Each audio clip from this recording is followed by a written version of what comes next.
Chapter 001. The grand performance begins.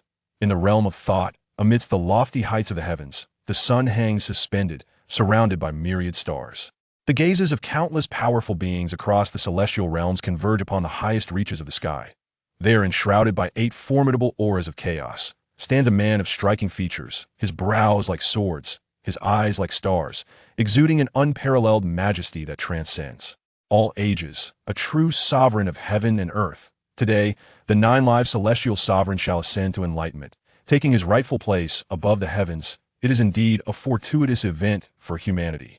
8 empresses stand guard over the 9 live celestial sovereign. Such enviable fortune is truly remarkable. Ha ha ha. It is only natural. These 8 empresses owe their ascension to the unwavering support of the 9 live celestial sovereign. Now is the time for gratitude and reciprocity. Indeed, all beings eagerly await the success of the 9 lives celestial sovereign as he faces the tribulation. And one doubts his potential for failure. His life has been nothing short of legendary. He has vanquished countless formidable foes in the battle against the demon race and extinguished the demonic realms. He has pierced through forbidden zones, quelling dark upheavals.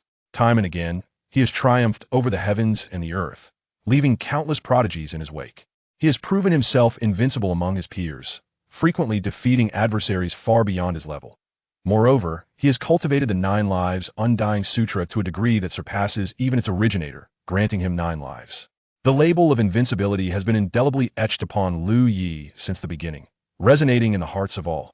Even if facing the daunting trials of sanctification, Liu Yi could undoubtedly endure, even if it cost him a life. It begins. Liu Yi gazes upward, observing as the infinite stars above commence a mesmerizing rotation, coalescing into a colossal vortex, resembling a singular eye. The impending calamity surges forth like tumultuous waves. The heavenly path does not permit Liu Yi to attain sanctity. It forbids anyone from surpassing its dominion. Though Liu Yi has merited favor from this heavenly order, he must confront it with unwavering resolve. "You cannot hinder me," Liu Yi proclaims with a smile. To whom is he speaking in the empty expanse above? To the heavens.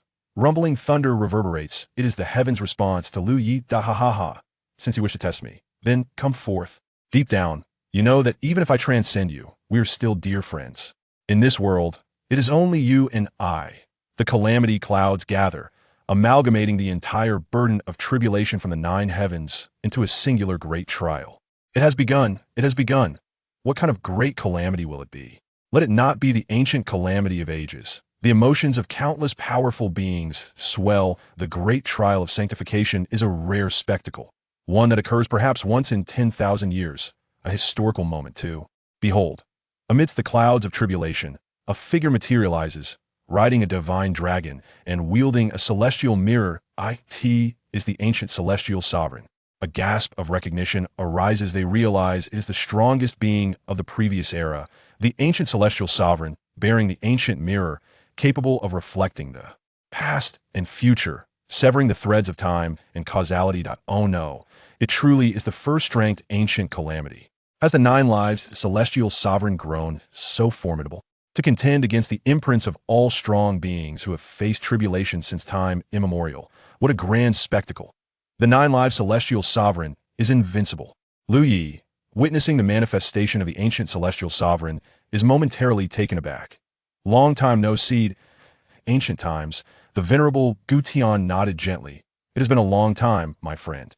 Though they had never truly met, their paths had intersected through the vast river of time. That a battle? Indeed. Without further ado, the 2 celestial beings unleashed their formidable powers. A mere strike from a being of their caliber conjured the utmost of celestial arts, causing the void to collapse into primordial chaos. The 8 exquisite figures retreated, exchanging glances that conveyed unspoken meanings. In the blink of an eye, the fierce battle had escalated to a boiling point. Gutian erupted forth with the art of time, splitting into multiple forms, each venturing into different eras to seek out various incarnations of Liu Yi. Should any incarnation of Liu Yi perish in one of those time periods, it would inflict grave harm upon him. Yet, no one was concerned. For Liu Yi, from his humble beginnings to his formidable ascent, was an exceptionally terrifying prodigy, possessing no weaknesses even in the annals of the past. Suddenly, wounds from the Tao manifested upon Liu Yi. His body trembled violently as 8 deep gashes appeared upon him. How is this possible? Someone gasped, realizing the implications. It indicated that Lu Yi had been slain 8 times in the past. But how could this be? At every stage in history, Lu Yi was an invincible presence among his peers. My friend, your sincerity and integrity are truly commendable, Gu Tian remarked with a smile. Lu Yi chuckled softly. Your mastery of the arts is indeed impressive, my friend. But suddenly, Lu Yi's brow furrowed. How swift was the exchange among beings of the celestial tier? In an instant, Gu Tian seized the opportunity, delivering a powerful imprint upon Lu Yi.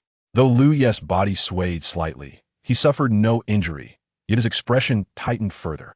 Had he been poisoned? This notion bewildered him. He was a celestial being. Even the Tao could not diminish his essence. What poison could possibly affect him? And when had it been administered without his knowledge? It is a curse, the yin-yang devouring curse. Gu Tian recognized the origin of the curse in an instant. Lu Yi's eyes widened in disbelief as he glanced at the 8 figures surrounding him. The yin-yang devouring curse could consume all paths of the Tao. This curse was formless and intangible, rare in the world, and could only be implanted during the convergence of yin and yang. The curse insects were divided into yin and yang. The yang curse devoured the Tao to nourish the yin curse. Clearly, Lu Yi had been afflicted by the yang curse. Those who had the opportunity to cast such a curse upon him were none other than his 8 beautiful confidantes. Lu Yi was furious. In his wrath, his offensive power surged to its zenith, momentarily suppressing Gu Tian. Yet, Gu Tian showed no signs of anger. Rather, he appeared to revel in the unfolding drama, wearing an expression of gleeful anticipation. My friend, how does it feel to be so loyal and yet so cunningly ensnared? Gu Tian inquired with a smile. What does he know of loyalty and righteousness? To wield power over the weak and to dominate through tyranny cannot be deemed as loyalty. A voice, ethereal yet filled with fury, resonated. The speaker was the Empress of Illusions, Shangguan Huanling. Indeed, to view matters solely from one's own perspective, disregarding the thoughts of others, cannot be considered loyalty or righteousness. This is filled with emotion and righteousness. It is nothing short of a farce that he betrays his masters and annihilates the innocent. Our actions must be to eradicate this demon. Young master, do not blame me. I have ascended to the status of an emperor. I truly do not wish to remain a mere maid any longer. I have endured a lifetime as a servant, so why not let you perish? Senior brother, if it weren't for you. Do you remember Feng Wuxia? Had it not been for you, I should have been with Feng Wuxia. One after another, the empresses spoke, voicing their accusations against Lu Yi. Their exquisite faces twisted with hatred, humiliation, and distortion. Lu Yi's countenance turned cold and indifferent. His heart ached profoundly, as if pierced by countless fallen celestial nails. No, it had never hurt this much even when initially pinned down by those celestial nails. So perish. Perish. Once you are gone, we shall be free. I never wish for your control over me. If you die, no one will govern me, and I shall do as I please. I have become an empress, yet still remain under your thumb. I have had enough. Die, die, die. 8 sunworms erupted simultaneously. A formidable being from the second ancient catastrophe emerged. With internal strife and external threats, alongside a wounded spirit, Lu Yi descended into madness. In his frenzy, he unleashed an even more terrifying combat prowess. He yearned to kill.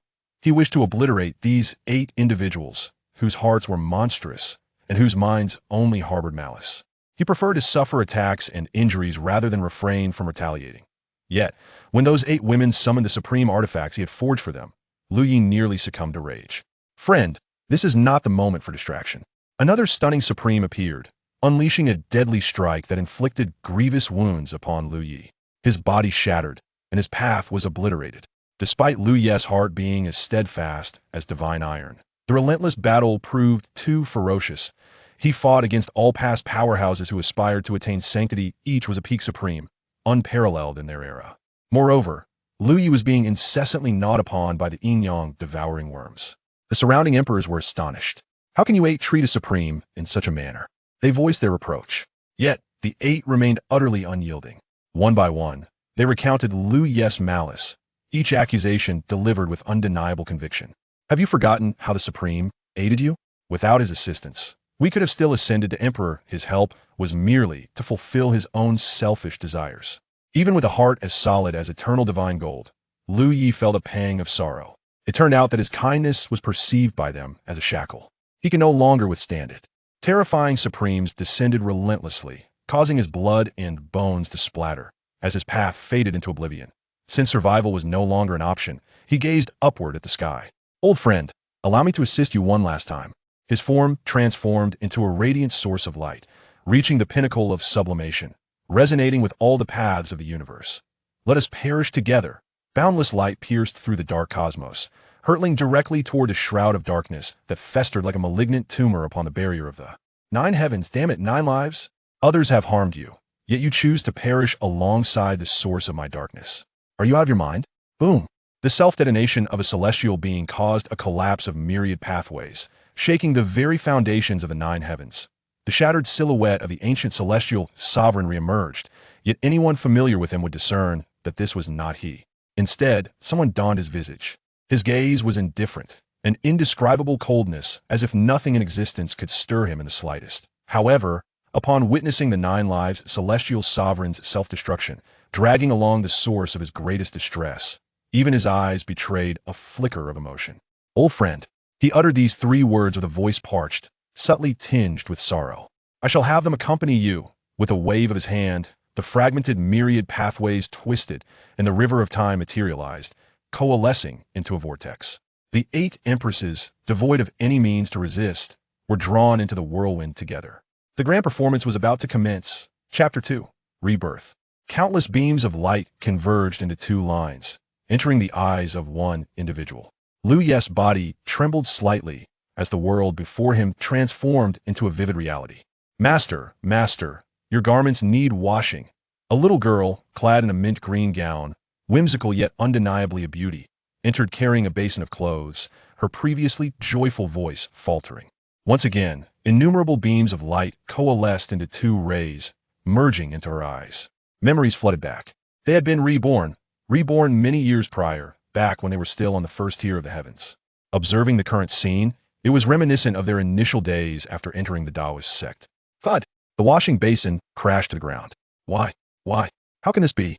Chu Ling stared incredulously at Liu Yi. They had indeed been reborn. Unable to contain his laughter, Liu Yi exclaimed, "Ha ha ha, it seems that old friend still possesses a sliver of conscience." Thank you. Before his transmigration, he had been an orphan, never having known love. After his arrival in this realm, he yearned desperately for affection, believing he had found it. Indeed he had, yet undeniably, he had also lost it. From nothing to something, from possession to loss. Love holds no permanence. In hindsight, this betrayal seemed but a minor tempest. Do you not possess 9 lives? Why then, did you choose self-destruction without losing a single one? Chu Ling's eyes sharpened, a hint of sword energy weaving through her gaze, befitting the 9 Heavens Sword Maiden. Liu Yi offered no explanation. Why should I concern myself with your affairs? Do I owe you an explanation? He replied casually. He retrieved a piece of paper from his storage pouch. A contract of servitude. Chu Ling's expression shifted. In truth, this was merely a form of documentation among mortals, devoid of any backing from the great Tao. Even if violated, there would be no consequence. Yet for Chu Ling, it was an affront of the highest order. Simultaneously filled with intense disdain and helplessness, she complied. Flames ignited. Chu Ling's eyes widened in shock. Without hesitation, Liu Yi incinerated the contract of servitude. Black ashes fluttered down like the remnants of a forgotten past. Enough. You are free now. A perplexing tightness gripped Chu Ling's jaw. Her stunning visage turned icy. Why? You still haven't answered my question. Why do you possess 9 lives, yet choose to self-destruct at the first opportunity? I've told you. It's none of your concern. Leave. Chu Ling trembled slightly, her eyes reddening. With the burning of the contract, an inexplicable void formed within her heart. This was precisely what she had longed for. Upon your rebirth, may you meet a wretched end. With a curse left hanging in the air, Chu Ling turned to depart. Liu Yi couldn't help but chuckle. He could easily slay her right now. Yet, sometimes, death is not the harshest of punishments. In her current state, filled with rage and resentment, even if he were to end her life, she would feel no pain. So let her live. Let her truly live. Once detached from Liu Yi, Chu Ling gazed at the familiar yet alien courtyard. Here, she had spent countless moments with Liu Yi, during which he often teased her, eliciting shy laughter before bursting into hearty guffaws. He would gaze at her with fondness, and on evenings when she massaged his shoulders beneath the setting sun, she felt a serene sense of time's tranquility. But now, all of that was irretrievably lost. The self-deprecating smile graced her lips. How foolish she had been to relish in the role of a servant. Liu Yi had abducted her from the Chu Sword Manor, controlling her every move, preventing her from returning home. By the time he allowed her to go back, the manor had already fallen. Now, there was no way she could remain in the Grand Dao sect. She had never truly belonged there. She was merely a servant to a disciple, granted a place within the Grand Dao sect. Home. The thought of her parents filled her with longing. With determination, Chu Ling descended the mountain, racing towards the Chu Sword Manor. Yet, her confusion lingered. Her initial intention had never been to kill Liu Yi. It was well known that he possessed 9 lives. The consensus among the 8 of them had been to preserve Liu Yi's final life, rendering him a mere shadow of his former self, a penitent for years of transgressions. Yet he had self-destructed at the first opportunity. Never mind, it no longer mattered. She simply wanted to return home. Silence enveloped the air. Liu Yi understood that Chu Ling would undoubtedly seek to return home. The Chu Sword Manor was a den of sorcery. Chu Ling, with her innate sword body, could have been cultivated into a formidable force, safeguarding the manor's interests. However, the Chu Sword Manor had other plans. With a young master possessing the Hunyuan sword embryo, they had no need for another rising star with an innate sword body. Moreover, the manor's ancestors had forged a demonic sword, requiring a sword body to offer as a sacrifice. Thus, Chu Ling was inevitably chosen. He had rescued her, compelling her to remain by his side. The reason for not revealing this matter to her was a desire to shield her from the knowledge that the love bestowed upon him by his parents and relatives was but an illusion. Liu Yi understood well that even illusory love is still love. There are those who have never even experienced such a thought of affection, and they are the truly unfortunate ones. As the demonic sword was nearing completion, it lingered in anticipation without Chu Ling to in the end. After a prolonged wait and finding no suitable candidate, it was only fitting to offer the young master of the Shao clan as a sacrifice to the sword. The day the demonic sword was forged would also mark the demise of the Chu Sword Manor. Surely now, with Chu Ling's return to the Chu Sword Manor, the entire estate would be filled with unbridled joy. They could hardly fathom that there truly existed a fool who had escaped from death's grasp, yet chose to return to face it once more. That it was a fitting end for you. Bang! Before he could even begin his cultivation, his door was shattered with a single kick, splintering wood flying in all directions. Clad in a crimson outfit, his sister disciple, Yu Hongling, with legs as long as her determination, stormed in with a face full of fury. My door. Liu Yi seethed with rage. Why? Upon entering, did you have to break my door? You have shattered the door. How can I find solace in my cultivation and rest? As Liu Yi's figure vanished, a hand grasped towards Yu Hongling's neck. Yu Hongling let out a cold snort and raised her palm in response. Yet, with just a single move, she found herself ensnared by Liu Yi's grip around her throat. Liu Yi grasped the neck of Yu Hongling, tightening his hold. Today, I must repair my door. Should I fail, I shall take your life. Liu Yi declared with a voice as cold as ice. After years of cultivation, few dared to shatter his door. Without it, he felt an overwhelming sense of vulnerability.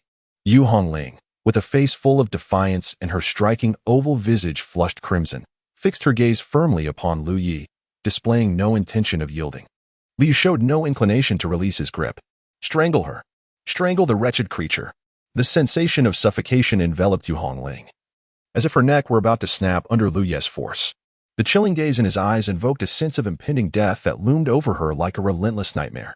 Did he truly intend to take her life? Did he genuinely wish to kill her? Yu Hongling's heart brimmed with disbelief. Was this still the same elder brother who had always cherished her and tolerated her petulance? No. She could not perish yet. She had yet to reunite with Feng Wuxia. She had been reborn, destined to be lovers with Feng Wuxia. A pair of souls envious only of each other, not of immortality. A mocking, hoarse voice echoed in the air. Liu cast aside Yu Hongling. Upon my return, if the door is not repaired, you shall face dire consequences. I assure you. Chapter 003, The Poison of the Celestial Corpse. Coughing softly, Yu Hongling covered her delicate, elongated neck, which was strikingly beautiful, resembling a true swan's neck. Her legs were long and impeccably straight, her arms graceful and fair, and her neck was long, rounded, and well-proportioned. However, now a stark, purplish-red handprint marred her neck, a shocking sight. Yu Hongling gasped for breath like a dying fish, struggling for air. It took her a full minute or two to regain her composure. Tears fell like pearls, cascading continuously down her cheeks. She had come to confront Liu Yi in a fury, only to be met with such treatment. How could she endure this? Previously, when she had kicked the door down, Liu would have merely punished her by making her repair it alongside him. But now, the situation was drastically different. By what right did he treat her this way? It was only 2 doors after all. Moreover, she was his junior sister, and in a past life, his partner and beloved. Could a mere moment of conflict erase all the feelings they once shared? She resolved not to repair that door. She would not yield. Lu Ye's icy gaze, imbued with a murderous intent, flickered through her mind. If I must do it, then so be it. Fueled by anger, Yu Hongling commenced her task of crafting the door.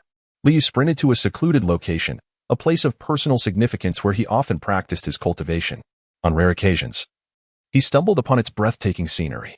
Although the concentration of spiritual energy was merely average, it sufficed to elevate his spirits, thereby hastening his progress in cultivation. However, a woman clad in a flowing white gown, with her hair elegantly arranged like clouds, had long been awaiting him. The wind caressed her long dress, accentuating the astonishing curves of her figure. Lu Yi sighed, feeling overly familiar with the great Tao sect. It was time to seek an opportunity to descend the mountain. However, having met his master, Bai Qiulan, he composed himself and paid his respects. Indeed, he had his flaws, as she noted. Bai Qiulan turned to Lu Yi and inquired, "Why do you possess only one life?" In response, Lu Yi replied, "Master, it is due to my lack of skill. In my pursuit of breakthrough during cultivation, I merged my 9 lives into one, hence I possess only a single life." A flicker of realization passed through Bai Qiulan's gaze. So that was the case. Everything made sense now. Since I have discovered a method to restrain the chaotic lunar force, let the events of the past be but a dream, they must not recur. Should you harbor any insidious thoughts, I shall not hesitate to expunge you from the sect, Bai Qiulan stated coldly. I shall remember your words.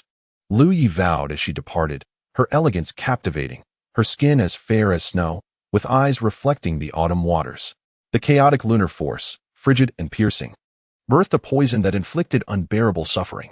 Yet, when used to nurture a woman, it could render her extraordinarily beautiful and delicate. Master, are you truly certain you have found a way to restrain the lunar force? If not for my own invocation of the yin-yang transference technique to shift the chaotic poison onto myself, could you endure it? Among the 3 women connected to him within the sect, he had resolved 2 issues, leaving only Yu Hongling, whom he would disregard. At last, he could focus on his cultivation. He settled into his usual spot and began his practice. Old friend, are you still there? Yes, I am, came the response. As the panel blossomed within Lu Ye's mind, a cultivation assistance interface featuring 3 options. 1. Cultivate. 2. Deduce. 3. Enlighten. Is energy no longer required? Lu Yi inquired with curiosity. Given my status as a celestial, what need have I for energy? The system retorted. That is a valid point, yet your ascendance to the celestial realm is quite formidable. You directly manifested the great cataclysm. Was that truly necessary? Lu Yi chuckled. Absolutely. You are my host, and I must ensure you receive the utmost strength. I appreciate your efforts. Not at all. Lu Yi chuckled in disbelief. It turned out that in this unfamiliar realm, he was not alone. As there was still one thing accompanying him. It was time to commence his cultivation. With a chime, the cultivation process initiated. The method of cultivation remained unchanged. Still adhering to the 9 Lives Immortality scripture, a profound text created by the legendary 9 Lives Emperor, whose unparalleled talent birthed this celestial scripture.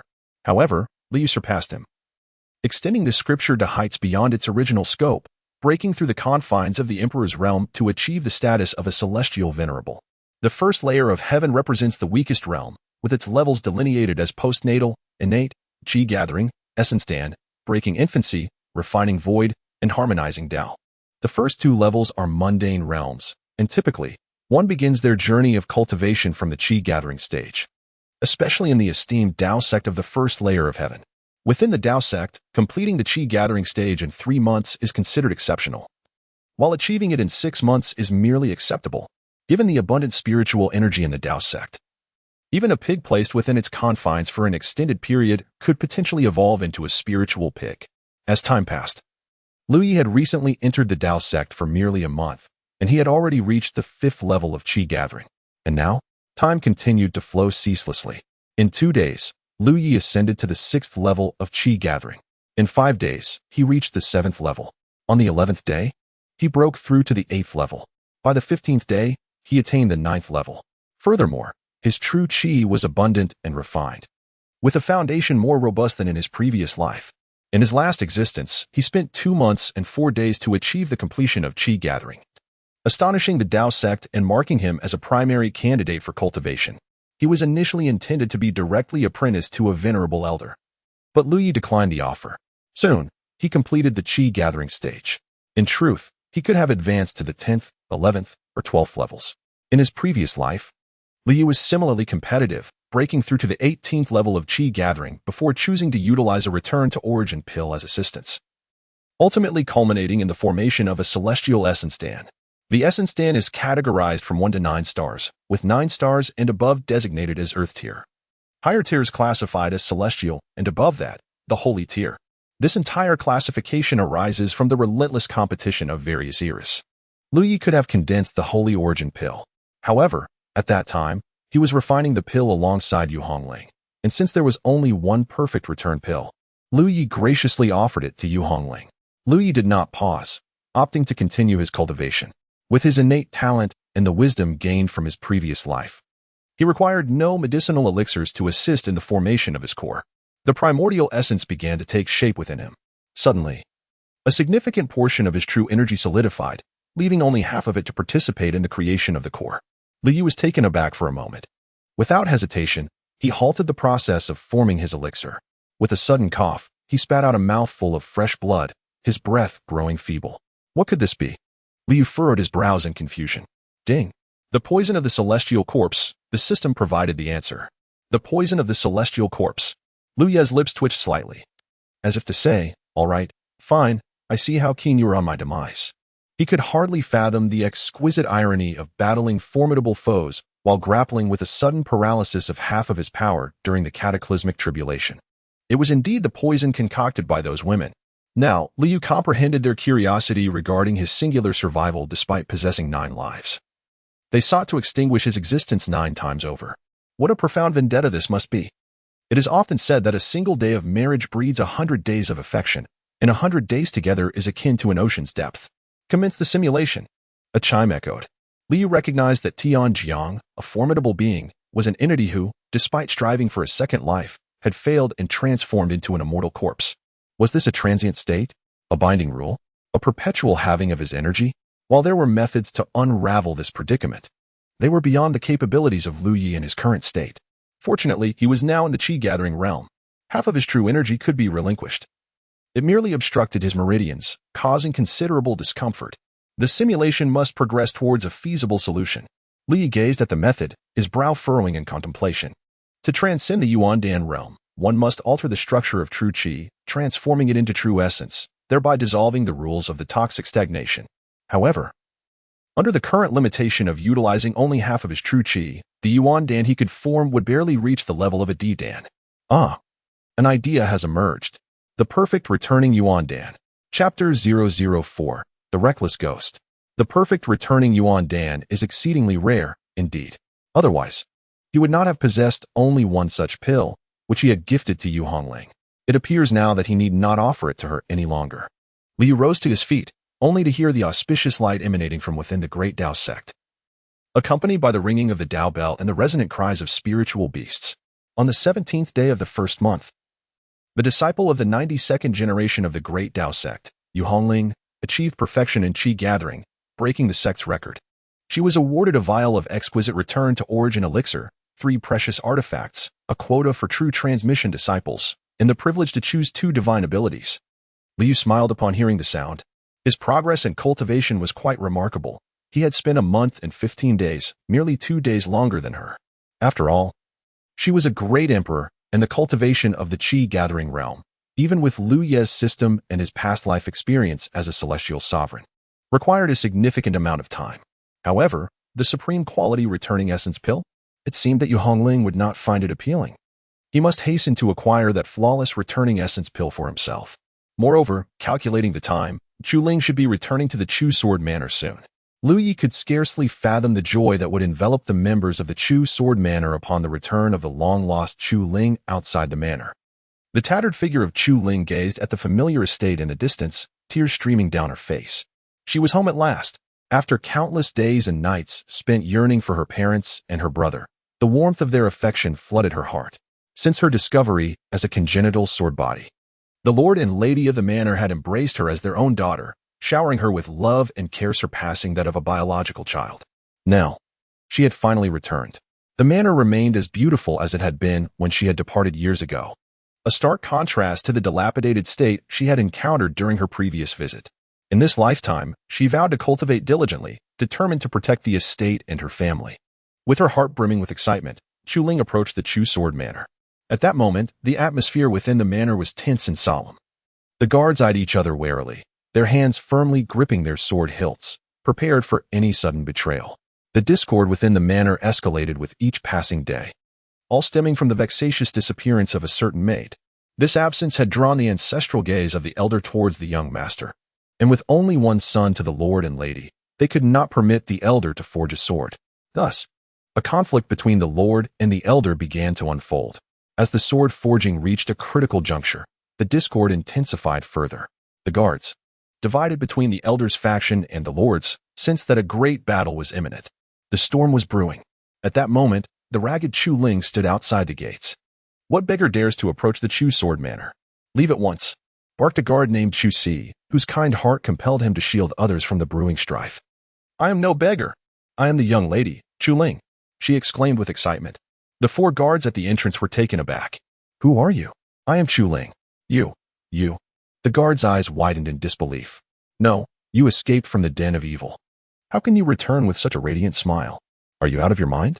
How dare you, wild girl? Do you presume to impersonate the young lady? Depart immediately.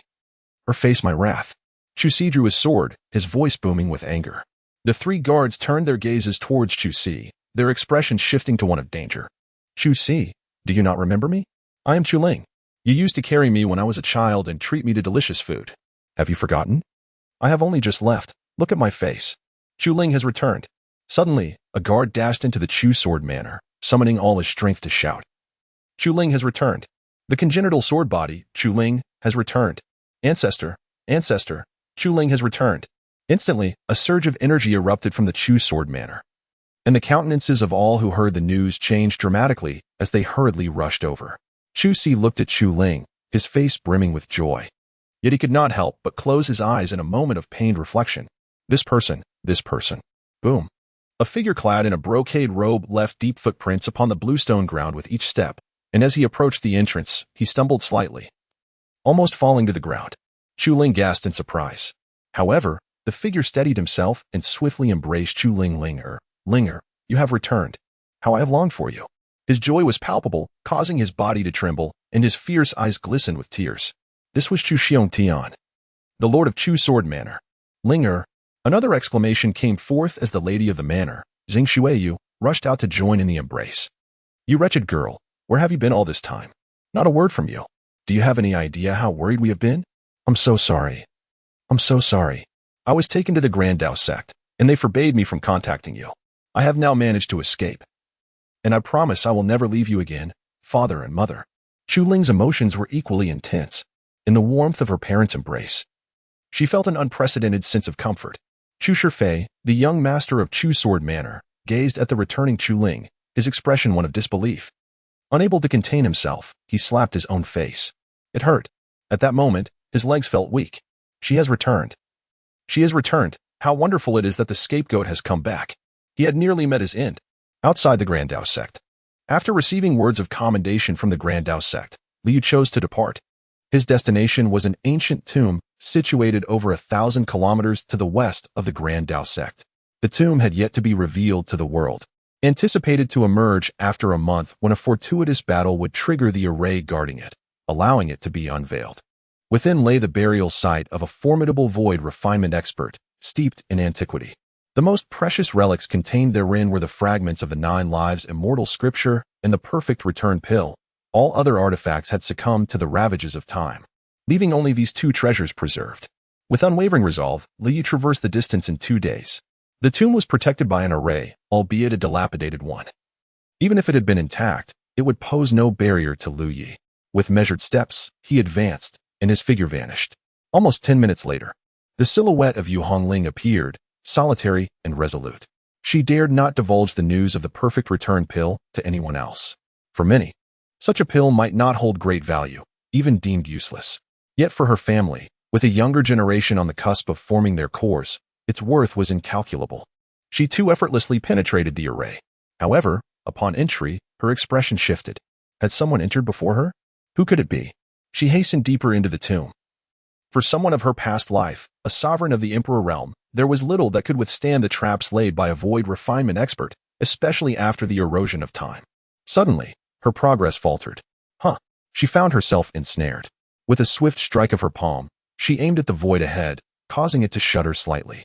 This was not an array devised by a void refinement cultivator. It had been set by the one who had come before her. Given that the ancient tomb had yet to emerge, it was inconceivable that anyone had accessed it. Now that someone had, it could only mean one thing. Senior brother. I know it is you. Come out. Chapter 005. What is this?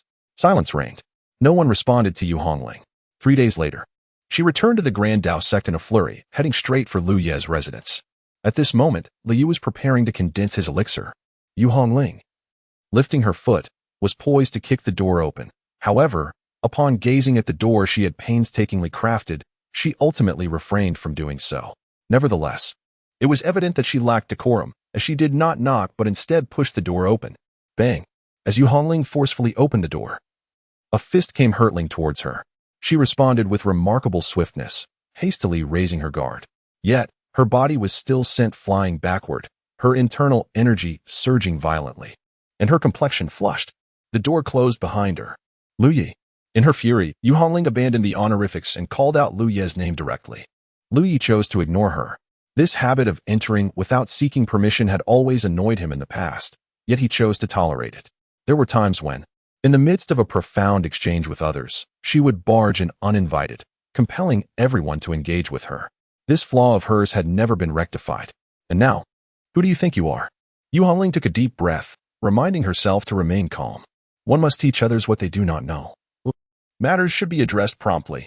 For the first time in her life, she knocked on Lu Ye's door. Knock, knock, knock. Get out. Yu Hongling. Stay calm, stay calm. Anger will only lead to illness with no one to care for you. Is the perfect return elixir from the ancient tomb in your possession? No. Leave. The words that were on the tip of her tongue were abruptly swallowed back. He said no? He does not acknowledge it? How could you not admit it, Lu Yi? How have you changed so much? Lu Yi remained silent. Please respond to me. Lu Yi remained silent. If you possess the ability to procure elixirs, you should also have the capability to open the door. Do not hide inside without uttering a word. I am aware that you are at home. Lu Yi. Open the door. As the door swung open, a smirk of triumph graced the face of Yu Hongling. However, what greeted her triumphant expression was a fist swift and fierce. Bang! The punch landed squarely on Yu Hongling's bright, expressive eye, causing her to stagger backward. Tears streamed uncontrollably down her cheeks. I'll fight you. Yu Hongling screamed, her madness propelling her to lunge recklessly at Lu Yi. Yet, Lu Yi held a profound respect for every adversary he faced.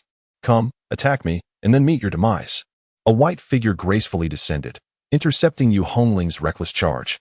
Hongling, remain calm, she urged. Yu Hongling halted, one eye now swollen and bruised, clearly indicating the force behind Lu Ye's strike. Master, sob sob sob. How could I, Yu Hongling, endure such humiliation? She was unsure whether her tears stemmed from physical pain or emotional sorrow. Bai Qiulan furrowed her brow, casting a questioning glance at Lu Yi. Why did you strike your junior sister? Lu Yi responded with respect, filled with a desire to strike. Master Bai Qiulan, look at him. Bai Qiulan sighed softly. I understand the resentment that resides within you, but she is ultimately your junior sister. Lu Ye's lips curled slightly. So, she could enter others' rooms without knocking? And when she chose to ignore her, she was still obliged to respond. Bai Qiulan furrowed her brows more tightly. Forget it. Let us not dwell on this matter. Hongling, what brings you to seek your senior brother? Bai Qiulan inquired. She understood that Lu Yi harbored resentment, which was quite natural considering the circumstances. Who could be without grievances after such events? He acquired the perfect returning essence pill, which I need, yet he has no use for it. So I wish to exchange it with him, Hongling said with a hint of grievance. Bai Qiulan instantly comprehended. It was worth noting that among the 8 of them, Hongling possessed the least exceptional qualifications. In the past, Lu Yi had expended considerable effort to keep Hongling by his side. Since your junior sister requires it, and you have no need for it, it would be best to bestow the perfect returning essence pill upon her. Should you find yourself lacking in anything, do not hesitate to inform me, and I shall procure it for you. Lu Yi gently shook his head. I apologize, but I too require the perfect returning essence pill. It is impossible. With your exceptional talent, there is no need for the perfect returning essence pill to condense a pill. Yu Hongling said, her voice tinged with grievance. Indeed, Lu Yi, Your innate ability is remarkable, and your cultivation is such that you can effortlessly condense a saint pill without the perfect returning essence pill. I have stated my need, and that is sufficient.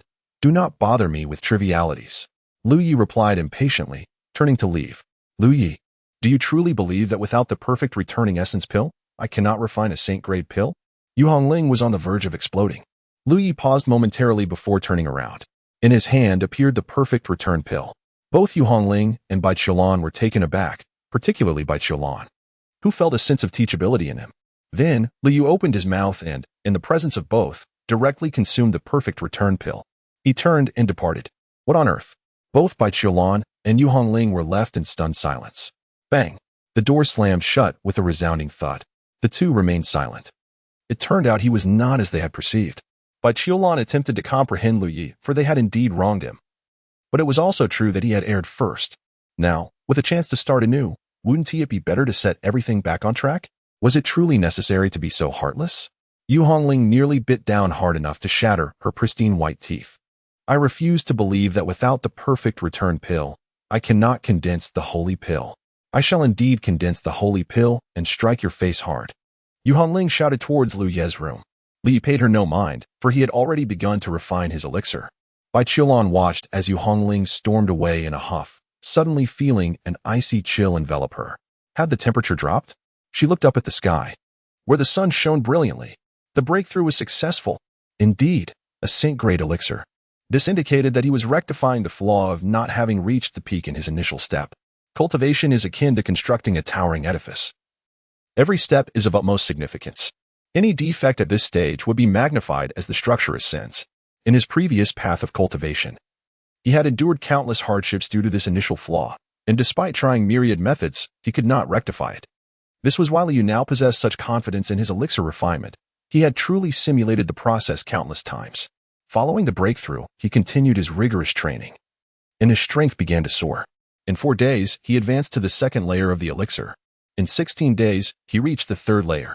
Within 30 days, he attained the fourth layer. As his strength continuously surged, the unparalleled divine abilities that rightfully belonged to him began to awaken in succession. During Lu Ye's fervent training, many intriguing events transpired at the Chu Sword Manor. Chu Ling returned to the manor, once again enveloped in the affection of many as the cherished young lady. In fact, to ensure her safety, the manor had assigned her a formidable entourage of 8 powerful bodyguards, who vigilantly protected her well-being. However, Chu Ling discovered a troubling issue. Her biological parents were missing. Upon inquiring, she was informed by Zheng Shuiwei that due to her disappearance, her parents no longer felt a connection to the Chu Sword Manor and had returned to their hometown. Chu Ling understood, as her parents had received substantial wealth and could lead a comfortable life back home. Another matter of concern was the disappearance of Chu Si. When she asked Zheng Shuiwei, she learned that Chu Si had left the Chu Sword Manor to travel the world in search of opportunities. Immersed in the warmth of familial bonds, she remained blissfully unaware that the time had come for the critical step concerning the demon sword. Chapter 006, The Sword Offering Linger. This is the green rice porridge that your mother has lovingly prepared for you. Do try it and tell me how it tastes. With a benevolent smile, Zhang Shuiwei presented a bowl of light green porridge, each grain meticulously crafted from green spiritual rice, exuding a rich and fragrant aroma. Thank you, mother, Chu Ling exclaimed, a pure smile gracing her face. You are the kindest person in the world to me. I will never leave you and father in this lifetime. Zheng Shuiwei affectionately ruffled her hair. Silly child, do you not plan to marry in the future? At these words, Chu Ling fell momentarily silent. Marry? To whom? Is it Lu Yi? If she does not marry Lu Yi, having witnessed his unparalleled grace, who else in this world could capture her gaze? Who could possibly replace Lu Yi in her heart? Linger has no desire for marriage. She only wishes to remain by her parents' side, cherishing time with her family. Chu Ling's smile appeared somewhat strained. All right, no marriage. Now, quickly drink your porridge before it cools. Chu Ling nodded and began to sip the green stem porridge delicately. Zhang Shuiwei gazed at Chu Ling, swallowing with an even more benevolent smile. At this moment, her son was entirely safe. Initially, she had contemplated having the girl serve as her son's sword servant, yet she had not anticipated that the demonic sword forged by the ancestor required a sword bearer, with exceedingly stringent prerequisites. The only candidates who met these requirements were her son, Chu Shifei, and her adopted daughter, Chu Ling Shirley. She could not have her son serve as the sword bearer. After finishing the green stem porridge, Chu Ling exclaimed, "Mother, it is delicious." "If it is delicious, then drink more." After consuming 3 bowls of porridge, Chu Ling patted her belly and said, "Mother, I can't drink anymore. I'm too full." "Silly girl. Then rest for a while. If you feel tired, just lie down and sleep." "I understand." Once Xing Shuiwei departed, Chu Ling continued to ponder the notion of marriage. Before long, an overwhelming wave of drowsiness washed over her. Wait. Chu Ling was certainly not entirely useless. She had once fought alongside Liu Yu more than anyone else, earning her reputation as the Nine Heavens Sword Princess through her prowess. This sudden drowsiness was unusually fierce. She hastily began to circulate her energy. The technique she practiced was the Great Slaughter Sword Cannon, a scripture with formidable offensive capabilities, which she had been honing since her rebirth. Poisoned. How could this be? Chu Ling reflected on all possible scenarios that could have led to her poisoning, ultimately narrowing her suspicion to the green stem porridge. Her eyes widened in disbelief. Green stem porridge, poisoned? How could this be possible? Wasn't this the porridge made by her mother? As the toxin spread within her body, Chu Ling, as a powerful sword cultivator, possessed means to suppress the deadly poison. She utilized her true energy to contain the toxin, deciding to feign unconsciousness to investigate the truth. Bang. Bang. Bang. "Lingo, are you asleep?" The feigning Chu Ling heard Zhang Shuiyue's voice. She remained silent. After waiting outside for a moment, Zhang Shuiyue's voice shifted from gentle to cold. "All right, she has been poisoned. We can begin." The door creaked open. A group of individuals streamed in. Zhang Shuiwei and Chu Xiangtian looked at the unconscious Chu Ling, their faces revealing joy. "Take her away. Deliver her to the ancestor." The two approached, seizing Chu Ling and leading her deeper into the Chu sword manor. The demonic sword was finally on the verge of successful forging. The ancestor could break through to a higher realm, and my crisis was finally resolved. Chu Shifei lamented with lingering fear. "Humph. If it weren't for her unexpected return to meet her demise, you would have been the one sacrificed, and if you continue to neglect your training, living a life of indulgence, how can you rely on luck when danger next approaches?" Chu Xiongtian chastised. "Father, I was wrong. I will definitely train diligently. Once you have mastered the demon sword, you shall retreat into seclusion for a year. You are not to leave until you have cultivated the Chu sword heart technique to the 5th level." "What? The 5th level? Mother, how could I possibly attain that in just 1 year? It would be unbearable." "Is your father mistaken? This time it was that wretched girl who returned. Should another crisis arise and you lack strength, you would be nothing more than prey for others." Listening to the conversation among those she considered family, Chu Ling felt her heart sink as if plunged into an icy abyss. She could not believe what she had heard. The sword sacrificial person? Returning to meet death? Was she truly the sword sacrificial person? Was she indeed returning to die? "If I am to cultivate to the 5th level, I have one condition." Chu Shifei seemed to understand that a prolonged retreat was unavoidable, seizing the opportunity to make a request. "What condition?" Zhang Shuiwei inquired. "I want to be alone with Chu Ling for half an hour. After all, she is destined to die. The ancestor only desires a congenital sword body. It would not hurt to let me use it first." "Ah, father, don't hit." "Stop. You impudent boy, what nonsense are you spouting? Chu Ling is your sister. Whether she is or not, she is the daughter of those 2 deceased slaves, merely a servant. Had it not been for her exceptional physique, allowing her to become the sword sacrificial person, I would have claimed her long ago. Regardless, I do not care. If I must retreat, I demand half an hour with her." Chu Shifei had reached a point of reckless abandon. Chu Xiangtian, infuriated, nearly struck his son dead on the spot, but was stopped by Zhang Shuiwei. Let him have half an hour alone, she surprisingly agreed. In her view, it was fine since Chu Ling was already on the brink of death, and as a mother, she understood how much her son coveted Chu Ling. After fulfilling his wish, he would be able to train properly. Chu Xiongtian was furious, exclaiming, "At such a critical juncture, how can we allow him to act recklessly? Any mistake could cost him his life. If you dare to provoke me again, I will break your legs." Ultimately, Chu Xiongtian grasped the seriousness of the situation and admonished sternly. Many of the guards observed silently, understanding that this family matter was beyond their concern. However, it was clear that Chu Ling was quite naive. Upon her return, she was oblivious to the disappearance of her own parents. Chu Si had perished merely for suggesting she leave, and she remained utterly unaware. One could only say that fate had determined her end. At this moment, Chu Ling finally discerned the true nature of the Chu family. Countless memories flooded her mind in an instant. "Young master, I miss home. When can I return to visit?" "Do not rush. Just wait a bit longer." But how long must I wait? Until the sword is forged. She had believed the young master referred to her own sword. Yet in hindsight, it was evident he spoke of the demonic sword. Once the demonic sword was completed, there would be no need for her to offer her sword, and she could naturally return. Young master, I implore you, allow me to return home. I truly long for my parents. Are they my biological parents or my adoptive ones? My adoptive parents are my true parents. Linger, biological parents are indeed your true parents. Adoptive ones may sometimes harbor ulterior motives. Impossible. My parents have always treated me the best. How could you speak of them in such a manner, young master? At that time, she had quarreled fiercely with him. Linger, the time has come. I shall take you home. However, upon arrival, the Chu Sword Manor lay in ruins. Its inhabitants almost entirely perished. Those who harm others ultimately face retribution. They deserve it. It's all your fault, Lu Yi. Chapter 007, Madness. Old friend, Lu Yi mused. Now that Chu Ling has returned to the Chu Sword Manor, by my calculations, she must have already entered the forging pool, correct? Ding. I too wish to know. Let us take a look. How do we do that? A luminous screen suddenly blossomed before Lu Yi, revealing the scene of the Chu Sword Manor. Can you still harness the powers of the heavenly Tao? Lu Yi inquired, somewhat astonished. Ding. Just a tiny bit, just a tiny bit.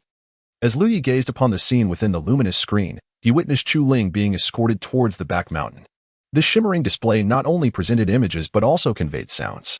Hearing the conversation among the three members of the Chu family, Lu Yi could not help but burst into joyous laughter. He understood that Chu Ling was certainly not in a state of unconsciousness. A person of the Emperor realm, reborn, should not succumb to faintness due to a drug. Otherwise, such an individual would be unworthy of the title of emperor. The system emitted a cheerful chime. I suddenly feel that your lack of ability to seize the path of heaven is quite advantageous. After all, having done so would have rendered you cold and unfeeling. The current system is far more engaging, Lu Yi remarked with a smile. The system, however, chose to ignore him. In the past, Lu Yi had exerted immense effort to enable the system to seize the heavenly path. Yet, once the system transformed into the heavenly path, it lost its ability to even smile, which rendered it rather dull. A group of individuals had already arrived at the back mountain. The venerable ancestor of the Chu Sword Manor, Chu Songxing, donned a striking red robe today, his white hair and beard meticulously groomed. We have come to pay our respects. Ancestor, the crowd said in unison as they bowed. Chu Songxing nodded gently, scrutinizing Chu Ling with a satisfied smile. Leave it to me, he declared. Yes, ancestor. Will we be able to witness the spectacle of the demon sword's sacrificial offering? Chu Xiangtian asked eagerly. The forging method of the demon sword constituted the highest secret of the Chu Sword Manor, and even as the current manor lord, he had never mastered it. He sought to seize this opportunity to gain complete control over all the manor's secret arts. After a moment's contemplation, Chu Songxing considered the implications. If the demon sword were to be successfully forged, he could step into the breaking infant realm, wielding the demon sword. His prowess would place him among the elite even within that realm, rendering the Chu Sword Manor obsolete. Indeed, Chu Xiangtian exclaimed with delight. Thank you, ancestor. Thank you. Ancestor, Chu Shifei, you must also join us. As the future steward of the manor, you too shall witness the offering of the demon sword. Thank you, ancestor. Chu Shifei replied, though he still bore a hint of discontent, yearning for a closer acquaintance with Chu Ling. Young man, your mind is filled with such trivialities. Particularly for a scion of the wealthy, he mused. The three members of the Chu family, one former manor lord, one current manor lord, and one future manor lord, led Chu Ling into the sword forging grounds. Within the sword forging grounds, a black longsword emanated swirling black mist, exuding an aura that was both captivating and terrifying, suspended in a square fire pit. The sword's peculiar design conveyed a formidable and lethal presence, unmistakably a weapon of death. This was the demon sword, painstakingly forged by the ancestor of the Chu Sword Manor over a span of 31 years. On the day of its successful forging, the ancestor would employ secret methods to merge his essence with the sword, forcefully stepping into the breaking infant realm through the power of the demon sword. Chu Xiangtian's eyes sparkled with awe as he circled the demon sword, his admiration spiraling into fervor. This sword epitomized the ultimate desire of sword cultivators. Indeed, this is attributed to their insufficient realm, limited vision, and constrained identities. The creation of a magic sword into a pill can be considered remarkable under these circumstances. Liu commented. He was not referring to Chu Songxing, but rather to Chu Ling. His profound understanding of her made it evident that, given the current predicament. It was not fatal for her. The moment she was cast into the fire pool, she would invoke the great slaughter sword cannon, harnessing the magic sword to form a pill. As anticipated, the moment arrived. Start. Chu Songshan's voice boomed as he shouted.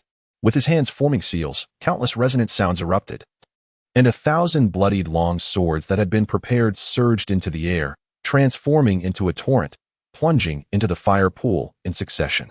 The swords transformed essence into gold, and blood into fierce energy, swiftly flowing towards the magic sword. The magic sword emitted a resounding hum, and in an instant, a flicker of bloodlight surged forth, with sword intent rampaging. The bloodthirsty sword's cry urged and beckoned. Offer the sword, Chu Songshan bellowed. Without hesitation, Chu Xiongtian directly cast Chu Ling into the fire pool.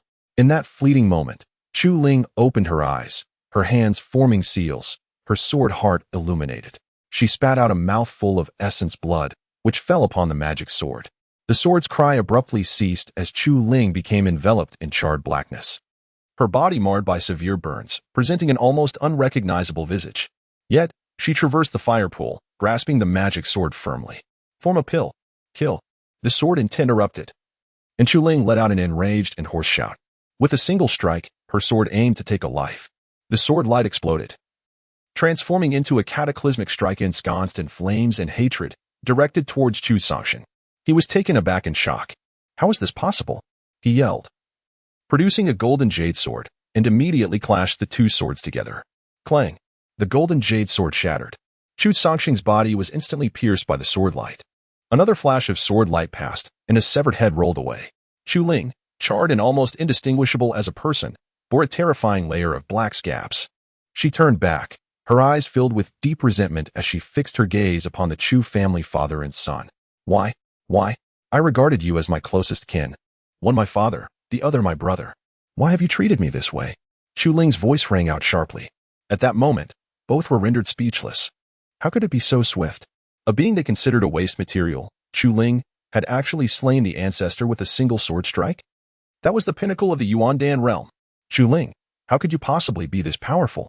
Chu Xiongtian asked incredulously. Chu Ling's smile was one of tragic despair. How had she become so formidable? Ha ha ha ha. In that moment, she laughed and wept, teetering on the edge of madness. Her extraordinary prowess was undoubtedly a result of the one whom he viewed as an enemy, who had methodically guided her along this path. What a foolish act had she committed to attain such strength? Why does the young master not allow her to return? It is clearly to shield her from witnessing the grotesque reality of the Chu Sword Manor, to preserve the beautiful memories she holds in her heart, and ultimately, to act in her best interest. I will slay you all. With a piercing scream, Chu Ling lunged at Chu Xiongtian with her sword. How could Chu Xiongtian possibly contend with her? In but 2 strikes, his right hand was severed. One blow followed another, his left hand, his left leg, his right leg. No, another head rolled to the ground. Chu Shifei, paralyzed by fear, lay quaking on the ground, his trousers soaked in a yellow liquid. The demon-like Chu Ling approached him. Do not kill me. Do not kill me. Chu Ling, I am your brother. Chu Shifei pleaded desperately. A wave of nausea enveloped Chu Ling, a profound revulsion. With a single strike, she cut into Chu Shifei, who let out a harrowing scream. She sought to torment him. One strike after another, she left him battered and bloodied. How could you treat me this way when I have loved you so dearly? Why this betrayal? I have held you in such high regard. Why? Chu Shifei, realizing his inevitable demise, descended into madness. Love us? Ah, Chu Ling. Do you even believe the words you utter? You do not love your own biological parents, yet you profess to love your adoptive ones? You only cherish wealth and the kindness of others. Do you know that after your escape, your biological parents, whom you sold out, were subjected to a gruesome fate? Chu Ling, you are a hypocrite. You love no one, and you do not deserve anyone's affection. I shall return as a specter, haunting you day and night, watching you. A fool, living in perpetual torment. Ha ha ha. Chapter 008, The Final Transformation. Pft. Chu Shifei is dead, even as his head rolled away. A mad and derisive smile lingered upon his face. At last, he cursed vehemently, unleashing all the terror that resided within him. Wiping away her tears, Chu Ling stepped outside. Sword in hand. Outside, Zheng Shuiyu and numerous guards looked on in shock as the charred Chu Ling emerged, their expressions transformed in an instant. Chu Ling. How could it be you? Zheng Shuiyu's voice suddenly turned sharp. Uffed. Her mouth was pierced by the demonic sword on the spot. You all know I'm the one who sacrifices the sword? Chu Ling's eyes, filled with murderous intent, locked onto the guards. A silence enveloped the group. Where's Chu Si? At this moment, Chu Ling finally grasped the reason behind Chu Si's immediate attempt to expel her upon her return, a man who had watched her grow since childhood. How could he possibly fail to recognize her? He understood that the Chu Sword Manor was a veritable den of horrors for her, one that he adamantly wished to keep her from returning to. Regret gnawed at his heart like a ravenous parasite. Chu Ling stirred. In an instant, agonizing screams erupted. The entire Chu Sword Manor transformed into a hellish nightmare. She had also uncovered the truth. Chu Si was dead, her biological parents were dead, and all those who had once befriended her were gone. Kill, kill, kill. Eradicate him completely, leave no trace behind. In the end, not a single living soul remained within the confines of the Chu Sword Manor. Not even a dog or a chicken was spared. Chu Ling ascended to a rooftop, the very spot where Lu Yi had once brought her back, standing in the same place. At that time, Lu Yi had declared, "It serves you right." Chu Ling burst into tears, sobbing uncontrollably. It serves her right. Indeed, it was her just deserts. Enough. I shall not look any longer. Lu Yi waved his hand, causing the shimmering curtain to dissipate. Chu Ling had acquired everything she desired. Soon, those at the breaking infancy stage would come to seek her demise. In her current state, death was inevitable. Strangely, he found himself experiencing a perverse sense of pleasure, which left Lu Yi in a state of contemplation. This is troubling. I seem to have transformed into someone quite different from before. In my past life, even when Chu Ling inflicted harm upon him, witnessing her suffer would evoke either sympathy or apathy. Yet now, he felt an inexplicable exhilaration. Liu tapped his head, feeling exhilarated. Wasn't he delightful? Having perished once on Earth and 9 times in his previous life, he had now experienced death 10 times in total. Transforming into a peculiar being after such a multitude of deaths seemed inconsequential. However, he did attain what he desired. What about Yu Hongling? What kind of primordial pill had she condensed? Lu Yi was genuinely curious. His own primordial pill, dubbed a sacred pill, surpassed the quality of a mere sacred pill due to its formation from half of his true energy. Upon condensing the primordial pill, the venomous power of celestial stagnation dissipated. The other half of his true energy surged into the sacred pill, elevating its quality by half a tier. As for cultivating and what primordial pill Yu Hongling aimed to condense, it was of no concern to him. At that moment, Yu Hongling had already entered seclusion. She placed significant importance on this pill condensing process due to her failure to obtain a perfect return to origin pill and had prepared meticulously. Whether she could achieve the sacred pill hinged on this pivotal moment. Concentrate, Yu Hongling exclaimed, her voice delicate yet commanding. True energy surged around her like a tidal wave, converging towards her dantian. The various elixirs she had prepared surged in unison, while treasures nearby unleashed their formidable powers. How should one describe it? This method of auxiliary breakthrough was, in essence, derived from Lu Yu. Recognizing Yu Hongling's insufficient aptitude, he dedicated considerable effort to gather numerous treasures to aid her, ensuring that each of her breakthroughs reached a state of perfection or near perfection. Yet, Lu Yi's quest for treasures and elixirs was facilitated by his system. Each time he employed these treasures and elixirs, he conducted countless simulations, meticulously adjusting their quantities until achieving a foolproof outcome. Thus, Yu Hongling believed that as long as she was sufficiently prepared, her breakthroughs would be flawless. The breakthrough commenced. True energy converged, robust and tumultuous, indicating the potential to condense an exceptional primordial pill. Suddenly, a surge of medicinal power rushed forth. The flow of true energy accelerated dramatically. Another wave of medicinal force arrived, causing the total true energy to swell significantly. Yet another wave of potency surged, hastening the pill condensation process. However, with yet another wave of medicinal force, Yu Hongling's brow furrowed, and an unnatural flush spread across her fair cheeks. Her expression shifted slightly as she hurriedly formed seals. Chaos ensued. Everything was in disarray. Yu Hongling was alarmed. Something was amiss. In her previous life, with the aid of numerous treasures and elixirs, her breakthroughs had been nothing short of miraculous. Each barrier effortlessly dismantled by successive waves of support. Upon completing her breakthrough, all assistance would vanish without imposing any burden on her. Nonetheless, Yu Hongling ultimately ascended to the status of a great emperor. Despite the errors made, she had forcibly extracted all the support available to her. A large mouthful of fresh blood was spat out. Yu Hongling's face turned pale, yet she dared not hesitate any longer and hurriedly began to solidify her core. Without the chaotic forces interfering, this time the process unfolded remarkably smoothly. The final elixir formed was a celestial Dan. How could it be a celestial Dan? Yu Hongling was nearly driven to the brink of fury. In truth, a celestial Dan was also a supreme elixir in this world. 99.99% of individuals forge only stellar dawn, while merely 1 in a million can achieve a terrestrial Dan. And only 1 in a billion can attain a celestial Dan. The crux of the matter was that in her previous life, devoid of any understandings, she had still managed to cultivate a Saint Dan. Now, with the memories of her past life, where she was a mighty emperor, to find herself with only a celestial Dan was infuriating. It was all because of Lu Yi. Had he not continuously aided her breakthrough with treasures and elixirs, she would have needed only the simplest consumption of a supreme return to origin Dan to condense a Saint Dan. Yu Hongling expressed her profound indignation. Her words held truth. With her emperor's insight, even in the absence of a perfect return to origin Dan, she could still have forged a Saint Dan. The critical issue lay in her reliance on a haphazard assortment of treasures and elixirs, which ultimately backfired, resulting in her descent from a Saint Dan to a celestial Dan. One could only say, every grain and sip is preordained. With that thought, she immediately rose to seek out Lu Yi. Lu Yi was immersed in relentless cultivation. Each day, his strength grew, propelling him ever closer to breaking through to the infant realm. While the misfortunes of the 8 women certainly provided him with amusement, his ultimate goal remained clear: to ascend once more to the pinnacle of power, stronger than ever before, and to behold the vistas that eluded him in his previous life. Bang, bang, bang. Lu Yi, come out here. Lu Yi remained unfazed, immersed in his cultivation. Should Yu Hongling dare to intrude again, he would strike without mercy. To hell with it. Let anyone do as they please. Lu Yi, why did utilizing precious elixirs to aid in my breakthrough result in my forming a heavenly Dan? Previously, I achieved flawless breakthroughs with such assistance. Lu Yi, was this intentional on your part? I could have condensed a sacred Dan without the use of elixirs. You did this on purpose.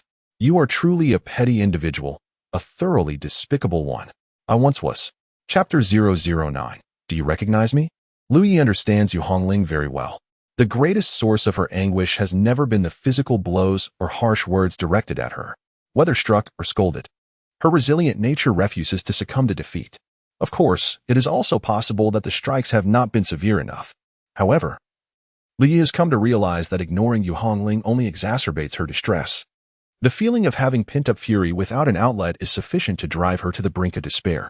Indeed, as predicted, Yu Hongling's anger only intensified. Her face flushed and neck taut with rage. She approached to vent her frustrations, yet found herself even more infuriated without the relief she sought. Lu Yi chose to ignore her, opting to seal his ears and continue his cultivation leisurely. As long as I cannot hear your insults, you are merely chastising yourself. Feel frustrated? Displeased? That is precisely the effect I desire.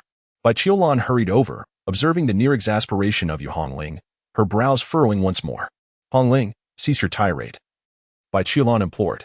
Upon seeing her master, Yu Hongling's sense of grievance erupted, and she burst into tears. In Bai Qiulan's presence, she always appeared fragile. Even during her practice of the yin-yang path, she would sometimes weep before Bai Qiulan. Master, sob, I managed to condense only a celestial pill, Yu Hongling lamented. This should not be the case. You possess the memories of a great emperor and the ancient methods of defying the heavens. Even if you only had the supreme Guiyuan pill, you should be able to condense a sacred pill. Why then, have you only produced a celestial pill? Bai Qiulan questioned. Perplexed. It's all Lu Yi's fault. Every time I broke through before, he would present me with a plethora of treasures and elixirs, claiming they would assist in my breakthroughs and ensure their perfection. This time, I merely gathered some elixirs and treasures to aid my progress. Yet those forces not only failed to help, but instead disrupted my true energy, resulting in this predicament. Yu Hongling expressed her grievances. Bai Qiulan's expression darkened upon hearing this. You are being reckless. Lu Yi possesses an unparalleled understanding of various energies, a rarity across the ages. Each time he aided your breakthroughs with treasures and elixirs, he meticulously adjusted and refined the combinations, pouring in immeasurable effort. How could you expect to achieve success with your haphazard arrangements? Bai Qiulan chastised. Yu Hongling was taken aback. He always just casually presents beneficial items for my breakthroughs. How could that be considered effort? Bai Qiulan was exasperated. I once personally observed Lu Yi meticulously selecting elixirs for your breakthrough. His brow was furrowed, his face a mask of anguish. Some elixirs required a reduction in potency, while others needed enhancement. He had to restart countless times when mistakes were made. The assistance he provided was nothing short of miraculous. How could such a delicate balance be achieved without rigorous experimentation? You, who have become a great emperor, should surely understand this. The greater one's strength, the more one comprehended the extraordinary nature of Lu Ye's ability to assist Yu Hongling in her breakthroughs. The intricate energy combinations, the precise balance where even a slight excess or deficiency could yield drastically different results, required innumerable trials to discover the optimal configuration. Among the 7 of them, who was unaware of Lu Ye's deep concern for this little junior sister? That Yu Hongling remained oblivious was astonishing to Bai Qiulan. Yu Hongling, too, was taken aback. Master, are you saying that the assistance I received during each breakthrough is the result of countless experiments conducted by my senior brother? What do you think? You have ascended to greatness. Now, endeavor to assist others in their breakthroughs and observe whether they perceive you as a lunatic. Thus, you may cast aspersions on all. Yet in matters of transcendence, your senior apprentice has not wronged you in the slightest. Now, apologize to your senior apprentice. Bai Qiulan stated with solemnity. No, I shall not apologize. Were it not for his seizing my perfect Gu Yuan Dan, I would not have entertained the notion of utilizing auxiliary elixirs for this occasion of condensing the celestial Dan. Therefore, I must place the blame on him for taking my perfect Gu Yuan Dan first. Bai Qiulan's gaze, at that moment, appeared somewhat bewildered. What nonsensical utterances are you making? What absurdity is this? What do you mean by him stealing your perfect Gu Yuan Dan? In your previous life, that perfect Gu Yuan Dan was rightfully your senior apprentice's. He was the one who gifted it to you. How has it transformed into him robbing you? Yu Hongling. Alas, she had forgotten that the perfect Gu Yuan Dan had originally been bestowed upon her by her senior apprentice. This elixir, in both past and present lives, never truly belonged to her. I perceive that you are facing significant issues at present. Now, without delay, go to the back mountain and reflect in solitude. If you do not come to understand your folly and refuse to apologize to your senior apprentice, you shall not depart from the back mountain. Yu Hongling wished to voice further thoughts, yet upon reflection, she realized that no argument could stand firm in this matter. Humph. He has torn apart my bond with Feng Wuxie and indirectly led to Feng Wuxie's demise. For this, I shall never forgive him. With that, she turned and departed. What of going to the back mountain? So be it. Bai Qiulan gazed at the firmly closed door of Lu Yi, feeling a twinge of concern. Lu Yi, are you all right? Lu Ye's lips curled into a faint smile. How dare you criticize Yu Hongling? He mused. I wouldn't even acknowledge her. So do you truly believe I would deign to respond to you? With no reply from Lu Yi, Bai Qiulan felt a sense of helplessness and could only choose to depart. At that moment, Lu Ye's aura subtly surged. The holy grade Yuan Dan within his dantian radiated brilliance. Intricate patterns spreading across the surface of the sacred elixir. His presence grew even stronger. He had reached the 5th layer of Yuan Dan. Such a pace of cultivation was nothing short of astonishing. Indeed, free from any encumbrances or burdens, his power surged at an unfathomable rate. There were no bottlenecks, no confusions. The martial arts were formidable, and his innate talent was terrifying. Lu Yi was utterly oblivious to the obstacles that could hinder his path to enlightenment and sanctification. Thus, after the passage of several days, one fateful day, a woman, grotesque in appearance as though she had been scorched by flames, stumbled into the Grandao sect. Upon reaching the entrance of the sect, she fell to the ground in a state of utter disarray. Who goes there? Bellowed the disciple stationed at the gate. Upon recognizing the visitor, he gasped sharply. This poor soul was not only severely burned but bore numerous sword wounds crisscrossing her body, the most grievous of which had pierced several inches above her dantian. The 2 gatekeepers exchanged anxious glances. According to the sect's regulations, they were forbidden from acting on their own to render assistance, as they could not discern whether the individual was friend or foe. Moreover, the sword she wielded was unmistakably a demonic blade. Aid would only be granted if one were familiar with a member of the sect, and that member recognized them in return. I am Lu Lui of White Orchid Peak, and I am Chu Ling. She managed to utter with her last vestige of strength before collapsing on the steps.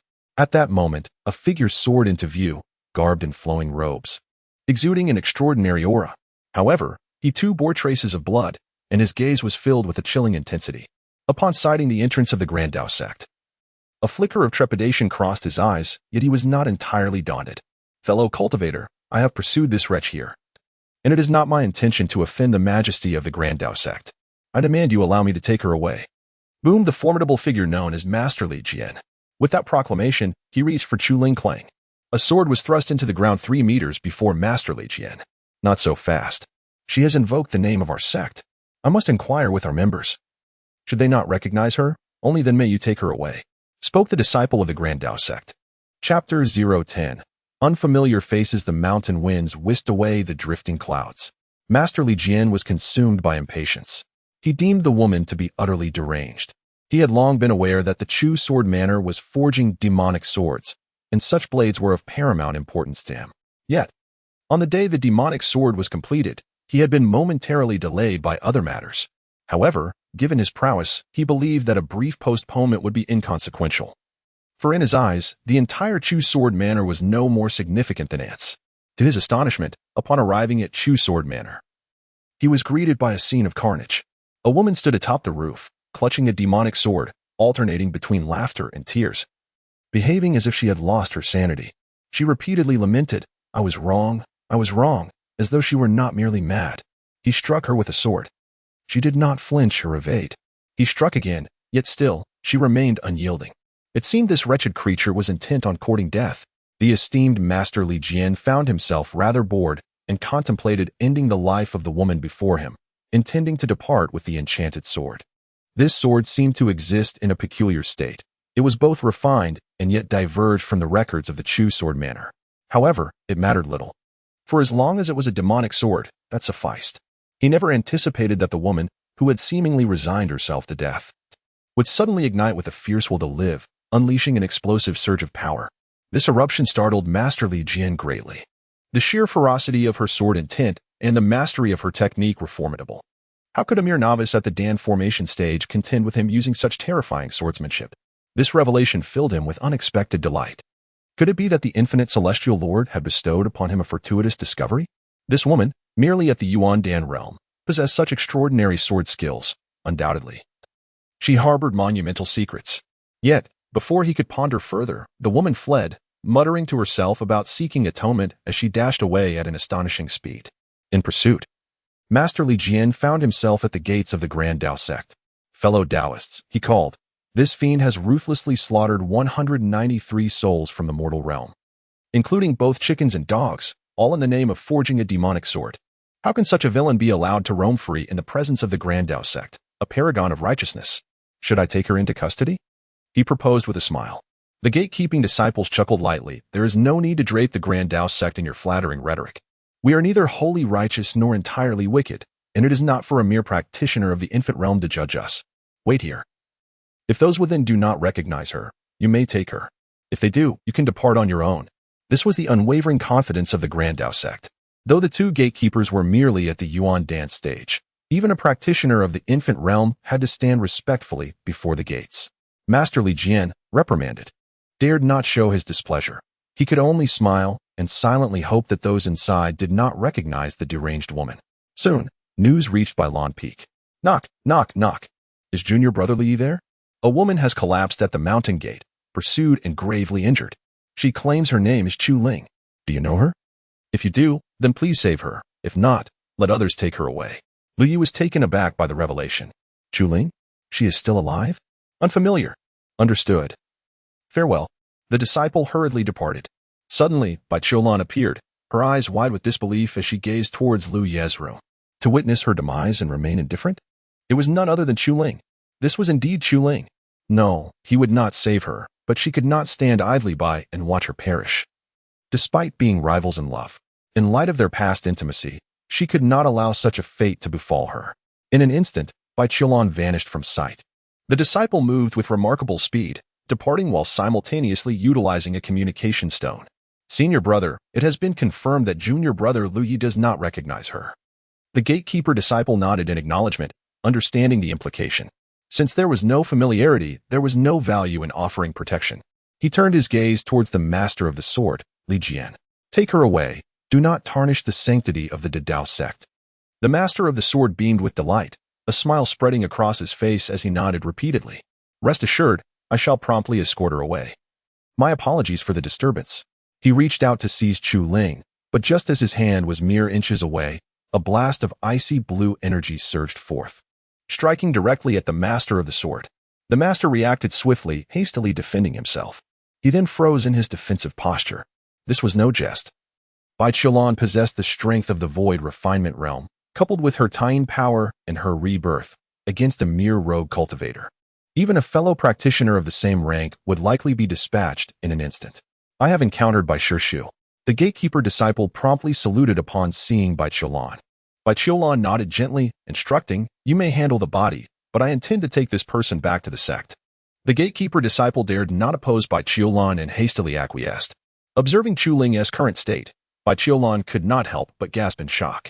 How could she have changed so drastically? The injuries are severe. What could she have endured to end up like this? Bai Qiulan was puzzled. Yet she quickly produced a healing pill and administered it to Chu Ling. Her tying power was far too frigid, unsuitable for aiding others in recovery. Thus, she resolved to seek assistance from her senior sister. Bai Qiulan's senior sister was named Sun Ruowei. Such grave injuries.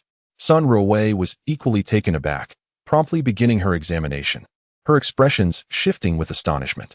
She should have perished. What immense determination and willpower must she possess to still be alive? However, as long as she is not dead, I can save her. Sun Ruowei emanated a verdant divine light, enveloping Chu Ling, and presented her with a medicinal pill, which she consumed. Furthermore, talismans flew forth, adhering to Chu Ling's body. The injuries within her rapidly stabilized, and large patches of scabs fell away, gradually revealing skin that, although marred, was no longer reminiscent of the flames that had once scorched it. After various treatments, half a day later, Chu Ling let out a soft groan and finally opened her eyes. A hint of bewilderment flickered within her gaze, but soon, a surge of joy washed over her as a thought crossed her mind. "My lord," she exclaimed, suddenly sitting up, only to be met with a wave of pain that furrowed her brow. "Linger, you are awake," Bai Qiulan sighed in relief. Chu Ling's eyes darted around in search of Lu Ye's figure, yet she found none. "Sister Bai, where is my lord?" Chu Ling inquired urgently. Upon hearing this address, Sun Ruowei's eyes widened in astonishment. What? Is she experiencing some sort of illusion? This little girl refers to Bai Qiulan as Sister Bai? Meanwhile, Bai Qiulan maintained a calm and familiar demeanor. "Lu Yi is still in seclusion. He has not yet emerged," Bai Qiulan replied. "Oh. So my lord entrusted Sister Bai to rescue me? Thank you, Sister Bai.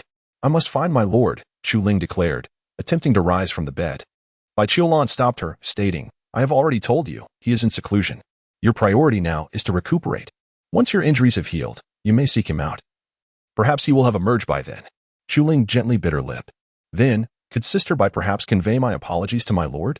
I have only now realized that I have long misunderstood him. He did not wish to possess me. Rather, he has been protecting me all along.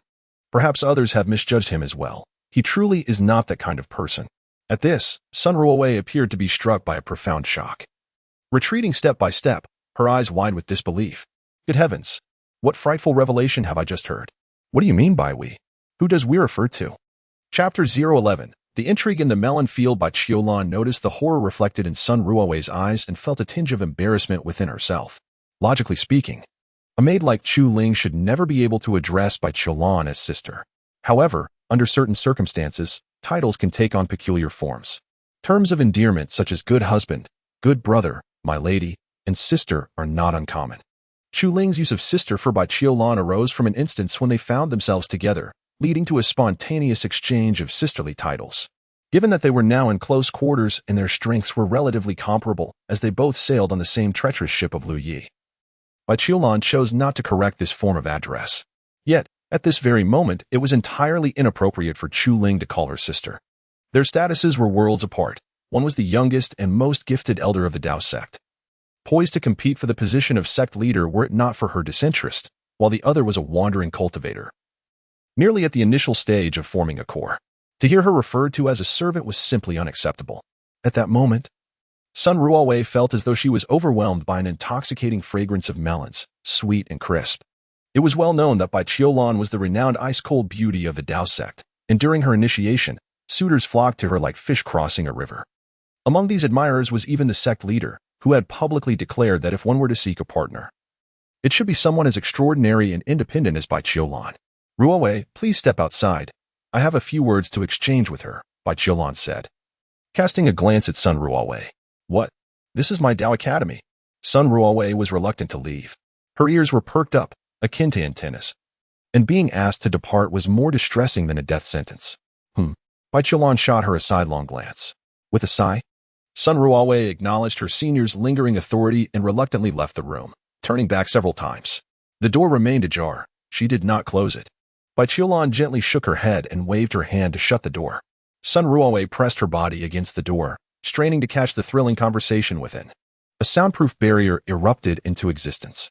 Sun Ruawei was immediately alarmed. Good heavens! Such tight security? There must be a sensational secret, she thought, her body trembling with anticipation as she yearned to breach the soundproof barrier. In that moment, the chaotic spirit of the mischievous creature from Lu Sun's writings manifested perfectly within her. After a brief wait, Bai Qiulan confirmed that Sun Ruawei had not breached the barrier and let out a gentle sigh. She knew her junior well. The ensuing time would likely be anything but peaceful. Turning her attention to Chu Ling, she inquired, "You mentioned that you misunderstood Lu Yi. What transpired?" Bai Qiulan inquired, her eyes reflecting the shadows of despair. "Did I not mention that my master has perpetually imprisoned me, preventing my return home? By the time I finally set foot in my ancestral estate, the entirety of the Chu Sword Manor had been obliterated. At that time, my master callously declared that the destruction was well-deserved." As she recollected the past, tears cascaded down Chu Ling's cheeks. "I had always believed that my master sought to confine me solely for his own gratification, to possess an attractive servant. The ruin of Chu Sword Manor has rendered me homeless, destined to follow him perpetually, fulfilling his desires. Upon our return, I hastily returned to the Chu Sword Manor. And this time, my master did not obstruct my way. Little did I know, upon my return, that Chu Ling was already inconsolable." Bai Qiulan gently patted Chu Ling's back. They had shared many a night together, their bond forged through countless battles, rendering their relationship profoundly intimate. Bai Qiulan, along with Hong Ling and Chu Ling, had known each other the longest, and she had always regarded Chu Ling as a younger sister. Witnessing her in such anguish pained Bai Qiulan's heart. Who could have predicted that upon my return, I would discover the truth? Everything was a fade. Their kindness was but a charade, from the very beginning.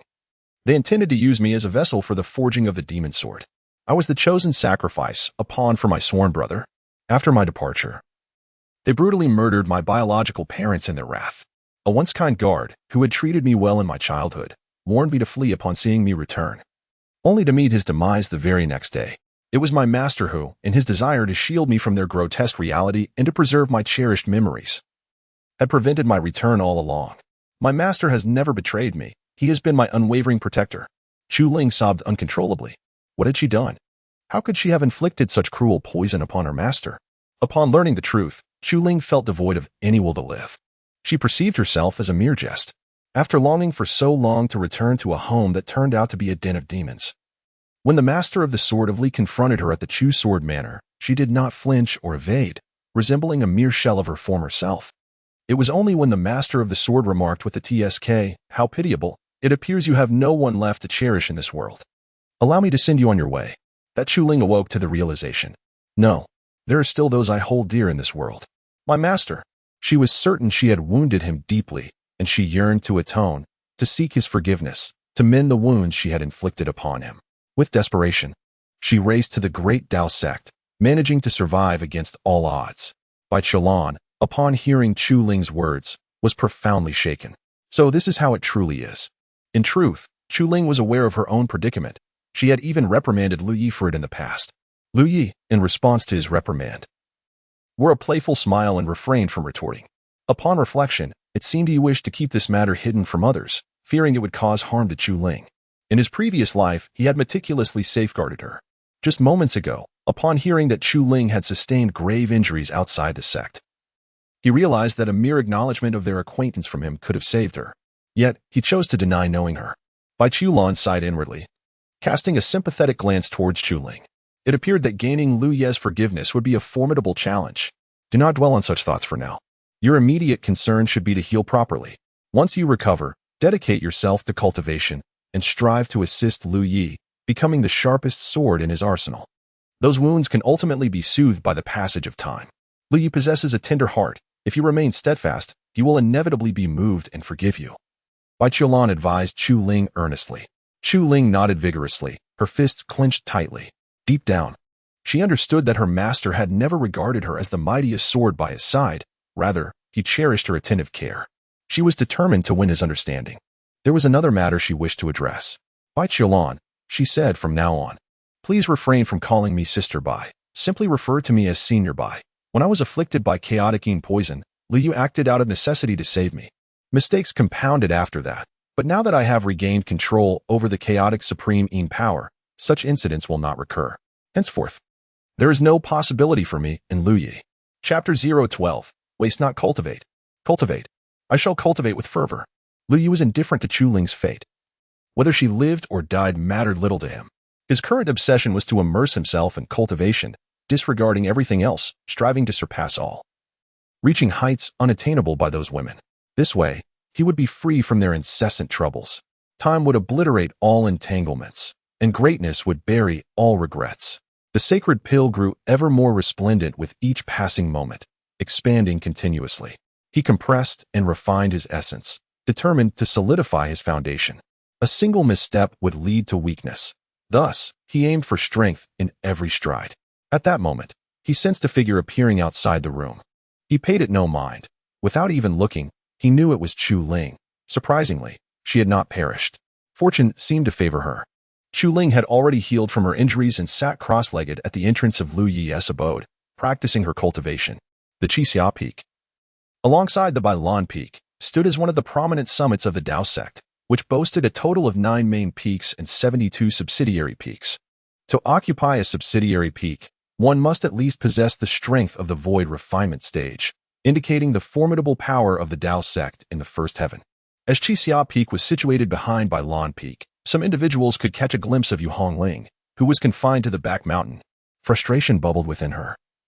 She had no intention of admitting her faults to that insufferable senior brother. Yet, one couldn't help but ponder, did that insufferable senior brother truly care for her? She was not foolish. After being reminded by her master, she began to reflect on her breakthrough moments, recalling how various energies had layered upon one another, incrementally aiding her ascension. The more she analyzed, the more alarmed she became.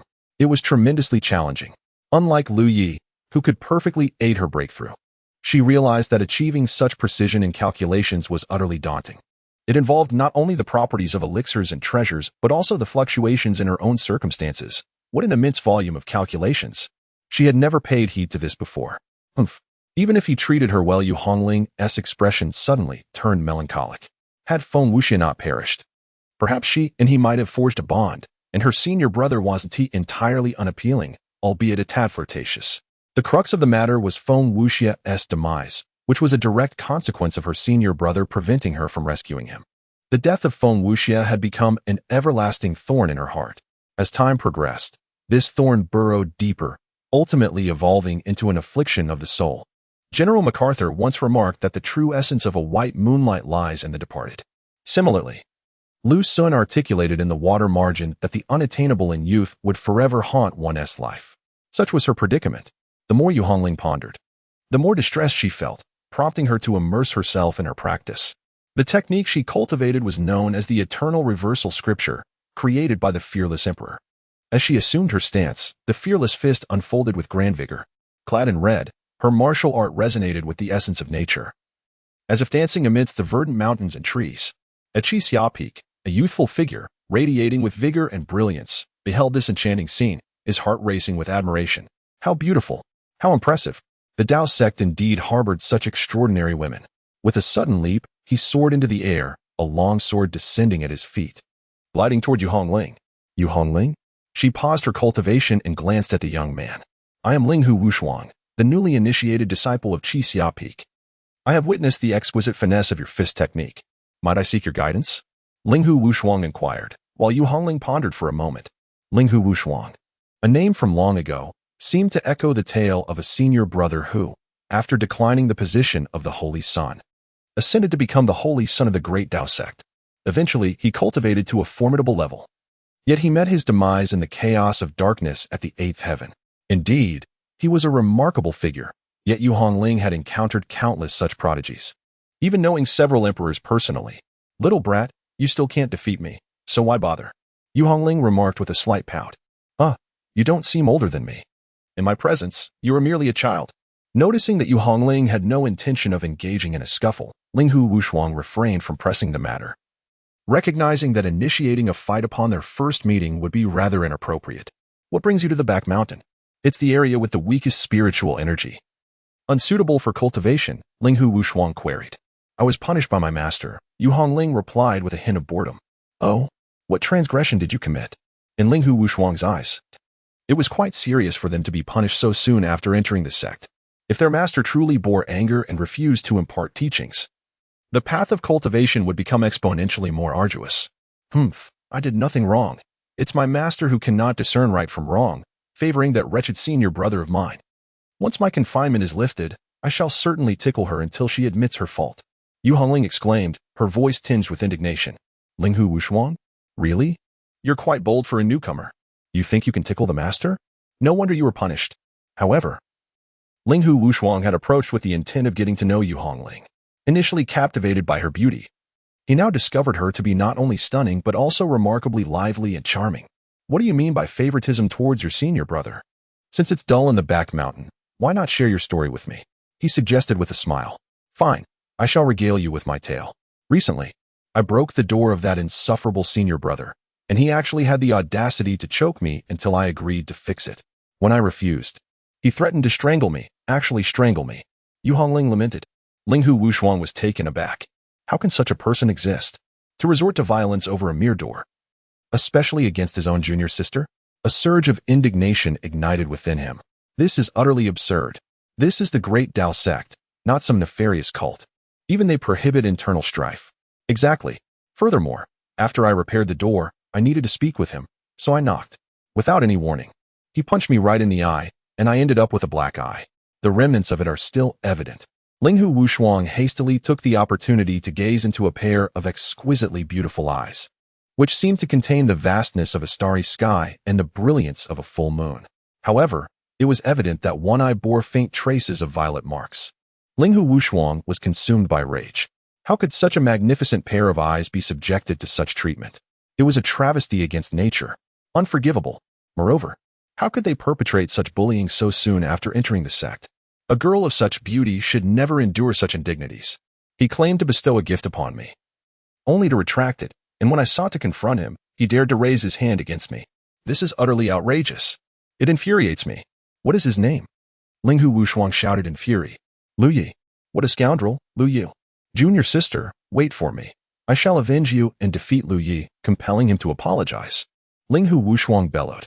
To his surprise, the agitated Yu Hongling fell into sudden silence upon hearing his words. Junior sister, what troubles you? Yu Hongling asked. You intend to confront Lu Yi? Do not jest. You cannot even best me, yet you wish to challenge Lu Yi?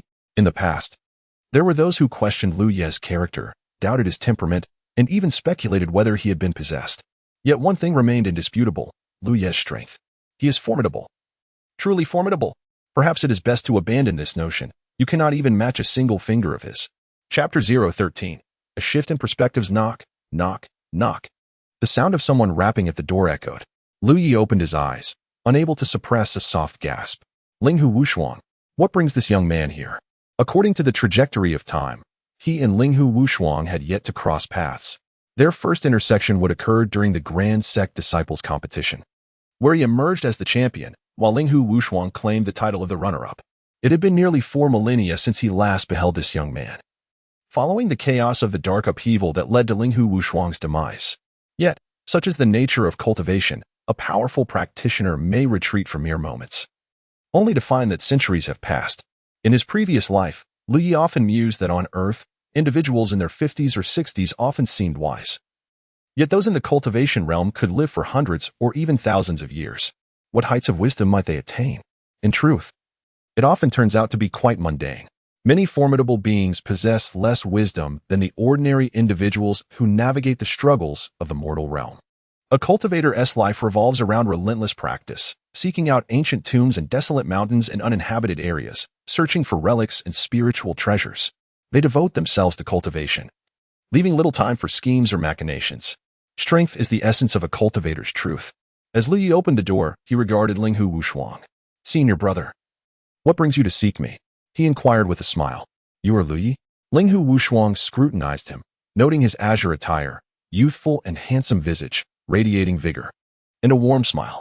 Though his eyes held a certain depth, he did not appear nearly as fearsome as the description provided by Yu Hongling. Indeed, I am Lu Yi. It seems you are familiar with me? Your name, senior brother Linghu, is well known to me. Achieving the heavenly pill in merely 2 months and 12 days is truly commendable. A smile crept upon Linghu Wushuang's lips, revealing his youthful spirit. Actually, it was 2 months and 11 days. I did not cultivate on the first day of my entrance.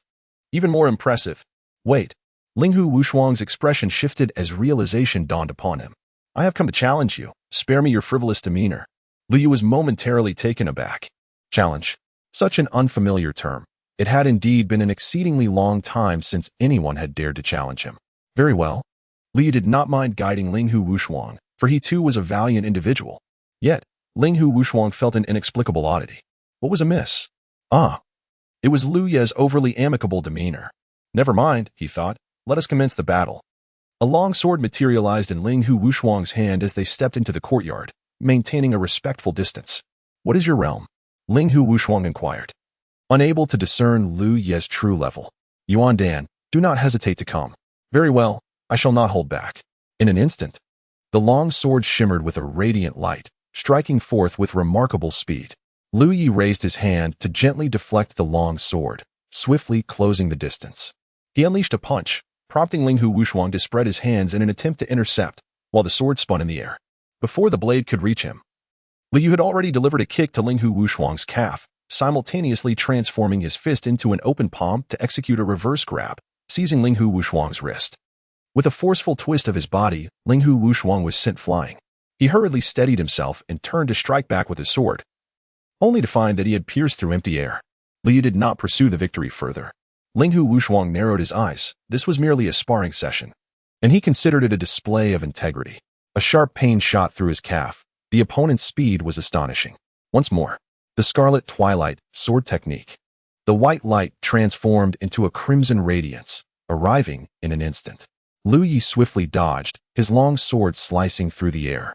Just as Linghu Wushuang prepared to execute a horizontal strike, Liu Ye's hand pressed firmly upon the sword, causing it to tremble violently. At the same time, he executed another side kick. Linghu Wushuang leaned once more, watching helplessly as a fist loomed larger before his eyes. However, just as the strike was about to connect, Liu transformed his fist into a claw, altering his position to seize Linghu Wushuang's collar and flung him away with force. Linghu Wushuang struggled to maintain his balance, narrowly avoiding a fall to the ground. Still, he felt the weight of defeat bearing down upon him, leaving him momentarily silent. Liu Yi remained silent, his intentions conveyed through his actions, fully aware that Linghu Wushuang would comprehend. I am not as skilled as you, Linghu Wushuang remarked, somewhat frustrated. Nonsense. If you possessed my prowess, would all those years I spent be in vain? However, my capacity for understanding is exceptional. This strike, the second form of the Qixia sword technique, can you withstand it? Liu nodded and said, please. The sword energy transformed into a radiant glow, illuminating the entire courtyard. Suddenly, the brilliance of the glow swiftly diminished, and in an instant, the sword moved with the swiftness of a startled swan, arriving in a heartbeat. Liu Yi delivered a powerful punch. With a resounding crack, the sword energy was shattered. At this moment, the victor was unmistakably clear. Linghu Wushuang exclaimed, why have I never heard of your name before? With strength like yours, you should not remain in obscurity. Liu spoke with a smile. To practice and engage is to cultivate. To practice and be still is also a form of cultivation. There are myriad methods of practice and countless paths to the ultimate truth, all leading to the same destination. Whose wisdom do you echo? Linghu Wushuang was taken aback once more. I came across such words in a book, found them profound, and memorized them for future use. She gave a thumbs up. I shall remember this, and seek opportunities to impress others. Liu Yi, right? I have committed your name to memory. You are impressive and admirable. Well, take care. I shan't see you off. Farewell. After Linghu Wushuang departed, Liu returned to his cultivation. He was currently striving towards the 7th layer of the Yuan Dan realm, and barring any unforeseen circumstances, he would likely emerge as the top cultivator of this generation in the Taoist sect. Of course, Liu was not particularly concerned with such hollow accolades at this moment. As Linghu Wushuang walked along the path, she couldn't help but murmur to herself, Liu doesn't seem as detestable as Hong Ling described. In fact, he appears rather amusing and gentle. Could it be that she was lying? But that seems unlikely. She spoke with such vehemence, it didn't seem like a facade. Yet, what could be the reason? At this moment, a woman approached from the opposite direction. Clad in a flowing emerald green gown, she possessed an exquisite beauty, her fair skin glowing, and her large, captivating eyes enhanced her allure. Though not as tall as Yu Hongling, she was equally striking in appearance. Are there so many beauties on Bailon Peak? However, this enchanting woman displayed a cold demeanor. As she passed by, she didn't even spare a glance, treating Linghu Wushuang as if he were merely a tree standing by the roadside. Such a beautiful girl, yet she seemed blind. What a pity. Linghu Wushuang continued to gaze at the stunning girl, who then arrived at Lu Ye's doorstep. Adjusting her gown, she knelt gracefully on the ground, lowering her head in submission. Kneeling at his doorstep. LOL, goodness. Am I dreaming? Such a lovely girl. No, not just lovely. She possesses the strength of the Yuan Dan realm. And yet, she knelt right outside Lu Ye's door. It is said that beneath a man's knee lies gold, yet a woman's knees can shift the cosmos. And here she was, kneeling before Lu Yi. Linghu Wushuang stood there, utterly astonished, for several minutes. Just moments ago, he had a favorable impression of Lu Yi, and now he was confronted with such a shocking scene. If he had a partner as beautiful as her, he would gladly kneel before her every day. But wait, Linghu Wushuang suddenly realized. This girl was kneeling at the door, and with Lu Ye's level of cultivation, he must certainly be aware of it. Yet, he did not open the door. He allowed this breathtaking girl to remain kneeling there. My heavens! My Taoist ancestors, my source of the great Tao, my esteemed sage. At this moment, Linghu Wushuang's worldview was entirely upended. Women, especially beautiful women, no longer seemed unattainable in his heart. Chapter 014. Oh no, this too. Chuling knelt before Lu Ye's door, yearning for his forgiveness. She understood that her master despised disturbances, so she refrained from interrupting him. She also knew that her master had a kind heart and would eventually forgive her. All she needed to do was wait. When her master was in seclusion, she would guard the door, and when he emerged, she would follow closely behind him. Wherever he went, she would accompany him. At the back mountain of the Bailon sect, Linghu Wushuang approached Yu Hongling, dejected and lost. Yu Hongling glanced at him, not at all surprised. This little brat dared to challenge her senior brother? It was akin to a mantis trying to stop a chariot. It was better that he was unaware of his brother's true identity. Otherwise, witnessing his brother would only make him feel like a mayfly gazing at the vast sky. I have lost. Linghu Wushuang finally broke the silence. How rare it is to have the opportunity to spar with my senior brother. This will become a source of bragging for you for many years to come, Yu Hongling remarked. Linghu Wushuang sighed deeply. Indeed, he is formidable. Yet I am not entirely outmatched. Once I grow stronger, I shall challenge him again. He is not as cruel as you claim. In fact, he treats me quite well. Humph. Do you know him better than I do? He is kind to men but particularly cold and ruthless toward women. Yu Hongling rolled her eyes. You were correct about that.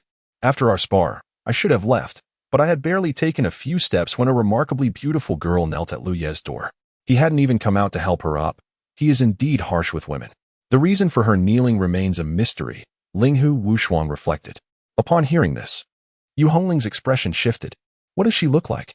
Linghu Wushuang pondered for a moment. She is very beautiful. Of course, how could I not know she is beautiful? Who at my senior brother's door isn't beautiful? Regardless, she wore a long emerald green dress, held a sword in her hand, and had large, bright eyes that made her seem exceptionally well behaved. Yu Hongling, upon hearing this description, finally let out a slow breath. Chuling, I thought it was just another seductress seeking my senior brother. Wait, Yu Hongling suddenly froze. How could she entertain such thoughts? Why would a seductress seek out that insufferable senior brother? Could it be that she was feeling jealous? Yu Hongling quickly shook her head, repeatedly muttering to herself. I am not jealous. I absolutely cannot be jealous. I will not be jealous. Linghu Wushuang? Oh no, is she also Lu Ye's woman? At this moment, his worldview underwent a profound upheaval. This shock was so overwhelming that it was nearly unbearable. Could it be that in this world, the more indifferent and cruel one is to a beautiful woman, the more she is drawn to him? Is the pursuit of a partner not about tender companionship, but rather about violence? Enough. I shall commence my training now. Kindly leave me be and do not disturb me unless it is urgent. With that, Yu Hongling issued her decree of dismissal. Linghu Wushuang, still preoccupied with thoughts of violence, immediately considered putting his ideas into action upon hearing Yu Hongling's words. Junior sister, I can assist you in your training. Engaging in practice together will allow us to better understand our shortcomings. I should be somewhat stronger than you. Shall we spar? What do you think? Yu Hongling cast a glance at Linghu Wushuang, her eyes questioning his belief in her strength. Linghu Wushuang, incensed, retorted angrily. Minutes later, He found himself forcefully slammed to the ground, the rocks beneath him shattering, his visage bruised and battered, trembling uncontrollably, eyes wide with disbelief and fear. Goodness! What manner of monsters reside on White Orchid Peak? I cannot defeat even one of them. Ha ha ha. After expelling Ling Hu Wuxuan, Yu Hongling engaged in her training for a while, achieving a modest breakthrough to the second level of Yuan Dan. Wait, didn't Ti Chu Ling return home? Why has she come back again, kneeling at the entrance of her odious senior brother? Yu Hongling muttered to herself, puzzled. I must go back and see. Yu Hongling possessed a nature that could not abide uncertainty. Grappling with confusion was more distressing to her than death itself. As for being grounded, what nonsense. She shared a sisterly bond with her master, and the notion of confinement felt overly distant. In a flash, Yu Hongling dashed to her senior brother's courtyard and, as expected, spotted Chu Ling kneeling silently on the bluestone ground, diligently practicing her techniques. Chu Ling, why are you back? Yu Hongling inquired. Chu Ling looked up at her, softly calling, Sister Hongling. Do not kneel. Get up. We female cultivators deserve dignity. Why must we bow to him? Yu Hongling stepped forward to assist Chu Ling, entirely forgetting her own past experiences of kneeling. Sister Hongling, I have wronged him. This is the punishment I deserve. Please do not concern yourself with me. Chu Ling resisted Yu Hongling's efforts to pull her up. What have you done wrong? Let me tell you, that despicable Lu Yi is exceedingly petty. The perfect Yuan Dan he gifted me in my past life, he has chosen not to give in this one. Such a miserly individual. Kneeling here until the end of time would be futile. Yu Hongling exclaimed deliberately loudly.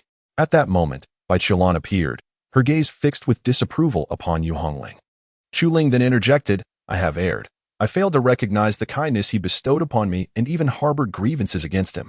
I not only inflicted the yin-yang devouring curse upon him, but also administered the heavenly stiffness poison. My sins are grievous, and the punishments I now endure are well-deserved. The name Tianjiang Ji Du caused Bai Qilan to momentarily pause in astonishment.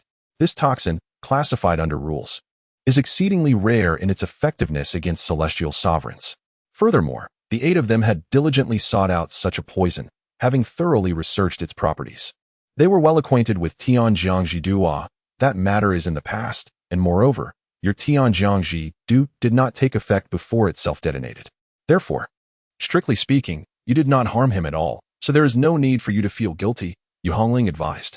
However, tears streamed down Chu Ling's face as she shook her head vehemently. No. Tianjiang Ji Du is a toxin that exists beyond the rules. Even if it did not manifest at that moment, it cannot be eradicated. It will remain permanently within the body of the afflicted, with no antidote available. Upon hearing this, the expressions of both Yu Hongling and Bai Qilan stiffened simultaneously. They exchanged a glance, each recognizing a shared sense of inexplicable panic within the other's eyes. If time were to rewind and we were reborn, surely the Tianjiang Ji Du would not follow us, would it? Yu Hongling murmured in a daze. The implications of the toxin following them were too daunting to contemplate. Suddenly, Yu Hongling shivered, unwilling to think further. Many poisons could be endured by Lu Yi at the celestial sovereign level, merely weakening his strength. However, for those below that level, the consequences were far less certain. At that moment, Bai Qilan quietly remarked, the perfect reversion pill. It seems that the Tianjiang Ji Du has returned alongside Lu Yi. Who is Lu Yi? Bai Qilan is relatively clear about this. She holds no animosity towards Lu Yi. Rather, she has always struggled to accept the distorted relationship they share. Initially, she maintained this connection under the pretense of alleviating her chaotic poison, enduring the humiliation with gritted teeth and a furrowed brow. However, as the chaotic poison within her was resolved, her tolerance for such an immoral and socially unacceptable relationship dwindled, especially as her master, being ridiculed by her disciple daily. She found it increasingly intolerable. Coupled with the instigation of a few others, Bai Qilan was engulfed in inner turmoil, which ultimately compelled her to take action. Perfect returning pill. Perfect returning pill. These 5 words detonated like thunder in Yu Hongling's mind. The Tianshang poison had frozen half of its power, meaning her senior brother, afflicted by the Tianshang poison, could only harness half of his strength to condense the essence pill. Was this the reason he chose to consume the perfect returning pill himself? Yu Hongling spoke urgently. Bai Qilan sighed. Most likely. In that moment, Yu Hongling's eyes glistened with tears. She bit her lip, drawing blood, oblivious to her own pain. What foolishness had she committed? Condensing the essence pill with only half of her true energy, even if her senior brother were a celestial being in his past life. He would not be able to forge a decent essence pill, perhaps not even a heavenly grade one. Yet, she had only considered herself, thinking her senior brother would rather waste the perfect returning pill than give it to her. She had not contemplated that his refusal stemmed from his own hardships. Senior brother. I'm sorry. Yu Hongling shouted her apology into the room. At last, she had expressed her remorse. However, within the chamber, there was no response. Bai Qiulan, a strong cultivator, had never pried into Lu Ye's matters, but now she was anxious. If the Tianchong poison had not dissipated, then the poison she had administered, had it vanished? Lu Yi, are you still in the room? I have something important to tell you. No one answered.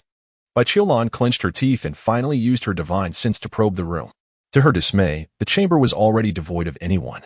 Where is Lu Yi? Lu Yi had long departed from the room, while Chu Ling knelt outside, amidst the clamor of 3 women who were making quite a commotion.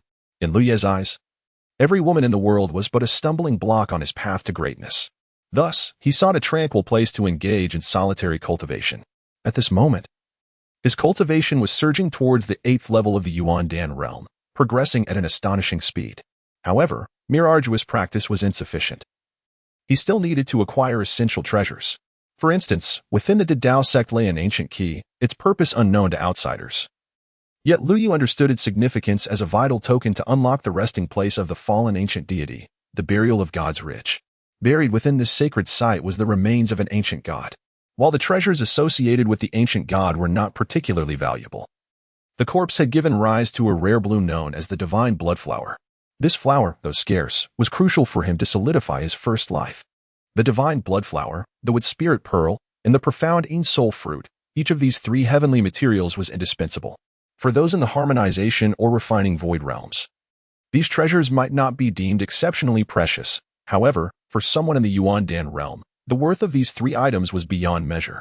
Thus, he needed to participate in the sect's disciple competition, as he had in his previous life, to earn the qualification to enter the Dao Treasure Pavilion. Undoubtedly, this competition would be far less arduous than that of his former life.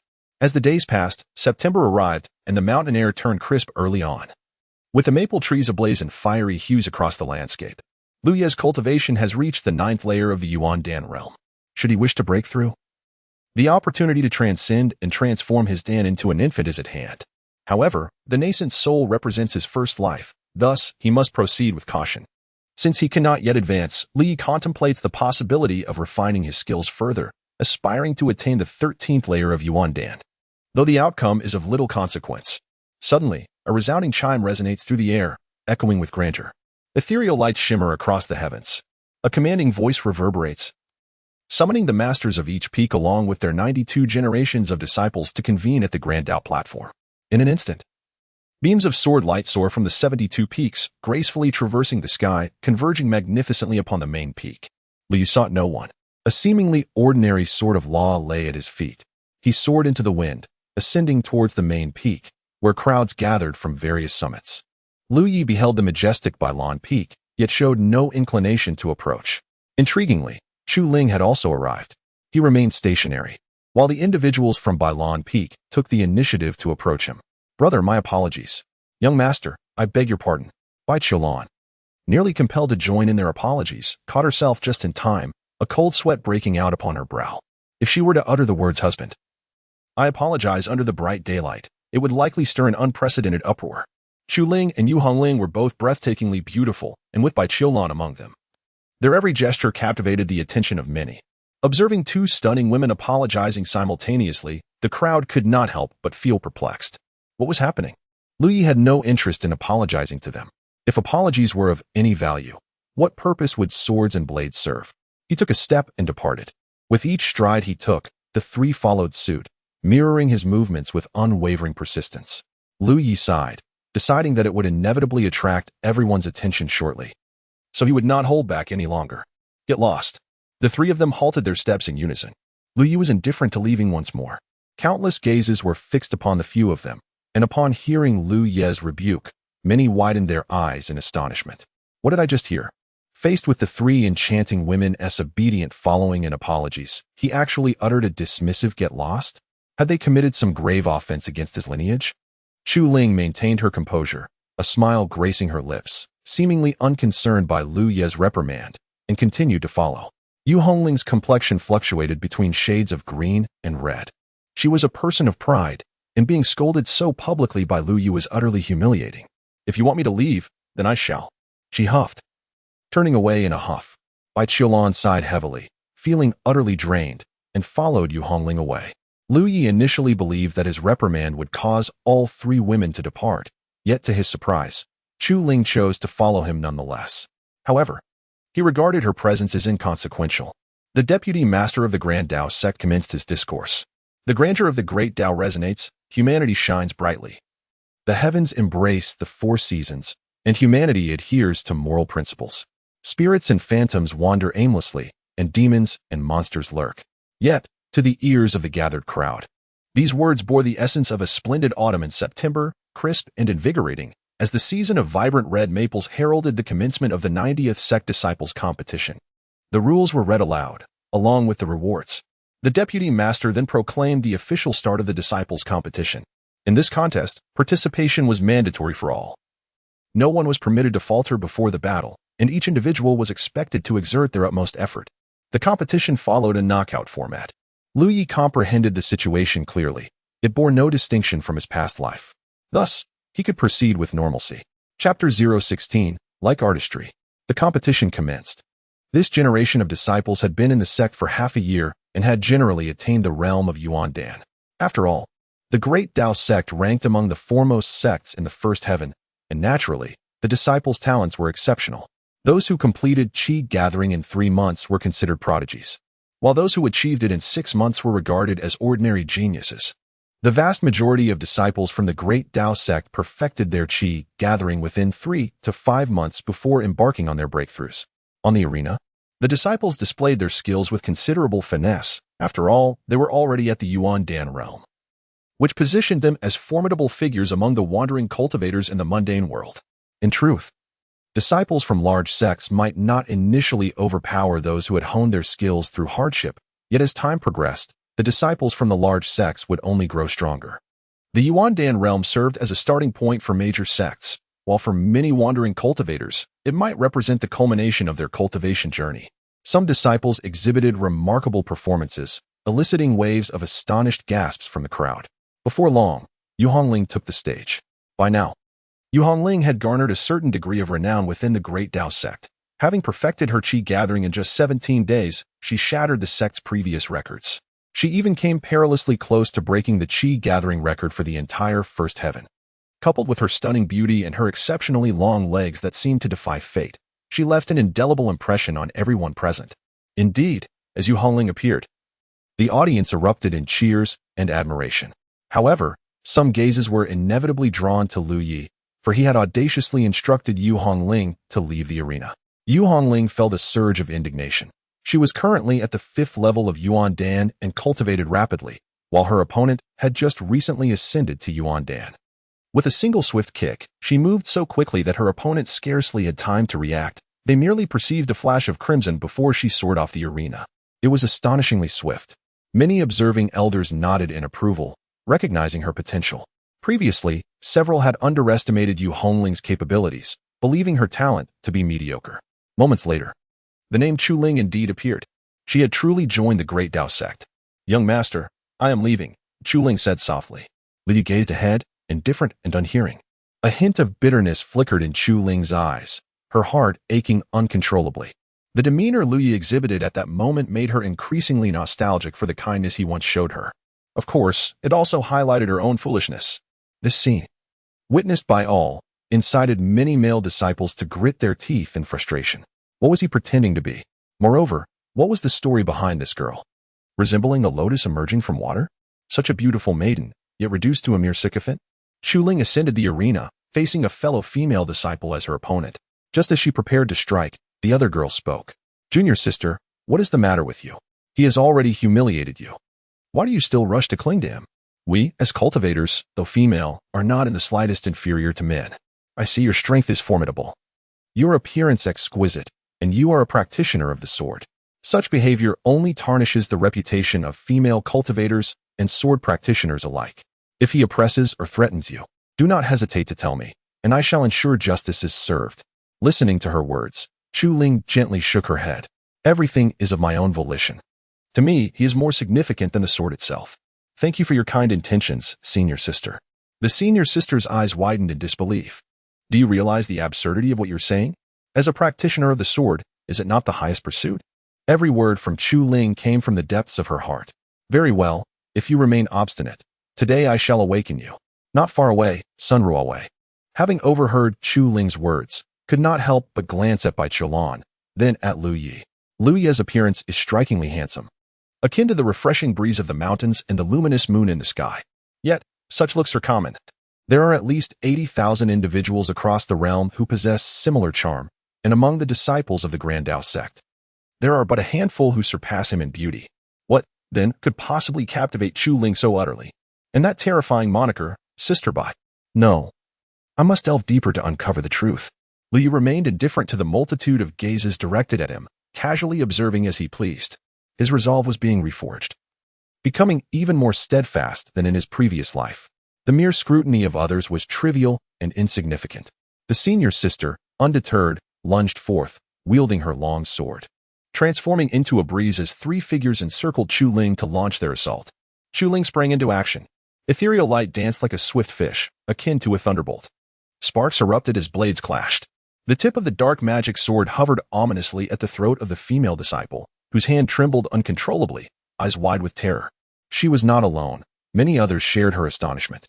The elder overseeing the competition displayed a terrifying gleam in his eyes, being a master of the sword path. He could perceive the purity and strength of Chu Ling's sword intent. To think that a love-struck individual could refine their sword intent to such a degree. What heights might one achieve if wholly devoted to the path? Some even contemplated eliminating Lu Yi, seeking to extinguish the spark of such a sword immortal's infatuation. Your move. Chu Ling retracted her long sword and spoke softly. I, Chu Ling of Bailan Peak, am victorious. She leaped down from the arena, eagerly rushing to Lu Yi's side. My lord, I have won, she exclaimed, her eyes sparkling as she awaited his praise. Yi closed his eyes in meditation, completely disregarding his surroundings. Chu Ling felt a pang of disappointment. It had been quite some time since she had last heard her lord praise her. What once felt routine was now profoundly missed. This scene was witnessed by many, who harbored 1,000 grievances towards Yi, enough resentment to resurrect 100 malevolent sword cultivators. Some elders of the sword sect even harbored a deeper desire for vengeance against Yi. After the 4 preceding competitors, it was finally Yi's turn. At this moment, many became acquainted with his name. Gu Qing, give it your all. Defeat him, they urged, hoping to awaken others to the reality of such a man, who lacked compassion and understanding. He must be thoroughly vanquished. The crowd rallied behind the disciple named Gu Qing, while Yi remained unfamiliar with this name. Likely a mere acquaintance. However, he recognized the young man named Lu Yishui, who was fervently cheering from the sidelines. As Gu Qing stepped onto the stage, the match commenced. Just as Gu Qing prepared to speak, Yi launched a powerful punch. A transparent fist imprint, the size of a grinding wheel, hurtled swiftly towards Gu Qing. Startled, Gu Qing let out a furious roar, swinging his long blade with all his might. The blade shattered, sending both him and his weapon flying off the platform. A copious amount of blood spilling forth in a most exuberant manner. The surrounding clamor fell silent in an instant. Thank you for your kindness. As Lu Yi stepped down from the arena, the air was light and carefree, his charm leaving one utterly speechless. The prowess of his punch struck deeply at the hearts of all present, swift, precise, and fierce. It resembled a work of art. Chapter 017. No striking the face indeed. This cohort has birthed many promising talents, remarked Deputy Sect Leader Ji Changming with a sense of wonder. Indeed, particularly the White Orchid Peak, which has been remarkably extravagant.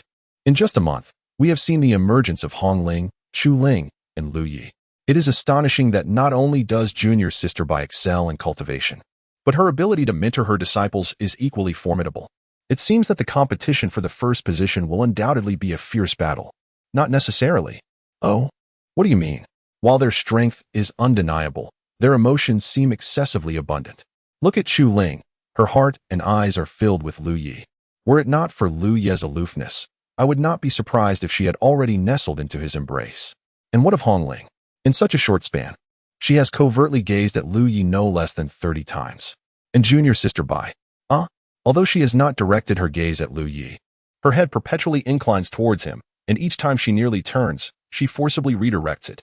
This, I find rather perplexing, Ji Changming mused, furrowing his brow. He cast a doubtful glance around him.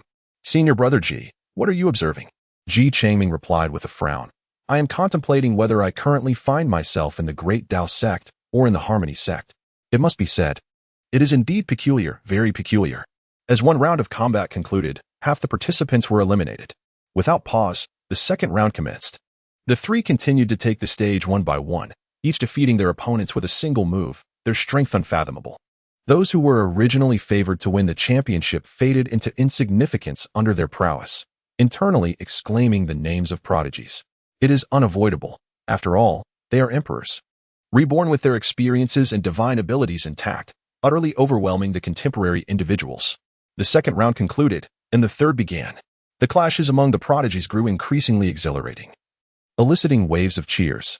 When Chu Ling and Hong Ling took the stage, the cheers reached a crescendo. However, whenever Lu Yi appeared, the entire venue fell into an instantaneous silence, as if orchestrated. Lu Yi remained unfazed. This time, his opponent was a remarkable talent named Li Jiuming, the foremost disciple of the Wendafeng sect in this cohort, a genuine contender for the championship title. I don't believe you can strike me with a single punch. He began, but before he could finish his sentence, Lu Yu's fist imprint was already before him. Li Jiuming swiftly formed seals with both hands, conjuring a magnificent and intricate rune-embellished shield of earthy hue. This was the Turtle Spirit Shield, renowned for its formidable defense. As the fist imprint made contact with the Turtle Spirit Shield, numerous fissures erupted, and with a resounding crack, the imprint shattered the shield with overwhelming force, sending Li Jiuming tumbling off the stage. A wave of astonishment swept through the crowd. Li Jiuming's prowess was undeniable.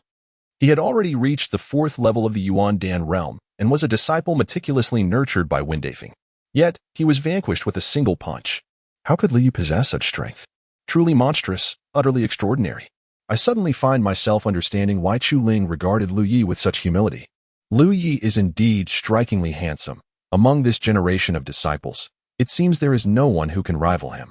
Elder Bai is astonishingly formidable. What methods does she employ to teach her disciples? Is it too late for me to seek her guidance? The crowd buzzed with lively discussions. It was evident that the name Lu Yi had firmly embedded itself in the hearts of all disciples of this generation. A single punch to shatter the Turtle Spirit Shield, impressive. In the fourth round, only a handful of fighters remained. The battles unfolded swiftly. This time, Lu Yi was to face Yu Hongling. The eyes of the gathered disciples sparkled with anticipation. Here it comes. Up to this point, Lu Yi, Chu Ling, and Yu Hongling had all concluded their matches with a single strike, leaving everyone unaware of the true extent of their capabilities. Now, with these two set to collide, a grand showdown was inevitable. Yu Hongling furrowed her brow. Facing Lu Yi? This was no jest. How could she possibly defeat Lu Yi? Yet, to concede so readily did not sit well with her. As fellow practitioners of the Yuan Dan realm, perhaps it was worth a try? With each preceding match, Chu Ling continued to dispatch her opponents effortlessly, her strength utterly staggering. At last, it was time for Lu Yi and Yu Hongling to take the stage. Senior brother, I look forward to your guidance. Just to be clear, no hitting the face, Yu Hongling playfully declared, standing elegantly before Lu Yi, clad in a striking red battle dress. Her figure was graceful, her legs luminous and flawless, epitomizing perfection. Lu Yi chuckled softly, delivering a punch through the air aimed squarely at Yu Hongling's face. Apologies. For at his current age, he was in the throes of rebellion. It is said that one should not strike the face. Yu Hongling, filled with indignation, did not halt her movements. The ancient scripture of the reversal Tao coursed through her. The sound of the Tao resonating within her as her true essence surged like a torrential river. She retaliated with a punch of her own. In that moment, Yu Hongling was fearless and undaunted. The fearless godly fist of the fearless emperor, embodying a resolve akin to burning one's boats, collided fiercely with Lu Ye's fist imprint. Boom! A tremendous roar echoed through the air. Yu Hongling's fist imprint was obliterated, and an immense force surged forward like a tempest, striking her squarely in the face. Bang! She was sent flying, her exquisite visage blooming like a vibrant peach blossom. Alas, it was all blood from her nose. Yu Hongling felt a sting in her nose, tears streaming down her cheeks. Cursed senior brother, this is not over between us. Lu Yu paid no heed to her. What level is this? Still unwilling to let it go with him? Upon witnessing the woeful appearance of Yu Hongling, many gasped in astonishment. My goodness. It appears that Lu Yi is genuinely disinterested in these two women. Could we have misjudged him? One might indeed argue that if he possessed even a modicum of compassion, he would not have reduced Yu Hongling to such a state. Perhaps it is precisely his lack of affection for these two women that has led to such a ruthless response to their persistent entanglement. If that were the case, Lu Yi is rather pitiable, isn't he? Just imagine, if you harbor no fondness for women and instead cherish the path of enlightenment. Yet two women cling to you with unwavering resolve, seeking to become your companions each day. What would that feel like?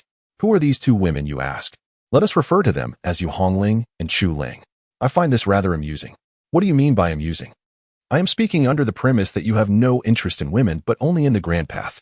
Oh, in that case, I find it amusing as well. Go away, go away. If you ask me, a young man must take care to protect himself when out in the world. Liu never anticipated that with a single punch, he would irrevocably alter his reputation. Thus, the Sigma Man remains an eternal legend. Yu Hongling, gritting her teeth, returned to Bai Qiulan's side, while Sun Ruowei observed the scene with a glint of curiosity in her eyes. Could it be that Yu Hongling harbors feelings for Lu Yi? Oh, Bai Qiulan, what secrets lie within your Bailan peak?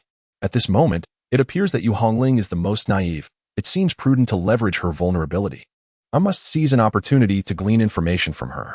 Chapter 018. Naturally willing, the competition continues. The Dead Dao sect is indeed impressive. A grand disciples tournament is set to conclude within a single day. Such is the efficiency of a major sect.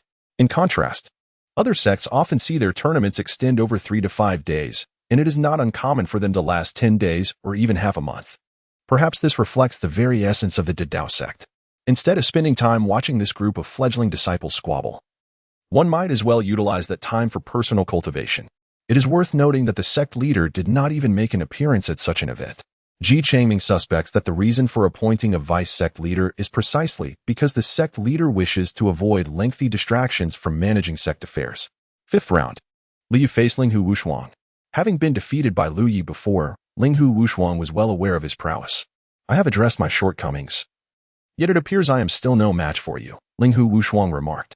Lu Yi also spoke for the first time in the arena. Acknowledging one's shame and striving for improvement is the essence of the path of cultivation. Linghu Wushuang paused for a moment before responding. Thank you. You're welcome. But why do you always treat your junior sister with such harshness? Linghu Wushuang inquired, perplexed. Lu Yi smiled softly, choosing not to respond. He positioned his fingers together, and a surge of sword intent began to coalesce between them. With a single decisive thrust of his finger, the air crackled with energy. Linghu Wushuang's mind was instantly set ablaze with alarm as he beheld the oncoming brilliance of the sword light, seemingly unveiling the boundless mysteries of the sword path. The celestial of Faixia Temple. Clang. The sword lights collided with a resounding clash. In that instant, countless gashes erupted across Linghu Wushuang's body. He staggered backward, retreating until he reached the very edge of the arena, where he finally managed to halt his retreat. Lu Yi did not make a second move. Linghu Wushuang vividly recalled the sword intent that erupted from that singular finger, pondering it repeatedly. I concede. After admitting defeat, Linghu Wushuang deeply bowed, leaped off the stage, and sat cross-legged, closing his eyes to attain enlightenment. Lu Yu turned and departed. The elders stared wide-eyed, their faces etched with disbelief. The sword intent? Astonishing beyond measure.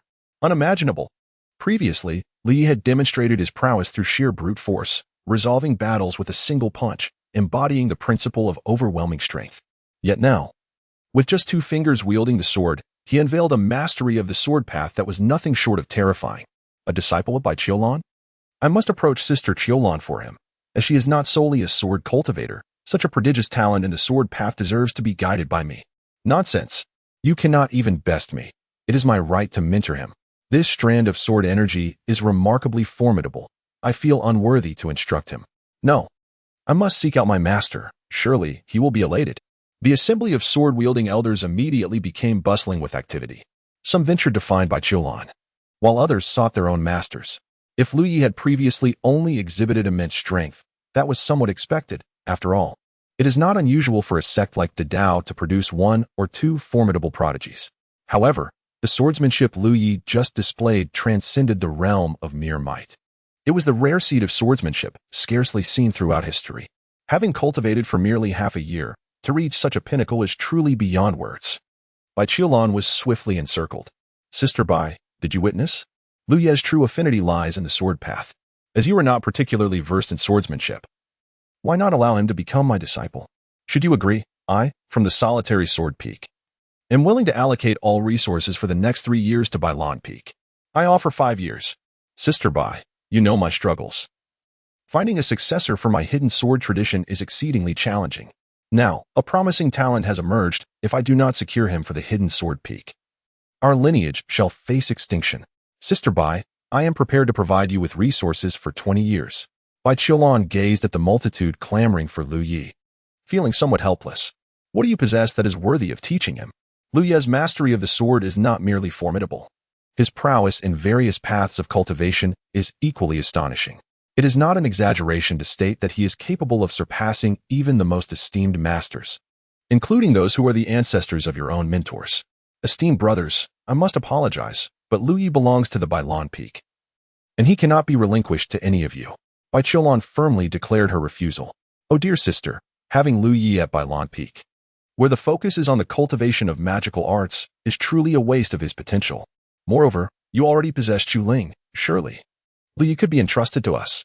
Absolutely not. There is no possibility of yielding Lu Yi to you. My decision is resolute and without room for negotiation. Bai Qiulan emphatically rejected the proposal. Lu Yi gazed at the scene before him, raising an eyebrow in disbelief. This was unexpected. Bai Qiulan still regarded herself as his mentor? Shouldn't she have treated him like a hot potato, swiftly sending him away to avoid any scandal of betrayal? Disciple Bai, I claim Lu Yi. A formidable aura suddenly descended, and with his arrival, all the swords in the vicinity began to hum, seemingly paying homage to the master of the sword path. The elder, clad in a black robe and bearing an ancient sword, spoke with an air of dominance. I pay my respects to the battle sword master uncle. I pay my respects to the battle sword master elder. The crowd bowed to the revered sword master. The harmonization realm. An elder of the harmonization realm has come to seize a disciple. The gathering was taken aback, never anticipating that a mere disciple contest would provoke the interest of an elder from the harmonization realm. Should Lu Yi become a disciple under such an elder, it would undoubtedly elevate him to a new level, becoming the junior brother of the sect master and the various peak masters. Junior brother of the battle sword. I believe Lu Yi is more suited to my sword path. A light laugh echoed from the void. Another elder from the harmonization realm had appeared. Brother Tao, I too feel that Lu Yi aligns more with my sword path. Yet another elder emerged. 3 elders from the harmonization realm were vying for Lu Yi. Bai Qiulan's expression turned slightly grim. For reasons she could not fathom, she was extremely reluctant to allow Lu Yi to become a disciple of another. Perhaps there was a hint of panic she was unwilling to acknowledge. If Lu Yi were to truly become a disciple of someone else, would that not sever all ties between them? No, that cannot happen. Bai Qiulan's gaze sharpened. Esteemed masters, according to the sect's rules, you may only select disciples when they first enter the sect. Time has elapsed. Now that you see my disciple's exceptional talent, to come and claim him is truly unbecoming of elders. Bai Qiulan's voice rang out with unwavering resolve. You are not a sword cultivator. How can you adequately teach a powerful sword cultivator? That is not a valid reason for your claim. A throng of sword cultivators fervently began to persuade Bai Qiulan. Yet she remained unmoved. Regardless, I shall claim Lu Yi as my disciple. As long as he consents, I will immediately report to the sect master for a decision. Indeed, disciple Bai is obstinate. Let us seek the sect master. The battle sword master inquired. Lu Yi, I ask you now, do you wish to leave Bailon Peak and become a disciple of another sword cultivator? Instantly, numerous gazes converged upon Lu Yi. Yu Hongling clenched her fists nervously, while Bai Qiulan's eyes, calm as water, rippled at that moment. Lu Yi revealed a faint smile on his face and spoke softly. Of course, I am willing. These 4 words, akin to a thunderclap, instantaneously resonated in the hearts of those present. Yu Hongling's eyes widened in disbelief as she stared at Lu Yi, then glanced toward her master. Bai Qiulan also trembled slightly, her hand clenched into a fist, her gaze reflecting a mixture of astonishment and a hint of confusion. Lu Yi was reluctant to accept her as a disciple. Upon hearing these 4 words, Bai Qiulan felt an inexplicable sense of panic and turmoil within her. Ha ha ha, splendid. Since Lu Yi has no objections, I shall promptly request the sect master's decree. The sword master of battle laughed heartily, his figure vanishing in an instant. The 2 other supreme elders hurriedly made their way to the main peak. Several sword-wielding peak masters gritted their teeth, similarly soaring towards the main peak. Uncertain whether the sect master would permit the supreme elders to vie for disciples, or instead direct Lu Yi to another peak. Bai Qiulan cast a deep glance at Lu Yi. Master, the voice of Yu Hongling was filled with urgency. She could not allow her senior brother to go to another peak. Although she could not discern the reason, Yu Hongling felt an overwhelming aversion, fiercely resisting the notion of Lu Yi changing his sect affiliation. As long as I am here, no one can take him away, Bai Qiulan declared resolutely, her figure vanishing in an instant. As a group of formidable and fearsome warriors departed, the others began to ponder, and a shared thought arose in their minds. Lu Yi is destined for greatness. Regardless of who ultimately accepts Lu Yi as a disciple, you will undoubtedly shine. However, is it truly wise to so candidly express his desire to sever ties with the Bailan Peak? As the saying goes, once a master, forever a father. Although the realm of cultivation does not overly emphasize such notions, a degree of subtlety is still required. Just moments ago, the esteemed elder inquired whether Lu Yi wished to part ways with Bailan Peak, and his response was astonishingly nonchalant. For someone like him, would other peaks not regard him with some measure of apprehension? At present, he flees from the strong without a moment's hesitation. When he encounters an even greater force, he will undoubtedly do the same. Simply stating that he will heed the arrangements of the elders should not be considered a breach of decorum. This individual possesses remarkable talent, yet his emotional intelligence is sorely lacking. Whether he can achieve greatness ultimately hinges on the tolerance of his chosen master. The competition continues. After Lu Yi triumphed over Linghu Wushuang, he had already secured one of the top 2 positions. Meanwhile, another match featured Chu Ling battling the renowned senior sister of the Grand Dao sect, Xiao Huarong. Xiao Huarong, an exceptional talent of the Grand Dao sect, possessed a gentle demeanor and exquisite beauty. The audience's interest shifted, rather than engaging with Lu Ye's matters. They were far more captivated by the clash between these 2 stunning prodigies, scarcely daring to imagine the splendor of their confrontation. As Chu Ling and Xiao Huarong took the stage, both radiated unparalleled beauty, yet each exuded a distinctly different aura. One was as gentle as water, serene and untroubled, while the other was akin to a sword, calm when sheathed yet resounding when drawn. The battle commenced. On another front, a boisterous crowd surged towards the Grand Dao Hall. A middle-aged man with a beard appeared to have been waiting there for quite some time. Sun Ruowei followed closely, her eyes brimming with curiosity. Let me see what transpires here. Master, there is a disciple, Lu Yi, whose extraordinary talent in swordsmanship is truly fitting for my legacy. My lineage is on the brink of extinction. Surely you cannot wish for an old man, whose life has been devoted to the sect, to take his unique skills to the grave? The sword battle elder began with heightened emotion. Sword battle uncle, how can you speak so? Sect leader Lu Changfeng responded, both amused and exasperated. Am I not speaking the truth? If junior brother Bai were a sword cultivator, I would remain silent. However, he is a technique cultivator.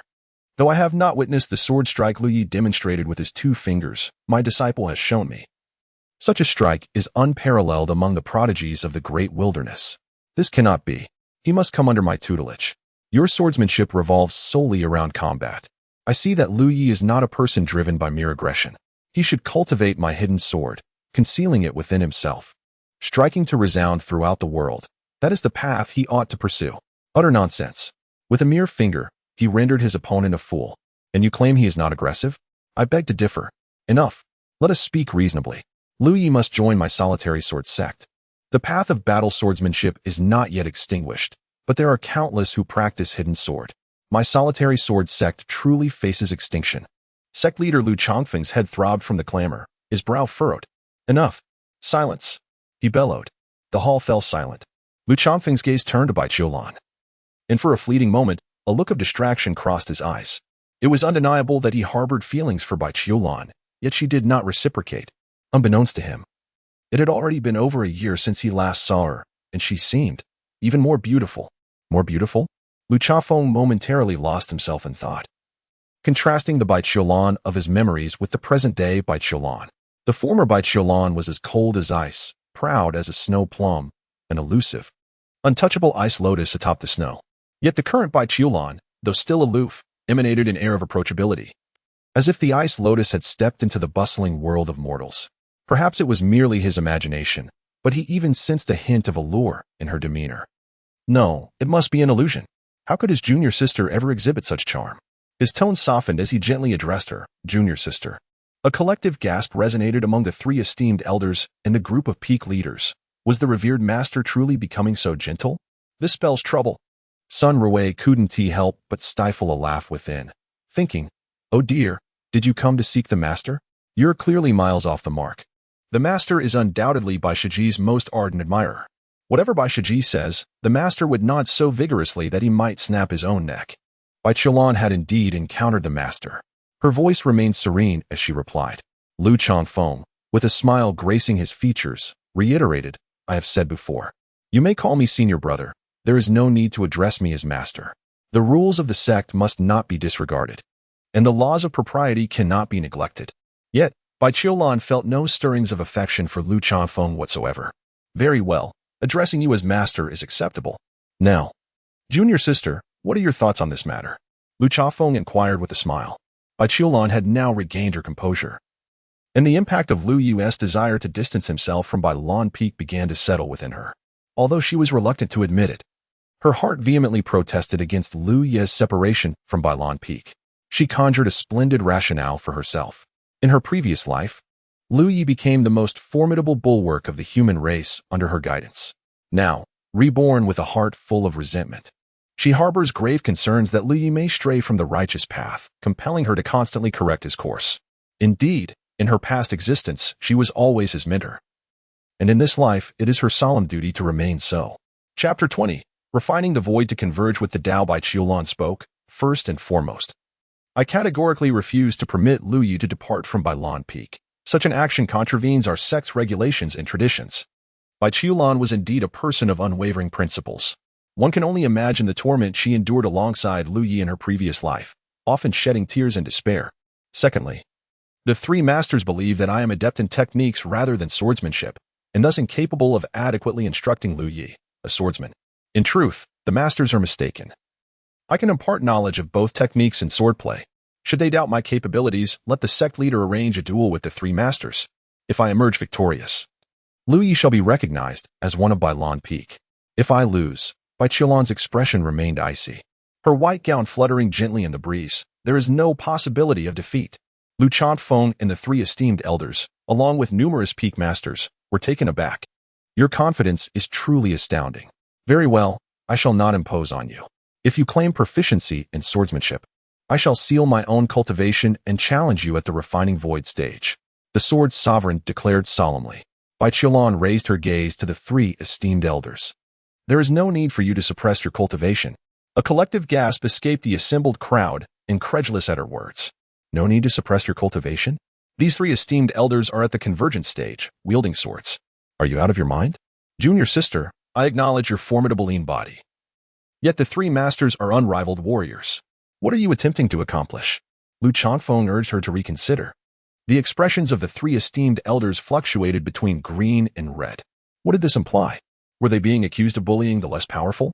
Brother, there is no need for further persuasion. If we desire Lu Yu, let us engage in a battle in the heavens. With that, Bai Qiulan ceased her discourse, vanishing to appear in the skies above. Very well, to bully the weak, I shall bear this infamy for the sake of a disciple. The sword sovereign prepared to abandon all pretense, his figure disappearing as well. The crowd rushed to follow. Lu Changfeng was nearly beside himself with anger. Uncle Gujian, do not harm junior sister Bai. No one held any faith in Bai Qiulan's chances. The disparity was simply insurmountable. How could one possibly favor her? One was at the refining void stage, the other at the convergent stage. The absurdity lay in a practitioner of techniques challenging a master of swordsmanship with a sword. It was utterly preposterous. Disciple, you need not wield a sword. Merely allow me to be injured, and I shall refrain from further discussing the matter of accepting apprentices, proclaimed the elder of the solitary sword. Bai Qiulan, her demeanor composed, extended her finger skyward. In an instant, the heavens shifted, dark clouds swirling in tumult. A formidable and chilling sword intent erupted, emanating a frosty aura as mist and clouds churned. Above, in the firmament, a colossal sword of moonlit white, forged from the swirling clouds, surged forth, accompanied by tempestuous winds, rains, and thunder, in harmony with the path of the lunar essence. This immense sword towered thousands of zhang, spanning the cosmos. Under its presence, all beings felt as insignificant as mere ants. Countless disciples of the Tao and formidable warriors alike gazed upward, transfixed by the grandeur of this sword, its aura radiating magnificence. The celestial sword of the lunar essence, my master has made her move. The battle between Yu Hongling and Chu Ling came to a halt as they too raised their gaze to this celestial sword. This was a formidable technique, crafted specifically for the celestial body of the lunar essence, indeed, conceived by Lu Yi. Even in the realm of the void refinement, wielding this sword, albeit in its nascent form, would be an arduous task. Yet now, Bai Qiulan had unleashed its power. The moment the celestial sword emerged, the expressions of the three elders transformed dramatically. How is this possible? Lu Changfeng exclaimed in astonishment. When did Bai Qiulan learn swordsmanship? Such potent sword intent. Such terrifying sword might. When did she master the art so proficiently? Be cautious, Master Uncle. Bai Qiulan's complexion paled as she abruptly pointed at the elder of the solitary sword. Thunderous roars filled the air. The colossal sword, accompanied by a deafening rumble, tore through the sea of clouds, striking with the ferocity of a soaring Kuanping, forcefully descending upon the elder of the solitary sword. Indeed, it was as if a mountain was crashing down. The elder of the solitary sword let out a tremendous roar. A torrent of sword energy surged around him. As vast as the ocean, all converging upon the celestial sword, countless sword energies coalescing like the most intricate of mechanisms to form a grand beam of sword light. This sword was the solitary sword. The two titanic beams of sword light collided with thunderous force. They crushed and shattered, mingled with flames and thunder. The celestial sword, despite its own fragmentation, relentlessly surged forward toward the elder of the solitary sword. Boom! The elder of the solitary sword retreated, bloodied, and defeated. The celestial sword dispersed autonomously. Master Uncle, you have lost, Bai Qiulan declared, her voice icy. A profound silence enveloped the arena. Every gaze was filled with disbelief. It was inconceivable that Bai Qiulan had indeed triumphed over the elder of the solitary sword, achieving victory through the convergence of the void refinement and the way. Silence reigned. A tangible stillness. Even the wind ceased its whispers. No one could have anticipated such a spectacle. No one foresaw this outcome. Bai Qiulan's challenge to the elder was born of frustration, yet here she stood victorious. I invite the next Master Uncle to enlighten me. Bai Qiulan spoke. The Grand Elder of the Hidden Sword and the Grand Elder of the Battle Sword exchanged glances, both revealing profound astonishment in their eyes. After a moment of hesitation, the Battle Sword Master sighed. Very well, the swordsmanship you have demonstrated is sufficient to indicate your capability to instruct Lu Yi. Our initial intention was merely to protect this unrefined gem from being tarnished. Since you were able to guide him, it would be inappropriate for us to hinder your talent. Indeed, I share the same sentiment. Thank you, esteemed uncles. The contest in the wilderness has reached a conclusion. The formidable prowess displayed by Bai Qiulan instilled a sense of awe, particularly among her peers. It was initially believed that everyone was at the same level of cultivation.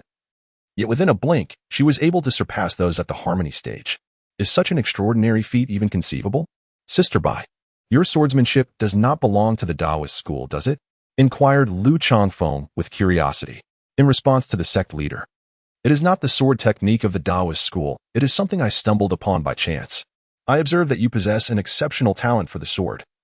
And I happen to have a plethora of sword techniques that I have collected over time. Would you care to visit my personal library to explore them? Lu Changfeng proposed. Eager for an opportunity to engage with Bai Qiulan. Bai Qiulan cast a glance at him. Sect leader, there is no need. I do not favor swords. I have many techniques of the Tao. I have little affinity for techniques. Lu Changfeng replied. The implication of her refusal was unmistakably clear, as someone who specializes in techniques. To claim a disinterest in them was a blatant dismissal. Not to worry, not to worry. It has been quite some time since I last saw you. And upon this encounter, I perceive that you have become more amiable, suggesting an advancement in your cultivation, Lu Changfeng remarked. Upon hearing Lu Changfeng's words, Bai Qiulan cupped her hands in acknowledgement. Since there is nothing further, I shall take my leave. Chapter 021. Intent to kill upon Bai Qiulan's return to the arena. The battle between Xiao Huayong and Chu Ling had already concluded, with Xiao Huayong predictably facing defeat. However, the fact that she managed to exchange several blows with Chu Ling was a source of pride.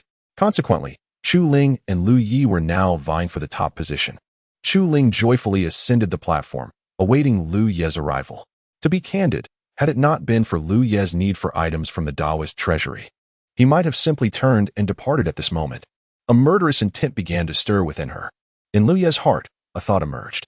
He ascended the arena, his fingers once again coming together. A murderous aura? Chu Ling paused, the smile on her face transforming into a forced grimace at that moment. The young master had indeed directed his killing intent towards her. Chu Ling's gaze fixated on Lu Yi, and for the first time in such a long span, Lu Yi truly beheld Chu Ling. She had initially intended to concede with a mere glance. Yet upon sensing Lu Ye's lethal energy, she found herself ensnared in profound anguish.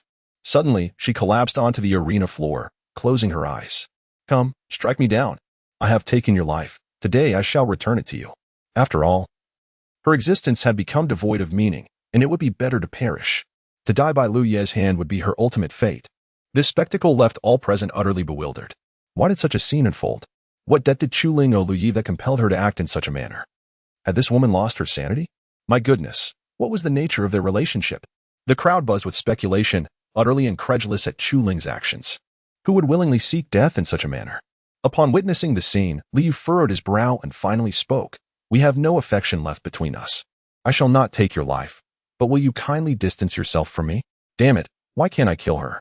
If they were to engage in battle, Liu could have delivered a lethal blow with a high probability of extinguishing Chu Ling's life. However, in her current state, any action he took would surely be thwarted. He could not comprehend it. Since they had severed their ties, why not live their separate lives in peace? Why must there be continued entanglement? No. My lord may kill me, but I shall never leave your side, Chu Ling asserted with unwavering determination.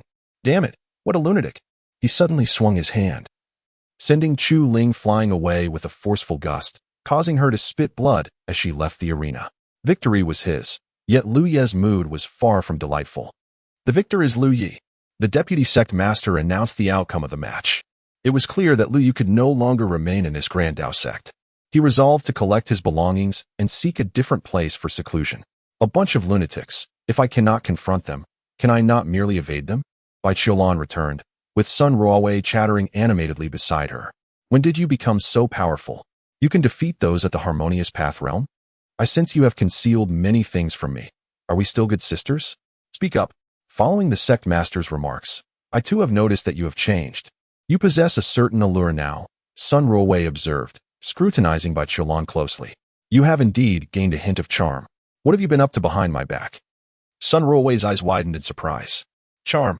Bai Qiulan's features remained as elegant and noble as ever, seemingly untouched by the mundane world. Yet now, an alluring quality had emerged in her expression, as if she had transformed from a celestial being into a woman. Bai Qiulan raised an eyebrow, preparing to speak when suddenly an icy chill enveloped her entire being. Her hand instinctively clenched into a fist as her vital essence flowed. Strands of cold energy emanated from her body, causing her delicate brows to knit together. Sun Ruowei, standing beside her, noticed the change in Bai Qiulan's demeanor. What is wrong with you?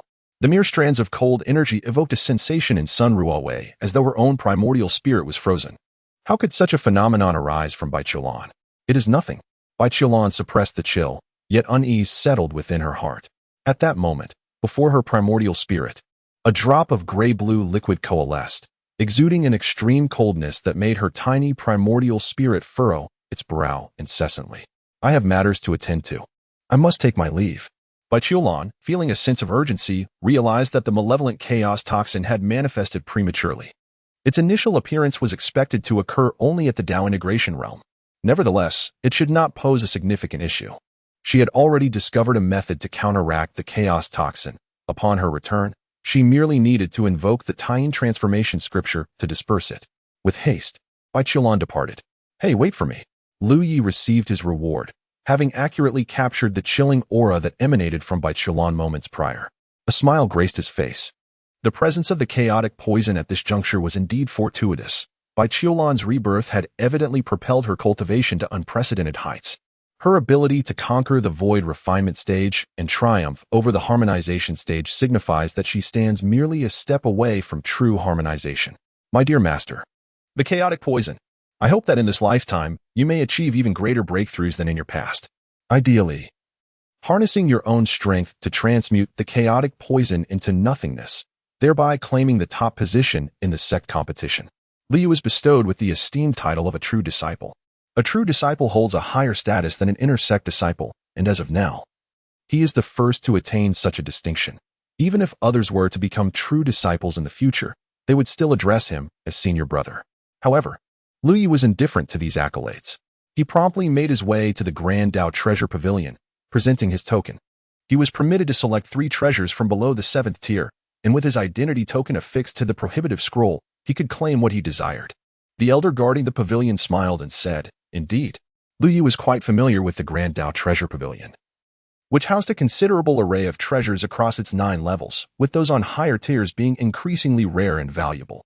In his previous life, he had been dazzled by the assortment, yet now, he entered with a calm demeanor, leisurely inspecting the wares. Every treasure, with its various effects and attributes, was laid bare before Lu Ye's discerning eyes. The first treasure he encountered was the wood spirit pearl. The second was the key to the god burial ridge. The third was a treasure furnace, intended for exchanging for the Xian soul fruit at the Dan Peak. This particular item fell under the category of medicinal materials, which were not accepted by the Grand Dao Treasure Pavilion. Having secured the 3 treasures, Lu Yi departed from the pavilion and headed straight for the Dan Peak. As he passed by, he called out for the 9 Dragons treasure furnace, offering in exchange for a singular Xian soul fruit. Only the Xian soul fruit. Esteemed brothers and sisters, uncles, and ancestors with Xian soul fruits, do not miss this opportunity. No need for 980, nor 668. Just 1 Xian soul fruit, brought home with the 9 Dragons treasure furnace. It had been a while since he had last called out, and the act felt somewhat unfamiliar, yet he was pleased with his efforts. He was not alone in his proclamations. Beneath the Dan Peak, dozens, if not hundreds, of cultivators were also shouting, including many alchemists of the Void Refinement realm. Occasionally, one might even encounter an alchemist of the Harmonious Dao realm calling out. The 9 Dragons treasure furnace was renowned, and under Lu Ye's vigorous shouts, it naturally attracted considerable attention. Numerous alchemists cast admiring glances his way. What a promising lad. His voice is so robust. He certainly possesses the makings of a fine alchemist. Do you only seek the Xian soul fruit? Will you not consider other items? No. I only seek the Xian soul fruit. Lu Ye's stance was unequivocal. He refused to accept any elixirs containing the precious Xian soul fruit as their primary ingredient, insisting solely on the fruit itself. After all, this was the Grand Dao sect, abundant in resources. Within merely half an hour, someone hurriedly approached, clutching the coveted Xian soul fruit. I will trade with you. I will trade with you. The foolish continued to debate with Lu Yi on whether a potion containing the essence of the Xian soul fruit could suffice, while the astute had already set off in search of an intact Xian soul fruit. Mission accomplished. With all 3 items in hand, Lu Yi promptly made his way towards the sect. At the sect, Chu Ling awaited him eagerly, a box of pastries in hand. Upon seeing Lu Yi approach, her eyes sparkled with delight, and she rushed forward. My lord, I have prepared your favorite mung bean cake. Lu Ye's figure perfectly evaded her as he exited the sect. A seemingly ordinary sword ascended into the sky, with Lu Yi stepping upon it, transforming into a streak of light that rapidly vanished. Chu Ling felt no sense of loss. In an instant, her magic sword soared forth, and she too stepped onto her sword, pursuing Lu Yi. At Baichulan Dao Academy, Sun Ruowei anxiously paced back and forth at the entrance. What could have caused such an uncontrollable surge of chilling energy? Had something gone awry in her cultivation? It was evident that the room where Baichulan practiced was now encased in frost, emanating a terrifying aura of Taiyin energy. Yu Hongling hurriedly arrived, and upon witnessing the scene, could not help but exclaim, why has the Taiyin poison manifested so early? It shouldn't be like this. It typically appears only at the harmonization realm. Upon hearing this, Sun Ruowei immediately inquired, Hongling, what is Taiyin poison? Do you know? Yu Hongling realized her slip of the tongue, but, knowing that Sun Ruowei was the closest friend of her master, felt compelled to divulge the truth. Due to the nature of our master's constitution, the Taiyin energy continuously accumulates. When it gathers excessively, it condenses into a liquid form. This liquid Taiyin energy is extremely frigid and induces profound cold pain, which is the essence of Taiyin poison, Yu Hongling explained. What should we do? Is there any solution? Sun Ruowei pressed on. There is. My master has discovered a remedy, but I am merely astonished that the Taiyin poison, which should only erupt at the harmonization realm, has manifested prematurely while my master has yet to reach that stage. Upon hearing this, Sun Ruowei instinctively sensed something amiss. The harmonization realm, a level pursued by countless cultivators. Even within the esteemed Dao sect, it was not easily attained. Yet, Yu Hongling, merely at the Yuandan realm, seemed unnaturally familiar with the harmonization realm, devoid of any reverence. Is there truly a solution? Sun Ruowei questioned again for confirmation. Indeed, the remedy was found by my senior brother. In his previous life, the Taiyin poison troubled our master for many years, and he spent a considerable time seeking a solution. However, Taiyin and Yang energies are among the most potent forces within the chaos of heaven and earth. Resolving this is exceedingly challenging. Nevertheless, I remain extremely confident in Lu Yu's abilities. Upon hearing of a potential solution, Sun Ruowei could not help but breathe a sigh of relief. That is good. That is good. At that moment, the peculiarities of recent events resurfaced in her mind, stirring a curious sense of intrigue. Hongling, what is the situation regarding that Chu Ling? What is her relationship with Lu Yi? Yu Hongling's expression slightly stiffened. She was not naive. Why does my esteemed uncle inquire about this matter? I recall that my master's uncle neither knew Chu Ling nor Lu Yi, who claimed I was unfamiliar. Not long ago, Chu Ling was on the brink of death, and I was the one who saved her. In fact, I could consider myself her savior. I found her to be quite obedient and had contemplated taking her as my disciple. However, she currently has no intentions of seeking a master, as she has joined the Grand Dao sect, to which I contributed. Yet, such a remarkable girl now appears so humble before Lu Yi. I truly cannot comprehend this and feel a pang of sorrow. Yu Hongling nodded, entirely disregarding Sun Ruowei's remark. Chu Ling has only recently begun her journey, and my interactions with her have been limited, thus I am unaware of their circumstances. You truly do not know? Sun Ruowei narrowed her eyes. I genuinely do not.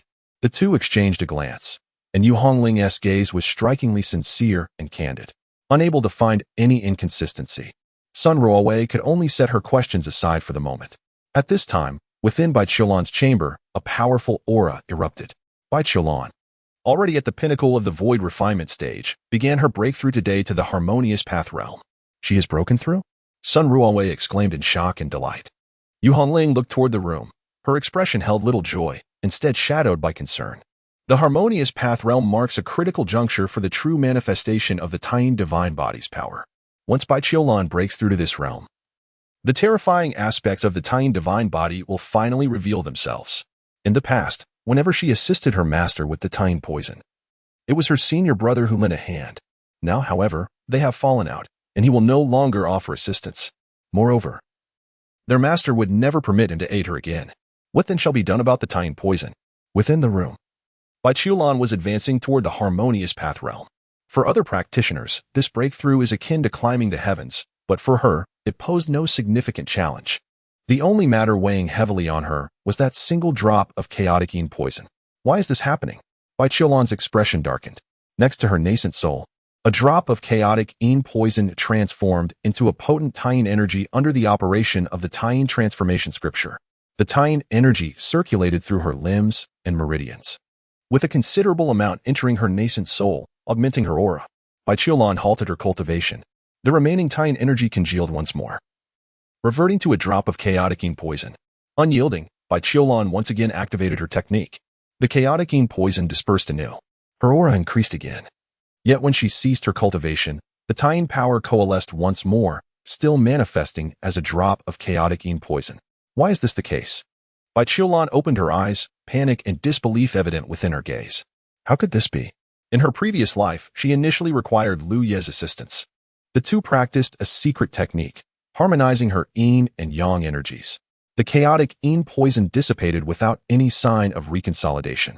As time progressed, after enduring numerous hardships, she obtained the sacred scripture of the yin transformation, freeing herself from Lu Ye's aid and enabling her to eliminate the chaotic yin poison independently. Now, with this sacred scripture of the yin transformation, why did it not disperse the chaotic yin poison as it had before? A sense of panic arose within her. After numerous attempts at practicing her technique, she finally achieved the state of harmony. In the process of her breakthrough, that stubborn drop of chaotic yin poison was completely eradicated. Chapter 023, The mist of primordial dawn vanished. Bai Qiulan finally exhaled in relief. This drop of chaotic yin poison had finally disappeared. It should be noted that this was merely the first drop of chaotic yin poison, which was particularly tenacious. Or perhaps her lack of proficiency in the sacred scripture of the yin transformation was the cause of its persistence. It must be so. Yet, deep within her heart, a sliver of anxiety lingered, one she was reluctant to acknowledge. Congratulations, junior sister, on your breakthrough to harmony. How do you feel now? Sun Ruowei asked anxiously. Do not worry, I am perfectly fine, Bai Qiulan replied with a smile. However, Sun Ruowei remained unconvinced. She grasped Bai Qiulan's small hand and felt her pulse. You have cold energy within you, and your vitality appears weak. How can you claim to be fine at the harmony stage? Sun Ruowei exclaimed, her eyes wide with disbelief. Bai Qiulan wrenched her hand free, chuckling lightly, it's merely a minor issue. Yu Hongling remained silent, standing obediently to the side, observing as Sun Shibua seemed to sense something and was intent on probing further. Yu Hongling recalled the moment in her previous life when Sun Ruowei discovered that both she and their master were women of Lu Yi. The shock had been palpable. Even in her final moments, Sun Shibua's last words were, "No, how can it be so chaotic among you?" Since such events would not transpire in this lifetime. There was no need for Sun Shibua to delve deeper into the matter. "What of Lu Yi?" Bai Qiulan inquired. "Senior brother has been missing since he secured first place. He must have left the sect to undergo training in the outside world," Yu Hongling replied. "Perhaps to the God Burial Ridge?" Sun Ruowei interjected. "Wait. How do you all know where Lu Yu has gone for training? And what exactly is the God Burial Ridge? The name sounds impressive. Yet I have never heard of it before. Master, should we not go investigate?" Yu Hongling asked. "There is no need," Bai Qiulan responded. Yu Hongling hesitated, seemingly torn between speaking and remaining silent. Bai Qiulan, understanding her unspoken thoughts, grasped her shoulder, and in an instant, their figures vanished. Sun Ruowei stood bewildered, gazing at the empty sky where Bai Qiulan and Yu Hongling had just been. The freshly ignited flames of the 8 trigrams were abruptly extinguished, leaving her in utter confusion. "Damn it, Bai Qiulan. You, my dear friend, how could you treat me this way after I confided in you? Do you not understand me? Your secrets have been laid bare. Please reveal the truth. Your concealment causes me more anguish than death itself. Bai Qiulan, return to me. I wish to sever ties with you." Bai Qiulan has returned. "Oh, I forgot to bring you along." Sun Ruowei was brought to the heights, while Bai Qiulan and Yu Hongling maintained their composure. "What have you two been concealing from me?" Sun Ruowei asked anxiously. Bai Qiulan and Yu Hongling exchanged looks of bewilderment. "We have said nothing at all. Then why did you avoid me earlier?" "We simply forgot to take you along." "Nonsense. Am I not a person of considerable stature? Would you truly forget someone of my presence? Are you mocking me? Ah, are you not of a notable size? I see you as graceful and charming, with beauty that captivates, yet you do not seem particularly large." "Sun Ruowei? How am I to remain angered now? Where are we heading?" Sun Ruowei inquired. "To the goddess Grave Ridge. I am concerned about my incompetent disciple and wish to check on him," Bai Qiulan replied. Yu Hongling appeared somewhat distracted, her mind preoccupied with the poison she had administered to Lu Yi. This poison, known as the primordial morning mist, is not truly a poison in the conventional sense, but rather a peculiar existence. Once it takes effect, it amplifies one's senses manifold. Even the slightest touch can induce excruciating pain, sufficient to cause fainting, lasting for a duration of 7 days. While it may not be fatal, it ensnares one in endless torment. A mere breeze feels like a blade, and exposure to sunlight resembles a searing flame. Yu Hongling intended to use the primordial morning mist to ensure Lu Ye's failure in his tribulation. However, should it erupt now, the intensity of the pain could potentially obliterate his very soul. Yu Hongling felt a pang of regret. She should not have inflicted such poison upon her senior brother, especially after learning of his immense efforts to aid her in her cultivation and breakthroughs. She could only hope that the force of time would erase the effects of the primordial morning mist. The three arrived at the goddess Grave Ridge. A figure sat cross-legged, a long sword resting upon their knees. It was Chuling. "Greetings, Sister Yu, Master Bai, and Uncle Sunday." Although Chuling promptly adjusted her form of address, Bai Qiulan's name was still overheard by Sun Ruowei. "Yet again, it is Sister Bai and Sister Yu. Lingo, where is my senior brother?" Yu Hongling asked urgently. "He has already entered the goddess Grave Ridge, and I am here to guard him." "Has he exhibited any peculiarities before his entrance?" As Chuling reminisced, she recalled the cold glance Liu cast upon her before entering the God Burial Ridge. Nothing unusual. Yu Hongling felt a slight sense of relief. "I am somewhat concerned, Linger. We should venture into the God Burial Ridge to investigate." Master Wangu Wu coughed. "Linger," Bai Qiulan interjected, interrupting Chu Ling's words. "What about Wangu Wu?" Sun Ruowei shot a fierce glare at Bai Qiulan, exclaiming, "You are the greatest stumbling block on my path. Could it be that he is invincible?" "Linger, I have done what you have done. It is likely that our senior brother has come to the God Burial Ridge to collect the divine blood flower. He seeks to break through to the infant stage. The last time the Tianzhong poison acted up was probably when he was condensing his Dan. Therefore, I fear that this attempt to break through could lead to dire consequences," Yu Hongling said urgently. Upon hearing this, Chu Ling's expression changed dramatically. "What did you say?" Yu Hongling bitterly nodded. "What is it?" "The primordial morning mist." Without a moment's hesitation, Chu Ling dashed into the entrance of the God Burial Ridge. The four women surged forward together. Sun Ruowei caught a few more terms. Tianjiang poison and primordial morning mist. What are those? No, you two youngsters, just at the Yuan dance stage. What do you know of these strange matters? The remnants of the formations inside have all been dismantled by Lu Yi. Let me reiterate. Whether the formations are broken or not, it matters not, for Lu Yi has been here before. Even if it were entirely new and intact, it would pose no challenge for him. Ahead, the corpses of the corpse toads appeared. Each one had been slain with a single strike. Many of the corpse toads were at the broken infant stage. Sun Ruowei couldn't help but feel a surge of fear. Was all of this the work of Lu Yi? Lu Yi is not merely a figure at the Yuan Dan realm. Why do these three women appear completely unfazed, exhibiting no signs of astonishment? Do they not realize that Lu Yi's current actions have transcended the capabilities expected of someone at the Yuan Dan stage? Such prowess should not even be attainable at the breaking infant realm. After traversing a multitude of corpses and navigating through toxic mist and labyrinths, the group of four finally encounters Lu Yi. Chapter 024, Breaking Dan and Becoming an Infant. Lu Yi sat peacefully beside the ancient deity's corpse, engaged in the profound process of transforming his essence. The three treasured items had been gathered, and at the moment of his metamorphosis, Lu Yi intended to crystallize his second life. The nascent soul is categorized by quality. The weakest is the human infant, followed by the earthly infant, heavenly infant, and the sacred infant. In his previous life, due to the influence of the 9 lives undying scriptures, Lu Yi had ascended from the earthly elixir to the sacred infant. This time, by utilizing the sacred elixir for his transformation, he too could embody the sacred infant. Threads of fissures began to appear upon the resplendent primordial elixir. Lu Yi sensed the arrival of several individuals, yet he exhibited no reaction. He was acutely aware that these individuals would not take action against him. Their grievances had been fully expressed in a previous life. To strike him now would plunge them into a truly irreconcilable situation. Nevertheless, there was a fleeting moment when Lu Yi anticipated their assault. Yu Hongling let out a sigh of relief, grateful that the primordial morning mist had not erupted. Suddenly, Lu Yi's body trembled violently. The shattered Yuan Dan unleashed unimaginable agony, causing his body, his soul, his very essence to feel as though it were fracturing at that moment. A veil of white mist, delicate and ethereal, began to materialize around Lu Yi, and his fists clenched tightly. Pain. An excruciatingly terrifying pain. Lu Yi's thoughts became chaotic, and every sensation he experienced magnified at an alarming rate. Even the act of breathing felt akin to molten lava coursing through his trachea. Ah!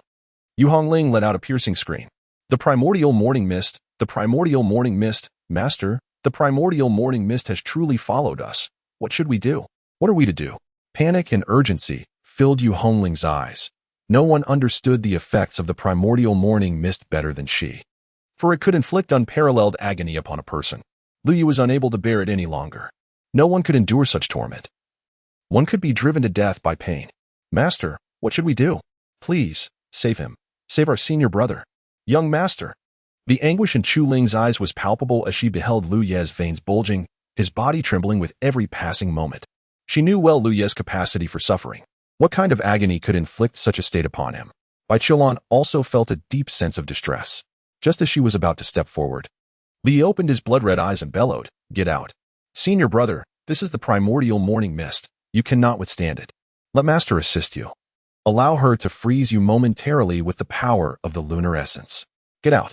The excruciating pain contorted Lu Ye's visage to a grotesque degree, resembling a malevolent spirit as he roared at the women. Yu Hongling attempted to speak again, but suddenly a glint of cold light erupted. Tears brimmed in Chu Ling's eyes. Yet her exquisite features remained strikingly cold. "Young master has commanded us to leave. We must go." The demonic sword pointed at the three. As Chu Ling resolutely obeyed Lu Ye's words, "Get out." Liu let out another roar. At this moment, Sun Ruowei began to persuade him to retreat. She was unaware of what Yuan Shichenwu was, yet Lu Ye's demeanor resembled that of a cornered beast. Suddenly, a beam of sword light burst forth. Chu Ling had made her move. Startled, Sun Ruowei hurriedly shattered the sword light. "Let us go. We must retreat." She firmly grasped the hands of Yu Hongling and Bai Qilan, pulling them away as Chu Ling followed closely behind. The group exited the depths of the grave. Soon, a booming sound resonated, akin to a fist striking the earth with great force, though there were no anguished cries or howls of despair. The heavy thuds conveyed the profound torment Lu Yu was experiencing within. He could not endure this, master. Save him. He cannot withstand it. Tears streamed down Yu Hongling's cheeks.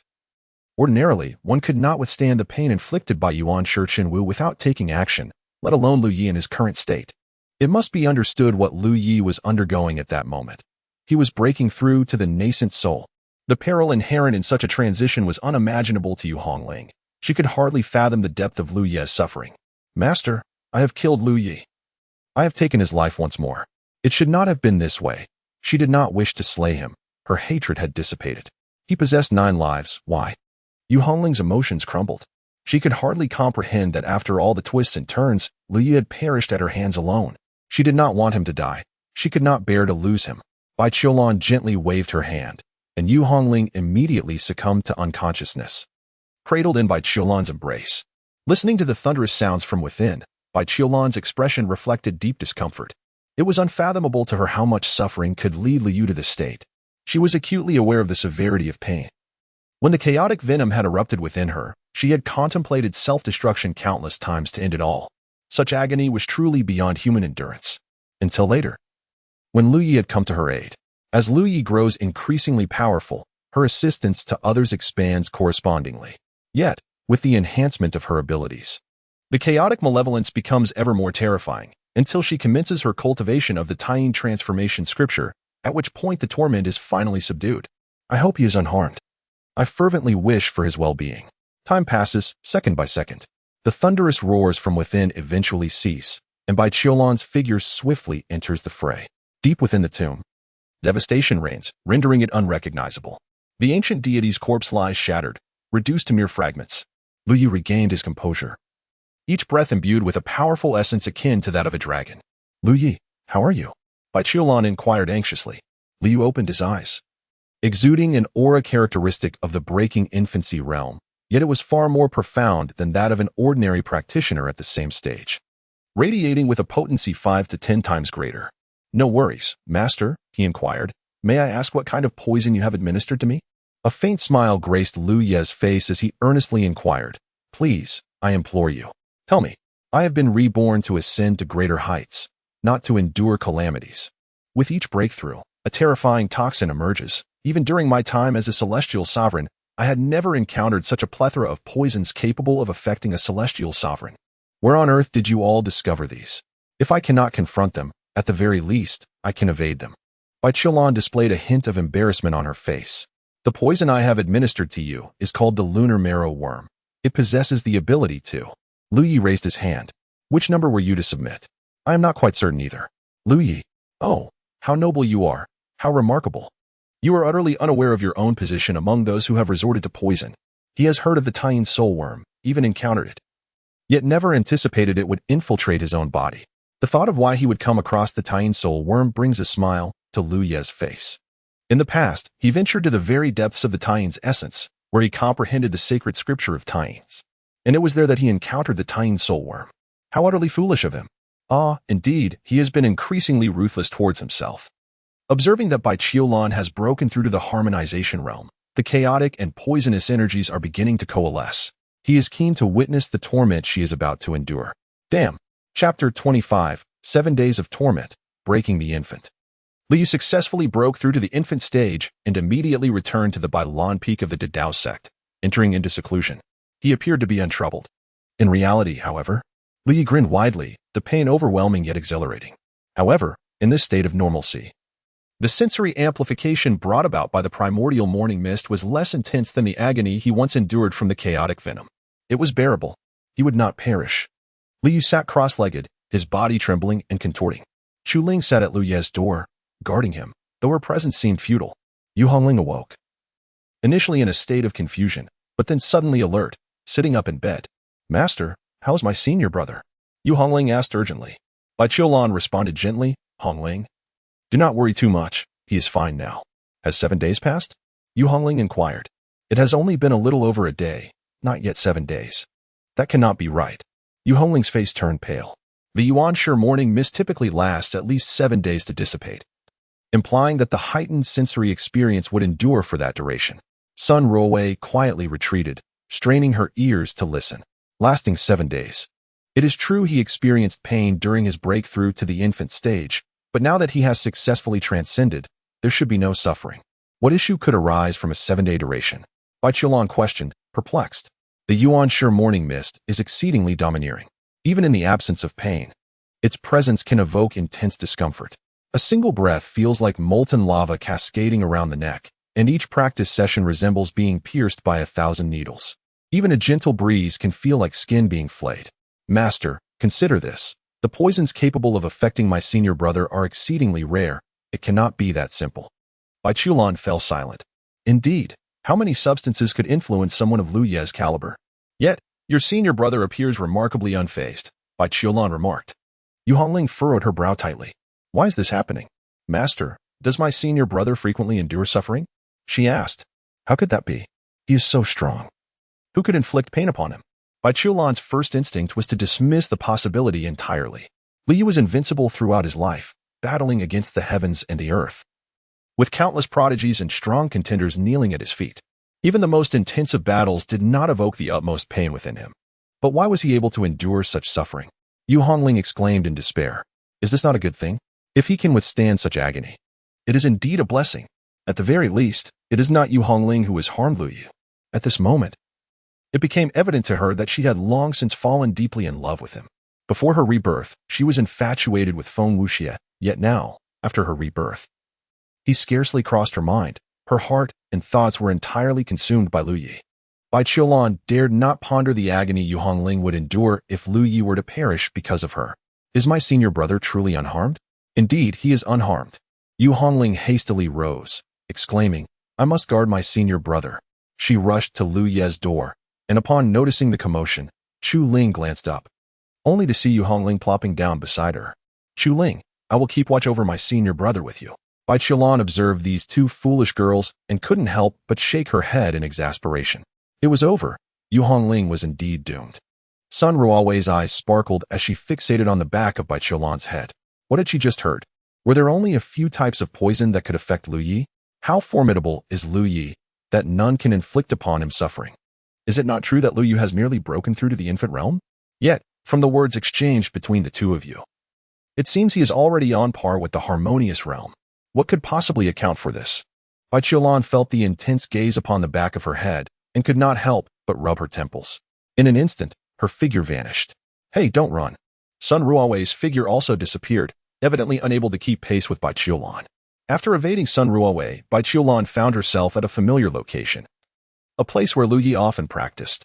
The verdant mountains loomed like dark jade, and the trees flourished in lush shade. Without any particular concern, Bai Qiulan sat on the ground, her white gown blossoming around her. She quietly observed the expanse of nature. Yet her mind echoed with the question posed by Yu Hongling, Master, does my senior brother often endure pain? Her response would have been a resounding no. However, it was only now that Bai Qiulan suddenly came to a profound realization. Lu Yu had also endured great suffering. Before she obtained the sacred scripture of the moon, she could only alleviate her pain through the art of yin and yang. Whose pain was transferred to whom? It was evident. At times, when the burden became too great for Lu Yu to bear, she would descend into a state of uncontrollable rage, unable to withstand the torment. She experienced a tumult of resistance, heartache, and profound emotion. During that period, Lu Yi indeed endured a considerable amount of anguish, as she would invariably siphon away the chaotic yin poison, leaving her unaware of the true extent of the torment it could inflict. Could it be that? No. If the pain were genuine, why would Lu Yu find herself drawn to it, seeking it out time and again? It could not possibly be the chaotic yin poison that compelled her. As Bai Qiulan pondered this further, her heart raced with unease, prompting her to dismiss such thoughts and force herself to calm down, allowing the mountain breeze to guide her into a state of meditation. In the blink of an eye, 7 days had swiftly passed. Lu Yi not only withstood the primordial morning mist, but astonishingly, a trace of mist now appeared on his nascent soul. Indeed, he had refined the primordial morning mist into his nascent soul. Although the amount was minimal, its potential in combat was undeniable. In the early stages, it provided him with an additional means of offense. In the later stages, he could venture into the realm of the primordial mist and directly absorb its essence, thus acquiring another advantage. Until he personally experienced it, Lu Yi was unaware of the profound effects of the primordial morning mist. He gently inflicted a small cut on his arm, the pain nearly shattering his very soul. After 7 days, he felt as if he had been reborn. A glance at his nascent soul revealed a miniature version of himself, vibrant and lifelike, its authenticity evident, marking it as a sacred infant. He had reached the breaking infant stage in his cultivation, and with continued effort, he would soon leave Yu Hongling and Chu Ling behind. He was eager to witness their despair when they realized the disparity in their levels. Reflecting on his rapid progress, Liu realized he had not undergone any trials. The key issue was that there was nothing to test himself against. He lacked neither composure nor the path to greatness. As for treasures, any unclaimed ones were easily acquired by him. He could even enhance formations for their previous owners, so what trials were left for him? Suddenly, Lu Yi sensed a faint stirring. He paused, unable to suppress a smile. Esteemed master, has your chaotic Yin poison resurfaced? The Taoyin transformation scriptures could indeed dispel the chaotic Yin poison, but the released chaotic Taoyin required a place to flow. Otherwise, if it remained within the body, transforming on one end while solidifying on the other, what effect could it possibly have? Chapter 26. The Celestial Heroes of the Ancient Battlefield at this moment. Bai Qiulan wore a grave expression. The seriousness weighed heavily upon her. A droplet of chaotic Yin poison had materialized yet again, but it was not a significant issue. In her previous life, before Lu Yi assisted her, she had accumulated as many as 11 droplets of chaotic Yin poison, enduring the excruciating pain day and night. Now, even a single droplet left her Dao infant feeling icy cold. It had been a long time since she experienced such chilling agony. What truly troubled her was that as she operated the Taoyin transformation scriptures to successfully convert the chaotic Yin poison into chaotic Taoyin power, a portion of this power flowed into her Dao infant for absorption, while another portion remained unyielding and stagnant, filling her Dantian. Moreover, there was a vague tendency for it to continue condensing into chaotic Yin poison. How could this be? Previously, after she had transformed the chaotic Yin poison, aside from what she absorbed, the rest had simply vanished. Why was it not dissipating now? Bai Qiulan continuously operated her cultivation technique, the power of the chaotic Yin flowing ceaselessly around her. Gradually, her Dao infant transformed into a shimmering ice blue. A dense chill emanated from her entire being. She could not endure any longer. If she absorbed any more, her Dao infant would surely freeze. Why had the chaotic Yin, which should have dissipated, not vanished? Countless questions swirled in her mind. Of course, it would not disappear. In her previous life, the excess chaotic Yin had been transferred from Bai Qiulan to Lu Yi through the Yin-Yang transformation mark. Now, without Lu Yi to facilitate this transfer, Bai Qiulan simply could not expel it. This was due to her unique constitution. While the Yin divine body could endure, the chaotic Yin divine body faced increasing torment as one ascended in cultivation, ultimately succumbing to endless suffering. This was the fate of such a remarkable constitution. In the early stages, one could balance it through the grand Yin-Yang arts, but later, it relied solely on Lu Ye's formidable cultivation to forcibly shatter the chaotic Yin. Yet now, Lu Ye was gone. If Bai Qiulan wished to avoid excruciating pain, her only recourse was to cultivate frantically, ensuring her advancement outpaced the accumulation of the chaotic Yin. Her Dao infant could then continuously absorb the chaotic Yin, creating a competition between her cultivation and the rate of the Yin's condensation. Time flowed unceasingly in the mountains, moments stretching into decades. Upon reaching the breaking infant stage, Lu Ye's cultivation progressed slightly slower than during the Yuan Dan stage. However, after half a year, he had ascended to the 5th level of breaking infant. This speed was astonishing, yet no one was aware of it. He refrained from participating in any competitions, and his presence was scarcely felt within the entire Dao sect. Bailan Peak had fallen into silence, tranquil and still, as if awaiting a pivotal moment. Until, with a resounding toll, a bell rang. Dong! Yu Hongling's body trembled as she opened her eyes. It had begun. The 92nd generation disciples were gathering before the Grand Dao Pavilion. A storm of the young generation was officially set in motion. The Celestial Hero's ancient battlefield was now open. Lu Yi also opened his eyes simultaneously, a faint smile gracing his face. The Celestial Hero ancient battlefield. In his previous life, he had entered this battlefield at the 6th level of the Yuan Dan realm. In this life, he stands at the 5th level of the breakthrough infancy realm. In his past existence, he had dared to confront a powerful adversary at the 9th level of the Yuan Dan realm, only to find himself pursued like a mere child by those of the breakthrough infancy realm. He even sacrificed his life to save the foolish Yu Hongling. In this life, he wondered who would take on the role of the child. The path of cultivation is fraught with opportunities and dangers alike.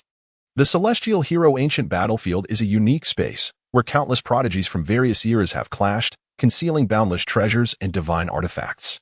This realm connects various great worlds, including demonic cultivators, beast tribes, Buddhist practitioners, Confucian scholars, ghost cultivators, and divine races, as well as the lineage of emperors and the lineage of celestial sovereigns. Countless young aspirants seek to enter. The battlefield itself is divided into 9 tiers. The higher one ascends, the more abundant the resources and the denser the spiritual energy. The Celestial Hero Ancient Battlefield opens only once every 1,000 years, a rarity beyond measure. Those under the age of 100 are permitted entry.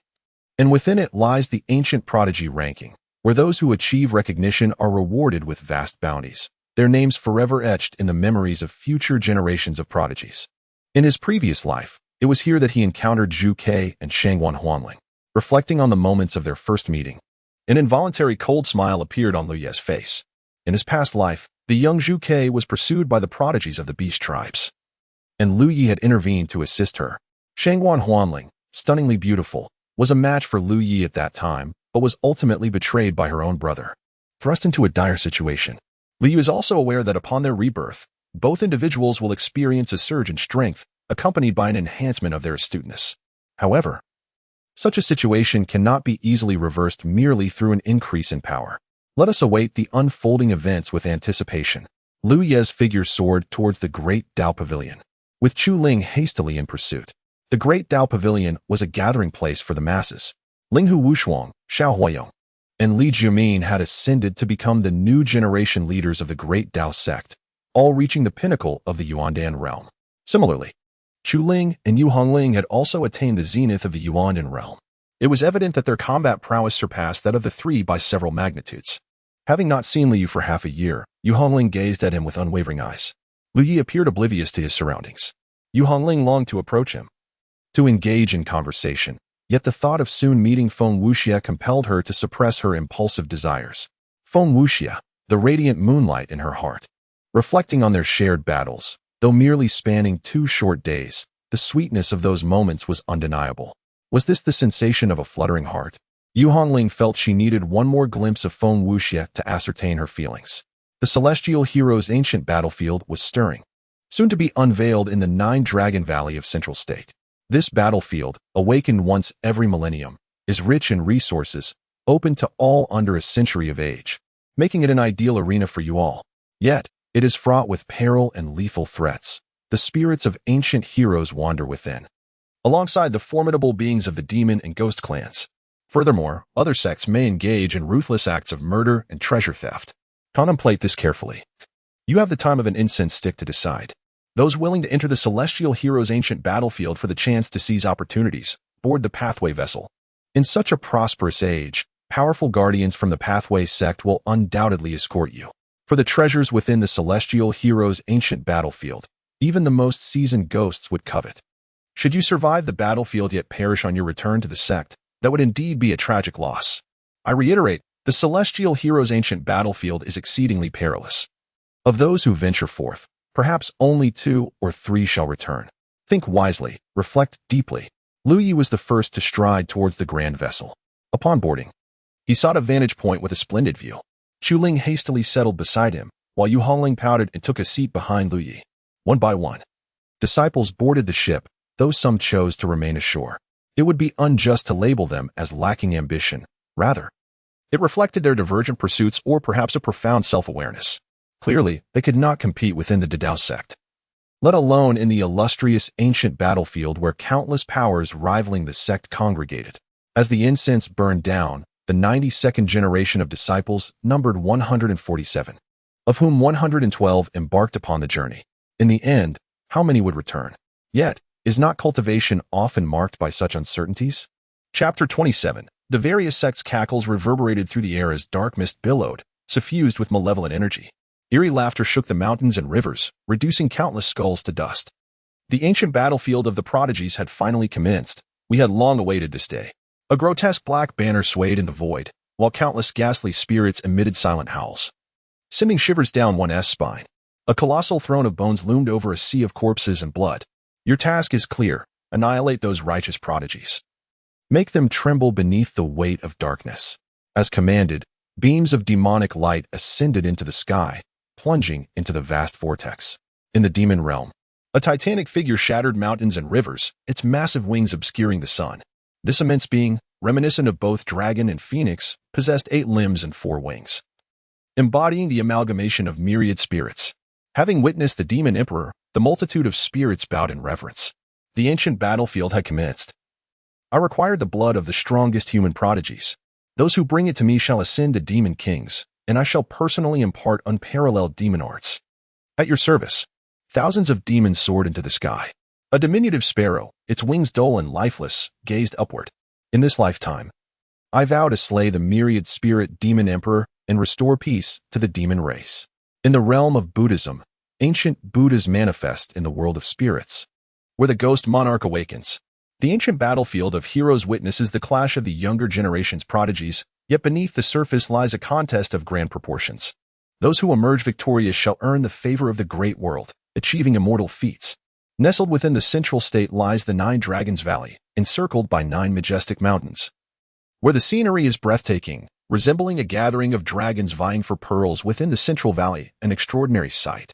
Here exists a sect known as the Dragon Cultivation Sect, which now trembles in fear due to the arrival of formidable beings. An abundance of powerful individuals has descended, many of whom one would only dream of encountering in a lifetime. The foremost among them is naturally the Central State Dynasty. Not only do grand sects send their prodigies to challenge the ancient battlefield, but many smaller sects and even solitary cultivators join the fray. The Central State Dynasty stands as the pinnacle of power in the Great Wasteland. Encapsulated in a simple rhyme: 1 sect, 3 dynasties, 5 sects, above and below, I reign supreme. These 9 major powers represent the most illustrious factions among the human races on the first tier. The 1 sect is known as the Eternal Teaching, a venerable institution with a rich history, renowned across all 9 tiers as a colossal entity. The 3 dynasties include the Central State Dynasty, the Nine Heavenly Dynasty, and the Supreme Imperial Dynasty. The 5 sects are named the Sect of the Great Path, the Yin-Yang Law Sect, the Supreme Sword Sect, the Mountain River Pagoda Sect, and the Calamity Sect. However, these 9 powers are not absolute. Many believe the phrase above and below, I reign supreme, merely complements the preceding line. In truth, the celestial faction is known as the Heavenly Pavilion, while the subterranean force is referred to as the Netherrealm. These 2 factions rarely engage with the outside world, their successors often being solitary figures that can be temporarily disregarded. Yet, whenever their disciples emerge, they are unparalleled prodigies, formidable contenders for the title of Great Emperor in the future. The Yin-Yang Law Sect has arrived. A solitary cultivator exclaims in astonishment. A grand black and white vessel shatters the clouds as it descends from the heavens, and anyone summoned from aboard is strikingly handsome or beautiful, draped in black and white robes, exuding an otherworldly aura. However, this sect often faces criticism. While the Yin-Yang Law Sect itself is considered normal, its affiliated sects, particularly the renowned Hehuan sect, are quite extraordinary. With 723 Hehuan pavilions scattered throughout the Great Wasteland's major cities, they are perpetually bustling, their business thriving remarkably. Behold the attire of these 2 individuals. Has the Yin-Yang Law Sect already determined their holy son and holy daughter? Amidst a crowd adorned in black and white robes, one man stands out in white attire, strikingly handsome, with eyes resembling stars. This is Yang Wufa, the holy son of the Yin-Yang Law Sect. By his side is a woman of unparalleled beauty, her visage akin to flawless crystal, pure and immaculate, evoking a sense of self-deprecation in those who gaze upon her. This is Luo Yuan, the holy daughter of the Yin-Yang Law Sect. Each time, the Yin-Yang Law Sect's selection of holy son and holy daughter is made early, and they are consistently exceptionally strong. It is evident that the sect possesses a unique method for choosing its champions. Will this pair also become Dao partners? It is quite possible, as the holy son and holy daughter of the Yin-Yang sect traditionally unite in such a manner. After all, one embodies Yin while the other embodies Yang. Who could possibly resist the allure of the Yin-Yang Dao? At this moment, a sound akin to a sword's resonance echoed throughout the heavens and the earth. The swords. In an instant, every cultivator's sword seemed to go mad, trembling with fervor. Dozens of sword lights cleaved through the sky, as cultivators clad in matching attire stood upon their swords, soaring through the air. The Supreme Sword Sect has arrived. My goodness. The intensity of their sword intent is formidable. I feel fortunate that mine is not a sentient being. If it were, it would surely leap from its sheath to bow before the members of the Supreme Sword Sect. My own sword feels almost humiliated by its presence. There is no sword cultivator beyond the Supreme Sect. Their prowess is unparalleled. By the time Lu Yi and his companions arrived, the Nine Dragons Valley was already teeming with people. Nearly all sects had gathered, with only the two most distant empires yet to arrive. The arrival of the Dao sect elicited a wave of gasps. Although they may not possess a singular area of expertise, they are undeniably powerful, excelling in all aspects. Consequently, among the five sects, the Dao sect is often regarded as the foremost. As the Dao sect made its entrance, numerous formidable figures approached to exchange pleasantries. While many keen eyes scrutinized Lu Yi and his companions, their gazes ablaze with martial intent. Not only was there a sense of battle spirit directed at the Dao sect, but that same fervor existed among the various sects as they sized one another up. This marked the first encounter among the new generation of disciples from the major sections. Which prodigy does not fantasize about suppressing their peers single-handedly, rising to prominence with an invincible aura? Lu Yi's gaze fell upon the assemblage of youthful figures before him, a hint of reminiscence flickering in his eyes. Among this gathering, some were individuals he had personally vanquished, while others would meet their demise in future battles. The path was strewn with bones, as was to be expected. Linghu Wushuang and a few others approached, eagerly commencing to elucidate which individuals were formidable and which posed a significant threat. Little did they know, Lu Yi possessed far greater insight than they could fathom. For instance, regarding the individual known as Yang Wufa, whom Linghu Wushuang had just mentioned, Lu Yi was acutely aware of the resilience of his bones. He distinctly remembered how painful it was to shatter his skull all those years ago. As time progressed, Yang Wufa approached the Dao sect with a smile. His intentions clear. He sought the trio of girls, Chu Ling, Yu Hongling, and Xiao Huayo. The Dao sect was not his first encounter with such figures. I have met a fairy. I am the holy son of the Yin Yang sect, Yang Wufa. May I inquire your esteemed name? He inquired. Greetings, I am Xiao Huadong. She replied, her demeanor cool yet courteous. Yang Wufa nodded with a smile, not wishing to prolong the exchange, seemingly content with merely asking for a name. Greetings to the fairy. I get lost, came the sharp retort from Yu Hongling. Yang Wufa's smile faltered. I am from the Yin Yang sect. Did you not hear me? I said get lost. Yu Hongling's eyes widened in anger. Yang Wufa, maintaining his composure, thought to himself, no need to get angry. It would do no good for my health. After his smile vanished, he turned his gaze back to Chu Ling, and it reappeared anew. Chu Ling wasted no words. Her magic sword had already been drawn. Come, I shall slay you. Yang Wufa responded, very well, indeed. Chapter 28. The punch of the celestial sovereign. The arrival of the Jiuli heavenly dynasty heightened the tension within the Nine Dragons Valley. The emergence of the supreme divine dynasty further intensified the vigilance of all present, as this empire had recently grown increasingly powerful, even harboring aspirations of unifying the realm. Troops numbering in the hundreds of thousands were stationed at the borders. A figure capable of stirring the winds and clouds, everyone remained on high alert. Ha! Why do you all gaze upon us so? Am I truly handsome to this extent? A youth clad in a python robe exuded an air of arrogance coupled with ample confidence. He strode with the poise of a dragon and the grace of a tiger, his eyes shimmering with a fierce brilliance that unmistakably marked him as a formidable force. Beside him stood a woman of slender yet curvaceous figure, adorned in a resplendent garment reminiscent of a colorful phoenix, her beauty akin to that of the moonlit blossoms, emanating an aura of mystery and nobility. She was Shangwan Huanling, one of the beloved figures from his past life who had once been deeply enamored with Lu Yi. Upon her arrival, she did not immediately seek Lu Yi's whereabouts. She was a woman of great pride, while other women might have been consumed by thoughts of love. Her resurrection had instilled in her a singular ambition to attain invincibility and ascend to the realm of the celestial sovereign, rather than remain sheltered beneath another's protection. In this lifetime, she resolutely vowed to sever all ties with Lu Yi. The youth in the python robe was none other than Shangwan Wuchang, the third prince of the Supreme Emperor's dynasty. Lu Yi paid no heed to the verbal sparring of the crowd. Instead, he sought a tranquil spot, closed his eyes, and began his cultivation, patiently awaiting the opening of the ancient battlefield of the talented. Chu Ling stood guard beside him, and the disciples of the great Dao sect, momentarily taken aback, followed suit and settled into a meditative posture. The spectacle of the great Dao sect's actions provoked a wave of derision from the onlookers. With the ancient battlefield about to commence, who would still be cultivating? In times past, they would have been frantic, now resorting to last-minute efforts, rather than indulging in self-cultivation. It would be far more prudent to familiarize themselves with a few prodigies, to discern their strengths and make acquaintances when the opportunity arose. Indeed, but did anyone take notice of them? Certainly not. The disciples of the great Tao sect remained unfazed.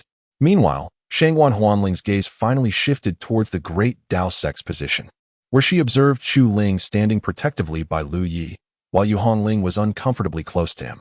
Her brows knitted in concern. What was going on? Were not the 8 of us filled with animosity towards Lu Yi? What was amiss with the 2 of you? What's wrong? Shangwan Wuchang inquired, casting a glance at Shangwan Huanling. Do you see that individual? Shangwan Huanling pointed towards Lu Yi. Those 2 women are indeed quite lovely, Shangwan Wuchang marveled. Everyone has an innate appreciation for beauty. However, you are no match for that person. Do not provoke him, he warned, finally directing his attention to Lu Yi. Can't discern his realm? How intriguing, he remarked. Are you trying to provoke me? Shangwan Wuchang suddenly declared. Without waiting for Shangwan Huanling's response, he continued, Excellent. My dear sister, you know me well. I am easily incited. Once we enter the ancient battlefield of the talented, I shall establish my reputation by taking him down first. You will meet your demise. Ha ha ha. Then I shall embrace death. Shangwan Huanling nodded in satisfaction. Then perish, if you must. She could not eliminate Shangwan Wuchang. Should he fall, he would become tainted by the aura of the supreme imperial seal, an essence that could not be erased and would lead to relentless pursuit by the supreme imperial court. Lu Yi, unafraid of being pursued, found it most fitting to eliminate Shangwan Wuchang by leveraging his own hand. Young Wufang observed Liu closely, particularly the sight of Chu Ling beside him, clutching the demon's sword and vigilantly scanning their surroundings, which ignited a tumultuous feeling within him. Damn it! How can my woman show such reverence to another man? The overt display was already intolerable. The covert interactions must be even more unbearable to witness. Young Wufang sensed a weighty burden settling upon him. Indeed, he harbored peculiarities. Any girl he greeted in his mind was considered his own, while other women maintained their distance. Yet, the proximity of both Yu Hongling and Chu Ling to another man stirred within him a profound sense of humiliation. This humiliation, though deeply uncomfortable, was coupled with an indescribable thrill. Lu Yi had firmly secured a place on his list of targets. However, there was no rush. A smile crept onto his face as he approached Shangwan Huanling. After a period of commotion with the initiation by the great Tao sect, an increasing number of cultivators began to sit cross-legged, resuming their practices, including those who had previously mocked the great Tao sect. Who could have anticipated that the celestial hero's ancient battlefield would open so slowly? For days had passed with no sign of activation. On the 5th day, a thunderous roar erupted from the heavens as dark clouds converged to form a colossal vortex, resembling the eye of a storm. Through the swirling mass, a vast and wondrous world could be faintly glimpsed, bizarre and shrouded in mystery. It has begun. Eyes flew open in eager anticipation. Without uttering a word, Liu soared into the air, charging directly towards the eye of the storm. The others were taken aback. How remarkably decisive. They too sprang into action, racing towards the eye of the tempest. Yang's speed was terrifying, a streak of white light reminiscent of a meteor slicing through the night sky. He was determined to outpace Lu Yi, aspiring to be the first to enter the ancient battlefield of the prodigies. The struggle had already commenced. Li remained calm and unhurried, maintaining a steady pace, as the 2 of them simultaneously entered the ancient battlefield of Tianjiao. The space shifted, and a slight sensation of weightlessness enveloped them. They descended from the heavens, the immense gravity pressing down upon them, rendering flight exceedingly challenging. Liu cast a glance at Yang Wufa, who in turn looked back at him. However, Liu's gaze was tranquil, with a faint flicker of flame dancing softly within. In stark contrast, Yang Wufa's eyes were ablaze with an overwhelming fury. Has your peculiar habit resurfaced? Liu spoke up suddenly. Yang was taken aback, his eyes betraying a look of horror. How could he possibly know? Liu smiled reassuringly, assuring that there would be no further incidents. Once I eliminate you, I shall return to my normal self. He clasped his hands together, and the essence of Yin and Yang materialized, suddenly transforming into a divine sword that slashed towards Lu Yi. Liu clenched his fist tightly and unleashed a powerful blow. Boom! The energies of Yin and Yang surged chaotically. Yang Wufang, with astonishment in his eyes, swiftly formed seals with his hands, causing the yin-yang diagram to hover before him, swelling against the wind. Divine ability, the light of yin and yang that annihilates the world. Liu looked up at the enormous yin-yang symbol, as an exceedingly terrifying light began to coalesce. Lu Yi uttered 3 words, Heavenly Sovereign Fist. With a single punch, the light of annihilation, imbued with a grand and magnificent aura, coalesced into a colossal beam, hurtling towards Lu Yi with fervent intensity.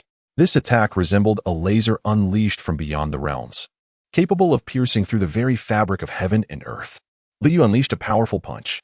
The imprint of his fist was not particularly enormous, yet it exuded an indescribable, profoundly enigmatic significance. The fist mark collided with the beams of light, shattering them. The beams fragmented, disintegrating into mere dust, while the fist mark, embodying an indomitable spirit and unwavering conviction, obliterated everything in its path. Chapter 29. Instant kill. As others entered the scene, they were met with a horrifying spectacle. A diminutive fist imprint shattered the entwined beams of black and white light, obliterating the yin-yang diagram. The holy son of the yin-yang sect, Yang Wufa, was enveloped in a brilliant radiance, yet this tiny fist imprint shattered that brilliance and struck him directly. Boom. Yang Wufa's body exploded into fragments. He was dead. Goodness. He is dead. Many stood wide-eyed, unable to suppress the urge to rub their eyes in disbelief. They questioned whether they had just witnessed an illusion or if their vision had deceived them. Yang Wufa was dead? How could this be possible? Liu Yi approached the shattered remnants of flesh and blood, retrieving a storage ring before surveying his surroundings. With determination, he selected a direction and swiftly departed. A wave of astonishment swept through the onlookers. Although the ancient battlefield of the prodigies occasionally facilitated random teleportation, the sheer number of entrants this time resulted in a dozen individuals being transported to this very spot. They witnessed the entirety of Liu Ye's confrontation with Yang Wufang. As Liu Ye's figure vanished into the horizon, the group was left in a state of shock. Was that not Yang Wufang? Indeed, the holy son of the yin-yang sect? It appeared that he was shattered by a single blow. How could this be possible? The crowd was left dumbfounded. The holy son of the yin-yang sect, a figure of renown in the ancient battlefield, was vanquished upon their very first encounter? A throng gathered, confirming the tattered garments of the fallen, their disbelief intensifying. The demise of a prodigy signified the rise of another extraordinary talent. In Jiulong Valley, not all the gifted disciples had yet entered. They were still queuing for admission. At the yin-yang sect, a blood-red stone shattered without warning. This was the Blood Soul Stone, utilized to monitor the survival of disciples within the ancient battlefield. Who had fallen so swiftly? The members of the yin-yang sect turned their gazes toward the source, including the holy maiden, Luo Yuan, who had yet to enter. Upon witnessing the event, she was momentarily stunned. The one who had perished was the holy son? An elder's voice trembled with disbelief as he spoke. Boom. The yin-yang sect erupted in chaos. How could the holy son have fallen? He had reached the stage of breaking the infant and had even condensed into a celestial infant. Astonishingly gifted, how could he meet such a swift demise? The murmurs of shock rippled through the crowd. Was this truly real? The entrants to the ancient battlefield had not yet completed their queue, and their holy son was already dead. Was this generation's holy son truly so inept? Luo Yuan fell silent, deeply contemplative. After a prolonged pause, her crimson lips parted to utter two words. Useless. Yet, even in his inadequacy, he remained the holy son of the yin-yang sect. With her garments fluttering, Luo Yuan rushed toward the entrance, determined to discover who had managed to kill Yang Wufang so swiftly. Meanwhile, at the Supreme Imperial Court, Shangguan Wuchang felt a flicker of excitement. Was there such a formidable force present? It seemed the events would not be dull after all. His figure also soared into the air. Shangguan Huanling smiled gently, noting that it would not merely be a lack of boredom. There would be unprecedented surprises in store. Having returned from rebirth, it appeared he had grown even stronger.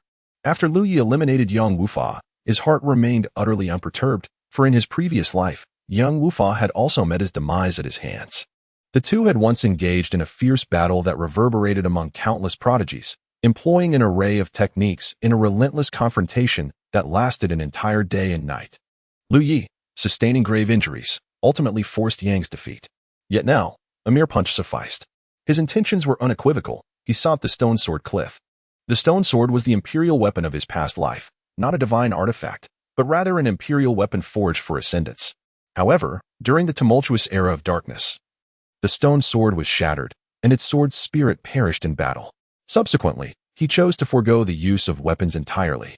And even upon reaching the realm of the celestial sovereign, he possessed no divine artifact. Although he had the capability to forge weapons and had crafted a divine artifact for each of his 8 companions, he himself remained without one. Liu Yi is a nostalgic soul. His sword shattered, for in that moment of fracture, he himself transformed into the sharpest of blades. In this lifetime, he shall have the opportunity to reclaim his weapon, and this time, it must not break again. The geographical peculiarities of Stone Sword Cliff place it atop a mountain closest to the heavens on the second tier. At its summit, jagged rocks abound, and among them lies a stone resembling a sword, absorbing the essence of heaven and earth, basking in the brilliance of sun and moon, thus forming a sword forged by nature itself. In his previous life, when Lu Yi first acquired this stone sword, he was apprehensive that a monkey might leap forth from it during his practice. Thankfully, such an absurdity did not occur. The first tier also boasts many treasures, such as the celestial spirit pool, the 3 fiery mountains, and the 100 herb valley, not to mention the abundance of pristine waters. However, there is no rush. He shall retrieve the stone sword first, and then return. If the entrance to the second tier has not changed in this life, it remains at the 3 fiery mountains. Originally a single fiery mountain, it evolved into 5, and then 9, as one after another fell victim to the flames in pursuit of divine fire. Historically, a heavenly fire emperor emerged, claiming 7 types of divine flames in one breath. It is said that he ascended 7 realms in a single leap, from the 1st to the 8th layer of the broken infant stage. In truth, the power of the 7 divine flames would have easily facilitated a breakthrough to the void refining stage, yet he remained composed, diligently compressing his strength, resulting in only a 7-layer advancement. Of course, wise men understood that following such a breakthrough, at least half a year must pass before another could be achieved, lest one risk total ruin. Waves of heat rolled forth. Green, red, and white flames danced gently upon the mountain, while the volcanic craters spewed forth black smoke, shimmering with an otherworldly light. Some were directly transported here, particularly from the Mountain River Treasure Pagoda sect, their eyes fixated on these 3 extraordinary flames, nearly entranced. No weapon or alchemical master could resist the allure of a single powerful divine fire, let alone 3. Naturally, few could withstand the searing embrace of these divine flames upon their nascent souls or elixirs. Lu Yi rushed forth, under the watchful eyes of the crowd. He charged toward the second volcano, where white flames blazed fiercely, yet he exhibited not a trace of fear. However, his true objective was not the crater. The divine fire resided within it. He sprinted towards the mountainside of the second volcano, advancing until he vanished from sight. What could he possibly be doing? Who knows? Shall we go and take a look? This flame is worth testing.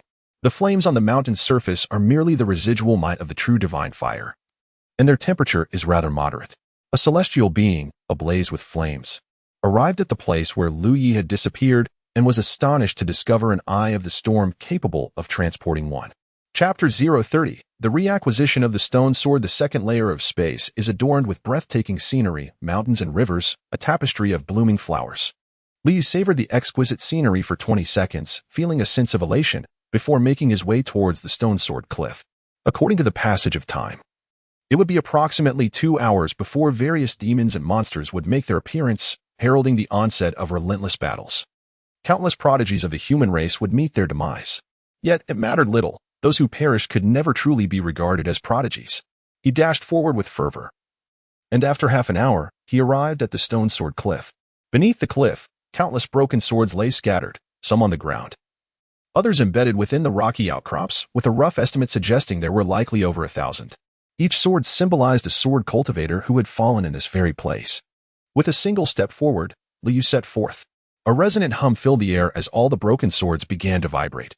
With another step, a swift whoosh echoed as 3 shards of broken blade soared towards him, only to be deftly swatted away by Lu Ye's flowing sleeve. Taking yet another step, a unified assault erupted from all the fractured swords.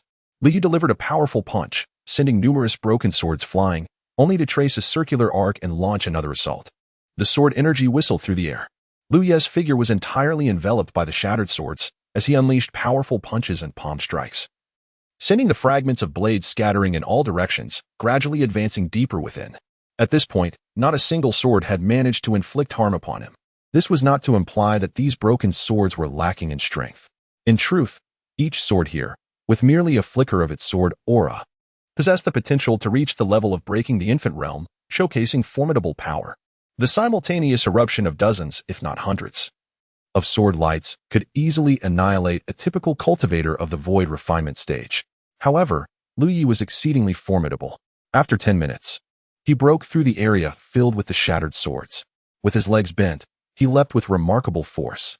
His body soared like a rocket, propelling itself from the ground to the precipice of the cliff, where he beheld a rugged landscape adorned with bizarre stones. There, a sword, encrusted with brown stone debris, stood silently. Measuring 4 feet in length, it was shrouded in fragments, rendering its true form invisible. Lu Ye's gaze softened. It had indeed been an eternity since he last laid eyes upon the stone sword. In the past, when the stone sword was shattered, he contemplated its reforgings. Yet he ultimately relinquished that thought. The stone sword could be remade, but the spirit of the sword could not be restored. Yet now, both the stone sword and its spirit existed before him. He approached the stone sword, his dark robe marked with numerous scars as if sliced by sharp blades. His hair fell around him, and delicate wounds began to appear on his exposed skin. He extended his hand and firmly grasped the hilt of the stone sword. In an instant, a torrent of terrifying sword energy surged toward Lu Yi like a raging flood. Lu Yi closed his eyes, his spirit as clear as the blade, and his will resolute. Though transformed into a fearsome figure, his grip on the stone sword remained unwavering, his feet firmly planted upon the rocky ground. He could not afford to retreat. A single step back would sever his bond with the stone sword forever. This moment was merely a trial set forth by the stone sword, where both the sword's aura and intent served as instruments of selection. In his previous life, Liu had never taken a step back, and in this life, he would not falter either. His hand gently caressed the stone sword as if to dispel any fear or confusion. How could a sword ever feel lost or afraid? A sword cannot. But a sword spirit might. At this moment, the spirit of the sword was enveloped in a mix of confusion, and a nascent thought began to stir. What nonsense are you uttering? What are you barking about? Who on earth could feel fear? Who could possibly be lost? The surge of sword energy intensified, and a vast cloud of blood mist billowed outward. Liu pondered, alas, I have forgotten. The stone sword has yet to reveal its timid nature. Indeed, this sword embodies timidity. However, its fear is not of adversaries, but rather of darkness. While it may seem absurd for a sword to fear the dark, the truth remains it does. The stone sword even forbids Li from crafting a scabbard for it. Follow me, and become the mightiest sword in the realm, Liu declared. Stronger than the Sanqing sword, more formidable than the ancestral sword, mightier than the supreme sword, unrivaled like the invincible sword. As the stone sword absorbed these names, it was uncertain of their true strength, yet the resonance of their titles instilled a sense of power. Moreover, it could not compel Liu to retreat. This man, nearly drained of blood, stood his ground unwaveringly. Acknowledgement ensued. The sword aura abruptly dissipated, and the stone sword returned to silence. Liu glanced at his wounds, unfazed. He formed seals with his hands, and blood began to coalesce, shaping a rather enigmatic symbol, the master contract. With a gentle chime from the stone sword, a profound bond was forged between them. The stone sword, still grappling with its vague consciousness, contemplated the nature of its new master, concerned about whether it had aligned itself with the right individual. Yet, it had grown weary of its current abode. If it did not depart now, another millennium would pass before it could escape again, an interminable duration. Nevertheless, it held no resentment. Should its master prove inadequate, it would eventually find itself in the hands of another, as its strength would inevitably attract a worthy wielder. The sword intent blossomed from Liu Ye's palm. Chunks of stone began to flake away from the sword's body, revealing a brownish hue beneath. Far from an unparalleled brilliance, it appeared mottled, reminiscent of rust. A torrent of robust true essence and pure sword intent flowed into the stone sword. From this day forth, your name shall be Stone Sword, affectionately known as Little Stone. Do you agree? Liu asked with a smile. The stone sword quivered slightly. I do not agree. Please bestow upon me a name befitting my greatness. It seems you have taken a liking to this name, thus it shall remain. No, I have not consented. Little Stone? Stone Sword? How utterly unappealing. I have been the Stone Sword for so long. Now that I am about to emerge, I am still to be called Stone Sword? Hey, did you hear me? I refuse to be named Stone Sword. My lord, you are indeed here. A voice echoed from afar, swiftly approaching. Congratulations, my lord, on reclaiming the stone sword. Stone sword? Ah? The stone sword seamlessly integrated into Liu Ye's being, for it harbored a deep-seated fear of darkness, choosing instead to rest upon the back of his hand. An imprint of the sword manifested upon his skin. With the acquisition of this pivotal artifact, he was now poised to seek out other valuable treasures. In truth, for the younger generation, the most beneficial resources were predominantly located within the first layer of the battlefield. For instance, the pure water could cleanse one's innate qualities, enhancing one's potential. Additionally, the celestial spirit pool facilitated rapid cultivation, while the Valley of Herbs was replete with spiritual treasures and fruits that not only expedited cultivation but could also be harvested and exchanged for resources. The inaugural battle unfolded within the first layer of the spatial battlefield. He soared towards this battleground, intent on acquiring the divine fire. As a master of both crafting and alchemy, possessing a superior flame was indispensable. Although the quality of the divine fire here was rather mediocre, it sufficed for transitional purposes. Thanks to Liu Ye's guidance, others had already traversed to the second layer of the battlefield, where they discovered an absence of foes and promptly began their joyful search. Li returned to the first layer, his sword wounds already healed. He made his way to the very center of the volcanic crater and, without hesitation, leaped into its depths. Chapter 031. The Pure Water Pearl. For the time being, combat was scarce. The ancient battlefield of the prodigies was replete with treasures. Even on the first layer, the abundance of suitable artifacts was such that many could acquire them without contention. Within the pure water, at least 1,000 individuals were immersed. This was a vast pool, and Yu Hongling's primary target was the pure water itself. With her rather mediocre aptitude, the effects of the pure water were still commendable, and she could not afford to miss any opportunity to enhance her qualifications. Her true objective, however, was the pure water pearl. The water here was originally nothing extraordinary, but due to the presence of the pure water pearl at the lake's bottom, the entire body of water had transformed. She had already submerged herself into the depths of the lake. The others were not oblivious either, and they too began to dive deeper. Yet, the pressure at the lake's bottom was immense, akin to the depths of the ocean. The further they descended, the more terrifying the pressure became, weighing down on the practitioners as if they were burdened by mountains. At a depth of 1,000 meters, very few remained capable of continuing their descent. At 1,500 meters, only 3 persisted together. By the time they reached 2,000 meters, the 3 found their bodies unable to withstand such overwhelming pressure, resulting in blood seeping from their 7 orifices. Undeterred, Yu Hongling pressed on. Another person gave up. Now, only she and Shangguan Wuchang continued to dive deeper. Shangguan Wuchang regarded Yu Hongling with admiration. Such a woman was indeed rare and perhaps worthy of becoming one of his potential companions. The journey was long, and he did not yet know the lady's name. I am Shangguan Wuchang of the Supreme Divine Dynasty, he communicated with a smile. I know you. Yu Hongling replied in kind. Oh? A smile curled at the corner of Shangguan Wuchang's lips. His fame was indeed widespread. Huanling is your sister, correct? Yu Hongling inquired. My younger sister does not often venture outside. How did you come to know of her? Are you perhaps from the Supreme Divine Dynasty? Shangguan Wuchang expressed his surprise. Not quite. How much further can you descend? Yu Hongling asked. 1,000 meters should be manageable. Yu Hongling nodded in acknowledgement and suddenly unleashed a powerful punch. Boom. The impact stirred up countless waves, hurtling towards Shangguan Wuchang. His expression shifted as he summoned a halberd, shattering the incoming force of the punch. The power contained within the fist left him astounded. Fearless seal. A formidable seal coalesced, infused with even greater ferocity, hurtling towards Shangguan Wuchang. Boom. Shangguan Wuchang felt the terrifying force approaching, and his body shot upward rapidly. What audacity! With a low growl, Shangguan Wuchang charged towards Yu Hongling wielding his Fang Tian Huaji. Unarmed, Yu Hongling met his advance head-on, her body aglow with shimmering runes. Each punch and palm she delivered collided with the halberd, not only holding her ground, but forcing Shangguan Wuchang to stagger backward. What the devil? A chill of disbelief coursed through Shangguan Wuchang. In the Supreme Divine Dynasty, he was a top-tier prodigy, though others might surpass him in talent. There were at most 1 or 2 who could rival him. Yet now, encountering someone like this, who possessed such formidable strength, begone! Yu Hongling shouted fiercely. With her hands forming seals, an almost tangible imprint thundered forth, sending Shangguan Wuchang hurtling away. The buoyancy surged, and the distance between them expanded infinitely. Yu Hongling had no intention of lingering with Shangguan Wuchang, as she believed her senior brother would soon finish him off. Her sole focus now was to obtain the pure water pearl. According to her senior brother's accounts from a previous life, the pearl lay at the bottom of the lake, which was 3,000 meters deep.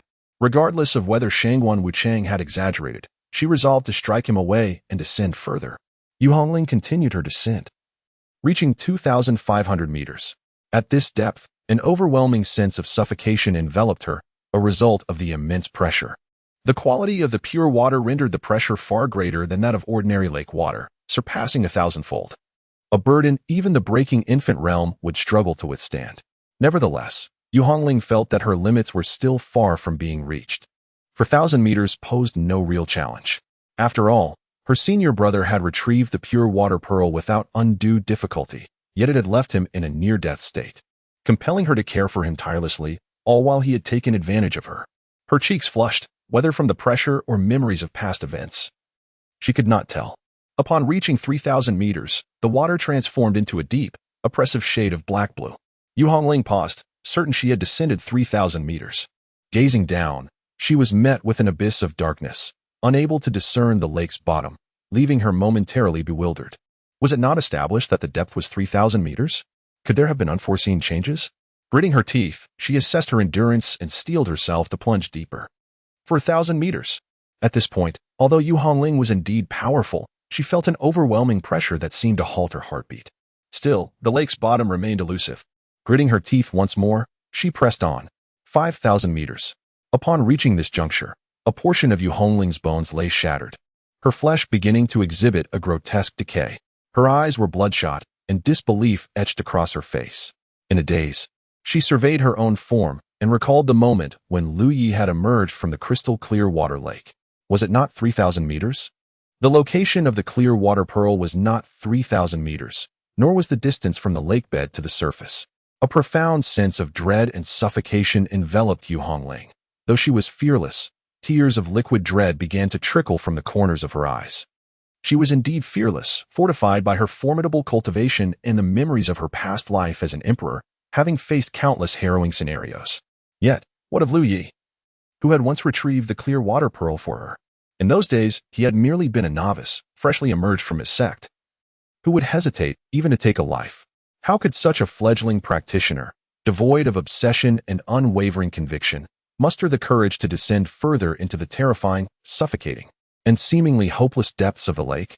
For one could not fathom how far the lake bed still lay beneath. It could be 100 meters, 1,000, or even 3,000. In this environment devoid of hope and conclusion, Lu Yi had persistently remembered her need for the clear water pearl. Yet, why deceive himself? Why convince himself that it was merely 3,000 meters? Gritting her teeth, Yu Hongling pressed on toward the lake's depths. The sound of cracking bones echoed incessantly. She had lost count of how many meters she had descended when a faint blue radiance finally caught her eye, although her vision had blurred. She groped her way to the center of the azure glow and grasped the clear water pearl in her palm. At that moment, an intense yearning surged through her body, urging the clear water pearl to merge within her.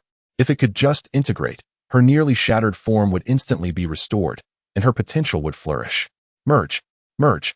This was no mere seduction by the clear water pearl. It was her body, on the brink of collapse, sending desperate signals to her mind.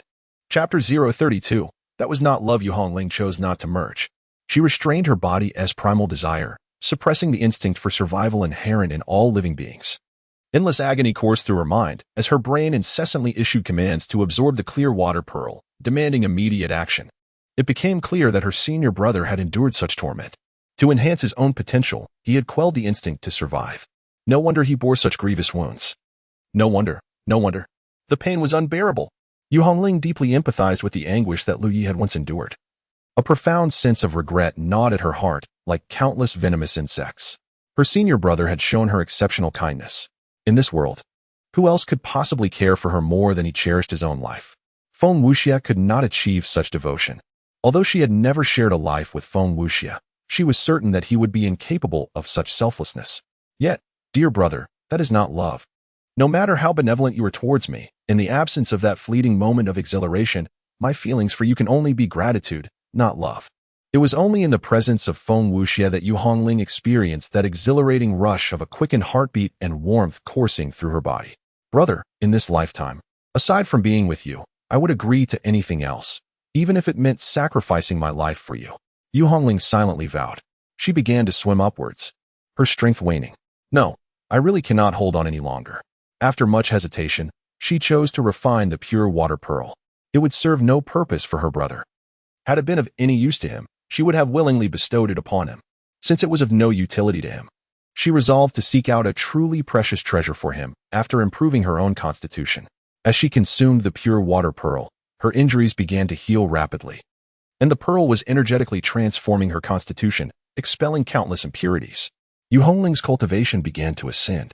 She was on the brink of breaking through to the infant stage. Indeed, during her battle with Shangguan Wuchang, she had not yet reached that stage, merely concealing her true level. In truth, had Yu Hongling been at the infant stage, a single strike could have rendered Shangguan Wuchang half dead. That was the rebirth of an emperor. By the time Yu Hongling's injuries healed and she successfully emerged onto the lake's surface, Shangguan Wuchang had been waiting for a considerable time, brandishing his Fangtian Huaji. "We didn't finish our previous bout. Shall we resume the fight?" he inquired, the heavy Fangtian Huaji poised menacingly at Yu Hongling. A cold smile graced her exquisite features. "You could not best me even in the water, let alone now." The fearless divine fist surged forth once more. A forceful imprint of her fist surged forward instantaneously. Shangguan Wuchang swung his Fangtian Huaji, intending to cleave the fist imprint, with subsequent attacks already calculated.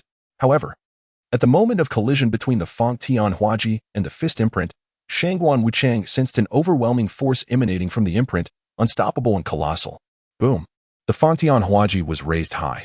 Shangguan Wuchang's face flushed, his body could not halt, and he staggered back, leaving deep footprints in his wake. Retreating over a dozen steps before finally managing to steady himself, he gazed at Yu Hongling in shock.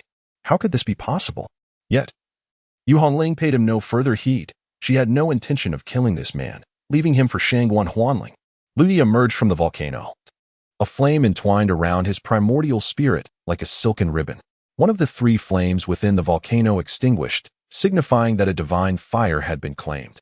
The divine flame taken by Lu Yi is known as the sunfire of the day. Its temperature sufficiently high to be of use before ascending to the fourth layer of the heavens. Should it prove inadequate, he may allow it to evolve. The next destination is the Valley of 100 Herbs. To consolidate his second life, he requires a golden sunflower from the core of this valley. A rare find outside these confines, which he had previously discovered in his past life. With that, he departed. Chu Ling also departed. Having finally come to a stark and alarming realization, Lu Ye's strength was escalating at an alarming rate. If her own power continued to advance so slowly, she would soon lack the qualifications to accompany him. In her previous life, Lu Yu had willingly taken her along, but in this incarnation, he would not concern himself with her fate. Time was of the essence, as various demonic entities and factions were also poised to descend.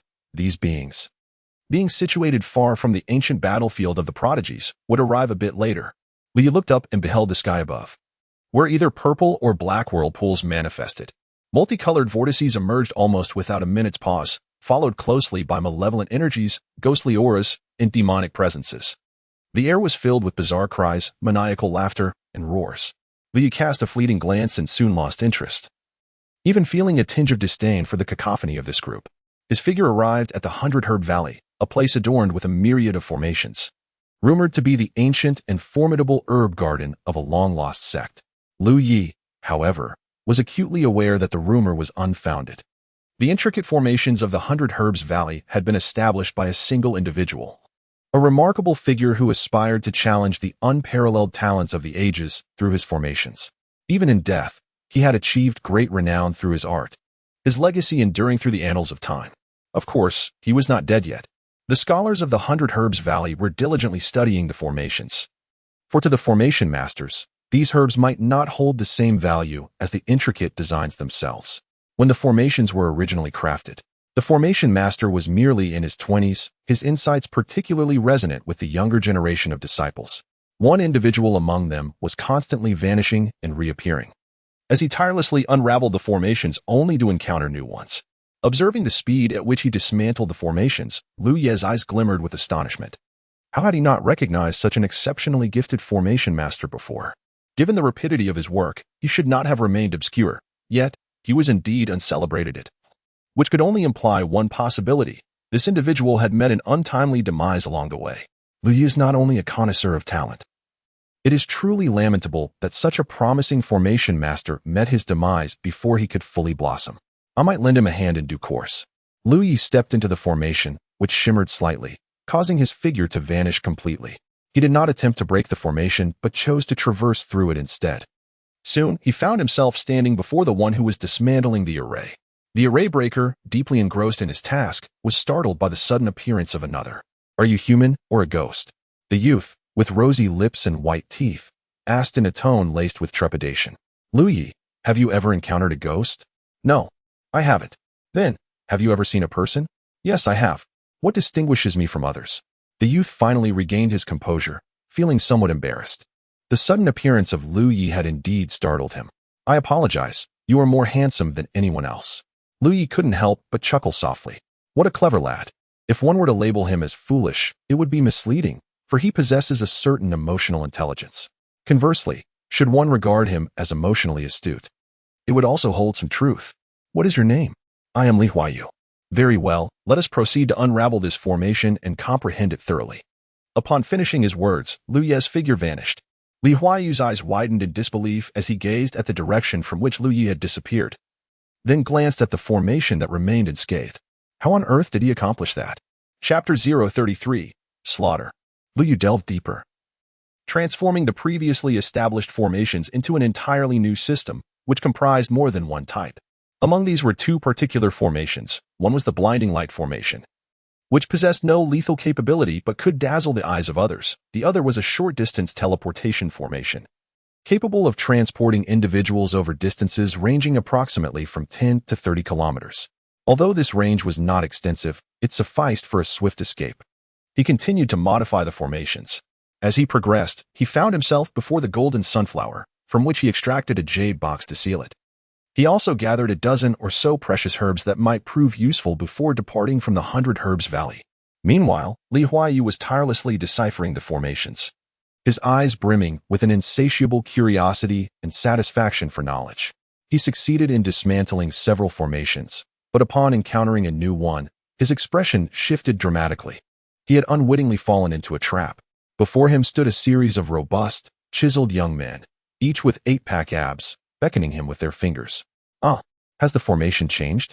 Not only had the formation altered, but the entire system of formations had undergone a metamorphosis. What could have caused this? He had nearly unraveled the schemer's intentions, yet the formation had morphed unexpectedly. Could it be that the young man he encountered earlier was responsible? To alter a formation without dismantling it speaks volumes of one's formidable mastery over such arcane arts. Additionally, he pondered why the illusion manifested 8 handsome men. Would it not have been more fitting for a man like him to face 8 enchanting women in such a dreamlike realm?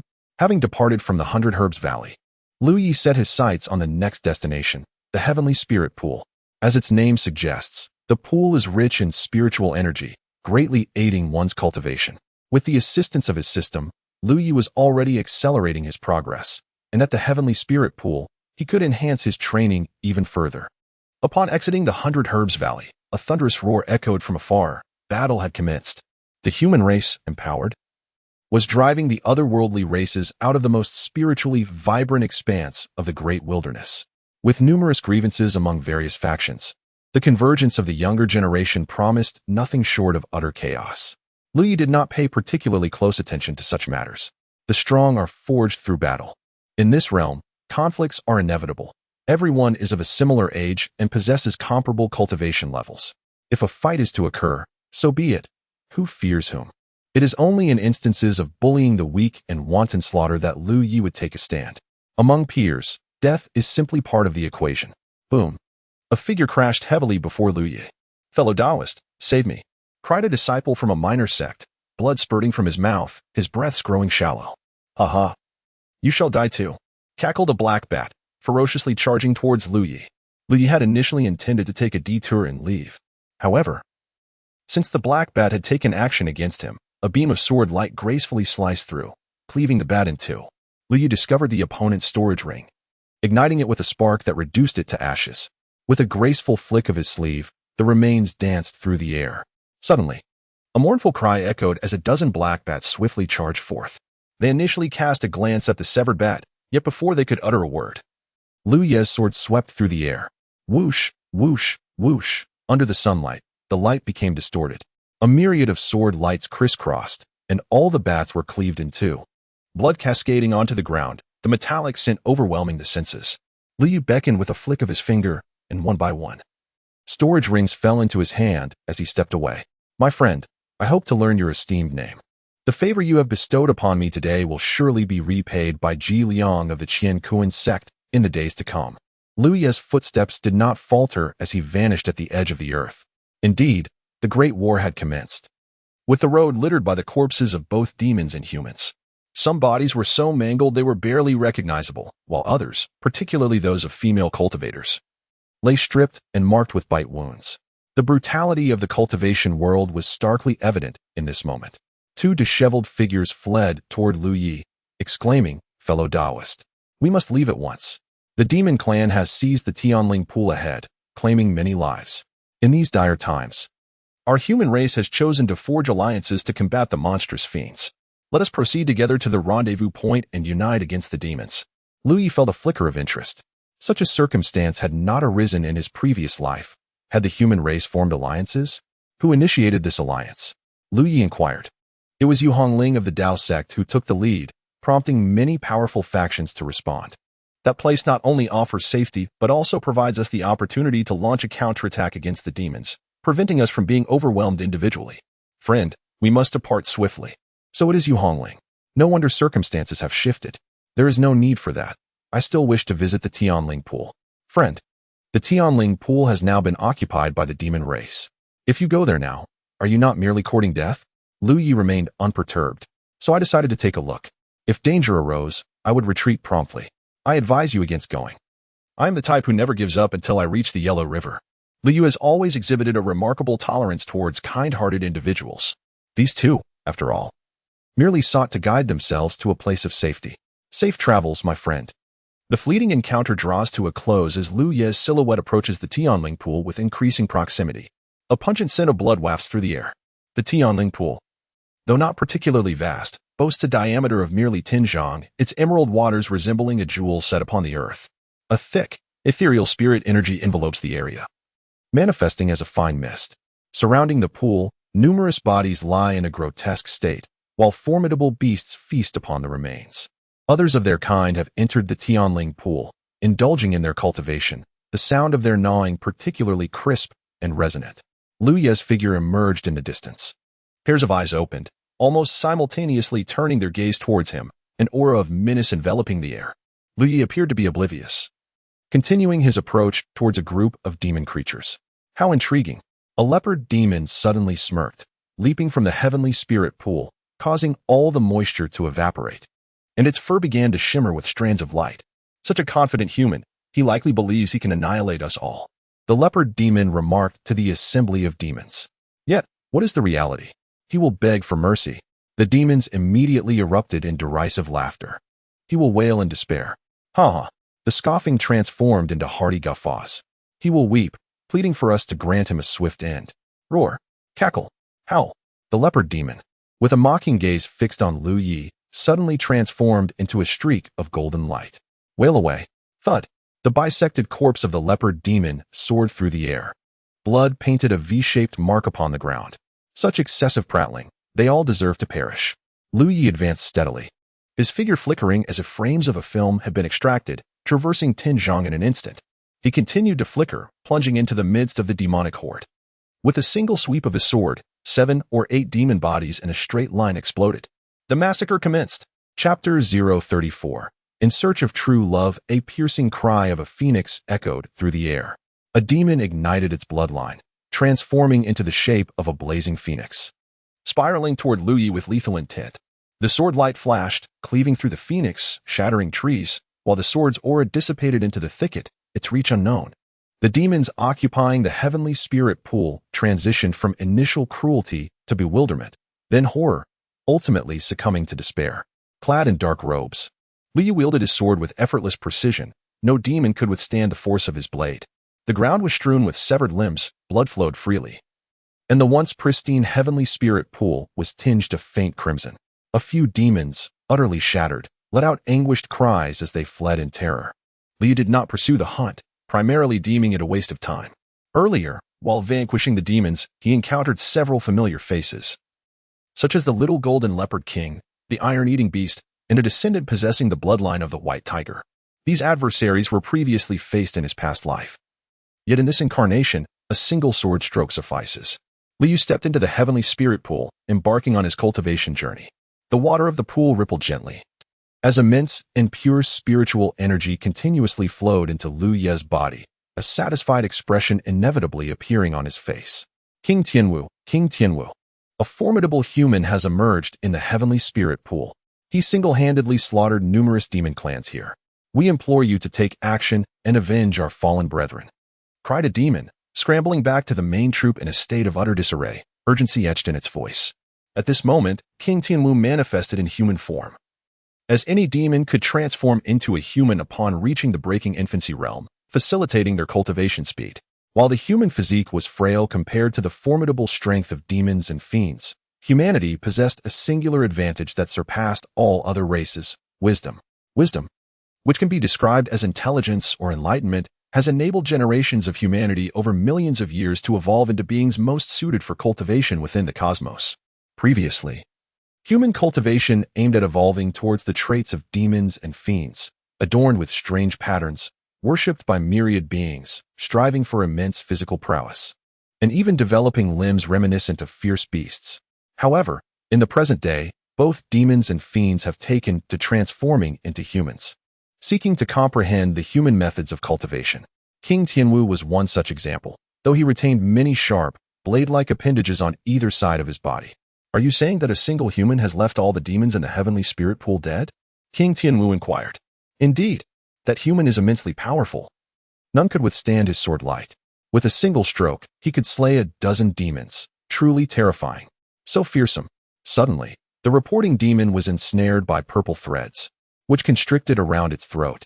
Its eyes widened in horror as it gazed at King Tianwu, the purple threads spreading across its eyeballs. This demon could utter no further words. Its body stiffened, and the breath of life utterly vanished. It was dead. "First, pursue Feng Wuxia. Nothing else holds greater importance than this matter," King Tianwu declared coldly. He was confident in his strength, believing he could rival any prodigy. Yet, he had never anticipated the existence of a remnant of the Phoenix lineage. The Tianwu clan, known for their fierce battles against heaven and earth, possessed terrifying power. However, when facing the Phoenix clan, they found themselves at an inherent disadvantage, a suppression akin to a food chain. Even if Feng Wuxia was weaker than him, the moment he laid eyes on her, he felt an instinctual shudder from the depths of his soul. How could he endure this? Feng Wuxia must be eliminated, ensuring the complete annihilation of the Phoenix clan from the face of the earth. Yes, a band of demonkind relentlessly pursued the trail of Feng Wuxia. Meanwhile, at the gathering place of the human race, known as the Cliff of Enlightenment, the winds that swept through invigorated the spirit, igniting a surge of inspiration, allowing many to enter a state of profound comprehension. Here, the human populace had amassed over 100 individuals, including formidable figures such as Shangguan Wuchang, Liao Yijian from the Supreme Sword Sect, and Yuntiangxing of the Mountain and River Pagoda Sect. Many had engaged in combat with demon and devil races. Fully aware of their formidable prowess, yet, they did not succumb to fear. The might of the human race was not mere rhetoric. In a direct confrontation, if one were to pit a human against a demon or devil, it was often the human who emerged victorious. However, the demons and devils preferred to band together, presenting a considerable challenge. Observing the growing crowd and the presence of other powerful beings, Yu Hongling realized that she was preemptively aiding Lu Yi in this lifetime, mirroring the actions he had taken in his previous one. Lu Yi no longer needed to exert herself so much. At last, she was about to meet that person. If their reunion did not bring tears to her eyes, could it at least bring a blush to her cheeks, reminiscent of that hurried promise made years ago? A beautiful rumor of eternally being together? Yu Hongling hummed this song, one sung by her senior, which spoke of his hometown. She had even visited his birthplace. Yet she had never heard that melody. Nevertheless, it was truly enchanting. The stronghold has been successfully established. Now I must take my leave, Yu Hongling announced to the crowd. What? Where are you going? The others inquired, puzzled. Was it possible that Yu Hongling intended to seek treasures alone? To find true love, Yu Hongling exclaimed, her face lighting up, her long ponytail swaying gently. To seek true love. It turns out that the Moon Fairy considers the Tao as her true love. Such a devotion to the way is indeed admirable. The crowd gradually understood, concluding that she was still in search of treasures after all. Well, if that is the case, then let her go. It is certainly preferable to genuinely seeking true love, they chuckled. Haha, one could say so. Until we meet again, my friends. With that, Yu Hongling bid farewell and swiftly vanished. Based on the timeline, Feng Wuxia must be fleeing towards the second layer of space, where a brutal battlefield lay, rife with demonic and ghostly beings. She too had once attracted the attention of the demons and had been pursued, which led her to encounter Feng Wuxia. who was similarly being hunted by the monsters. Thus, the two began to work together, side by side, searching for a strategy to escape their predicament. This cycle of events was repeating itself in this life. However, unlike the previous incarnation, she was now formidable. Few could match her strength. Yu Hongling surged toward the second layer of space. Before long, she arrived, and in accordance with the narrative of her past life, her figure appeared at the Blood Demon Mountain, competing for the undyed flower. This place had once witnessed a great battle where many demons perished, their blood tainting the land. Yet, amidst the corruption, a divine flower, the undyed flower, bloomed, untouched by the filth of its surroundings. It was a testament to the wonders of the universe. In terms of strength, Yu Hongling could easily eradicate the entire group of demons and leisurely depart with the undyed flower. However, that would deviate from her intended path. She restrained her power to a level akin to her previous life, hastily fleeing as a horde of demons began to pursue her with furious cries. Feng Wuxia, I am coming. Chapter 035. Feng Wuxia Tian Wu, I harbor no grudge against you. Why are you so intent on killing me? Feng Wuxia roared, drenched in blood. He genuinely could not comprehend it. They were all beings of the demon race. Now, in this ancient battlefield of prodigies, instead of pursuing humans or slaughtering demons, why would one turn against their own kind? Was there some deep-seated madness at play? Do you need a reason to kill? The law of the jungle prevails. And if I were to explain every time I eliminated a worthless foe, would I not squander my entire life in explanations? Why not engage in a fair duel? New wounds adorned Feng Wuxia, yet in a one-on-one confrontation, he was not particularly daunted by Tian Wu. After all, he boasted the esteemed bloodline of the Phoenix. Even if slightly weaker in cultivation, he could still hold his ground. A duel? Huh. Should I retract my myriad of limbs to ensure you don't perceive our battle as inequitable? Tian Wu sneered. Feng Wuxia possessed formidable recuperative abilities, despite sustaining continuous injuries. He remained vibrant and agile. However, should this relentless onslaught continue, the outcome would be uncertain. As the demon clans hunted their own, it was unlikely that any other factions would intervene, and merely refraining from adding insult to injury would be a sufficient act of mercy. Gritting his teeth, Feng Wuxia cursed vehemently.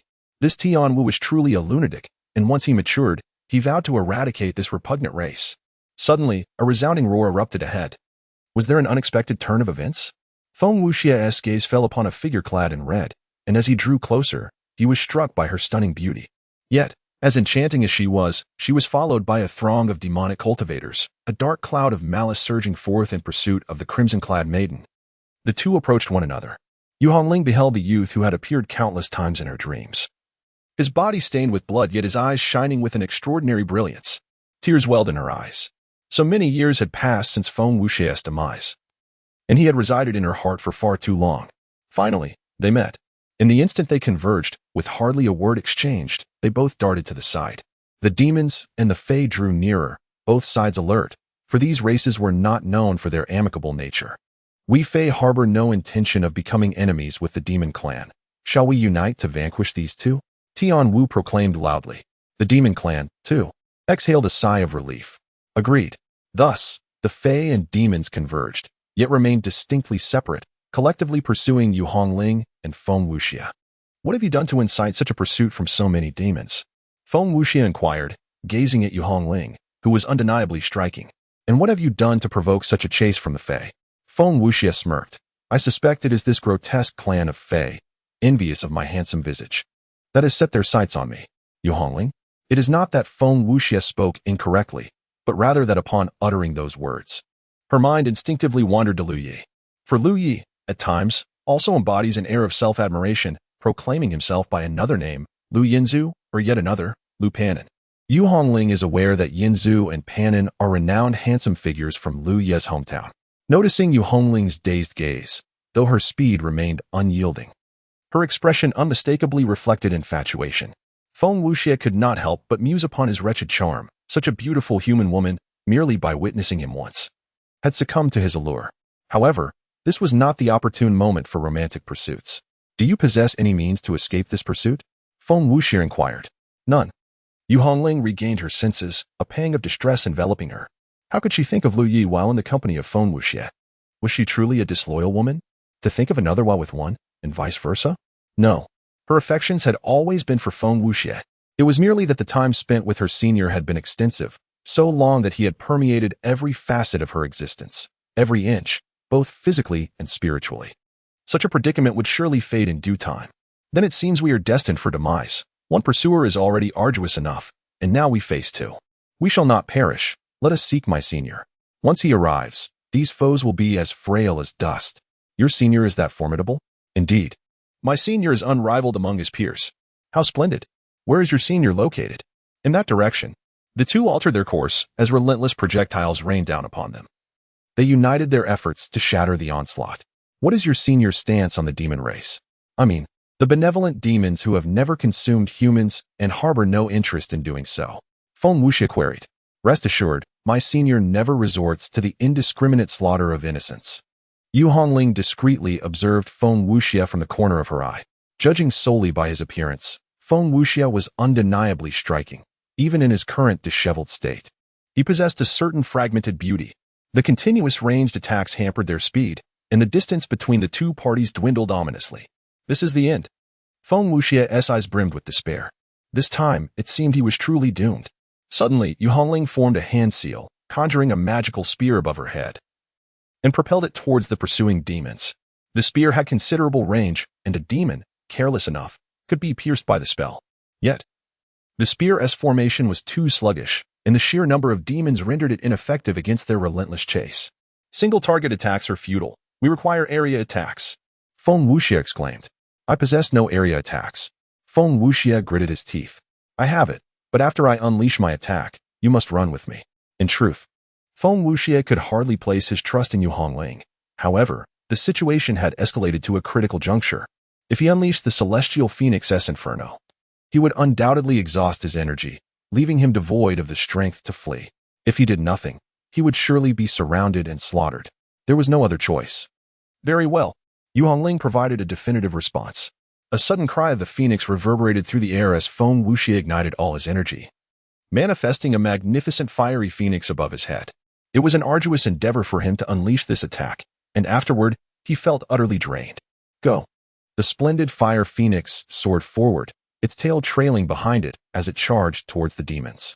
Yu Hongling grasped Feng Wuxia's garment, initially intending to carry him.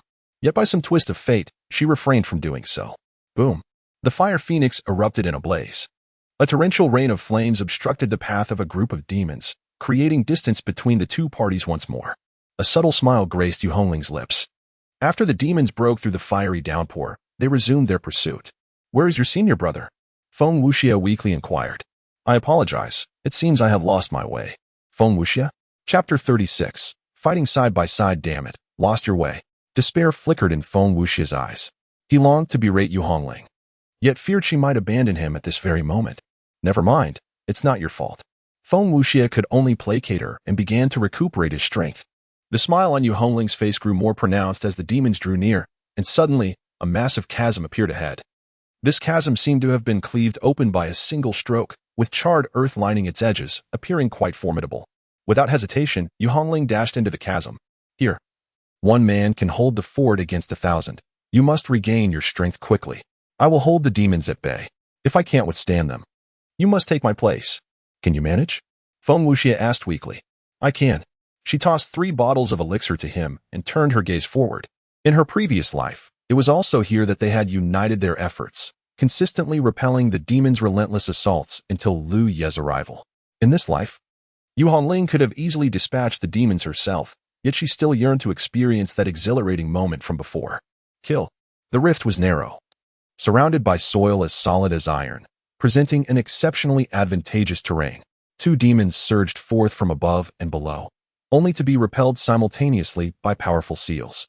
Observing this, Feng Wuxia hastily consumed a medicinal pill, striving to calm his tumultuous spirit and restore his inner demonic energy. Yu Hongling remained unhurried, embodying an indomitable barrier that thwarted all demonic advances. Tianwu charged forward, yet was effortlessly sent reeling by a single punch from Yu Hongling. Tianwu thought to himself, is this human woman truly that formidable? With such strength, why does she not simply vanquish the entire demon horde instead of exerting herself to escape for so long? The incredulity was palpable. Exhaust her. Tianwu bellowed in fury. One demon after another pressed on, while Yu Hongling possessed the might to dispatch each with a single strike. Yet she refrained from doing so. Time ticked away as demons were repeatedly pushed back, only to return again. Feng Wuxia was recovering at an impressive pace, his phoenix lineage proving remarkably potent. He cautiously opened his eyes to glance at Yu Hongling, finding her steadfast as a mountain. A thought of fleeing crossed his mind, but he quickly dismissed it. While escape was an option, Tianwu was akin to a rabid dog, intent on pursuing him relentlessly. Should he abandon Yu Hongling? She would harbor resentment towards him. Weighing his options, retreat was not an option. Yu Hongling continued to hold her ground, and Feng Wuxia, resolute in his determination, pressed on with his recovery.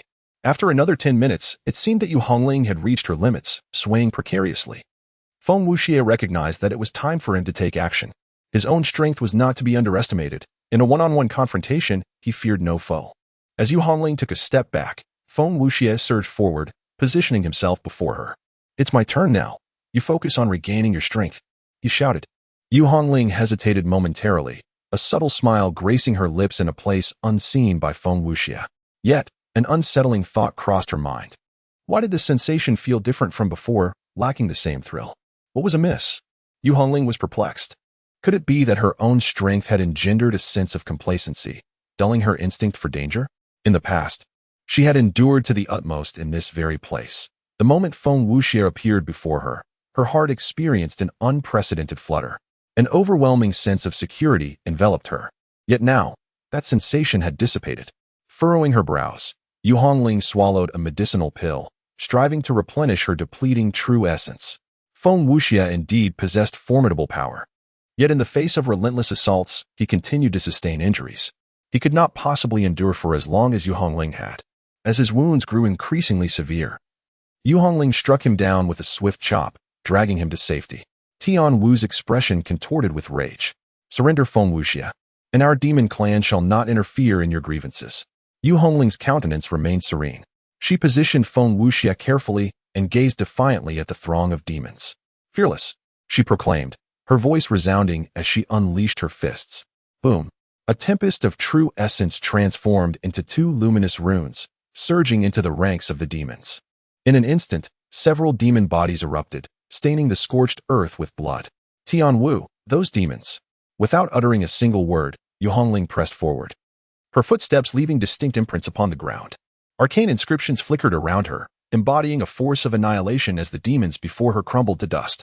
Tian Wu roared, all centipede legs radiating brilliance, converging into a beam of light.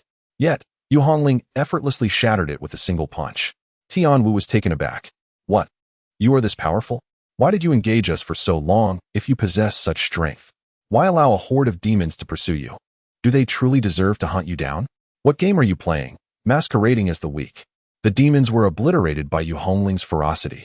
Trapped within the confines of a narrow ravine, with no avenue of escape, she annihilated them all with a relentless display of might. After vanquishing the last demon, Yu Hongling commenced the grim task of collecting spoils. Gathering all the treasures and setting their corpses ablaze, she swiftly disappeared with the unconscious Feng Wuxia. Contemplating the unconscious Feng Wuxia, Yu Hongling reflected. In her previous life, they had persevered until her elder brother intervened, slaying those demons. He had not allowed her to remain with Feng Wuxia, forcibly separating them. Consequently, she remained unaware of what Feng Wuxia had endured. Later, when they reunited, they explored perilous terrains together, cultivated their skills, and sought treasures side by side. During those moments, being with Feng Wuxia brought her immense joy. Now that her brother was not interfering, could she finally accompany Feng Wuxia without restraint? She hesitated for a moment. After all, even if she did not accompany him, it would not be long before they would meet again. Thus, it seemed more prudent to stay by his side. Yet, the absence of that fluttering sensation in her heart was indeed quite peculiar. Soon, Feng Wuxia slowly opened her eyes. Night had fallen, and Yu Hongling had kindled a bonfire. Staring absent-mindedly at the flickering flames, utterly lost in thought. "Am I dead?" Feng Wuxia jolted awake. No, she was very much alive. She examined her unscathed form and pinched her arm. The sharp pain confirmed her vitality. "Fairy, how did we escape?" Feng Wuxia inquired hastily. "My senior brother arrived and vanquished those demons, allowing us to flee," Yu Hongling replied. "And where is your senior brother now?" "He is a busy man and has already departed." "Ah, so we are left alone together?" Feng Wuxia exclaimed in disbelief. Yu Hongling narrowed her eyes. "Dream on. Once you awaken, I shall also take my leave. Farewell. Chapter 037. Disciple of the Buddha Yu Hongling departed. Initially, she intended to explore alongside Feng Wuxie. But after his awakening, she felt an undeniable awkwardness in their interaction. Thus, she chose to leave, albeit not entirely. With a secret technique, Yu Hongling diminished her presence to such an extent that, unless one beheld her with their own eyes, no one in the entire ancient battlefield of the talented could sense her existence, except for her senior brother. She kept a watchful eye on Feng Wuxie from a distance. Phew, it's a relief to be gone. Feng Wuxie gazed into the dark night sky, the absence of Yu Hongling leaving him with a sigh of relief. That was terrifying. The title senior brother clearly denotes a male. How could such a beautiful girl trust me to accompany her? If anything were to happen, her senior brother would undoubtedly kill me. Yu Hongling couldn't help but chuckle. Feng Wuxie is quite clever. Yet, his thoughts are not unfounded. In my previous life, when my senior brother learned of my affection for him, he became exceedingly irate. Consequently, when Feng Wuxie found himself in peril, he vehemently opposed my attempts to rescue him, opting instead to bind me. This ultimately led to Feng Wuxie's demise. He claimed it was a trap, specifically designed to ensnare him. How could that be? Feng Wuxie had never even interacted with my senior brother. It was merely my senior brother's jealousy manifesting. Because of this incident, I harbored resentment towards him for a long time, which gradually faded with the passage of time. In this life, my senior brother should no longer disturb me. I can finally pursue my true love. As for Yu Hongling's trivial matters, Liu certainly wished to remain uninvolved, unless unforeseen circumstances arose. Yu Hongling was destined to perish in the ancient battlefield of the talented. She was bound to die. Why such certainty? Because Liu Yi has already perished. That was the first life of Liu Yi, squandered on the being of Yu Hongling. In this lifetime, it shall not be so. Liu Yi cultivated diligently at the heavenly spirit pool, soaring to new heights. While it is true that the ancient battlefield of the prodigies is replete with numerous postnatal sanctuaries for cultivation and treasures of nature, Liu Yi found himself lacking for nothing. All he required was the opportunity to refine his skills. The effects of cultivation at the heavenly spirit pool exceeded his expectations. In just over 3 days, he ascended to the 6th level of the breaking infancy stage. It would not be an exaggeration to proclaim him the foremost expert within the realm of the ancient battlefield of prodigies.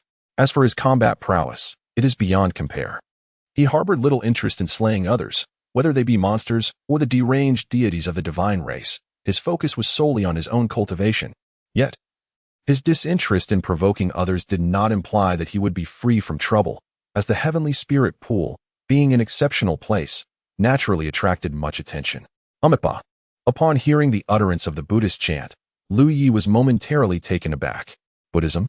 He contemplated numerous races that might seek to trouble him. Yet he never anticipated that the first to arrive would be Buddhism itself. Liu Yi did not open his eyes. Benefactor, this place is connected to the Buddha. Might I kindly request you to seek another location for your cultivation? A voice gently inquired. Liu spoke in a calm voice. I have been cultivating here and have not provoked Buddhism. You are not my adversaries, and I advise you not to provoke me either. The monk replied. How can one say it is provocation? From a distance, I have witnessed the resplendent light of Buddha here.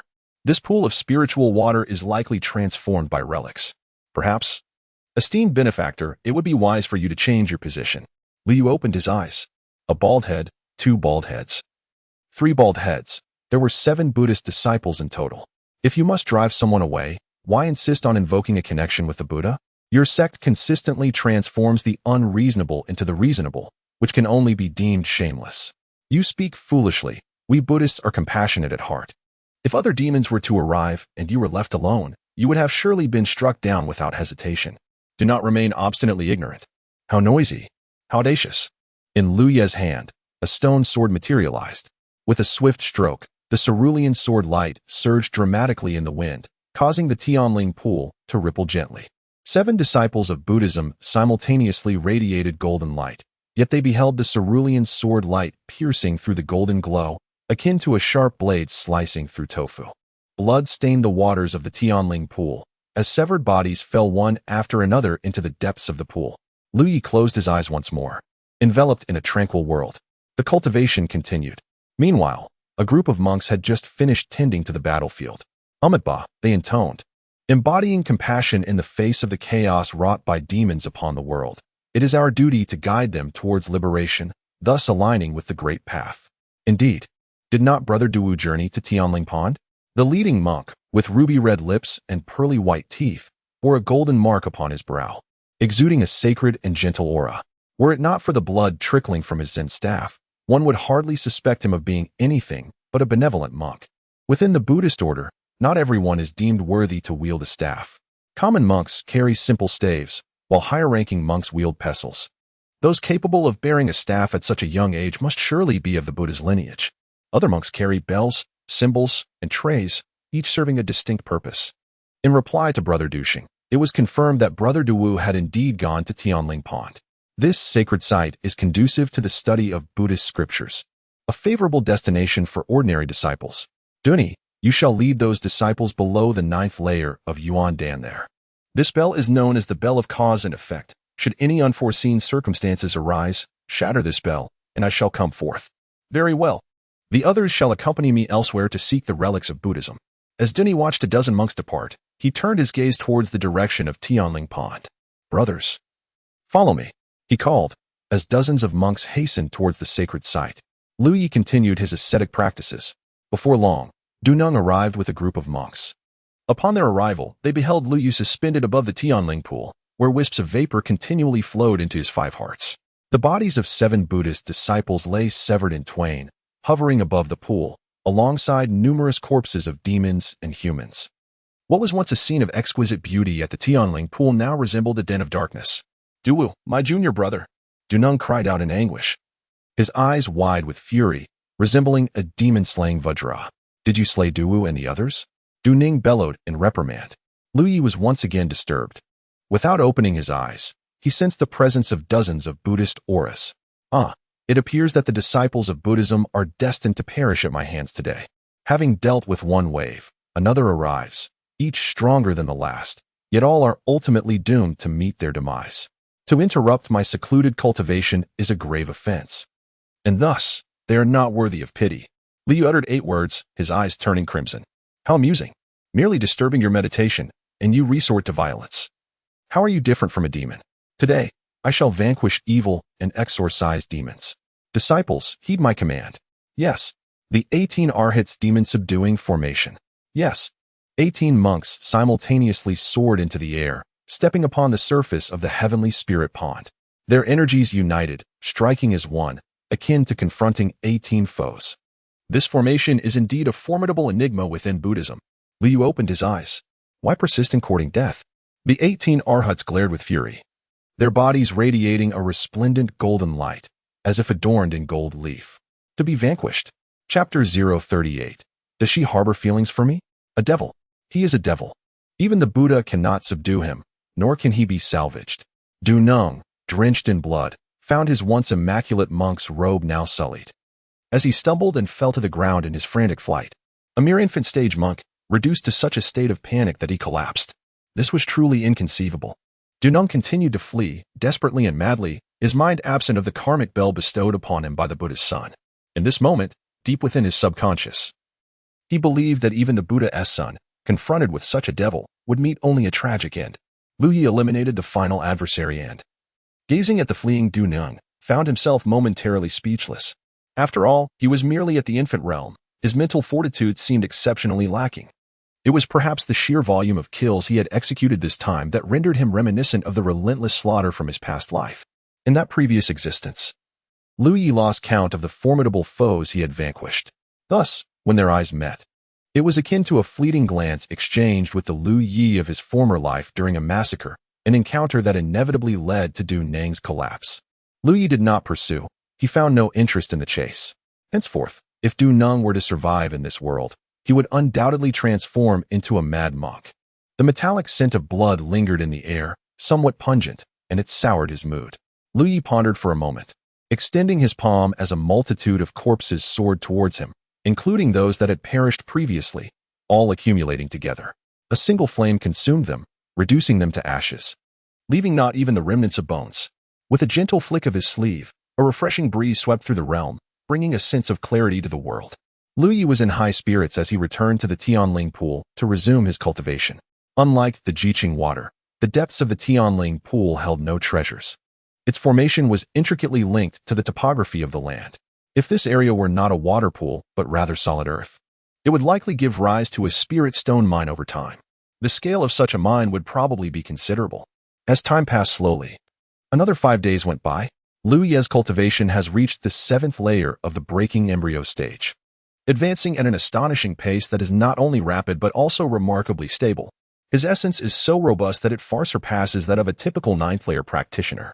Meanwhile, the 3rd layer of the celestial hero's ancient battlefield remains unopened, leaving the treasures and relics of the lower 3 layers largely depleted. Consequently, battles have become increasingly frequent. With no treasures left to seek, idleness seems futile, prompting the initiation of combat. Engaging with the world's prodigies becomes a means of self-realization. However, the human race stands overwhelmingly strong. Li Wubai of the Supreme Sword Sect single-handedly vanquished 90 demons, retreating unscathed. Feng Longxiang of the Tribulation Sect smashed the 3rd ghost of the Ghost Clan with a single punch. The Saintess Lu Yuan of the Yinyang Law Sect faced off against the Dragon King of the Demon Race, showing no signs of weakness. Each combatant proves more formidable than the last. When Lu Yi first traversed into this world, he felt a profound sense of disorientation. In the novels he had previously read, humanity was depicted as feeble, oppressed by myriad races. Yet, in this realm, humans exude an astonishing strength, consistently subduing various factions. After suffering severe defeats, these factions often seek alliances, forming coalitions with remarkable ease. The term monsters and demons arises from their penchant for banding together against humanity. Once they unite, chaos ensues, amplifying the pressure on the human side. In his past life, Lu Yi was a leader among humans, continuously battling these malevolent entities and slaying numerous prodigies. In this life, however, Lu Yi remains singularly focused on his cultivation, having transcended the phase of self-improvement through combat. In Lu Yi's absence, Yu Hongling has shouldered the responsibilities Lu Yi once bore, leading the charge against demons and monsters. Her combat prowess is terrifying, captivating countless onlookers. As the battles rage on, Yu Hongling's reputation grows, becoming increasingly recognized across various factions. The war is fierce and relentless, with casualties mounting daily. Besides Yu Hongling's rise to fame, another solitary swordsman, Chu Ling, has also gained notoriety, wielding his sword with equal prowess. Meanwhile, Shangguan Huanling is gathering strength, yet remains unrecognized, quietly amassing her power. Lu Yi was diligently honing her skills. A fleeting glance had solidified her conviction in the wisdom of her prudence. Ultimately, no amount of prowess could rival the prestige of inscribing one's name upon the eternal prodigy list, a feat that truly astonishes the world. Yu Hongling, amidst her fierce battles against demons, remained vigilant towards Feng Wuxia. The latter's progress was strikingly evident, once merely at the Yuan Dan realm.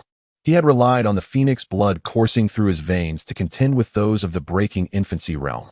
Now, he had formally transcended into that realm himself. Yet, aware of Yu Hongling's formidable strength, he refrained from joining the demon ranks, choosing instead to lay low. Moreover, he was far from foolish. Yu Hongling's interest in him was palpably elevated. On one serendipitous occasion, Feng Wuxia discovered, to his astonishment, that Yu Hongling had been observing him from a distance. At that moment, his mind was a flurry of questions. What could this mean? Even if he had not participated alongside the demons in battle against the human race, he had heard of Yu Hongling's illustrious reputation more than once or twice.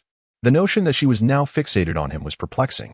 After that initial realization, Feng Wuxia grew increasingly vigilant. He noticed her presence a second time, then a third, and a fourth. If the first instance could be dismissed as coincidence, the subsequent observations could not simply be attributed to chance. Why? Feng Wuxia found himself in a labyrinth of confusion. Could it be? Suddenly, a flash of insight struck him. Presenting an astonishing yet plausible possibility, did Yu Hongling harbor feelings for him? Impossible. Absolutely impossible. Yu Hongling's notoriety was soaring. She had faced off against all manner of formidable beings, demons, gods, and spirits alike, never once tasting defeat, and had vanquished numerous prodigies. How could such an extraordinary woman, having only crossed paths with him a few times, possibly develop any affection? Moreover, women are often drawn to strength, and he was hardly a match for her prowess. At least, in comparison to Yu Hongling, he was far from formidable. Soon enough, Feng Wuxia found himself in peril. An adversary emerged. Just as he was about to enter a mysterious stone cave, which possibly concealed treasures, a figure suddenly appeared before him. The individual, clad in white, transformed their eyes into a brilliant gold. Ah, A phoenix bloodline? The person's expression radiated delight. I was just seeking a steed, and lo, a precious mount presents itself to me, blessings from the god of light. The divine race. Feng Wuxie's countenance shifted dramatically as he instinctively retreated. Ha ha ha. As those monks say, to meet is to be fated, so you might as well not run. Chao Hong suddenly unfurled a pair of pristine white wings. Soaring swiftly towards Feng Wuxie, the aura of a third-tier infant breaking was unleashed. Feng Wuxie's countenance shifted dramatically as he transformed into his true form. A creature resembling both a bird and a phoenix, resplendent in golden red, initiating a chase. Chao Hong's speed was astonishing, releasing threads of white that formed a vast net. Descending upon Feng Wuxie, with all his might, Feng Wuxie unleashed flames towards the net, attempting to incinerate it. A brilliant light illuminated the heavens. Boom! A bolt of white lightning struck from above, enveloping the realm in blinding radiance. Feng Wuxie, with wings striking the sky, shattered the lightning. Yet his entire body succumbed to paralysis. Chapter 039. She fancies herself. Yu Hongling moved slightly, but came to a halt. Fully aware that Feng Wuxie possessed far more than mere tricks. As anticipated, a new turn of events unfolded. Just as Chao Hong's colossal hand was about to seize Feng Wuxie's neck, the latter transformed entirely into flames. The flames were ethereal, and Chao Hong's hand passed through them. Grasping nothing but air, the flames embraced him, a whirlwind rising as the fire gained strength from the wind, the golden red flames morphing into a fiery cyclone. Fiercely scorching Chao Hong. Get away! Chao Hong roared. Boom! The white brilliance expanded, and the fiery whirlwind erupted, filling the sky. The flames suddenly coalesced, reforming into a fiery bird. Chao Hong, charred and in agony, glared at Feng Wuxie with fury, pointing and bellowing, divine restraint. In an instant, white chains manifested around Feng Wuxie, dozens of them binding him without any chance of escape, each imbued with suppressive power. Feng Wuxie cried out in despair, straining with all his might to break free. Yet the chains snapped and reconnected. Regardless of his fervent struggles, he remained ensnared. Chao Hong approached, delivering a fierce punch to Feng Wuxie's face. Bang! Chao Hong unleashed a barrage of strikes. To tame a highly intelligent mount, the first step is to instill fear. Only by deeply embedding the seed of terror can one proceed with numerous tests of obedience, thereby shaping the mount. Yu Hongling observed this scene, shaking her head gently. Clearly, Feng Wuxie possessed greater destructive capabilities during their earlier battle, yet he refrained from utilizing them. How disappointing. However, as long as she remained powerful, even if Feng Wuxie were to prove ineffectual, it mattered not. In her previous life, was it not the case that her senior brother was strong while she was weak? She had lived quite happily. Her figure descended from the heavens, charging towards Chao Hong. Chao Hong abruptly looked up, spotting Yu Hongling, a thought rising in his mind.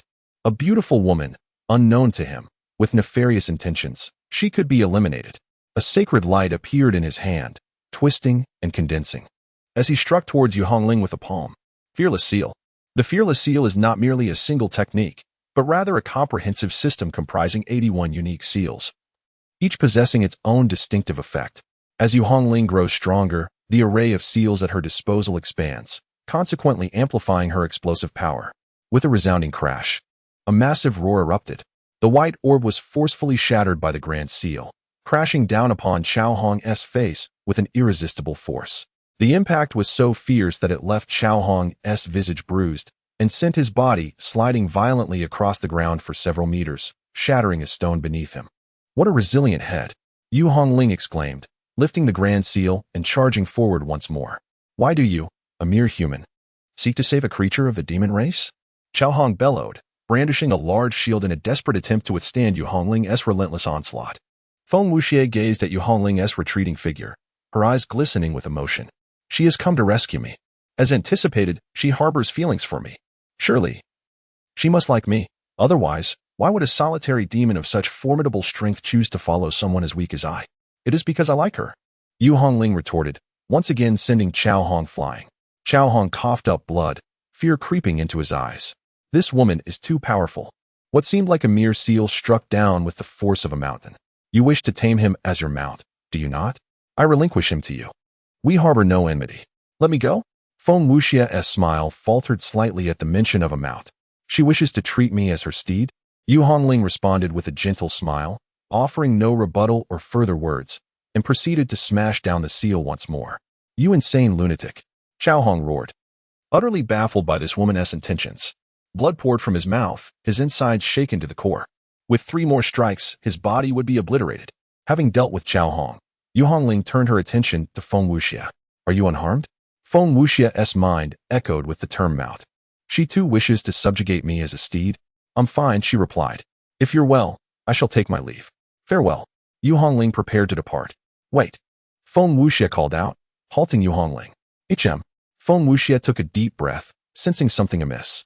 The power Yu Hongling exhibited now, alongside her formidable reputation, starkly contrasted with the strength she displayed during their earlier trials together. It implied that her prior pursuit had been a deliberate act. She had intentionally drawn attention to herself to encounter him. "Why did you save me? What is your true objective?" Feng Wuxia inquired loudly. Undeniably, he has developed feelings for Yu Hongling, and it is only in such a state of affection that he continuously believes she harbors feelings for him as well.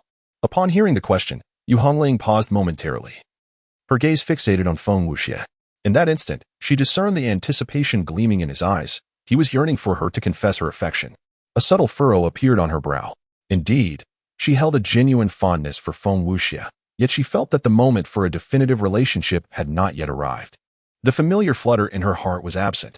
Were it present, she would have recklessly accompanied Feng Wuxia through mountains and seas without a second thought. But, at this moment, she mused, "I find you rather amusing." With that, Yu Hongling departed gracefully into the air. "You find me amusing?" Feng Wuxia was momentarily taken aback. What kind of response was that? However, as he pondered the meaning of her words, his eyes widened gradually. Amusing? Wasn't he that a precursor to affection? This extraordinary woman had truly developed feelings for him. His heart began to race, and a flush crept across his handsome face. He pressed a hand to his chest, as an emotion burgeoned within him. "Ah, here, take this little trinket. Contact me if you need anything." Yu Hongling returned briefly, tossing a conch-like artifact to Feng Wuxia. "Speak into the conch, and I will hear you through another."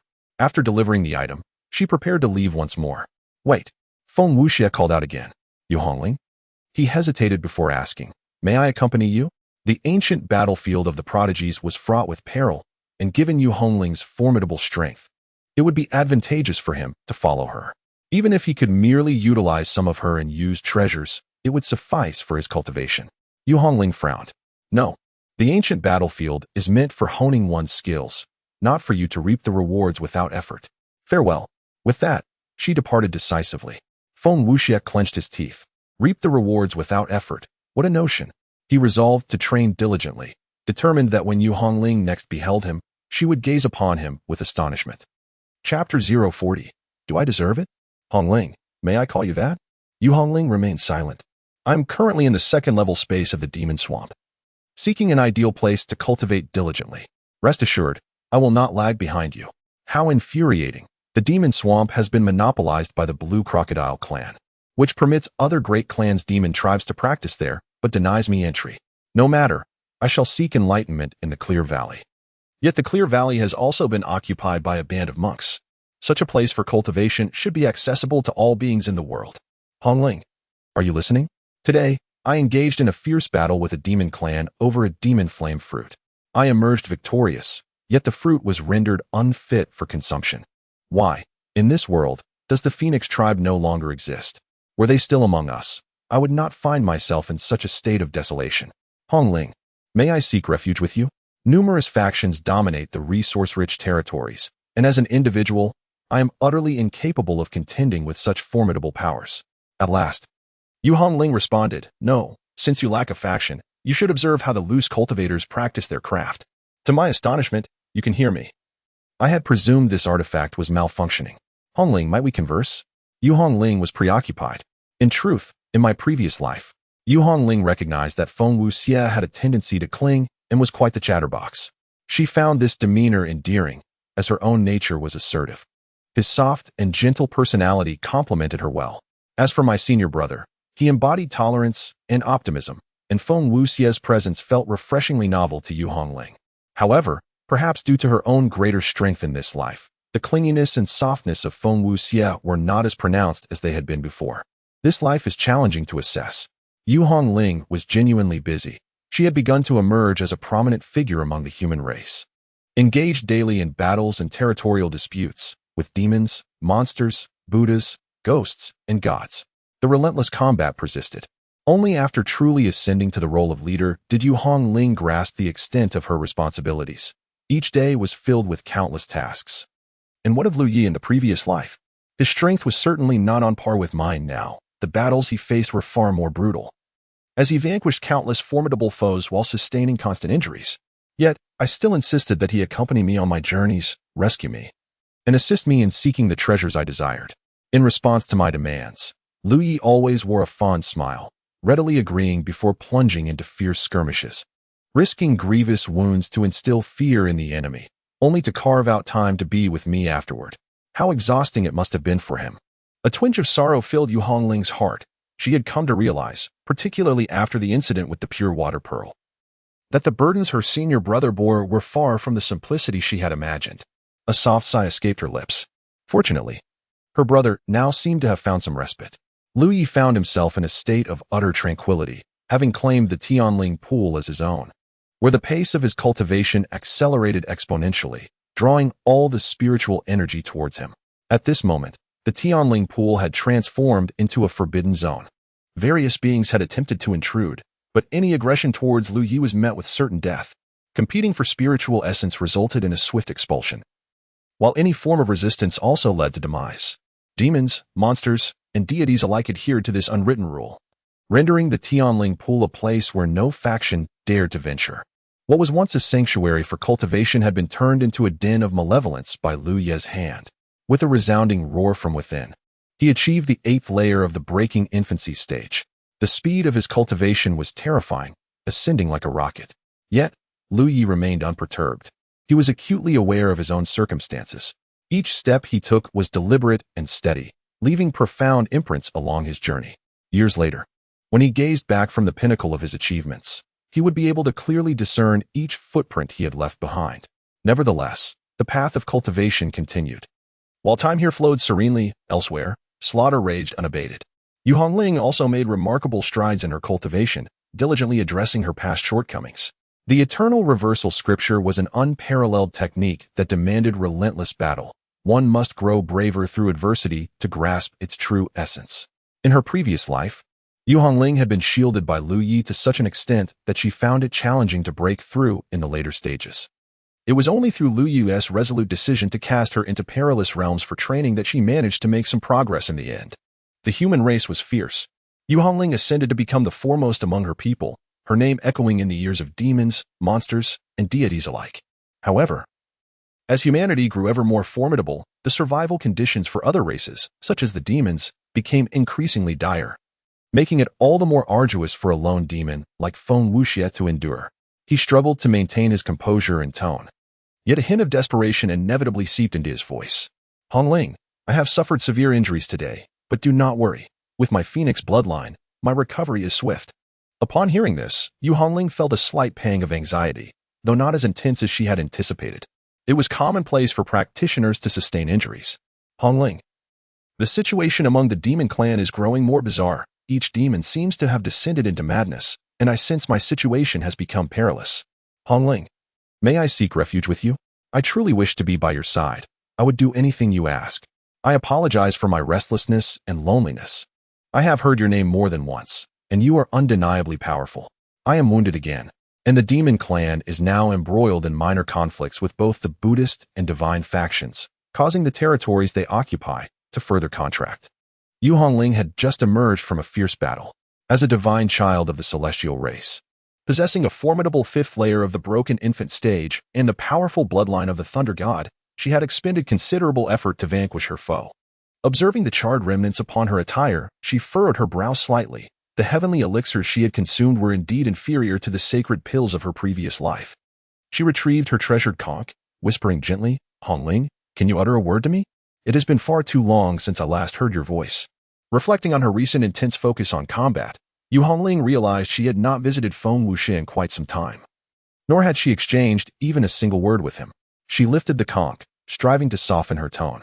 Cultivate diligently. You possess the bloodline of the phoenix. If you are willing to endure hardship in your training, We shall one day stand side by side, conquering the world together. I believe in you. After uttering these words, Yu Hongling took a moment to calm her spirit, closing her eyes to resume her cultivation. Bang! Feng Wuxia was violently kicked away, spitting out a mouthful of blood. The little Dragon King, with a human form yet a dragon's head, glared at Feng Wuxia with cold, menacing eyes. You, a worthless wretch, dare claim that Yu Hongling has affection for you? Just look at yourself. Do you truly believe you are worthy? Chapter 041. Blind as Feng Wuxia rolled upon the ground, drenched in blood and utterly disheveled. A circle of formidable demon clansmen surrounded him, their gazes predatory. As the demon clans grew weaker, their ambition to dominate the ancient battlefield of the heroes began to wane, causing the edict of the 10,000 spirits demon emperor to resurface in their minds, to capture the blood of myriad spirits and present it to the demon emperor for the acquisition of supreme secret techniques. Thus, Feng Wuxia, who bore a fraction of the Phoenix bloodline, naturally drew the attention of the little Dragon King. Capturing Feng Wuxia would be exceedingly simple. A mere minor demon king or a pure-blooded demon could easily accomplish the task. Just as they prepared to strike, the already terrified Feng Wuxia suddenly cried out. Proclaiming his acquaintance with Yu Hongling more than mere acquaintance, they shared a deep bond. This revelation left the demons momentarily stunned. The name Yu Hongling had nearly worn their ears raw. A human woman so powerful that she instilled fear within the demons. To their astonishment, this seemingly pitiful creature, with only a trace of Phoenix blood to boast of, claimed to have a connection with Yu Hongling? Tianwu, do you not know? When Tianwu hunted me, seeking my demise, it was Yu Hongling who saved me. She was the one who vanquished Tianwu. Feng Wuxia hastily sought to affirm his connection to Yu Hongling. Was it Yu Hongling who also killed Tianwu? This word also was particularly telling, effectively demonstrating that Yu Hongling had indeed vanquished more than one formidable demon. Yes, it was she who did it. Thus, Feng Wuxia was brought before the little Dragon King.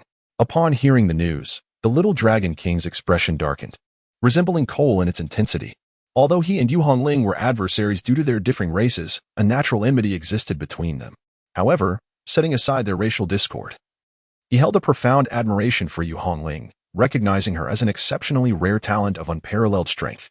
Consequently, when a despicable individual claimed that Yu Hongling harbored feelings for him, the little Dragon King was utterly incredulous and subjected Feng Wuxia to a brutal beating. Feng Wuxia felt as though he were on the brink of death, compelled to prove himself. Thus, he produced the precious artifact, the conch shell. The assembled demon clan awaited Feng Wuxia to contact Yu Hongling. If she failed to respond within 5 minutes, he would endure a severe thrashing. After a quarter of an hour without a reply, Feng Wuxia would meet his demise. As the time ticked away, despair enveloped him, for he was acutely aware that Yu Hongling rarely replied to him. Time was up. The little Dragon King clapped his hands, revealing a hint of a smile. The absence of Yu Hongling's voice from the conch shell genuinely relieved him. He mused that a woman of such extraordinary grace as Yu Hongling could never be enamored with a coward like Feng Wuxia, should she truly have feelings for him. The little Dragon King would be disappointed. He advanced towards Feng Wuxia, intent on extracting his essence. Just as Feng Wuxia succumbed to utter hopelessness, the little Dragon King had already raised his claw when the conch shell suddenly vibrated twice. Wait, Feng Wuxia exclaimed in a piercing voice. She replied. She sent me a message. Driven nearly to madness by the fear of death, he roared. The little Dragon King's claw froze midair, his gaze deepening, his pupils narrowing. A keen observer would discern the profound murderous intent lurking within those diminutive pupils. Kneel, the little Dragon King commanded coldly. Feng Wuxia fell to his knees before him, trembling uncontrollably. Listen, he urged, activating the voice from the conch shell. Train diligently. You possess the Phoenix bloodline. If you are willing to endure hardship in your cultivation, we shall one day stand side by side, conquering the world together. I believe in you. The gentle, clear voice of Yu Hongling emanated from the conch shell. The little Dragon King instantly stiffened. The surrounding demon clan members widened their eyes in disbelief, each one questioning the very essence of their existence. For they had truly heard Yu Hongling's voice. What did it mean for her to speak to them? Kill, she thundered, her voice filled with fury. This place belongs to the human race. Leave immediately, or face annihilation without mercy. Cold and ruthless, I shall crush you with a single blow. Yet now, the voice is calm, even imbued with a hint of tenderness. The words spoken are explosive. What does it mean to walk side by side? What does it mean to battle for supremacy? What does it mean to believe in you? By the heavens, is this truly Yu Hongling? I assure you, it is indeed her. With a furious roar, the little dragon king launched a powerful kick that struck Feng Wuxia squarely in the face. Bang! Feng Wuxia was sent flying, crashing into two large trees before spitting out blood, the excruciating pain rendering his body rigid and contorted. What is the true nature of your relationship with Yu Hongling? The little dragon king grasped Feng Wuxia's hair, his gaze filled with cruelty. A good friend, what could you have possibly done? Nothing. The little dragon king slapped Feng Wuxia again, causing him to bleed profusely. At this moment, Feng Wuxia harbored but a single thought: to survive at all costs. He possessed the bloodline of the phoenix and would inevitably become one of the most formidable beings. I can assist you. Yu Hongling is our greatest enemy among the demon clan. If you spare my life, I can help you lure her out, Feng Wuxia offered, driven by a burgeoning hatred. Had it not been for his repeated pleas to accompany Yu Hongling, she would never have consented. How had he fallen to such a fate? It is all her fault. All her fault. The little dragon king paused, lifting his gaze toward the powerful demon clan members. All the demons stood in stunned silence. Soon, sinister smiles crept across their faces. A splendid idea. Truly a magnificent notion. The little dragon king could not help but laugh. Yu Hongling, is this the kind of wretch you have chosen? Ha ha. A woman so blind as to fall for such a character. His laughter was exaggerated, causing his entire body to shake, tears streaming down his cheeks from mirth. Yet in the next moment, his expression turned icy. Immediately, contact the demon clan, the ghost clan, the divine clan, and the spirit clan. Do not reach out to the bald monk. Inform them that the hunt for the human race is about to commence. Indeed. The little dragon king lifted his gaze to the heavens. Drops of rain began to fall through the clouds, pattering down incessantly. Boom. A thunderclap shattered the sky. Liu suddenly opened his eyes. It was raining. He remembered that in his past life. It was also this rain during which he perished under the relentless assault of countless foes. In this life, it seemed to be Moon Hongling's turn. Chapter 042, Flying Thunder Mountain. It was raining. The thunderous sound jolted Moon Hongling awake. A pang of dread struck her heart. This was not good. She had been so engrossed in battle that she had forgotten the imminent danger that Feng Wuxia might soon face. The human race had been winning continuously. While the other races were driven to desperation, even a cornered dog may leap over a wall. And it appeared that it was time to ease the offensive against the other races. The human side needed to take a moment to assimilate the treasures acquired in recent days. Therefore, she decided to accompany Feng Wuxia to weather this calamity. Brother, you once warned me that this would be a trap, and in this life, I shall ensure that it does not come to pass. Moon Hongling immediately summoned Luo Yuan and Feng Longxiang. Fairy Yu, who shall we battle next? Feng Longxiang, towering at 8 feet with a robust physique, resembled a small giant. He belonged to the robbery sect, the only sect among the great powers that practiced body refinement techniques, which were quite intriguing. The cultivation method of the robbery sect involved growing larger, first transforming into a small giant, then shrinking to a youthful size, growing again to the size of a small mountain, shrinking again to that of a child, growing to the scale of a giant mountain, and finally shrinking to that of an infant. This cyclical process enhanced physical strength with each iteration. One could discern from Feng Longxiang's gaze that he held immense admiration for Moon Hongling. Luo Yuan regarded Moon Hongling with an approving gaze, recognizing her beauty. I will be away for a time. You two will take charge of human affairs from here on. Do not launch any more attacks. Merely defend and assimilate the resources acquired, Moon Hongling proclaimed. Now that we are gaining momentum, we are not going to fight? Feng Longxiang asked in astonishment. Indeed. We shall refrain from fighting. We must first digest the heavenly materials and earthly treasures, transforming them into our own strength. Only then can we truly claim to have gained from them. An unrelenting assault without enhancing one's power could lead to complete loss with a single misstep, Moon Hongling explained. Very well, where are you headed? If you wish, I can accompany you and let that fellow Shangguan Wuchang manage things. Feng Longxiang suggested earnestly. Shangguan Wuchang is too unpredictable. And I am not going to fight. There is no need for you to follow. If you two cannot decide, consult Zhu Wantian, Moon Hongling advised. Understood. After a moment's hesitation, Moon Hongling spoke further. If we truly reach a dead end, we can go to the Heavenly Spirit Pond to seek my brother's assistance. Once he emerges, all problems will be resolved. Upon hearing this, both Feng Longxiang and Luo Yuan displayed expressions of astonishment. Your brother? If you are already this formidable, to utter such words about seeking your brother in dire straits, then he must be exceptionally powerful. Is your brother very strong? In the heart of Feng Longxiang, a surge of battle intent suddenly arose. Yu Hongling could not help but smile, a smile imbued with countless complexities. In times of despair, one could simply head to the Tianling pool and do not say it was I who sent you there. Indeed, Yu Hongling possessed a certain self-awareness. It was entirely possible that Lu Yi had initially intended to assist, but upon hearing, "Oh, Yu Hongling sent you," he would dismiss the matter entirely. Thus, it seemed hopeless. Having made the necessary arrangements, Yu Hongling departed. She produced the magical treasure, a conch. "Where are you now?" "On the other side." The demons and spirits of various races had just begun to establish contact. Feng Wuxie sat cross-legged, silently recovering from his injuries, while two formidable demon beings closely monitored him. Buzz, buzz, buzz. The conch placed before Feng Wuxie began to tremble. The two demon guards immediately grew vigilant, a large blade resting against Feng Wuxie's neck. "You won't say what you shouldn't, will you?" "I know." His eyes glinted with mockery and malice. "Have I fallen to such depths that you now seek me? What were you doing before? I have pleaded with you so many times, my weak entreaties bordering on desperation, and what has it yielded? There is no turning back. Everything is irretrievable. Where are you now?" Yu Hongling's clear voice emerged from the conch. Feng Wuxie glanced at the two demons. How should he respond? The demons exchanged glances. They had only just established contact with the leaders of various clans and were not yet prepared. "We should consult the Little Dragon King. There is no time.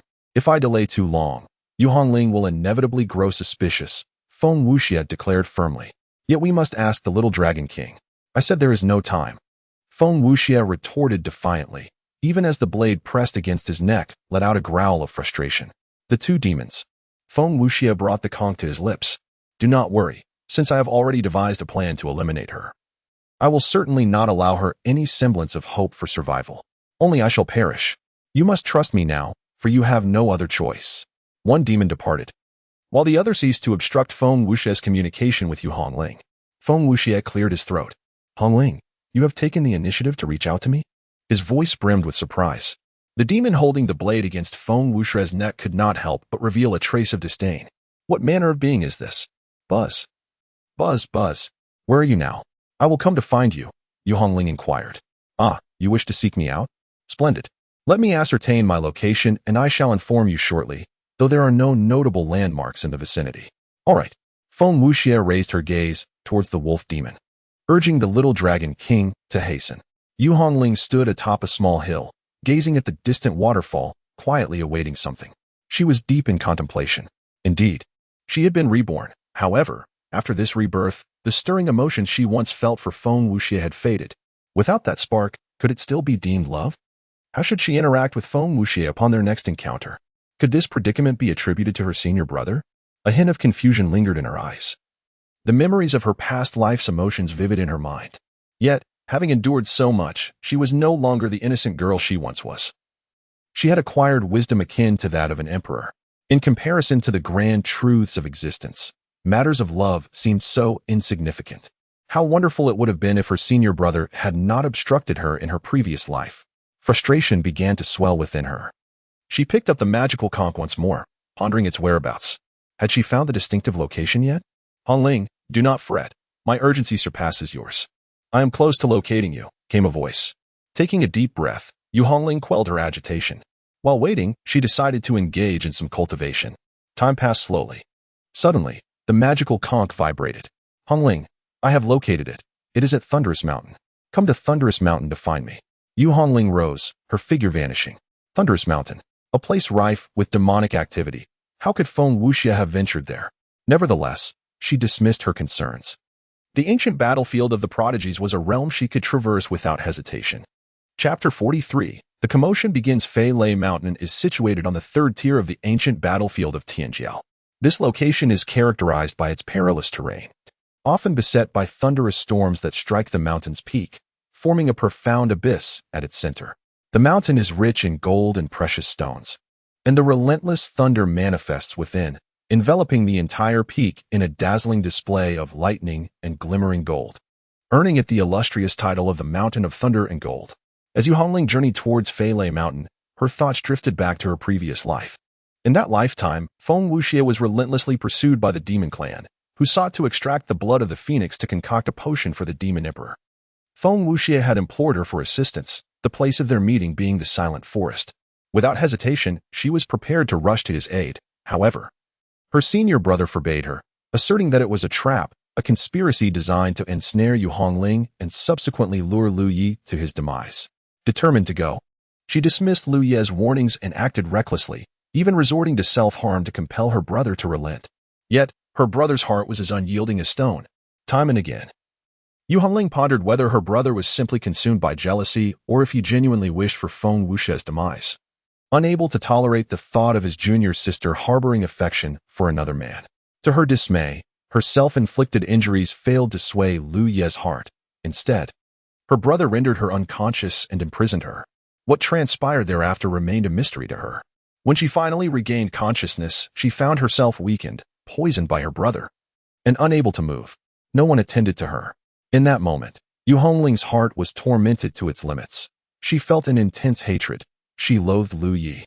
Just then, the door creaked open. Lu Yi stood against the light, rendering her unable to see clearly. He tossed a blood-stained conch shell toward her, coldly informing her that Feng Wuxie was dead. Her bones turned to dust. In that instant, Yu Hongling teetered on the brink of madness. Yet the drug rendered her immobile, robbing her of the ability to even succumb to her frenzy. She could only weep incessantly. At that moment, Lu Yi stood bathed in light, seemingly wishing to convey a multitude of sentiments. But as he beheld her nearly catatonic state, her tears flowing endlessly, all his words ultimately condensed into 3 simple ones. I am sorry. Lu Yi uttered those 3 words and turned away. Were these words an apology for the imprisonment she endured? Memories of the past surged before her eyes. Yu Hongling felt a twinge of sorrow. Now she could possess Feng Wuxie, yet she had lost her senior brother. Why is it that this world offers no means for a perfect resolution? Her senior brother could have 8 women, yet she could not have 2? Alas! Yu Hongling suddenly awakened from her reverie. What nonsensical thoughts was she entertaining? With her senior brother's disposition, the moment she established a bond with Feng Wuxie, even without a mere touch, it is likely he would not spare her a glance again. Enough of such musings, let it be. Ding ding ding. In Lu Ye's mind, the clamor of the system resonated like the sound of gongs and drums. Lu Yi reluctantly opened his eyes. What is happening? Ding, come and witness the spectacle. I am not particularly inclined to watch. Ding. You have just entered the infant stage of cultivation. There are centuries, even millennia ahead for you to refine your skills. Such rare events are not to be missed. So do take a look. The system, having transitioned from the Tao of Heaven back to its original form, had become rather pent up during its time as the Tao, existing without desires or ambitions. Consequently, it is now fervently eager to indulge in the excitement. If you wish to see, you may do so on your own. I must focus on my cultivation. Ding, how can that be? Do you enjoy watching a game alone at home? Indeed. Ding, come watch together. I will not take no for an answer. Li found himself at a loss, as this chaotic system would inevitably transform him into the embodiment of the heavenly Tao. A layer of luminous veil gradually unfurled before Lu Yi. Ding. The elements had yet to converge, and I divided the scene into 2 distinct images. Lu Yi was both amused and exasperated. This fellow actually knew about shot division? Thus, the white light curtain was divided into 2 segments. One focused on Yu Hongling, while the other was directed towards Flying Thunder Mountain. Yu Hongling was hastening towards Flying Thunder Mountain, where the demons and monsters were busily arranging the formation. Li gazed at the scene before her, her heart utterly unperturbed, even tinged with amusement. Why? Because this unfolding was akin to a darkly comedic skit. She believed she was rushing towards love, oblivious to the fact that she was actually hurtling towards death. Love equals death? The formation had transformed. It was no longer the 8 Desolations Locking Kill formation coupled with the Blood Demon Refining Heaven formation. This time, it was the Divine Celestial Lightning Attraction formation alongside the 8 Desolations Locking Kill formation. Indeed, the previous Silent Forest did not possess the advantageous conditions that Flying Thunder Mountain offered. It also contained the Heavenly Demon Illusion formation. Lu Yi comprehended the situation. In his previous life, due to the relatively weak strength of Yu Hongling, her emergence would render her susceptible to capture, and once Yu Hongling was ensnared, Lu Yi would bravely charge forth into any perilous abyss, be it a mountain of blades or a sea of flames. Indeed, in his former existence, Lu Yi, hailed as the foremost genius of humanity, had drawn Yu Hongling's attention with Feng Wuxie, his true aim being Lu Yi himself. However, in this life, devoid of Lu Yi, Yu Hongling ascended to the pinnacle of human excellence, her prowess unparalleled. Should the glaring array remain in place, and if Feng Wuxia were not as pivotal as anticipated, all efforts would be rendered futile. Utilizing the celestial demon illusion array for concealment was indeed fortuitous. Lu Yi wore a smile upon his face. He was a versatile talent, skilled in alchemy, artifact forging, talisman crafting, and array formations. However, Yu Hongling was a combat-oriented individual. How could Yu Hongling escape once ensnared in the array? Her flying speed was not swift, and upon observing her countenance, it appeared she was deep in thought. Lu Yi, feeling idle, decided to stretch his limbs and performed a set of Tianzuan fist, which was executed with a vigorous flair. Of course, it was merely an empty display. To truly manifest even a fraction of the formidable might of the Tianzuan fist would be an extraordinary feat for him. In fact, when he defeated young Wufang, the force he exerted was exceedingly minimal. Ding ding ding, it's almost time, host, take a look. Lu Yi returned to the luminous barrier. At this moment, Yu Hongling had already caught sight of Feilei Mountain, shrouded in mist, with dark clouds blanketing the sky and a persistent drizzle falling. How did Feng Wuxia end up in this place? On such a rainy day, the likelihood of the golden mountain of Feilei manifesting was significantly heightened. However, considering that both the demon and monster clans generally abhorred thunder, even shying away from the sound of it, Feng Wuxia's concealment here seemed relatively secure, which gave her some reassurance. But where was she? As Yu Hongling surveyed her surroundings, she found no trace of Feng Wuxia's figure. Taking out her magical conch, she began to establish contact while ascending Feilei Mountain. This place was also a treasure trove. One of her formidable techniques, the Fearless Seal, was the Heavenly Thunder Seal. Only those who could face the thunder without fear could become supreme beings. As she climbed higher, suddenly Yu Hongling halted in her tracks. A faint sense of danger enveloped her heart, and her expression shifted. Instinctively, she prepared to retreat. Get inside. A thunderous roar echoed. A colossal figure materialized beneath Yu Hongling, clutching a purple-gold copper pillar larger than herself, and it ferociously swung it toward her. This strike unleashed an overwhelming force, causing blood to erupt from its body. Yu Hongling's complexion paled. Chapter 044. Take it slow, boom. The tremendous roar reverberated throughout Feilei Mountain, surpassing even the sound of thunder. Although Yu Hongling promptly unleashed the mountain-crushing seal from her fearless divine seal, she was still sent soaring upward by the giant's full-force strike. A mist of blood enveloped the giant. The terrifying impact of their collision shattered his bones, causing blood vessels to burst under pressure, splattering flesh. Nevertheless, her objective was achieved. Yu Hongling entered the mist, and in the next moment, the fog twisted and billowed, intertwining beams of light as three grand formations erupted simultaneously. The Heavenly Demon Illusion Formation, the Divine Xiao Lightning Attraction Formation, the 8 Desolations Lock and Kill Formation. Ha ha ha. Countless uproarious laughs erupted almost simultaneously from all directions within the mist. Figures broke through the fog, their faces alight with ecstatic joy, gazing greedily at Yu Hongling. They truly managed to lure Yu Hongling here, and she came alone. I could never have imagined that the unparalleled combatant, Yu Hongling, would turn out to be such a Na'vi individual. Keek, she is not Na'vi in human terms. This is known as being loyal and righteous. A top-tier human powerhouse has taken a liking to one of our monster clan's pretty boys. Yu Hongling, am I not more formidable than Feng Wuxia? If only you. Before he could finish his lewd remark, his body was forcefully sent flying, leaving a deep footprint that nearly crushed him. If you cannot speak, then remain silent. The little Dragon King spoke with a chilling voice. Yu Hongling's eyes widened in disbelief.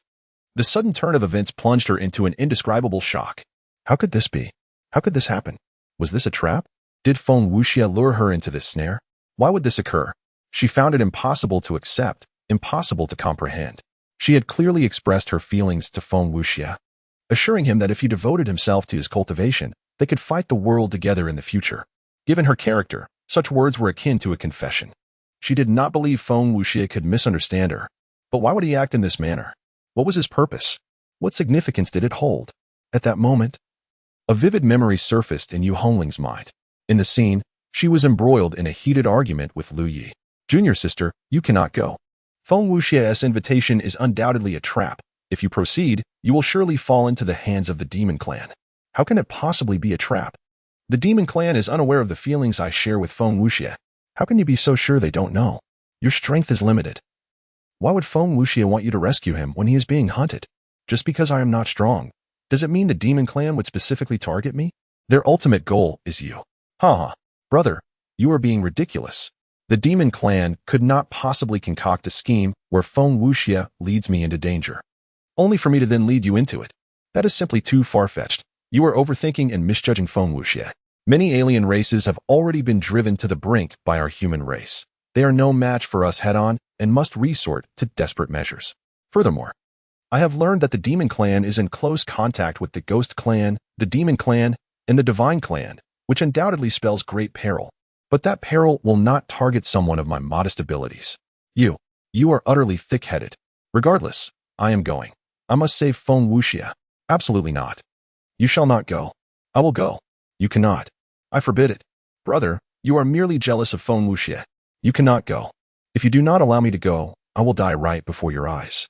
Yu Hongling let out a gentle sigh. Her expression grew serene. During battle, she would not permit herself to experience intense emotional fluctuations. Any emotional upheaval would have the greatest impact on the fight. Yet, even as she wished to remain composed, the enemy had other intentions. Yu Hongling, do you wish to see Feng Wuxie? The little Dragon King inquired. Perhaps it was a sense of unwillingness that prompted her to nod. Yes, I wish to see him.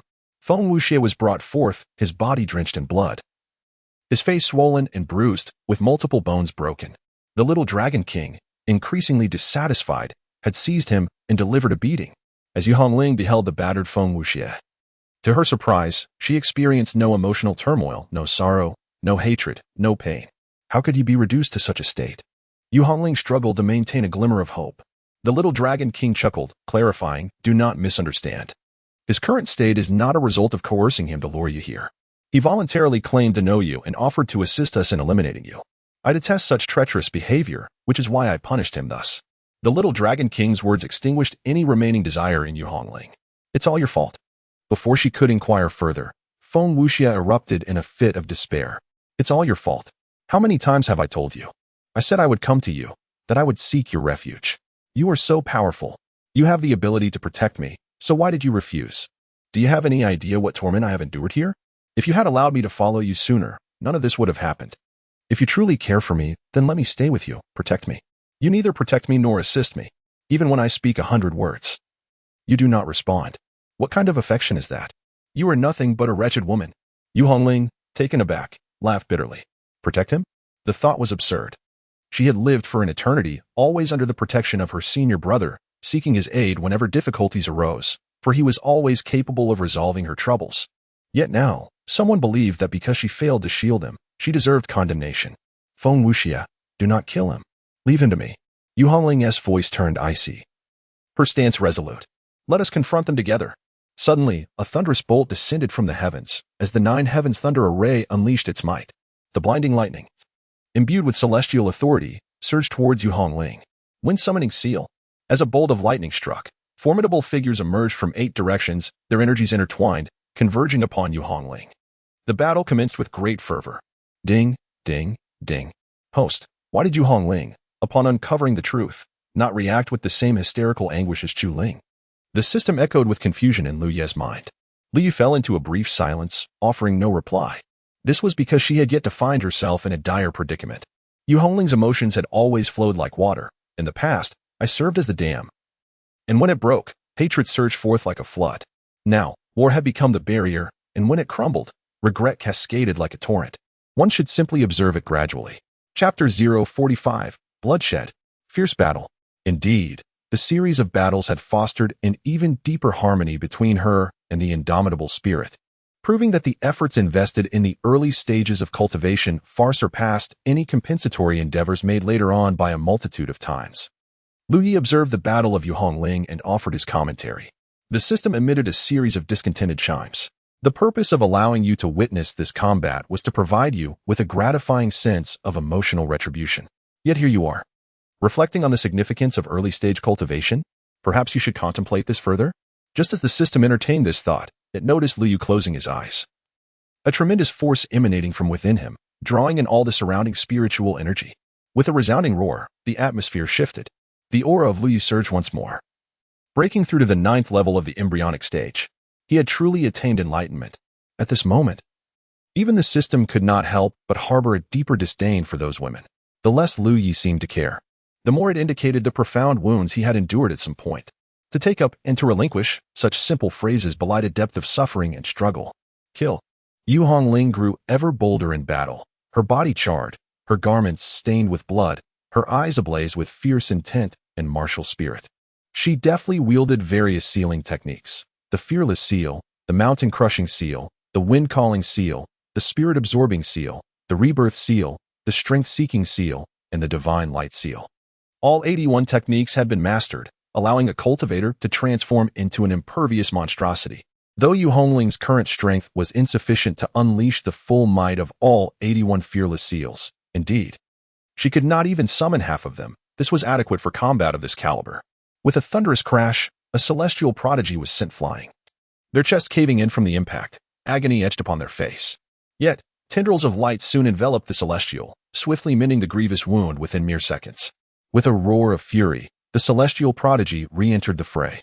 This was the terrifying aspect of the 8 Desolations locking killing formation, the 8 directions intertwined as one, allowing fatal injuries to be shared among allies, enabling rapid recovery, and perpetually rejoining the battle to eliminate the enemies within the formation.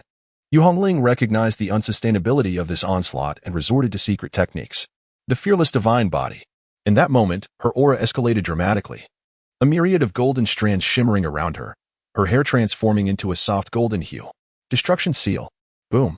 A demon clan prodigy was obliterated in an instant, reduced to mere flesh and bone, beyond recovery. The other 7 also sustained injuries. The combat prowess Yu Hongling exhibited was nothing short of terrifying. How frightening indeed. To still possess the ability to slay within the 8 Desolations locking killing formation? Boom.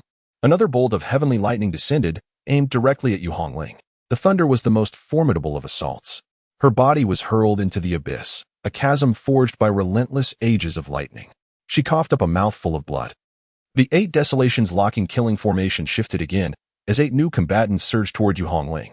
Surrounding her were countless figures, at least 100, all awaiting their turn to join the fray. Among them were the Dragon King of the Demon Clan, the Broken Sword Demon of the Demon Clan, the Ancient God Prodigy of the Celestial Clan, and the Insha Ghost of the Ghost Clan. These top-tier prodigies had yet to make their move. The overwhelming strength of the formation and the multitude of adversaries evoked a sense of despair. Yu Hongling was far from despair. She resolutely ignited the true essence within her, simultaneously employing the spirit-seizing seal to forcibly absorb the true essence from her enemies to replenish her own. The rebirth seal siphoned the life force from her foes to mend her wounds. The battle raged fiercely, with bolts of thunder crashing down. The various alien races watched in astonishment as Yu Hongling, despite her dire circumstances, continued to slay her adversaries time and again. Her strength was unparalleled. Her combat prowess was terrifying. It was not a matter of underestimating women, but rather the rarity of one who could elevate her fighting capabilities to such extraordinary heights. Such formidable offensive power was seldom matched, even among men. Should she be allowed to grow unchecked, our races would undoubtedly face calamity. The malevolent spirit spoke with conviction. The human race flourishes, perpetually producing 1 or 2 astonishing figures, yet the tide is against us. The little Dragon King gazed at Yu Hongling, his expression somewhat dazed. He felt a profound discomfort, unable to pinpoint its source, aware only of the turmoil within him: jewel-toned jealousy, simmering anger, and a touch of sorrow. Intensify the assault. Do not grant her an opportunity to recover. The little Dragon King bellowed. The 8 attacking warriors, roused by his fury, unleashed their most potent attacks in unison. Yu Hongling was struck by 4 of those assaults, spitting blood from her mouth. Thunder rumbled once more, sending 7 figures reeling, while one was seized by Yu Hongling and thrust toward the heavenly bolt. Boom. The thunder shattered the body of that demon race prodigy, annihilating both form and spirit. 8 more surged forward simultaneously, their offensive like an unending tide, relentless and inexhaustible. Yu Hongling's eyes gleamed with a chilling murderous intent, her demeanor frigid. She resembled a relentless killing machine, slaughtering without pause. Even if she could only fell one foe at a time, she would strike 10 times, 100 times, until none remained. Yet, it was exceedingly challenging. Enemies. All she saw were foes before her. Various attacks relentlessly battered her, and the thunder continued to roar down upon her. Indeed, she could recover, but the restored true essence was no match for the essence she lost. With each strike, she exerted her utmost strength. The immense consumption of true essence was evident. Yu Hongling had lost track of time in her slaughter. Fatigue began to weigh down her body, and the flow of her true essence grew sluggish. Beneath her lay a sea of shattered corpses, with blood pooling like a crimson tide. Unbeknownst to her, half of the alien coalition had already perished. The prodigies, once brimming with confidence, now wore grave expressions, fixated on Yu Hongling with a mix of dread and disbelief. She continues to kill. Observing Yu Hongling sees a prodigy from the Ghost Clan, transforming him into black mist with a single rune strike. Everyone's brows twitch with alarm. Is she truly impervious to exhaustion? A celestial being of the demonic clan murmured in a daze, even the strongest of us tire. She cannot endure any longer. The voice of the broken sword demon, once cold and unyielding, now bore an undercurrent of something else. Yu Hongling was indeed an admirable practitioner, even if she stood as an adversary. Yet, as the battle raged on, one could only imagine the depths of despair she faced within the formation. The other extraordinary beings of her kind began to feel a creeping dread. Just a moment longer, just a moment longer. At this juncture, Yu Hongling, battered and on the brink of collapse, was barely clinging to life. But what of it? She could still fight, still bring forth death. The heavens rumbled ominously. And once more, the storm descended. The little dragon king closed his eyes. When they reopened, his gaze was utterly frigid. Esteemed ones, it is our turn. Chapter 046. Heart-wrenching senior brother, how did you escape back then? Such a thought flickered through Yu Hongling's mind. A memory from her past emerged. Liu had opened the confining door, standing against the light. In that instant, the obscured figure of her senior brother appeared vividly in her mind. His body was marred with scars. Every inch of him bore the marks of battle. The excruciating pain gnawed relentlessly at his senses, not merely physical agony but a torment of the heart as well. Her senior brother, astute and perceptive, recognized the trap laid for him.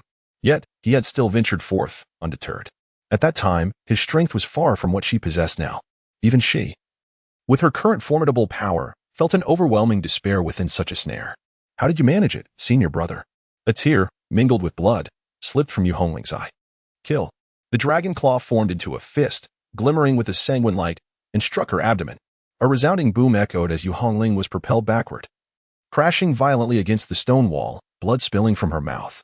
A piercing shriek erupted from the Insha ghost, its soul energy transforming into a celestial blade that cleaved into Yu Hongling's consciousness, inducing excruciating spasms. The demonic sword flickered with a ghostly light, surging toward her heart. The blade drew perilously close to her, and the broken sword demon's heart raced wildly with the thrill of impending triumph over such a prodigy. Yet, a sudden halt. A bloodied yet strikingly beautiful hand seized the demonic sword with unwavering resolve. Yu Hongling's visage contorted with ferocity. You dare to kill me? Star shatter. The broken sword demon's expression shifted alarmingly as he desperately twisted the demonic sword, seeking to sever Yu Hongling's grip and nullify her offensive. A palm fell to the ground. The broken sword demon was obliterated with a resounding crash. Die, roared the little dragon king, delivering a devastating blow to the temple of Yu Hongling. Her body was sent flying, blood or sweat splattering in her wake. Observing the ruin of the broken sword demon, the Insha ghost retreated, frantically launching soul attacks from a distance. The power of the little dragon king's strike was immense. It was evident that Yu Hongling's eyes had lost their luster, rendering her utterly dazed. She lay against the stone wall, gently shaking her head. The little dragon king emitted a prolonged dragon's roar, and as he opened his mouth, a golden divine dragon spiraled forth, seemingly intent on personally executing Yu Hongling, unleashing a series of formidable attacks. The others stood back, refraining from intervening. If the little dragon king desired to kill, then let him do so. After all, it mattered not who struck the fatal blow as long as Yu Hongling perished. The golden divine dragon surged against the wind, spiraling in the void before suddenly accelerating, crashing heavily upon Yu Hongling and producing a tremendous roar. The golden light erupted explosively. A bolt of heavenly lightning struck down, combining to form the most terrifying assault. Yu Hongling lay prostrate on the ground, her body charred and emitting black smoke, reeking of a nauseating scent of burnt flesh. Her breath was faint, signaling the approach of death. The little dragon king's expression turned peculiar as he strode towards Yu Hongling. In the next life, do not believe in love again, he declared, raising his claw to viciously grasp at her heart. Charred and weakened, Yu Hongling suddenly turned, the dragon claw piercing through her abdomen as she exerted herself, drawing the two bodies closer together. Die. With her final strength, in a last act of vengeance, Yu Hongling struck the rune aimed at his head. Is this even possible? Boom. The little dragon king's head exploded like a watermelon. He was dead, using her last ounce of strength. Yu Hongling had slain the strongest of the demon race thus far. A chill coursed through the hearts of the gathered powerful beings. How could she, in such a battered state, still possess the strength to kill the little dragon king? For a moment, the seven surrounding Yu Hongling hesitated, not daring to advance. "Senior brother!" The cries echoed from her throat. She was in agony. The pain coursing through her body, stripped of the guise of battle, pierced directly through her soul. Yet, the pain of her wounds was not the most excruciating. The deepest agony resided within her heart, a torment that shattered her very being. How had her senior brother managed to escape back then? After the senior brother escaped from the depths of despair, countless words surged within him, yearning to be expressed. He wished to recount the dangers he had faced, to unveil the true nature of Feng Wuxie, to affirm that his suspicions were indeed correct. Yet, what of himself? In his madness, he forcefully repressed every utterance from his senior brother, compelling him to utter but 3 words. "I'm sorry." The pain was unbearable. Yueyang Hongling wept in tragic sorrow, her entire being trembling with anguish. Were she endowed with strength, she would have surely cried out in wretched lamentation, but now, she lacked even the vigor to sob aloud. Observing her state, the various beings around fell into a profound silence. What was she weeping for? Was it for Feng Wuxie? No, it could not be solely for him, for throughout, Yueyang Hongling had not cast a single glance at Feng Wuxie.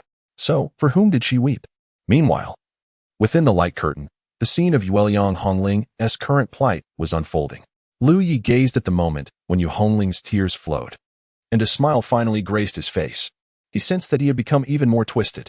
At that instant, Yu Hongling was indeed crying pitifully. Yet Lu Yi felt an exhilarating thrill coursing through him. Now you know how to cry? Did you not attain the love you have longed for day and night? What are you weeping about? Ding, ding, ding. The system buzzed excitedly in Lu Ye's mind, echoing incessantly. It too was elated, utterly ecstatic. Lu Yi felt that this time, Yu Hongling was destined to perish. Initially, he could not escape. However, at that moment, a firebird caught Lu Ye's eye, and his expression darkened. Who was this firebird? Despite its disguise, Lu Yi recognized it as the vermilion bird. This was dire. The vermilion bird should not have been present. In his previous life, it had been absent. Numerous alien beings looked up at the sky. Never mind why it wept. It was of no concern now. Attack. Boom. Another bolt of heavenly lightning surged forth. A searing white thunderbolt descending fiercely upon the weeping Yu Hongling. At that moment, a firebird concealed behind many demon clans witnessed this scene and suddenly let out a helpless sigh. With a swift turn, the ordinary firebird transformed into the magnificent vermilion bird. A ball of flame hurtled towards the heavenly lightning. Boom. The flames erupted alongside the thunder. A cry of the bird resonated through the heavens and the earth as the colossal firebird divided into 6, simultaneously charging towards the 6 alien beings surrounding Yu Hongling. The intensity of the flames was utterly terrifying. The 6 alien beings were taken aback, employing every means of defense. Boom, boom, boom.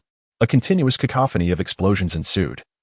With a torrential rain of fire bursting forth, a figure, swift as a meteor, plunged into the inferno, scooping up Yu Hongling and racing towards the perimeter of the formation. I initially wished to remain uninvolved, but your cries are simply too unsightly. Lu Yi observed the scene with a surge of frustration, nearly wishing to find a stone to shatter the luminous screen before him. The moment he caught sight of Zhike, an ominous feeling washed over him. To his dismay, she indeed intervened to rescue Yu Hongling. Damn it, with Yu Hongling surviving, wouldn't she incessantly seek his apology? This was never ending, was it? Constrain Zhike and eliminate both of them. Go for it. Chapter 047. The First Life, Zhike. In her previous life, she was the Phoenix Demon Emperor. This title often bewildered many, for in the 9 heavens, who does not know of the 9 lives celestial sovereign? A being notorious for slaughtering the demon race with unrelenting fervor? Yet, Zhike, a divine beast, embraced the title of Demon Emperor for herself. It wasn't until Liu faced tribulation that the truth dawned upon everyone. The reason Zhike adopted the title of Demon Emperor was precisely to spite the 9 lives celestial sovereign. Do you despise demons? Then I shall bear the name of the Demon Emperor. Zhike made her move, intent on breaking through the encirclement with Yu Hongling. However, the 8 Desolation locking kill formation was no trifling matter. 8 prodigies swiftly formed a barrier, sealing off Zhuchue's escape route. What audacity! You dare betray the demon race? A demon clad in armor resembling a standing pangolin roared. Merely a servant of all spirits, and you dare claim to be a demon? Shatter her. A torrent of genuine Zhike flames surged forth, engulfing the surroundings. Grasping Yu Hongling, Zhuchue's wings sliced through the air like celestial blades, instantly cleaving a demon prodigy into 4 pieces. Divine punishment light. A powerful beam descended from the heavens, crashing down onto Zhike. The ancient goddess sun bellowed. And the intertwining brilliance ahead formed a complex and resplendent divine technique. He unleashed a punch towards this divine art, and through it, an enormous fist materialized in the sky. Under that colossal fist, all living beings seemed as insignificant as ants. The fist tore through the dark clouds, surrounded by flickering white lightning, exuding an aura of sheer terror. Even from a distance, one could witness this gigantic fist descending from the heavens, as if a deity were striking down from the sea of clouds. The diverse races hastily retreated. Zuke looked up at the terrifyingly powerful giant fist. A drop of her essence blood emerged, merging into Yu Hongling's mouth. Then, she enveloped Yu Hongling with her wings, her form abruptly spinning into a magnificent whirlwind of flames, charging towards the colossal fist in the sky. Chirp! Juchue's cry resonated throughout the heavens and earth. Boom! The two attacks collided, creating a cataclysmic sound, reminiscent of a comet colliding with the earth. Zuke had made her move. Indeed. Then, Zuke found itself besieged. The 8 Desolations lock-killing formation was fully deployed, with all the formidable beings of other races joining forces, forming a 5-layered array. With 40 alien prodigies striking simultaneously, they attacked in an orderly fashion, strategically distributed. Juchue's strength was formidable, comparable to that of Yu Hongling, as both were reincarnated emperors, possessing the most supreme techniques and divine powers. Even though Yu Hongling had previously weakened due to the formation of her heavenly pill, her combat prowess meant the difference was negligible. The demon race could hardly contain their outrage. Realizing that such a prodigy from the demon tribe was aligned with the human race, a perfectly intact Shike was overwhelmingly powerful. Its wings transformed into fiery celestial blades, radiating an intense and terrifying flame.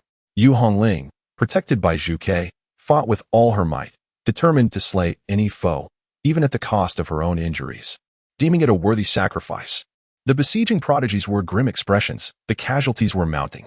Many had perished in this clash, and the price paid to encircle Yu Hongling had been steep. Now, they were attempting to eliminate a demon of comparable strength. Yes, a demon. What was the point of targeting such a being, as long as it was not a human? The emergence of a prodigy as powerful as Zuke from the demon race was acceptable to the other alien factions, for the greatest adversary remained the human race. The other prodigies of the demon race hesitated to engage Zuke. After all, this was one of their own. Should Zuke be brought to the brink of death, would they not be compelled to intervene? What meaning would this battle hold then? Even with the demon race hesitating, Zuke still felt immense pressure. The singular thought among all the alien races was clear. Zuke could survive, but Yu Hongling must die. Yu Hongling had consumed a drop of Juchue's essence blood, and the immense life energy within it halted the deterioration of her injuries, allowing her to catch her breath.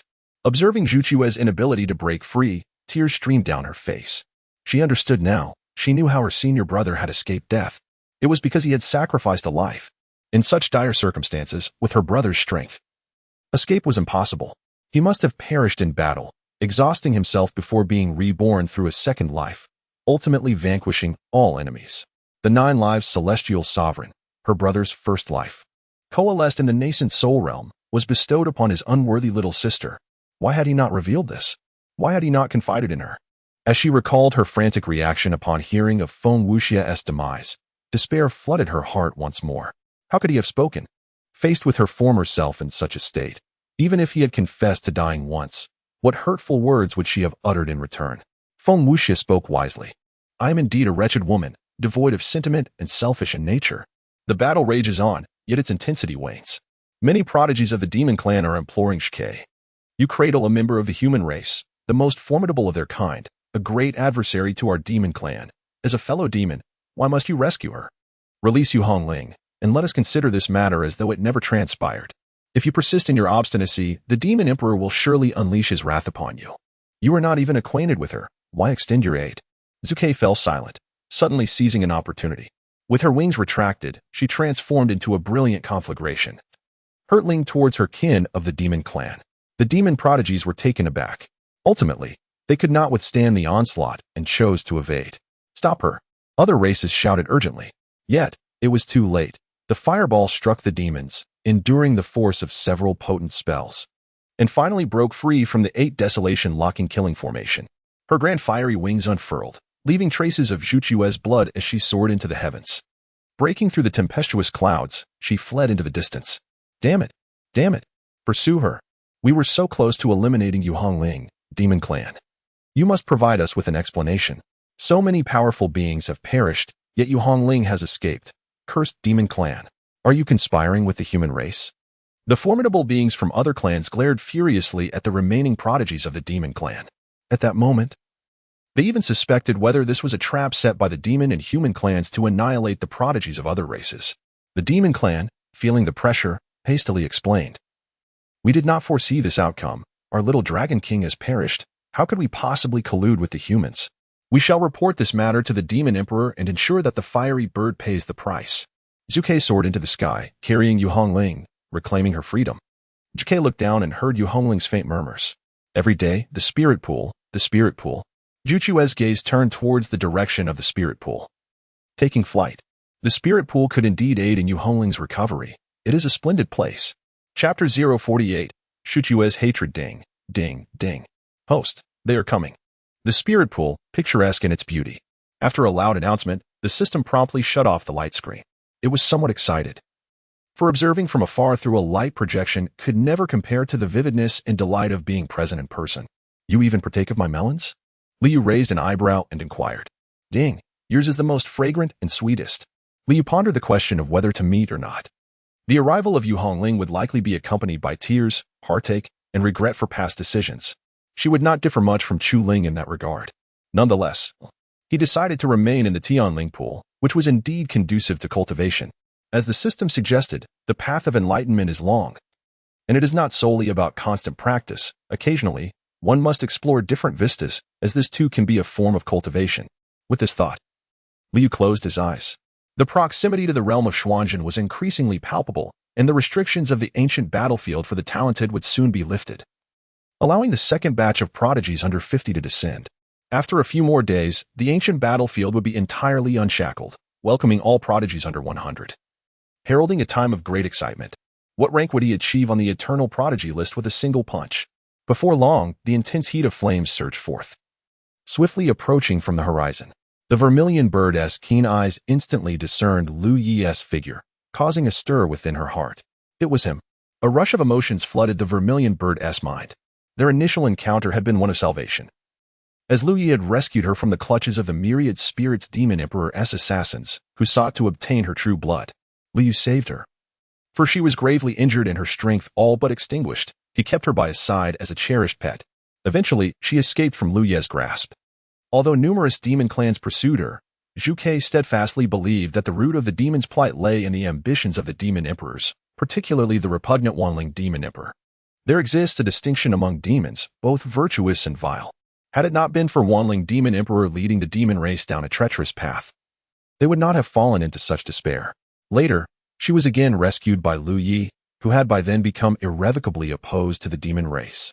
Emerging as an initial rival to the Wanling demon emperor, a cataclysmic war erupted between the demon and human races, resulting in unimaginable casualties on both sides.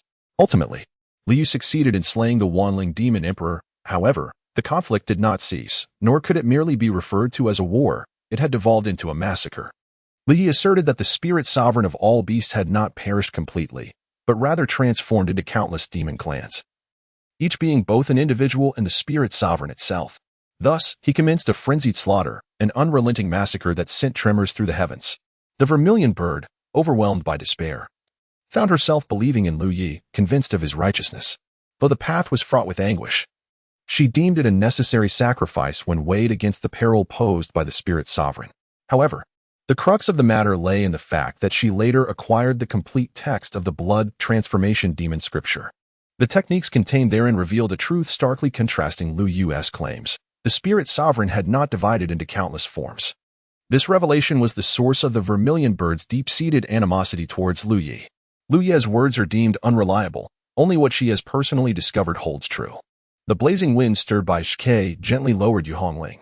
Li gazed calmly at Yu Hongling, whose current condition was utterly tragic. A large gaping wound marred her abdomen. One of her arms lay broken, and her body was riddled with countless injuries, far exceeding mere dozens. Senior brother, Yu Hongling struggled to shift her body, eventually adopting a kneeling posture by the bank of Tianling pool. I was wrong. Hongling realizes her mistake. It was I who erred. Tears streamed down her face as she wept inconsolably, her forehead pressed against the earth, her body trembling uncontrollably. Upon hearing these words, Liu revealed a faint smile on his face. A perverse sense of pleasure surged within his heart. Lu Ye's thoughts were remarkably clear.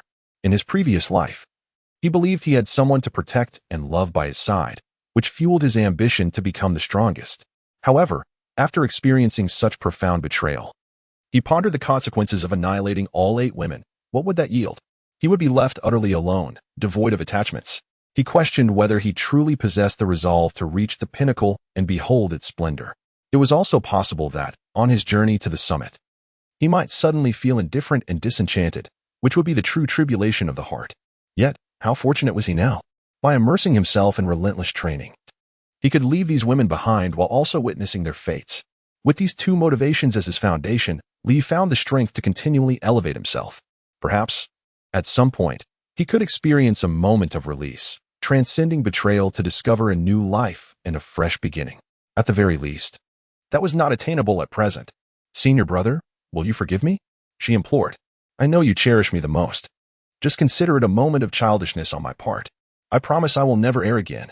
I will obediently heed your words and trust you. Senior brother, please grant me this final forgiveness. You have tolerated me before. You can do so again, can't you?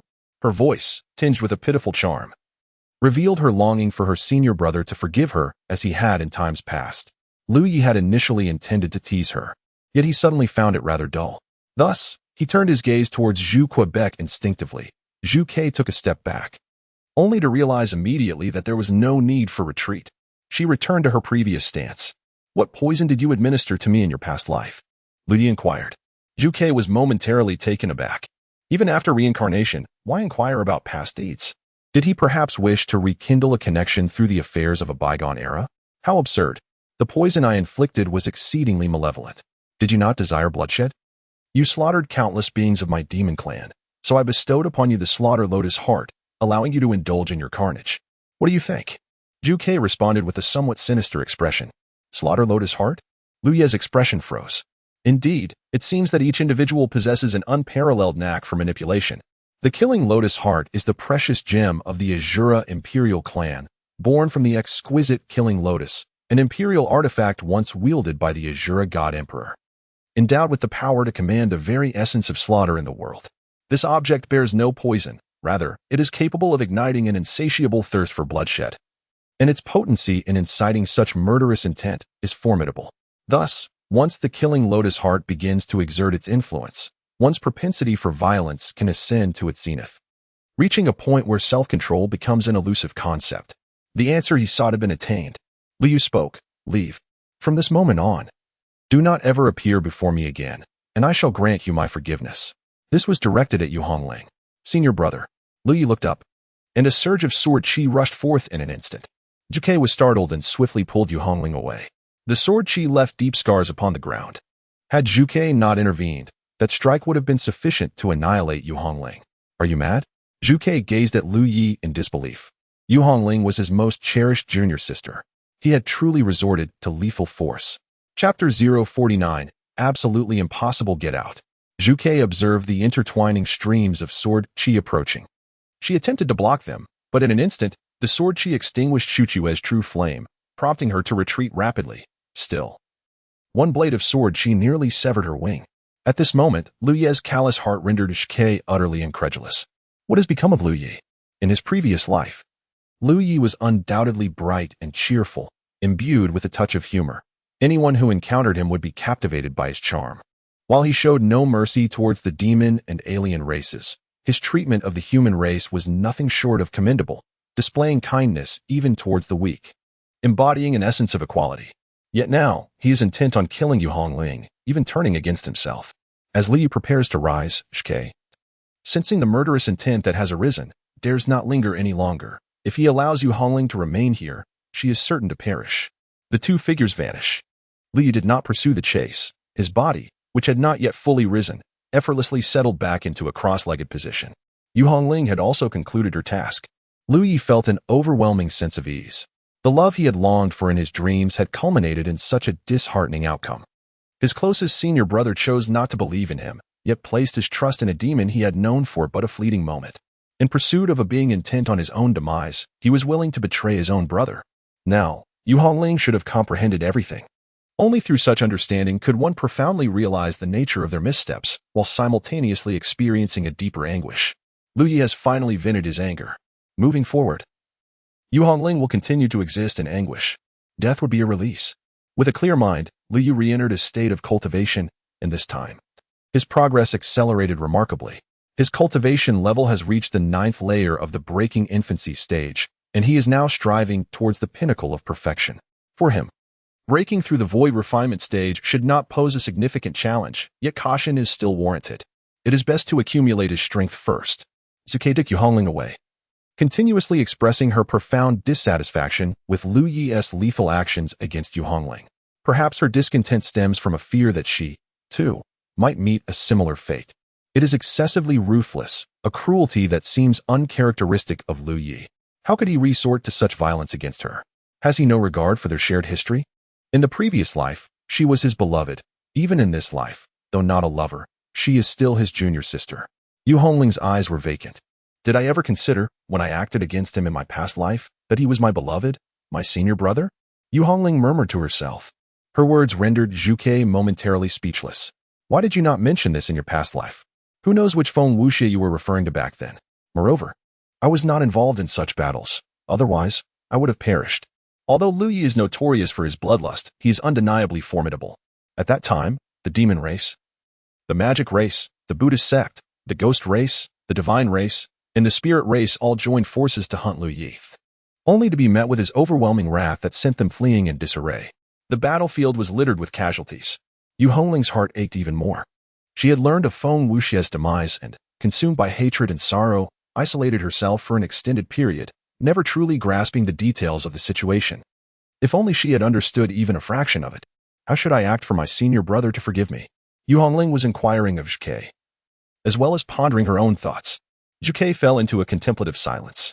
The previous life's battle between Lu Yi and the ancient heavenly sovereign had made it evident that he possessed a considerable likelihood of attaining enlightenment and sanctity. Yet, this was thwarted by their interference. To obstruct another's path to enlightenment is a grievous transgression, one that warrants eternal enmity. Moreover, such an act of sabotaging another's ascension to sanctity is unforgivable. The sanctified ones are rare, appearing only once in 100 millennia. Betrayal, nonetheless. Zhuke could not help but shake her head. If such a calamity befell her, her first act upon rebirth would undoubtedly be to eliminate these traitors. Such would be her forbearance. Observing Zhuke's reaction, Yu Hongling coughed up a mouthful of blood, her countenance darkening. Zhuke hastily assisted Yu Hongling in stabilizing her injuries. Chu Ling was mistaken. And so was I. How ludicrously misplaced our assumptions were. She laughed bitterly. Zhuke, could it be that you too have misjudged your senior brother? Impossible. Zhuke's response was vehement. I have already discovered the original text of the Wanling blood transformation demon scripture, and it contains none of the techniques he claimed. He is merely a butcher, wantonly slaughtering the demon race. There is no way I could misinterpret him. Her voice echoed, filled with heightened intensity. Yu Hongling refrained from further rebuttal, falling into silence. Zhuke took a moment to compose herself, exhaling a gentle sigh. Never mind, let us not dwell on this. You should focus on healing. Only by restoring yourself can you hope to seek Lu Yu's forgiveness, Zhuke advised. Yu Hongling nodded gravely, initiating her recovery. Yet, the severity of her injuries made it clear that regaining her former prowess would not be a simple endeavor. Zhuke gazed up at the sky, the words of Yu Hongling resonating in her mind. Could she have misjudged Lu Yi? Impossible. Absolutely inconceivable. It must not be true. Meanwhile, news of Yu Hongling, single-handedly battling against 100 prodigies from various races and slaying more than half of them before being rescued by a demon, spread like wildfire across the ancient battlefield of prodigies. Every individual who heard this news stood in stunned silence. The infinite heavenly sovereign, were their ears deceiving them? How could this be? How could such a feat occur? Yu Hongling had claimed she had matters to attend to, yet she plunged into the heart of the enemy formation, engaging fiercely with them. Such an astonishing achievement was truly worthy of the title of the first battle god of the new generation of humanity. Simply astounding. This is intolerable. Feng Longxiang roared. Gather everyone. I demand a full assembly. Damn it. The demon race, the devil race, the divine race, the ghost race. This is outrageous. The heroes of the human race, filled with fervor, commenced their assault against the alien tribes. The actions of these foreign beings had undeniably provoked the ire of many. In an instant, the ancient battlefield of the heroes descended into further chaos. Upon hearing this news, the Buddhist sect deliberated for a moment. and one of their disciples let out a furious roar, declaring that the alien race had overstepped their bounds. Though we often dwell in the company of the ancient Buddha, we are nonetheless part of humanity. Fellow disciples, arise. Let us join forces to vanquish the demons. Amitabha. As this tumultuous situation unfolded, days passed by. Finally, with a resounding roar, the 4th to 6th levels of the ancient battlefield of heroes were unveiled. Liu opened his eyes. Chapter 050. Such impatience. Wisps of morning mist accompanied the glow of dawn. An immense, invisible pressure loomed, as if the heavens were collapsing, with the laws of nature subdued. Above the ancient battlefield's 3rd layer, the clouds dispersed, revealing a vast and magnificent expanse. The 4th, 5th, and 6th layers of space were unveiled. This time, all prodigies under the age of 50 were permitted to enter the ancient battlefield of the extraordinary. Lu Yi rose from his seat. For sitting too long warranted a bit of movement.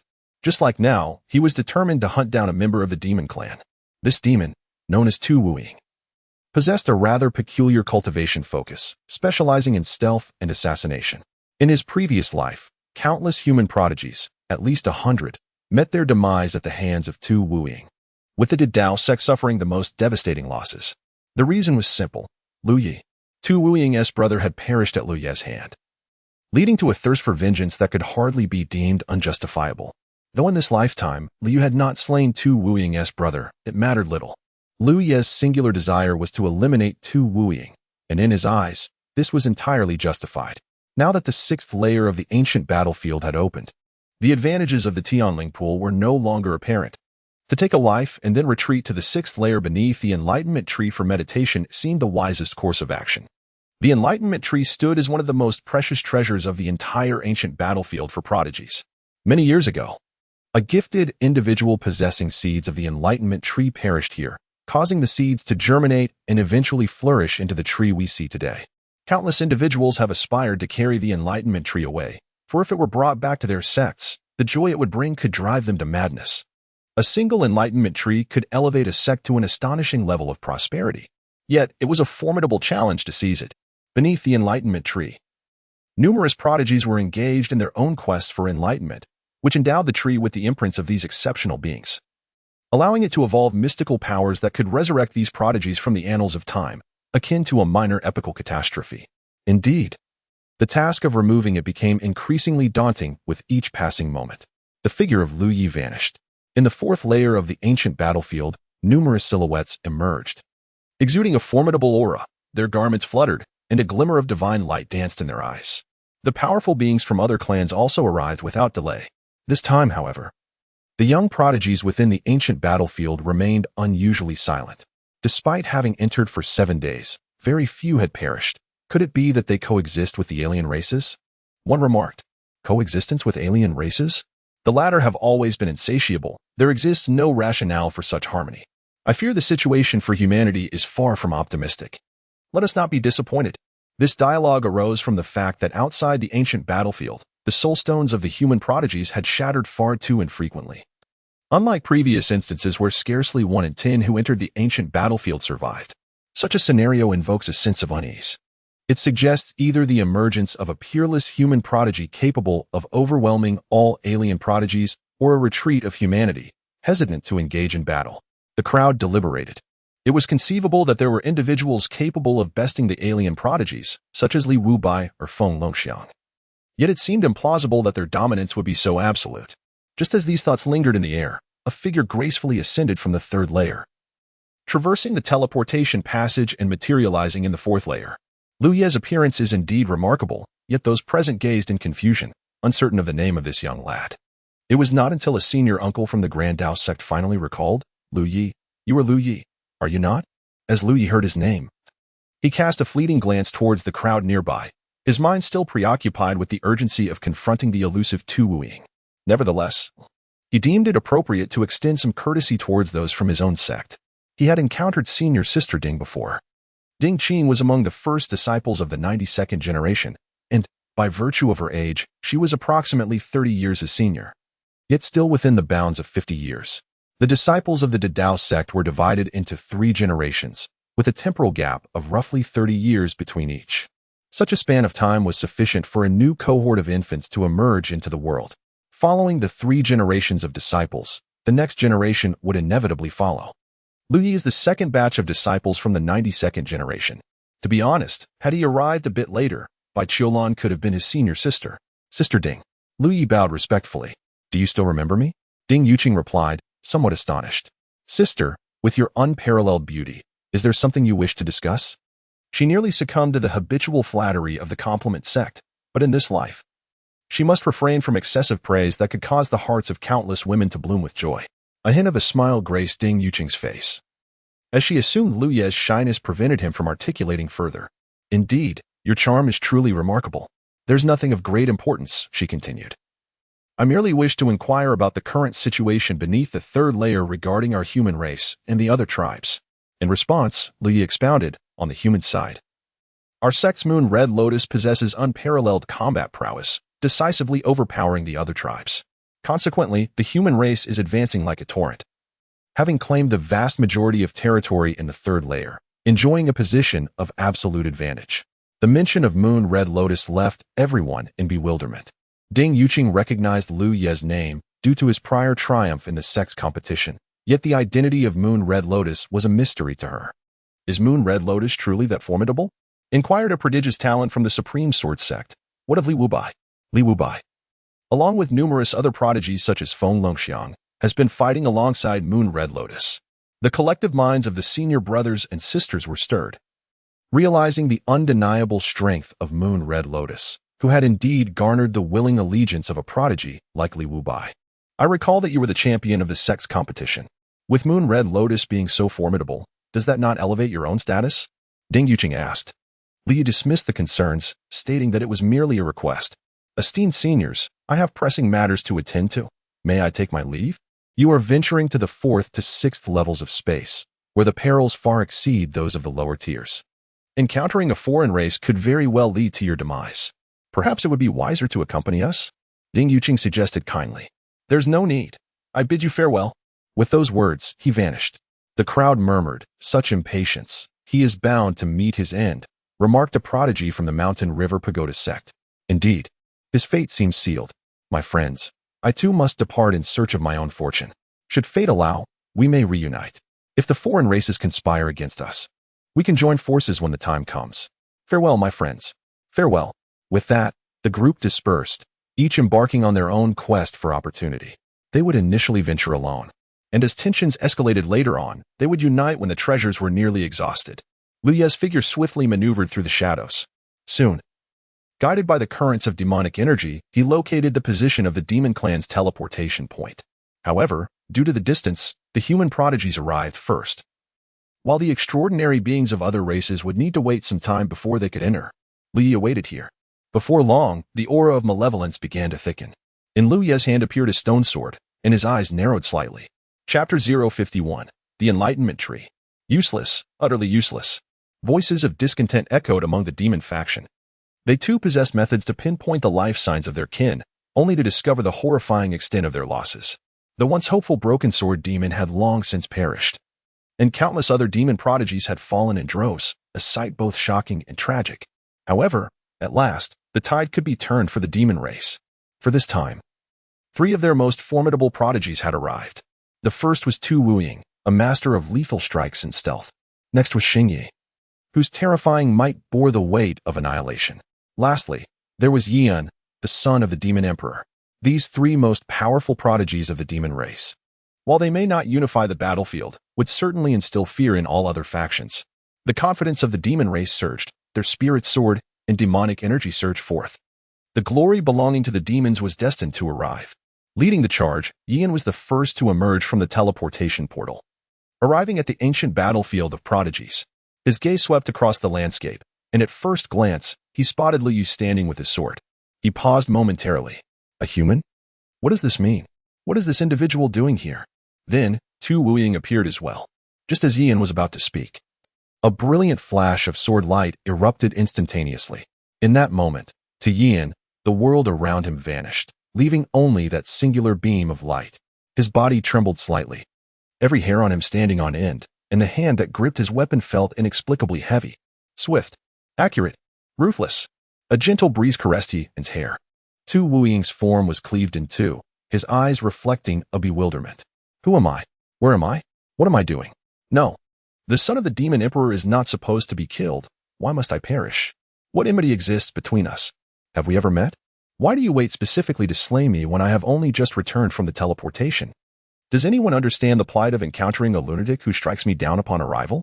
In an instant, Lu Yi annihilated Tu Wuying. He then calmly regarded Yan for a moment, refraining from attacking him. Although, it would have been quite simple to do so. Lu Yi's silhouette drifted away gracefully. And in the blink of an eye, he had vanished several thousand meters distant. Large beads of sweat continuously dripped from Yan's forehead.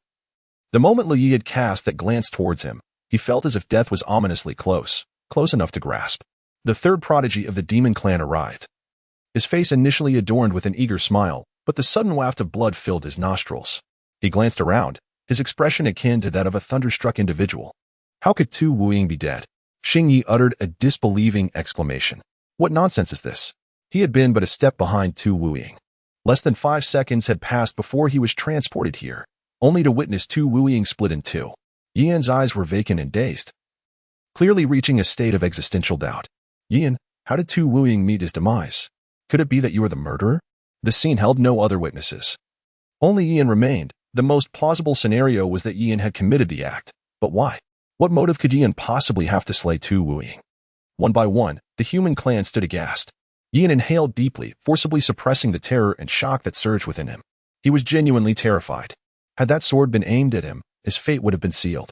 If that blade, having dispatched Tu Wuying, then turned upon him, his demise would be inevitable as well. The human clan! Xing Yi exclaimed in alarm. Where is everyone? Yan pointed in the direction Lu Yi had departed, his voice turning hoarse. I believe I am beginning to comprehend why the demon clan faces such a brutal fate. One by one, the demon prodigies arrived only to become petrified on the spot.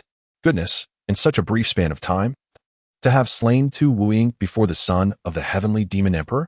A portion of the demon clan suddenly turned their gaze towards the vortex. Perhaps we should retreat? This ancient battlefield of prodigies appears to be even more ferocious than before. After vanquishing Tu Wuying, Lu Yi felt an overwhelming sense of clarity. In his previous life, this Tu Wuying had been a source of incessant vexation, particularly as he watched one senior brother and sister after another perish before his eyes. Lu Yi had etched the memory of this individual deeply into his mind. Once was insufficient, he craved another opportunity to eliminate him, which would be more satisfying. From the 4th tier of space, he surged into the 6th tier. He was quite familiar with this realm, skillfully circumventing its more troublesome areas, as many locales offered little worth exploring. The middle 3rd tier held no treasures of interest to him when the final 3 tiers were unlocked. He intended to acquire another artifact, known as the Blood Sea Immaculate Pearl. This was a significant treasure, representing the second life he had refined, aside from his original one, essentially his 3rd life. For now, he needed to remain beneath the Tree of Enlightenment, hoping to be undisturbed. Otherwise, he would have to resort to violence, which would be troublesome. Throughout his life, he had always been benevolent towards others, save for demons, monsters, and deities. Ahead, a verdant tree emerged. Liu stepped forward, and a phantom stood before him. Before it could utter a word, Liu swung his sword. The phantom was instantly obliterated. The enlightenment tree swayed gently, its emerald leaves radiating a soft luminescence as countless phantoms began to materialize. 3,000 swords. With a single strike, the sound of 3,000 swords resonated. Dozens of figures were shattered into fragments. Li approached the enlightenment tree and lifted his gaze towards it. Rays of light cascaded downwards, enveloping Lu Yi, and in that moment, his mind attained an unexpected tranquility. It was akin to the surface of a serene lake, undisturbed by the winds, nestled within the embrace of heaven and earth, without a single ripple. Commence enlightenment. A chime echoed, signaling the initiation of his enlightenment. Beneath the enlightenment tree, engaged in dual enlightenment, Li questioned whether he was still human. Yet, as soon as this doubt arose, it was swiftly dispelled, vanishing without a trace. The Tao. Only the Tao. The various clans surged into the ancient battlefield of the prodigies. The newcomers were formidable. The first batch consisted of the new generation disciples, whose power fluctuated around the breaking infant realm, with the strongest merely reaching the 3rd or 4th layer of that realm. In contrast, this new group boasted individuals whose weakest members possessed at least the strength of the 6th or even 7th layer of the breaking infant realm. Among them were many who had already achieved the readiness to step into the refining void realm. Logically, within the 1st heaven, achieving harmony of the Tao was nearly the pinnacle of strength, making it seem somewhat inappropriate to label those in the refining void realm as prodigies.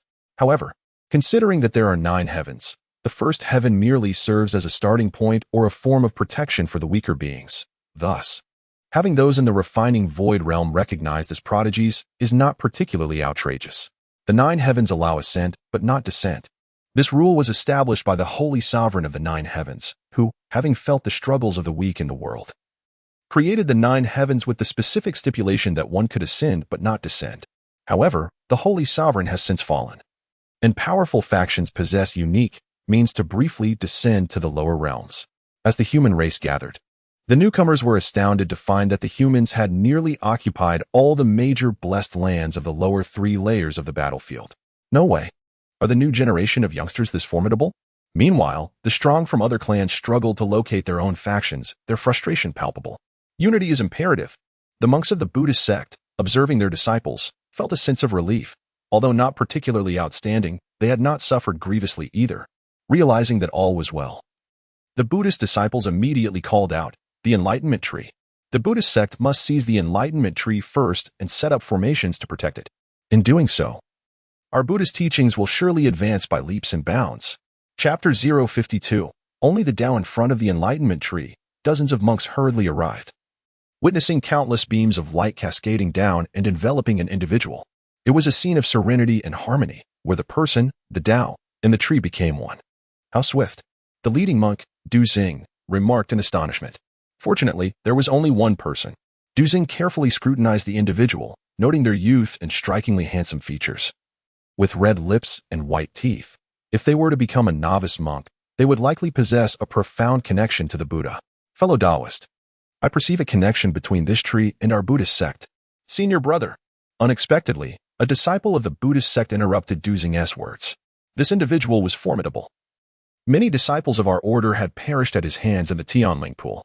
Dewey hastily remarked. Du Xing's eyes shone with golden light. Are you suggesting that he harbors enmity towards our sect? Indeed, he does. However, his strength is formidable, and I fear that engaging him would exact a significant toll upon us. Du Hui replied anxiously. Du Xing instantly chuckled, a gentle and compassionate smile gracing his features. Brother, your perception of his strength stems from your ignorance of my own spiritual prowess. Since he bears animosity towards our sect, let us employ our compassion to enlighten him. Just watch. He stepped forward, and behind him, golden light surged, revealing a colossal Vajra manifestation, its fierce gaze capable of shaking the heavens and grounding the earth. You wretched being, come forth. The roar stirred the dust and leaves, unleashing a tempest of sand and stone, its might reminiscent of a furious tide. Li dug at his ears, feeling as if the very cerumen within had been shaken free. The Buddhist sect, the Buddhist sect. Once again, he opened his eyes, which brimmed with impatience. The Tree of Enlightenment was indeed a treasure trove, attracting numerous factions eager to seize it. Should even one of them arrive, it would incite a wave of conflict, truly a vexatious predicament. With a swift motion, he declared, "Dare not disturb my lord's serene cultivation." A melodious, yet piercing cry resonated as a colossal sword beam surged forth, stirring the tempest and slashing towards the disciples of the Buddhist sect. Lu Yi remained completely unfazed, his figure at that moment akin to a wraith, darting like lightning among the disciples of the Buddhist sect. Golden light erupted incessantly, accompanied by the resounding clash of metal. Upon closer inspection, it appeared as though a multitude of indistinct Lu Yes were simultaneously engaging within the crowd. Some disciples attempted to obstruct him, only to witness their magical artifacts shatter, while others simply could not perceive the swiftness of Lu Yi. By the time they comprehended the situation, a vivid crimson had already blossomed upon their throats. In the blink of an eye, numerous figures moved in unison. In a single moment, those figures coalesced into one. Lu Yi returned to the place where he had attained enlightenment, resuming his meditative posture. The clash of the demonic sword and the Dharma avatar resulted in numerous fissures appearing upon the latter. Yet, the master of the Dharma avatar stared wide-eyed, his gaze filled with shock and disbelief, tinged with a hint of regret. Blood gushed forth in rapid succession. The once vibrant disciples of the Buddhist order now knelt on the ground, clutching their throats in a nearly identical manner, their expressions transitioning from confusion to agony. Some disciples, in a desperate attempt to staunch the bleeding and control their wounds, found themselves thwarted by an overwhelmingly potent sword aura, which left them no chance for recovery. Amitabha. The last utterance of Duzung echoed as his body collapsed with a thud. Chu Ling, sword in hand, gazed upon the scene before her. In her astonishment, her expression shifted repeatedly. She turned, her complicated gaze fixed upon Lu Yi, as the expectations harbored in her heart crystallized into reality in that moment. The young master, who had previously engaged in quarrels and mockery towards them, was now silent, for in his eyes, they had lost all significance. How swift it all transpired. Lu Ye's cultivation speed has transcended her expectations, reaching an astonishing level. He finds no necessity to entangle himself with them any longer. In a mere brief period, Lu Ye can leave them far behind, achieving a level they could scarcely hope to approach, no matter their efforts. He harbors no intention of lingering with them. It has only been a short time since his rebirth, and in just over 6 months, his prowess has reached an unfathomable height. Given another 2 or 3 years, he might ascend to the second tier of the celestial realm, rendering them unworthy of ever encountering him again. Chu Ling is engulfed in profound anguish. Is this the decision made by the young master? From the outset, he is not engaged in any fierce conflict with them. Initially, he even harbored thoughts of hostility towards her, yet now, when he gazes at her, his eyes reflect the same indifference one might reserve for a stranger. No. Even less than that. He utterly disregards her. Chu Ling collapses to the ground, her voice laced with desperation. Young master. Liu closed his eyes. Within him, no tempest stirred. His infidelity, entangled with 8 women, was a grave error for which he bore the consequences. Once, upon his arrival in this realm, he had not sought a multitude of beauties. It was kinship, friendship, and love that he yearned for.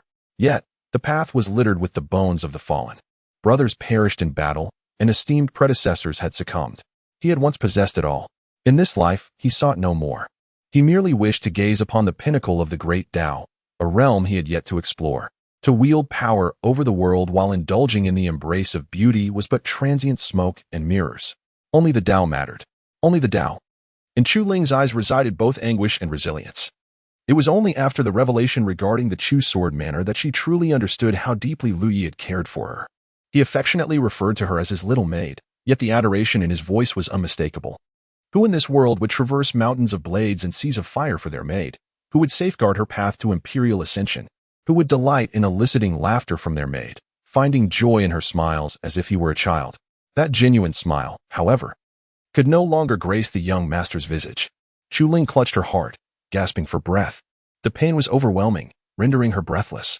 Her gaze fixed intently on the youth enveloped in myriad radiant feathers, her fists clenched tightly.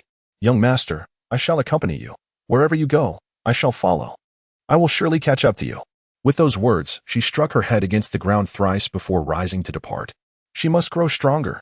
She would stop at nothing to gain strength, for the thought of Lu Yu never appearing before her again, of eternally losing the one who loved her most in this world, was unbearable. She could not fathom how to continue without him.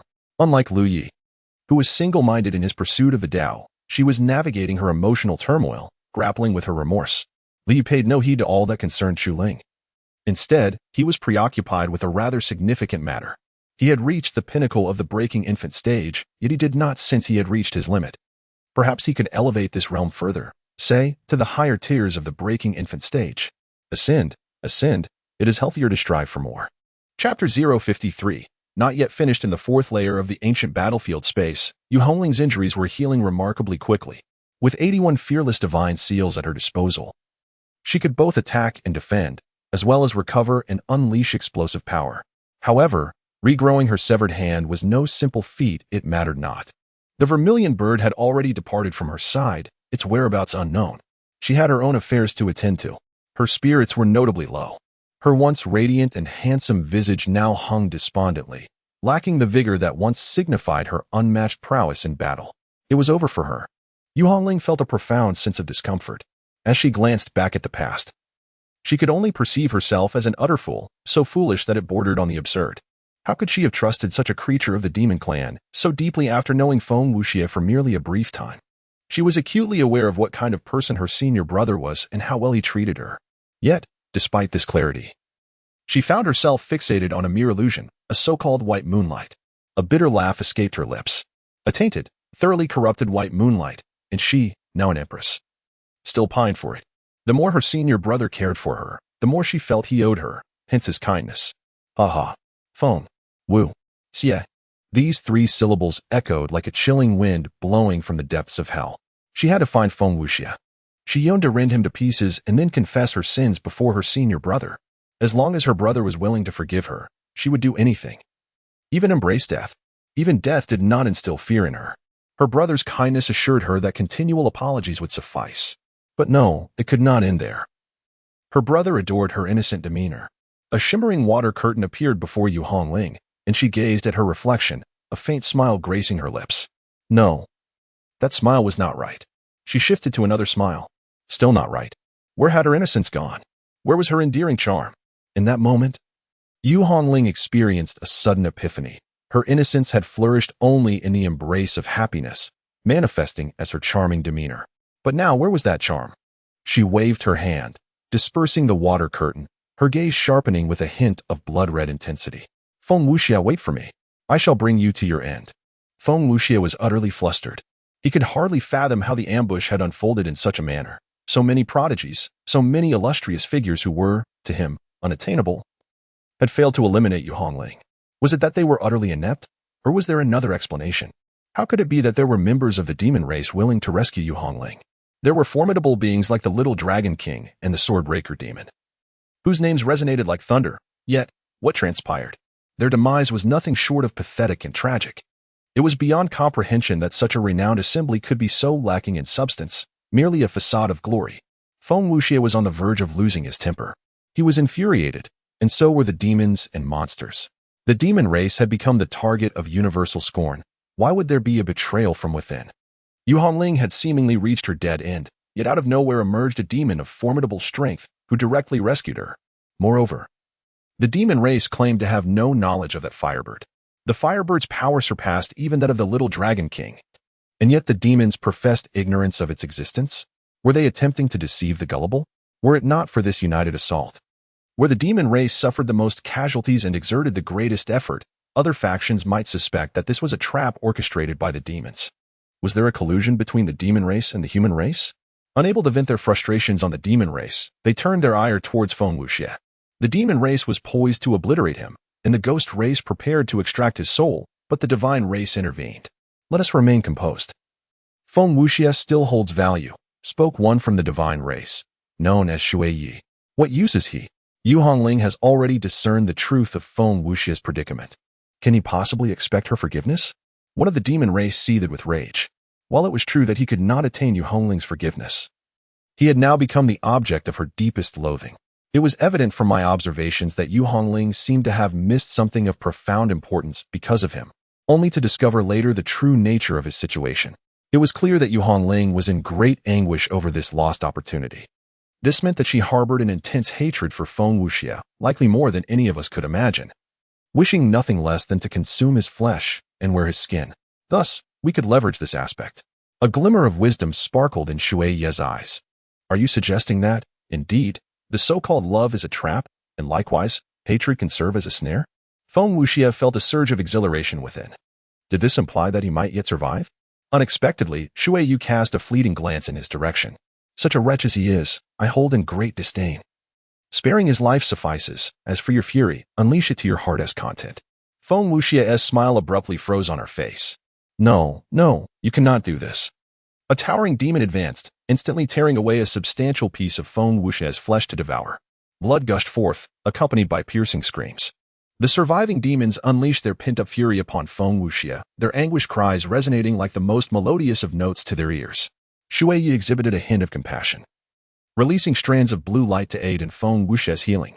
Be gentle, do not kill him. Do not tear off his arm. It is exceedingly difficult to reattach. Avoid stepping on his groin. It could lead to his demise. After an hour of torment, Feng Wuxia was left without the strength to scream. He oscillated between consciousness and unconsciousness, his body drenched in blood, every inch marred, with not a single unscathed patch of skin or flesh. Shui Yi continued to mend him, barely pulling him back from the brink of death, with their anger somewhat abated. I shall take this person with me. Should the opportunity arise, I will re-establish contact with you all for another hunt of Yu Hongling. Next time, Yu Hongling shall not escape. As time passed, Feng Wuxia's body swelled, his skin distended, filled with white fluid, as though it could be shattered by a mere touch. A slight misstep caused his skin to rupture, unleashing excruciating pain that twisted his expression. Yet, he dared not move. Any motion could exacerbate the damage, leading to even greater suffering. The group's fury had diminished, but Shui Ye's wrath remained unabated. Now, Feng Wuxia was once again brought before the newly arrived divine beings. A new hunt was about to commence. Outside the ancient battlefield, Bai Qiulan and Sun Ruowei had arrived. Their ages were all under 100. Still eligible to enter the ancient battlefield of the prodigies, albeit at the very limit of 100. For instance, the leader of the Dao sect had surpassed 100 years and could no longer enter. It was a matter of fate and destiny. You, a harmonization realm practitioner, entering the ancient battlefield of the prodigies? Is that not a bit unfair? Sun Ruowei remarked, somewhat exasperated. Bai Qiulan, clad in flowing white garments, stood gracefully, her silhouette captivating many who could not help but gaze upon her. I may be of the harmonization realm. Yet the eternal prodigy rankings consider not just strength, but also root, combat prowess, age, and various other factors. Perhaps my ranking may even surpass yours in the eternal prodigy rankings, Bai Qiulan replied with a faint smile. Do not belittle me. I am still light years away from harmonization. We are of similar age, she continued. As their conversation unfolded, a handsome young man approached. Junior sister Bai, it has been quite some time. The visitor was an elder from the mountain and river pagoda sect, named Su Maji, renowned for his skill in artifact crafting. This is a jade hairpin I have recently fashioned. It possesses the ability to enhance beauty and calm the spirit. I believe it would be a perfect gift for you. Would you accept it? Su Maji said, a graceful smile adorning his face. In his hand appeared an exquisitely crafted jade hairpin, intricately embedded with numerous array patterns, emanating a powerful spiritual radiance that must have required a significant investment of his energy and focus. Sun Ruowei could not help but roll her eyes dramatically. Ah, indeed. Lovers see only each other. Here I am, a living person standing by, and yet not a single glance is spared for me, let alone a word. Sun Ruowei remarked sarcastically. Su Mazi felt somewhat embarrassed. His excitement was overwhelming. It had been nearly a decade and a half since he last saw Bai Qiulan, and he never anticipated that she would have retained her brilliance, appearing even more radiant than before. Who could withstand such a sight? This junior sister, I apologize. I have not seen Bai junior sister for quite some time, and my emotions have gotten the better of me, Su Maji admitted. Sun Ruowei interjected. All right, Su Maji. What do you mean by this junior sister? Have you forgotten how to address me? Bai Qiulan maintained her calm demeanor. Thank you for your kind intentions, Taoist Su. But we share no bond, and it would not be appropriate for me to accept your gift. How can there be no bond? We have fought side by side against demons in the past, Su Maji insisted. Please, Taoist Su, do not cling to this notion. My heart is solely devoted to the Tao, with no other intentions. Your insistence will only lead to your own distress, Bai Qiulan firmly declined. Su Maji's gaze dimmed. I harbor no ulterior motives. This hairpin is a product of my painstaking efforts, and I feel that you and it are a match made in heaven. Even if you do not share any feelings towards me, I earnestly request that you accept it, so that it may find its rightful owner. Bai Qiulan frowned slightly. I do not wish to speak harshly. I kindly ask you to withdraw, lest we disturb the harmony. I believe this hairpin suits me quite well. Perhaps you could simply give it to me? Sun Ruowei said with a bright smile. Su Maji cast her a glance, his spirits deflated, and departed. Sun Ruowei, filled with indignation, pondered his intent. What does he mean by that look? What is he trying to imply? Bai Qiulan placed a hand gently on Sun Ruowei's fluffy head. Be calm. Surprisingly, Sun Ruowei shivered. She turned abruptly, her eyes wide with disbelief as she gazed at Bai Qiulan. Bai Qiulan hesitated, glancing back to find nothing behind her. Yet, unexpectedly, Sun Ruowei seized Bai Qiulan's hand from her head, holding it in her own. Why is your hand so cold? Sun Ruowei exclaimed, bewildered. Cold? Bai Qiulan appeared somewhat bewildered. She extended her other hand to touch, yet felt no chill. Sun Ruowei seized Bai Qiulan's other hand, which was equally frigid. Why was this so? This hand was as cold as ice. Did you not feel it? What is happening to your body? Sun Ruowei's expression was fraught with anxiety. Her eyes reddened as she rolled up Bai Qiulan's sleeves. Her skin was remarkably beautiful, smooth and glossy, akin to the finest silk. However, the more Sun Ruowei touched, the more alarmed she became. Chilly, icy, bone-chilling cold. A cold that penetrated to the very soul. What on earth is wrong with you? Are you concealing something from me? A normal person, you are even in the harmonization realm. How can you be unaware that your body has grown so cold? Bai Qiulan furrowed her brow. She touched her own arm, still unable to sense the cold. Could it be due to the chaotic tying divine body? Although she was uncertain of the situation, Bai Qiulan nonetheless smiled, urging, "Do not be so alarmed. It is merely a result of practicing a special technique. It will not be long before I return to normal." "Is that true?" "I must tell you, Bai Qiulan, you cannot deceive me. We are the best of sisters, and if you mislead me, I would be truly heartbroken." Sun Ruowei insisted. "I am not deceiving you. How could I? It is indeed due to my cultivation technique. If it were not for the powerful method I practiced, do you think I could have so swiftly advanced to the harmonization realm? This is simply a minor side effect, and I shall be normal again before long." "Really?" "Indeed. But this is excessively cold, isn't it? Just the touch of my hand feels this frigid. Let me try with my arm." Their arms made contact. In an instant, countless goosebumps erupted on Sun Ruowei's skin. She hastily withdrew.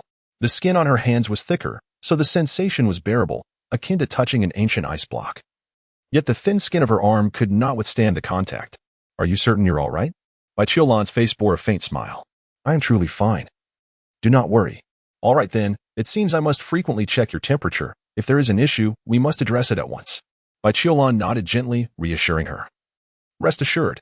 Her gaze drifted toward the direction of the celestial hero's ancient battlefield, imbued with inexplicable emotion. Cold, as if it were the chill of millennia-old ice. At that moment, a flicker of doubt stirred within her heart.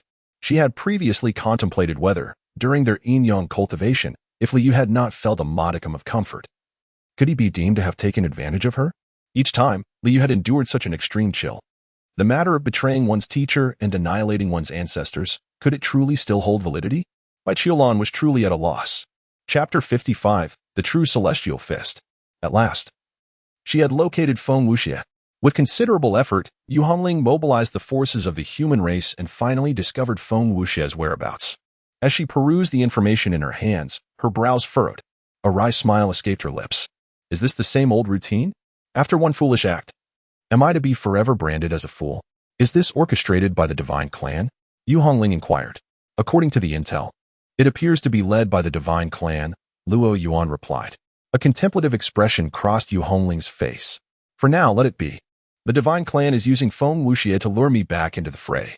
As long as I delay my involvement, they will inevitably torment Feng Wuxie. A glimmer of wisdom shone in her eyes. Before Luo Yuan could respond, Feng Longxiang had already expressed his astonishment. Indeed, the moon fairy possesses astonishing strategic acumen. Luo Yuan. Yu Hongling. Oh, Feng. If you are unable to offer compliments, let us refrain from such flattery in the future. Feng Longxiang's large eyes displayed a hint of confusion. What? Did I not flatter correctly? Typically, when he praises his master, she is overjoyed. Yu Hongling made a resolute decision. She would temporarily spare Feng Wuxie and devote herself to rigorous training.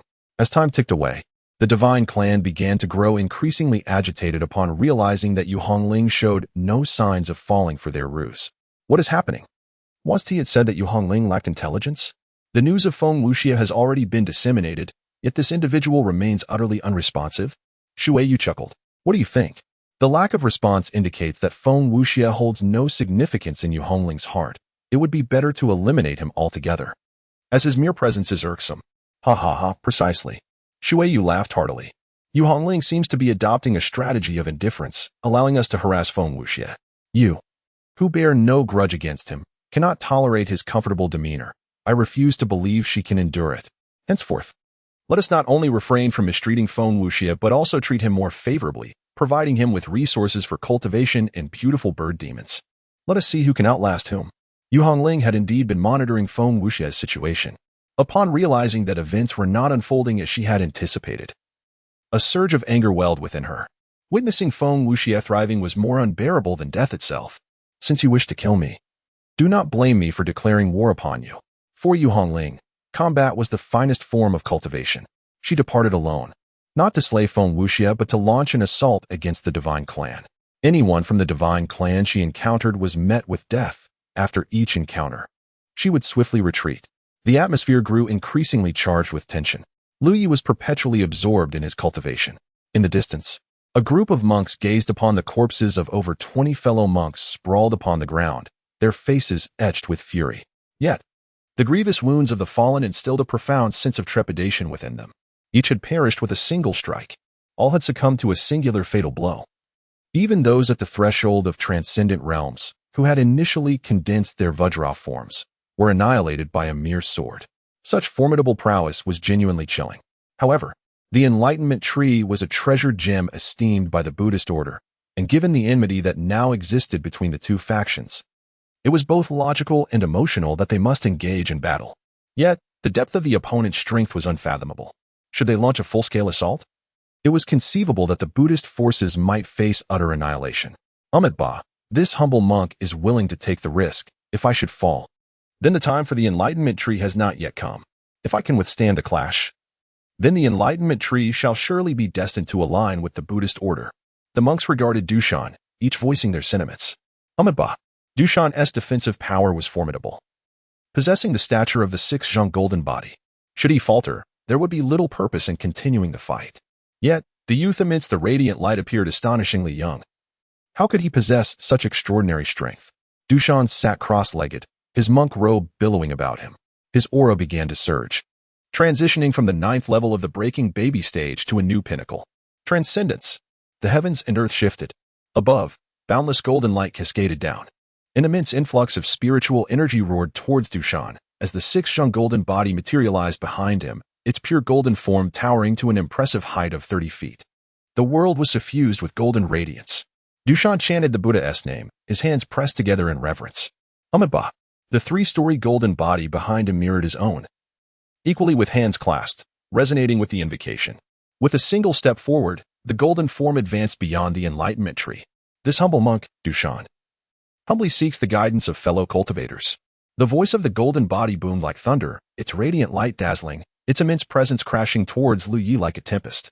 Liu opened his eyes, gazing upon the magnificent 3-zhang golden figure. However, the realm of refining the void commanded his utmost seriousness. Without the slightest movement, he raised a single hand, and at that moment, the entire tree of enlightenment began to sway. Had the tree possessed a mouth, it would surely have gasped in astonishment. The Tao. Indeed, this was the Tao. The tree of enlightenment aids others in comprehending the Tao, yet it too derives its understanding from the paths of others. Nevertheless, the profound intricacies of Liu Ye's fist eluded the tree's comprehension. This did not, however, hinder the tree from trembling with excitement in that instant. It felt as though it had discovered something extraordinary. With a raised hand, it formed a fist, bending its arm. The forces of heaven and earth converged in harmony. With a single punch, Liu summoned the elemental forces of the universe, as if they had finally discovered their purpose, converging madly towards his fist. Were Liu Ye's own power sufficiently ample, he could harness tenfold, 1,000-fold, even 10,000-fold more energy than he possessed. Guided by the essence of the Tao and the might of the heavens, the imprint of his fist shattered the silence of the void. The Dushan golden body, usually imposing and solemn, now stood frozen. Was this truly necessary, my friend? What am I, really? What is my caliber? What is my standing? Must you unleash such a blow upon me? This strike has obliterated my aspirations for enlightenment, shattered my path towards the Tao. This is excessive, truly excessive. I am but a mere mortal, not worthy of such a devastating display. The 3-zhang golden body made no move to defend itself. It was simply unnecessary, genuinely unwarranted. The last remnant of Dushan's thoughts was nothing but a lament. The final lament of life. Boom. The fist imprint descended, and the golden body crumbled. Dushan fell backward, his body reverberating as blood poured from his 7 orifices. In that moment, the breath of life vanished. The world fell into silence. Liu exhaled gently, feeling quite satisfactory. He was not merely contemplating the Tao for leisure. His comprehension of the Tao had already ascended to a pinnacle just beneath that of a sage, a prerequisite for becoming a heavenly sovereign. What he sought to understand now was the distinction between perceiving the Tao in moments of weakness and in times of strength. The differences were indeed profound, yet also strikingly similar. Remarkably, he had already begun to master the heavenly sovereign fist to a commendable degree even in the early infant realm. His gains were commendable. The monks of the Buddhist sect glanced at Dushan and then at Liu Yi. There was no time for sorrow. They chose to take their leave. This individual, should he be provoked by the Buddhist sect in the future, would surely bring calamity upon them. Chapter 056. What wrong have I committed? In the ancient battlefield, one after another, blessed lands were claimed. Some prodigies cared not for the blessings, challenging various factions solely for the sake of cultivation. Others seized fortuitous opportunities, soaring to greatness like a dragon emerging from the depths. The frequency of battles was overwhelming. Conflict erupted everywhere. Due to her rescue of Yu Hongling, Zhuke found herself unable to conceal her presence within the demon clan. As she cultivated, she also kept a vigilant eye on the circumstances of the demon race. The demon emperor of all spirits sought to gather the blood essence of prodigies, but faced considerable resistance. As the saying goes, ideals are robust, yet reality is stark. Before entering the ancient battlefield of prodigies, the demon race treated countless beings as mere resources, acquiring others' blood essence as if it were a trivial endeavor. However, once inside, their progress was severely hindered. You dare to covet my blood essence. I find your demon core quite exquisite as well. The demon race was similarly afflicted, entering with overwhelming malice only to be met with relentless assaults that shattered their morale. The human race, however, fared somewhat better. Thanks to the formidable Yu Hongling and the occasional appearance of a fearsome female sword cultivator, both of whom were terrifyingly powerful, among the myriad beings vying for supremacy. How many truly emerge as leaders? Yu Hongling was locked in fierce combat with the Divine Clan. Her diverse combat techniques were formidable. As long as she did not fall into a trap, she single-handedly made the Divine Clan wail in despair. The Divine Clan began to deliberate on whether Shui Ye's strategies were indeed beneficial or detrimental. Shui Ye felt a deep sense of grievance. His strategies were undeniably sound. A scheme targeting the human race. Who could have anticipated that Yu Hongling would progress so swiftly, while the Divine Clan sent forth a multitude of powerful beings, yet found themselves utterly helpless against her? Who could he turn to for justification? He was utterly at a loss. The Divine Clan reached a decision. They would release Feng Wuxia, allowing him to fend for himself. After a long silence, Shui Yi ultimately acquiesced to this suggestion. Unable to capture Yu Hongling, all strategies became futile. Now, due to Yu Hongling's presence, the entire development of the Divine Clan faced significant constraints. This could not continue. No, I will not leave. When Feng Wuxia was notified that he could leave, his expression changed drastically. You don't want to leave? Then do not. His legs were broken, and he was cast aside. No, I can serve as bait. I can act as bait. Yu Hongling is the pinnacle of human talent. If you do not eliminate her now, she will become a calamity for all races once she matures. You must extinguish her in the cradle, and I can assist you. She currently harbors a deep-seated hatred for me. As long as I thrive, she will seek ways to kill me. I am the bait. Alas. Feng Wuxia's legs were shattered. Shui Yi, expressionless, carried him away. They found a desolate mountain and discarded Feng Wuxia there. Indeed, there were no traps in this place. This matter ends here. The divine race need not serve as the vanguard against humanity any longer. Do not go. Please, do not leave. I do not wish to remain here. You may hand me over to the demon race, or the fiend race, or anyone else. Despite his desperate wails, Shui Yi did not look back. Feng Wuxia was already ruined. His cultivation had plummeted to its nadir, and with his legs broken, merely retaining his life was quite fortunate. Feng Wuxia's pleas for help were in vain, and he could not help but curse vehemently. He could not comprehend what he had done wrong. Why was he suffering such calamity? He had come to the ancient battlefield of the prodigies solely to enhance his strength. He had provoked no one. It was the demon race that pursued him first, led by that hideous Tian Wu. Had he committed any offense? Feng Wuxia's mental state completely shattered, and he wept uncontrollably. A shadow enveloped his form, and a pair of crimson cloud boots entered his view. She had arrived. She was here. An overwhelming terror gripped Feng Wuxia's heart. Yet he still did not wish to die. Even an ant clings to life. He merely sought to survive. There was no shame in that. It is all my fault. They wish to kill me, and I only want to live. What wrong have I committed? I was merely afraid, utterly terrified. The demon race has gone mad. Unable to contend with humanity, they are intent on fulfilling the task assigned by the sovereign of all spirits, collecting the blood of myriad spirits. They seek to take even this thread of phoenix blood from me. I do not wish to die. I only wish to live. Please tell me what I should do. What I can do. If you were in my position, could you do better than I? Initially, Feng Wuxia pleaded, but as he spoke, his agitation grew. This was not his fault. He was merely swept along by fate. He was a weakling, devoid of any autonomy in this matter. The wind gently caressed Yu Hongling's hair. She did not look at Feng Wuxia. Her once bright eyes now bore a desolate expression. Feng Wuxia was not at fault. Lu Yi is not at fault. The entirety of the blame lies with her. In truth, it is not to imply that in the vast expanse of time in the previous life, Li Yi did not attempt to discuss Feng Wuxia with her. However, every time Li Yi broached the subject of Feng Wuxia, she would descend into a frenzy of hysteria, only to later revert to an air of indifference. Li Yi believed she had come to terms with her feelings. In truth, She had merely buried her resentment deep within her heart. When she lost faith in Lu Yi, any words he spoke regarding Feng Wuxia could not penetrate her soul. Yu Hongling turned away, choosing not to take a life. The act of killing or sparing had lost all significance for her. In her heart, Feng Wuxia was already dead. Feng Wuxia raised his gaze, watching as Yu Hongling's silhouette receded into the distance, leaving him bewildered. What did this signify? Summoning an inexplicable courage, he called out to her. Yet, Yu Hongling did not pause. She had thoroughly contemplated everything, and Feng Wuxia was no longer entwined in her fate. In that moment, she began to grasp Lu Ye's current state of mind. Was there hatred? Yes, but it was a powerless hatred. Hatred for others, hatred for oneself. Ultimately, it was all rather tasteless. Feng Wuxia yearned to inquire why he had merited Yu Hongling's affection. However, as her figure quickly vanished, he deemed the question unnecessary. At last, he had survived. Kneeling upon the ground, he exhaled a long, relieved breath. He felt that everything he had just endured was a treasure on the path of his growth. As long as he lived, he could endure. Then, a pair of azure-embroidered shoes entered his field of vision. Azure-embroidered shoes? It was not Yu Hongling returning, yet. He did not recognize the lady adorned in such footwear. Feng Wuxia stiffly raised his head to face the figure before him. A woman clad in a flowing azure gown.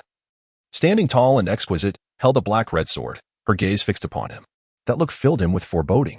Young man, she said, and with a swift stroke, left him with naught but bones. Chu Ling sheathed her sword. Your master did not grant you mercy. Chapter 057. Subtle manipulations from the shadows. This is the current distribution map of the fabled lands occupied by various races in the ancient battle arena. The human race remains the strongest. Although the unity among the various factions is evident, our human warriors are plentiful, and we are not easily intimidated, as the hearts of the other races are not so united. According to the distribution map, humans occupy 45% of the fabled lands, the Buddhist sect 15%, the divine race 10%, the demon race 10%, the ghost race 10%, and the unique territory of the ghost and spirit races combined accounts for 10%. Within the grand tent, Shangguan Wuchang wore a faint smile as he addressed numerous formidable beings, elaborating on the current dynamics among various factions. Shangguan Huanling had remained aloof from the multitude of human practitioners since her arrival, rarely revealing herself. Shangguan Wuchang had not given much thought to his sister. Initially, he contemplated seizing the opportunity to eliminate her, but for reasons unbeknownst to him, over the past 6 months, Shangguan Huanling seemed transformed, showing him an unexpected reverence. Thus, he temporarily abandoned that scheme. As the powerful figures observed the distribution map, they nodded in agreement. The fact that the human race occupied a staggering 45% of the blessed lands was indeed remarkable. However, this substantial acquisition of territory had led to a significant enhancement in their strength, earning them the title of prodigies. What is this place, and why is it blank? Inquired a strong member of the Jie sect, pointing to the map. Shangguan Wuchang had anticipated such a question. This area is enveloped by the Buddhist sect's influence, and while it can be considered within our human race's sphere of power, it is dominated by an exceptionally powerful individual. According to reports from our scouts, this locale is known as the Enlightenment Tree, a celestial treasure that aids practitioners in achieving enlightenment. It is occupied by a single individual of immense strength. With the remains of Buddhist disciples lying in wait outside the Enlightenment Tree, yet no retaliation has been witnessed from the Buddhist sect, which speaks volumes. His words incited a wave of astonishment. Is that truly the case? The temperament of Buddhist disciples has always been well understood, due to their unique philosophy. Although many disciples belong to the human race, they have gradually become estranged from it. It must be true. Observe his attire. He is a disciple of the Tao sect. Shangguan Wuchang was well aware of Lu Yi.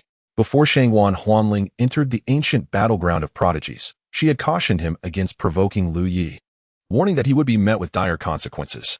Presently, it appeared that Lu Yi was indeed formidable, single-handedly suppressing the entire Buddhist sect into silence.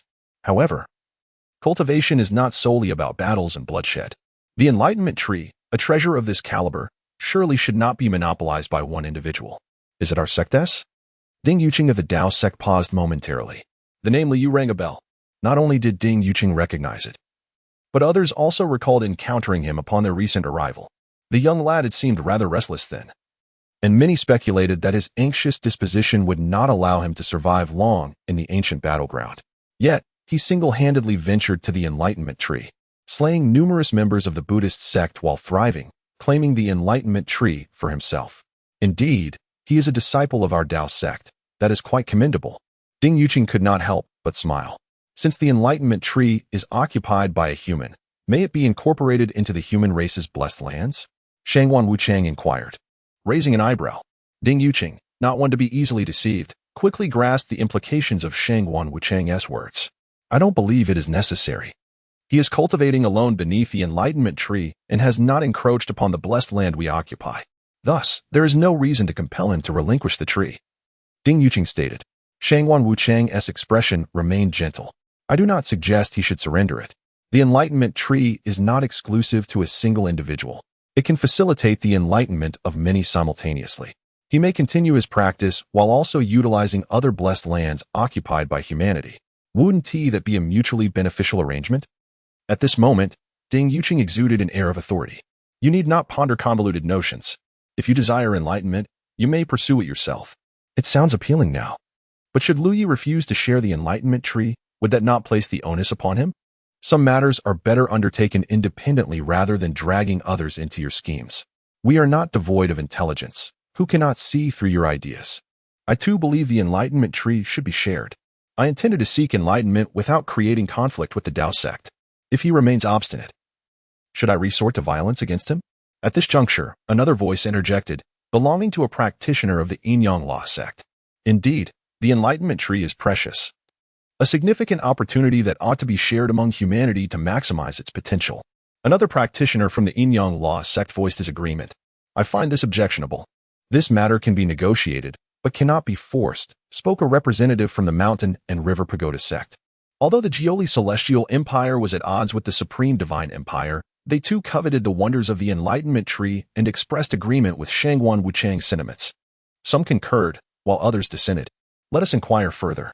I too believe the Enlightenment Tree should not belong to a single individual, a previously silent youth suddenly spoke. Capturing the attention of all present, his strength and identity commanded respect. He was Gu Qingtian from the Wangu sect. Even in the ancient battlefield of Tianjiao, the Wangu sect did not exhibit much enthusiasm for participation, as their unique cultivation methods rendered the resources sent down from above sufficient for their needs. However, for this occasion, they had sent representatives, two from the second batch under 60 years old, a man named Gu Qingtian and a woman named Lu Qingyan. What if he refuses? Ding Yuqing asked. Gu Qingtian smiled lightly. That would be simple enough. I shall compel him to acquiesce. Ding Yuqing's anger flared. Are you suggesting you would bully the weak? Lu Qingyan smiled gently. Esteemed friend, he alone occupies the tree of enlightenment, silencing the entire Buddhist sect. If we were to truly engage with him, would it not be considered a case of the mighty oppressing the weak? Of course, if my words do not sit well with you, allow me to rephrase. Lu Qingyan's expression gradually turned indifferent. So we resort to bullying the weak. What can your grand Tao sect do? You won't even know where to find me when struck. A delicate shout echoed from outside the large tent, as a crimson figure charged in like a tempest, unleashing a spell towards Lu Qingyan. Lu Qingyan let out a cold snort, as radiant light blossomed ahead. A single leaf transformed, splitting into 2, then 4, and subsequently 8. Countless delicate silvery leaves coalesced to form a protective shield. Boom. The magical seal forcefully struck the leaf shield. Lu Qingyan's expression shifted slightly as she retreated, exiting the grand tent. Such immense strength. Chapter 058. No Choice, Part 4. A confrontation has begun. The shield before Lu Qingyan remained intact as she struck it with a single palm.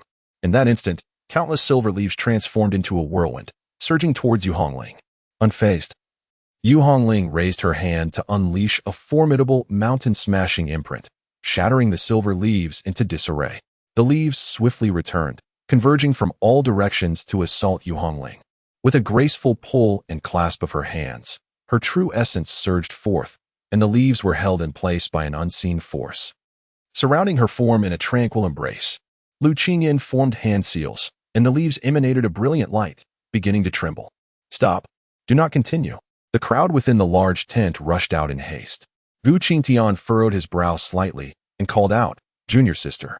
How astonishing that a mere 4th-level infant could unleash such power. Truly, your Tao sect has captured my attention. Lu Qingyan waved her hand, causing all the silver-white leaves to vanish into her sleeves. Yu Hongling cast a cold glance at her, delivering a stern warning. No one shall disturb my senior brother's cultivation. Should anyone dare to interrupt, they must first step over my corpse. Initially, I was ambivalent about intervening, but after your remark, I feel compelled to witness it. The two women faced each other with palpable tension. Yu Hongling's temper flared. Do not hinder us. Come, let us duel. A duel it shall be. Hongling. Ding Yuqing hurriedly stepped in to restrain Yu Hongling. The attitude of the Wangu sect was indeed infuriating, and while Yu Hongling was formidable, she was still young. Youth, even with exceptional talent, would ultimately falter against someone older and more experienced. Regardless, you cannot go. Yu Hongling remained steadfast. Whether I go or not is my own choice. You have no say in the matter. Lu Qingyan responded with a smile. With your disposition, seeking out my senior brother is akin to courting death. Oh dear. I am so frightened. Your words only pique my interest further. Let us inquire, Lady Yu. There is no need for anger, if that Lu Li disagrees. As members of the human race, we can certainly discuss it amicably. Indeed, cultivating alone under the enlightenment tree is no different from cultivating in a group. We do not infringe upon Lu Ye's interests. Not merely do we not infringe, we are essentially aiding Lu Yi. While we battled against demons and foreign races, he did not lift a finger. Now, we willingly share the resources acquired through bloodshed. Undoubtedly, he stands to gain immensely. Quite right, quite right. Shangwan Wuchang wore a smile on his face. Hasn't this become quite lively? Upon witnessing the uproar of the crowd, Yu Hongling gently shook her head. Some individuals were determined to meet their end, and she truly could not dissuade them. At that moment, Shangwan Wuchang had discreetly concealed himself behind the throng. Yu Qi Tian took a step forward, making his way toward the Tao Enlightenment Tree, with other prodigies of the human race following closely behind. Ding Yuqing gritted her teeth and joined them, while the members of the Great Tao sect seethed with indignation. And those from the Supreme Sword sect and the Robbery sect also appeared somewhat displeased. These three sects typically maintained amicable relations. The Mountain River Pagoda sect, however, remained in a state of rational neutrality. The sudden mobilization of human powerhouses aroused the vigilance of various races. Observing that the human warriors were advancing directly towards the location of the Buddhist sect left many perplexed. The Buddhist sect felt as though they were facing a formidable threat. After all, there had been no enmity between them and the human race in the current ancient battlefield of prodigies. Why then were so many sect members rushing forth? Some were understandably agitated. However, as the group proceeded, their trajectory shifted unexpectedly, seemingly not heading toward the Buddhist sect at all. The Tao Enlightenment Tree? This direction led to the Tao Enlightenment Tree. What was their purpose? Liu was perpetually immersed in the contemplation of the Great Way. He perceived that during his moments of enlightenment, this tree, whether by design or happenstance, seemed to convey to him some intimate thoughts. Yet, he paid it no heed. The Enlightenment Tree was still quite young, capable only of providing him with minor assistance in the early stages. At the pace of his cultivation, within 5 years, the tree's aid would become negligible. By the time the Enlightenment Tree matured, he would likely have ascended to an entirely different realm. The sound of the wind stirred. Liu Ping opened his eyes to the cacophony of rushing winds, signaling that this place was about to become quite lively. A bustling atmosphere was indeed welcome, for the system thrived in such vibrancy. A throng of individuals arrived, their gazes immediately drawn to the fallen monks scattered across the ground. The fatal injuries left many in a state of stunned disbelief. Yet, it was Lu Yi? Gu Qing Tian inquired. It is I. Lu Yi cast a glance and discovered that there were no figures he despised among them, which brought him a slight sense of relief. We have come to discuss a matter with you. Please proceed. Yu Hongling, standing at a distance, was too intimidated by the crowd to dare to approach Lu Yi, fearing that she might break down in tears. Observing Lu Ye's demeanor towards strangers and contrasting it with his treatment of her, her eyes suddenly brimmed with tears. Such a stark difference in treatment. She felt an overwhelming urge to cry. I have heard that beneath the Enlightenment Tree one may draw closer to the Tao. Therefore, we thought to come here to cultivate under the Enlightenment Tree. Would you be willing to join us? Gu Qi Tian inquired. In truth, he could have elaborated further, adding that as a return, one might also cultivate in the blessed lands occupied by other clans, which would have made the proposal more appealing. However, Yu Qi Tian chose to withhold that information intentionally. Thus, this was the true purpose of their visit. Liu was well aware of Gu Qi Tian. He was a rather arrogant individual, and in their previous life, the two had engaged in a contest where Liu narrowly emerged victorious. After that encounter, their paths diverged, and they had no further interactions. What else? Liu inquired. What more is there? Yu Qi Tian raised an eyebrow. Liu chuckled, finding the situation increasingly intriguing. I acquiesce to this matter. In truth, it is of little consequence to me. What piques my curiosity, however, is what you would do if I were to dissent. Gu Qingtian also smiled, responding, I apologize, but from my perspective, you do not possess the option to disagree. Between the two, the exchange of words ignited an unmistakable tension in the air. Li gazed at the individuals standing behind Gu Qingtian. Who among them shared his sentiments? A profound silence enveloped the group. Gu Qingtian appeared somewhat domineering. Why did he refrain from articulating the subsequent thoughts? Lu Yi, if you are willing to allow us to cultivate beneath the enlightenment tree, a cherished sanctuary occupied by the human race, you may also pursue your own cultivation freely. How about this exchange? Spoke a prince of the Jiuli celestial dynasty. What I mean is, I have no option to dissent. Who among you agrees with this statement? Shangguan Wuchang surveyed the surroundings. What is the matter? Why the hesitation? He had initially intended to discreetly withdraw, yet now, everyone remains silent. I concur. As a member of the human race, it is only natural that you contribute to our kind.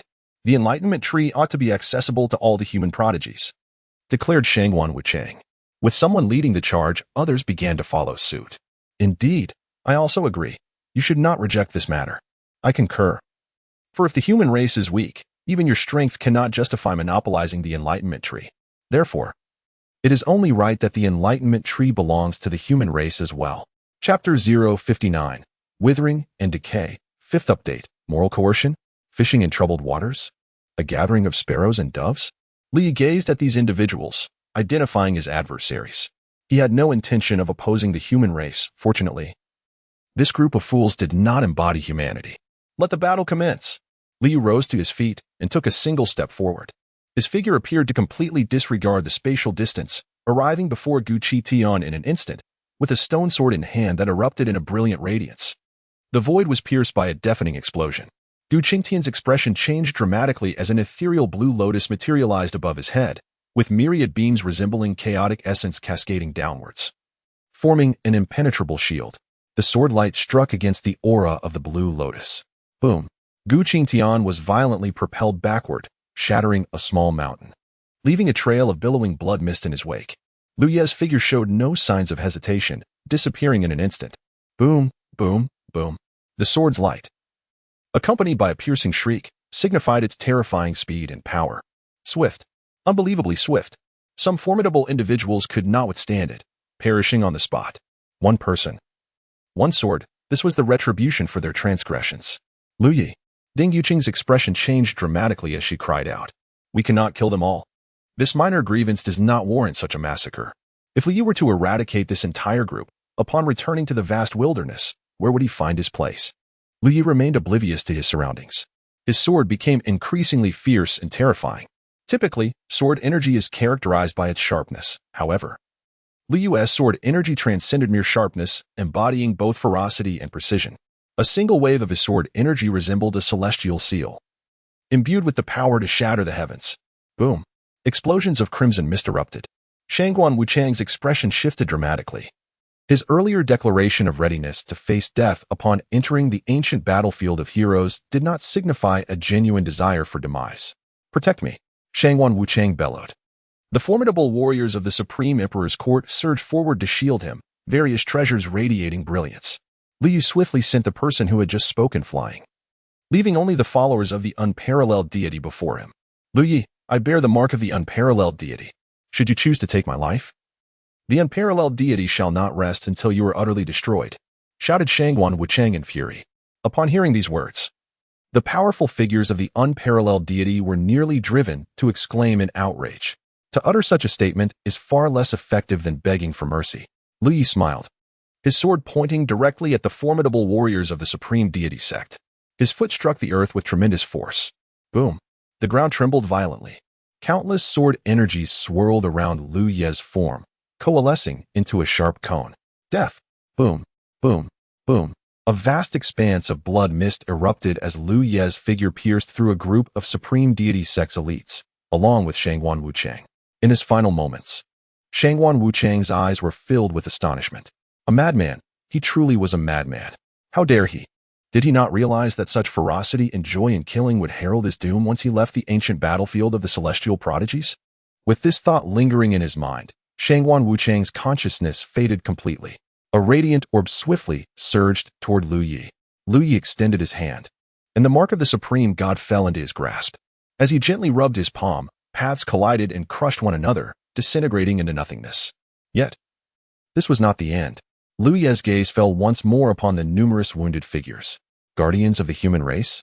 In his previous life, he had dedicated himself to protecting humanity, and in this life, he could do so once again. The bonds of affection and love should exist within this realm. One should not allow personal loss to dictate the fate of all. However, this notion of humanity does not extend to those who stand in opposition to his path. Lu Yi moved again. If he were to kill, let it be thorough. Ding Yuqing was utterly unable to maintain her composure, directly standing in front of Lu Yi.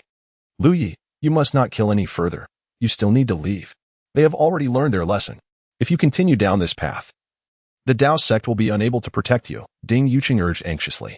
This conflict was instigated by them first, and while Lu Yi's retaliation was indeed severe, there remained room for justification. However, now that they were gravely injured, if he were to kill again, even the Dao sect would struggle to defend Lu Yi. Junior brother Lu, you cannot kill any further. Linghu Wushuang also rushed over to assist in the persuasion. Indeed, junior brother Lu, remain calm. Xiao Huiyong echoed the plea.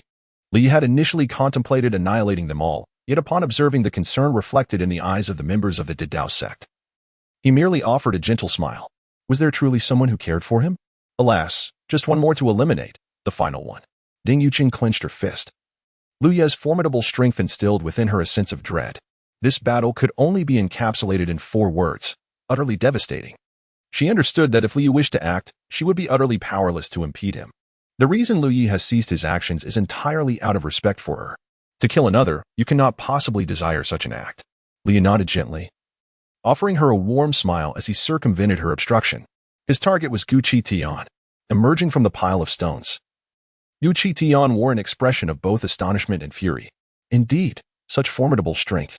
His aura surged dramatically, instantly propelling him beyond the breaking infancy realm and into the refining void realm, albeit only in the span of his speech. Lu Yi wielded his sword, delivering a vertical strike. This beam of sword light extended for several hundred feet, accompanied by a tempest and mist, giving birth to thunder and lightning. The ancient azure sky roared. The eternal azure lotus dominated the heavens. The ethereal silhouette of the lotus swelled, threatening to engulf the entirety of the sky above him. The sword light and the azure lotus collided with tremendous force. The lotus trembled violently. Lu Yi's arms exhibited faintly visible veins as immense strength bore down. Shatter. Boom. The azure lotus instantly collapsed, reduced to powder. The colossal sword light obliterated everything in its path, including the ancient azure sky, leaving a profound chasm upon the earth. The world fell silent. Lu Yi sheathed his stone sword and regarded the assembly. This matter is solely my doing, he declared. Should anyone seek vengeance, come forth and find me. I am ever ready to receive you. Furthermore, enough of this. Be gone. Lu Yi's figure vanished, reappearing beneath the enlightenment tree, his eyes gently closed. His visage remained as tranquil as still water. The recent battle, intense as a raging fire, seemed merely an illusion. The multitude of factions appeared as if ensnared by a binding spell, rendered voiceless for an extended period. Ding Yuqing felt a chill creep up her spine. She addressed the crowd, suggesting that they depart, for disturbing someone in meditation is an impolite act. Any matters at hand should be discussed elsewhere. Engaging in disputes and quarrels is not suitable here. She worried that if Lu Yi were to become enraged again, unleashing another wave of slaughter, she might find herself without anyone to argue with. Li Wubai's eyes sparkled with exhilaration, his body trembling with anticipation. Such strength. The sword intent just displayed was overwhelmingly powerful. A sense of dread coursed through him, yet the more he feared, the more exhilarated he became. The group, carrying the bodies or the seriously injured, began to disperse. Lu Qingyan wished to take away Gu Qingtian's corpse, yet Gu Qitian had already been reduced to mere refuse. She was fortunate not to have spoken earlier. Chapter 060, It is not my weakness. What transpired? Outside the Celestial Heroes battlefield, particularly among the formidable members of the Supreme Divine Dynasty, a fury erupted. In a fleeting moment, numerous members of the Supreme Divine Dynasty perished, including the prince, Shangguan Wuchang. Who is responsible? Who has slain my kin of the Supreme Divine Dynasty? His eyes burned crimson, consumed by rage, a murderous intent palpable. Have disciples of the Yin-Yang Law sect also fallen? Despicable! Could it be that another battle has ensued? No. This is not a battle. How could so many perish so swiftly? This is a massacre. Who could it be? Regardless of the identity, the Supreme Divine Dynasty shall not let this transgressor escape unpunished. Many who listened to the Supreme Divine Dynasty's outcry could not help but furrow their brows. It was all too rapid. What truly occurred within the Celestial Heroes battlefield? The sudden demise of so many heroes in such a brief span was utterly shocking. Bai Qiulan wore a look of subtle suspicion. This cannot be right. The Taishang Sword Sect, the Robbery Sect, and the Great Dao Sect have not lost a single member. Their relations have always been amicable. Now, with several casualties from the Yin-Yang Law Sect and 2 from the Mountain River Pagoda Sect, while the Supreme Divine Dynasty suffered significant losses, she could not shake the feeling that Lu Yi was involved. Only Lu Yi could unleash such terrifying power within the Celestial Heroes battlefield. Let us hope it is not Lu Yi. If he has clashed with these factions, they may very well face utter annihilation. Within the Celestial Heroes battlefield, a throng of individuals, once animated with fervor, now departed dejectedly. The prowess exhibited by Lu Yi has dealt a profoundly heavy blow to their confidence. All are exceptional talents. On the path of cultivation, some advance while others lag behind, which is to be expected. However, the current circumstance reveals that they all began from the same starting line. Yet before they have even covered half the distance, you have already claimed the trophy. The presence of Lu Yi looms like a towering mountain before them. They may choose to proceed, yet if they aspire to truly become the strongest, Lu Yi stands as an insurmountable obstacle in their path. Ding Yuqing pondered her words carefully. Did my senior brother kill your senior brother? The figure of Yu Hongling reemerged, fixing her gaze upon Lu Qingyan and inquiring. Lu Qingyan, now it is my turn to bring about your demise. Yu Hongling is eager to engage. Without a doubt, Lu Qingyan is a formidable opponent, perfectly suited to be her rival. Lu Ye's rapid enhancement of strength instills a profound sense of urgency within her. Hongling and Ding Yuqing's voices now carry a hint of exhaustion. Are you siblings truly intent on shaking the heavens? Spoke the prodigy of the Yin-Yang sect. 5 of our esteemed brothers and sisters perished not in the battle against the demons, but at the hands of our own. This matter must not be left unresolved. My Mountain River Pagoda sect will demand an explanation from the Grand Dao sect in due time. However, that is not for now. To demand accountability at this moment could easily draw Lu Yu out. We shall wait until we depart the ancient battlefield of prodigies, or until the final 3 layers of the ancient battlefield are activated to make our claim. Has the human race departed once more? It appears so. Let us proceed to ascertain the situation. All factions stirred into action. Previously, the sheer number of humans had instilled fear of potential treachery, preventing them from approaching. Now, with a significant portion of the human forces having withdrawn, they dared to reveal themselves, albeit cautiously. A distant glance revealed Lu Yi, as serene as ever, seated in meditation. The wisdom tree swayed gently, emanating strands of light. A closer inspection unveiled traces of battle and patches of blood.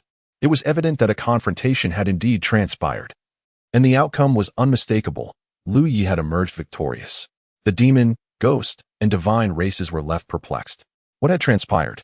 The human race, so formidable and imposing, had arrived with great fervor only to retreat in dismay? In contrast, the demon and Buddhist factions sighed in relief, realizing that their own inadequacies were not the cause. Rather, it was Lu Ye's overwhelming strength. It was he who struck down Tu Wuying, murmured Yan, the son of the demon emperor. Indeed, it was he. The demon leaders exclaimed in shock. No wonder the wisdom tree stood here, faced with such a treasure. Yan had repeatedly warned his kin to refrain from engaging with the humans beneath the tree. It seemed they had been psychologically scarred by their encounter. With such an extraordinary prodigy emerging from the human ranks, what course of action should they take?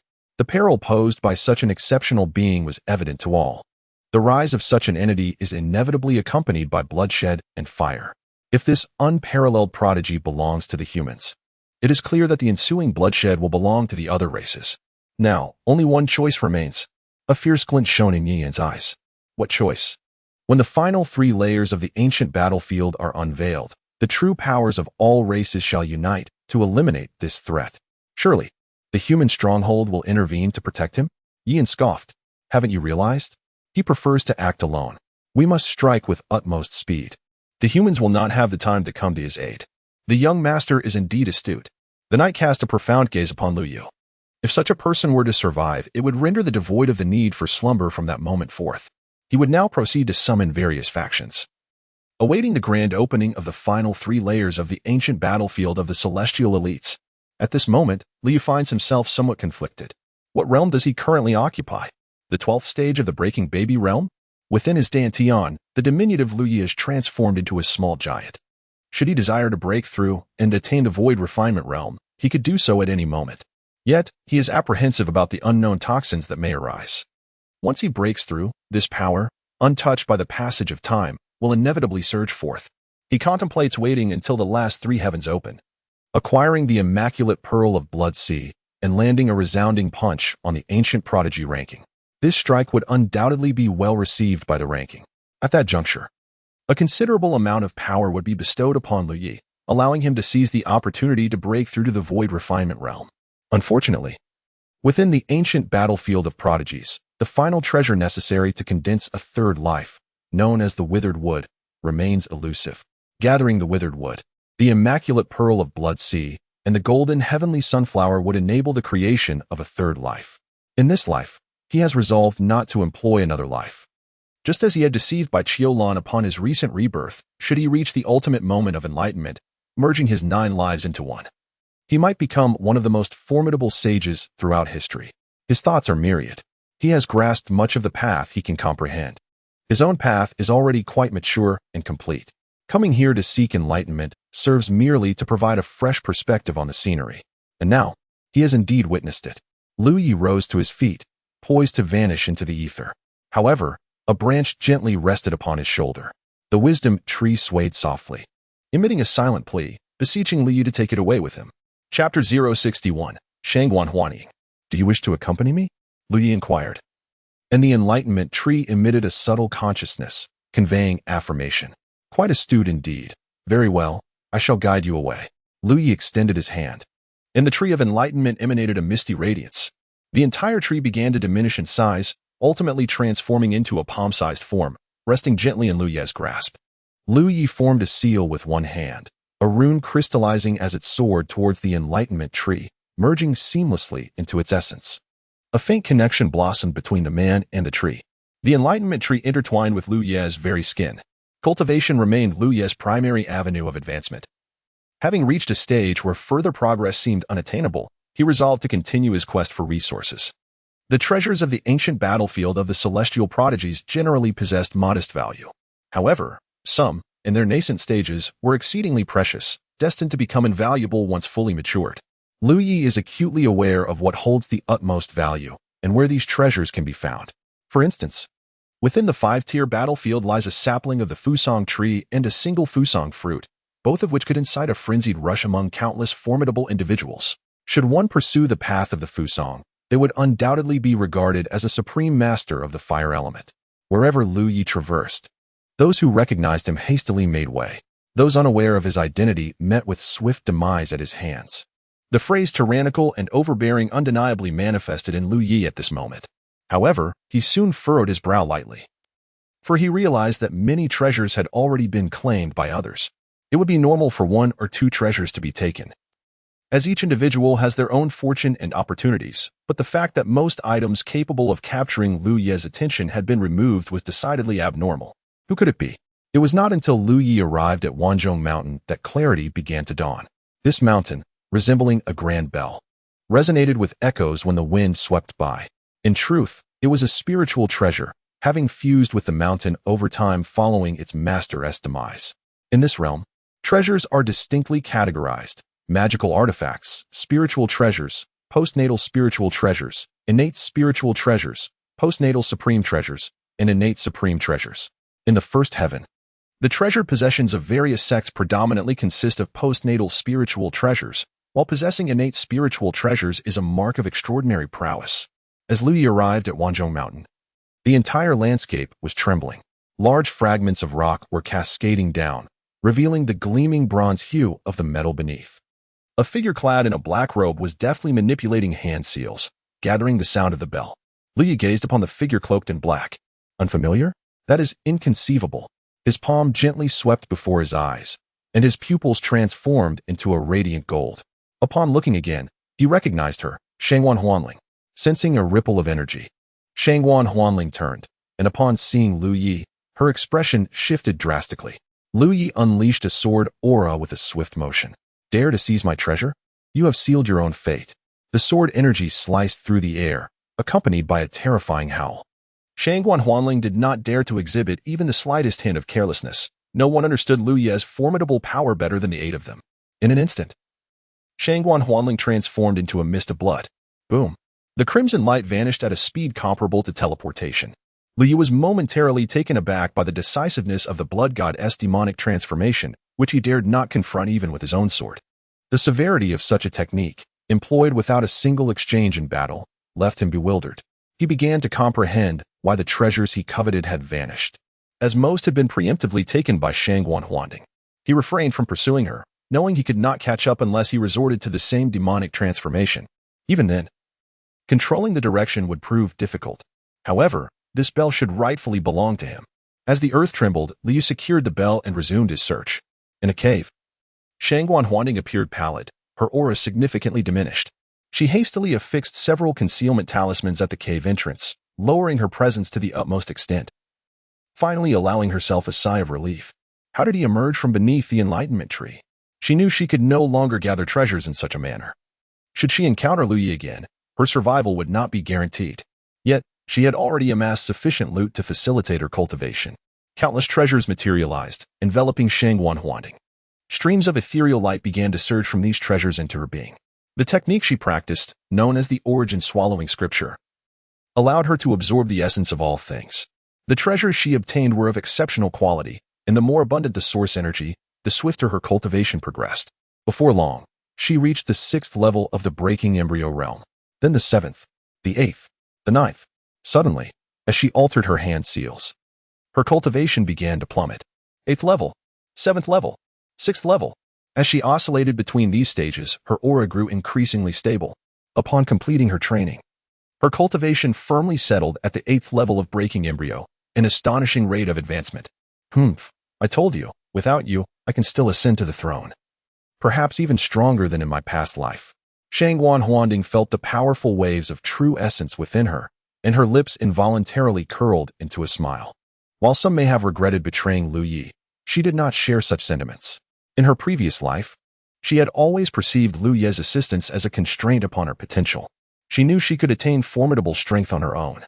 Yet she felt shackled by Lu Yi's stubbornness, unable to break free.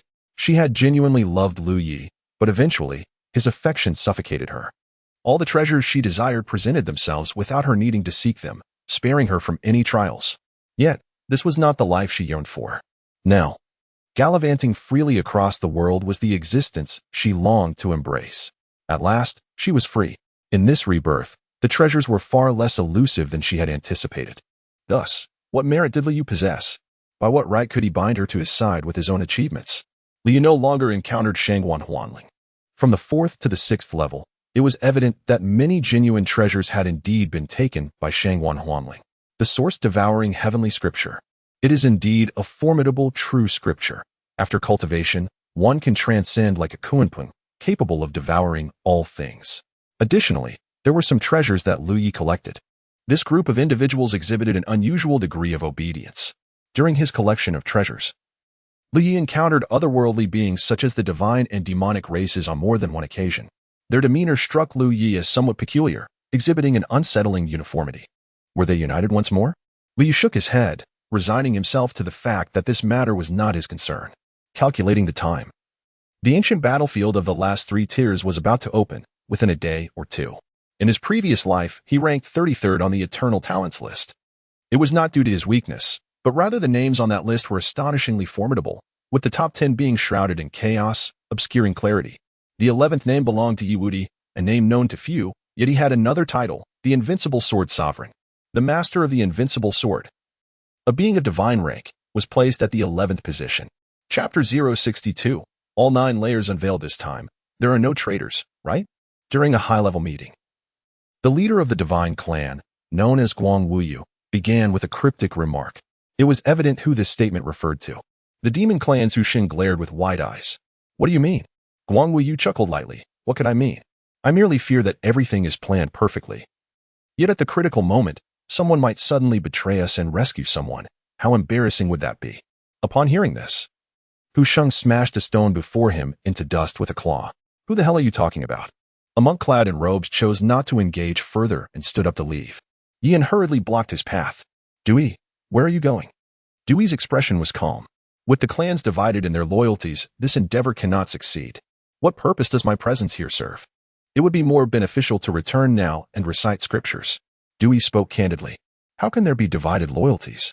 That is unfounded. We are all gathered here to eliminate Lu Yi before the human race can react. Guang Wuyu, Hu Xing, can you two behave normally?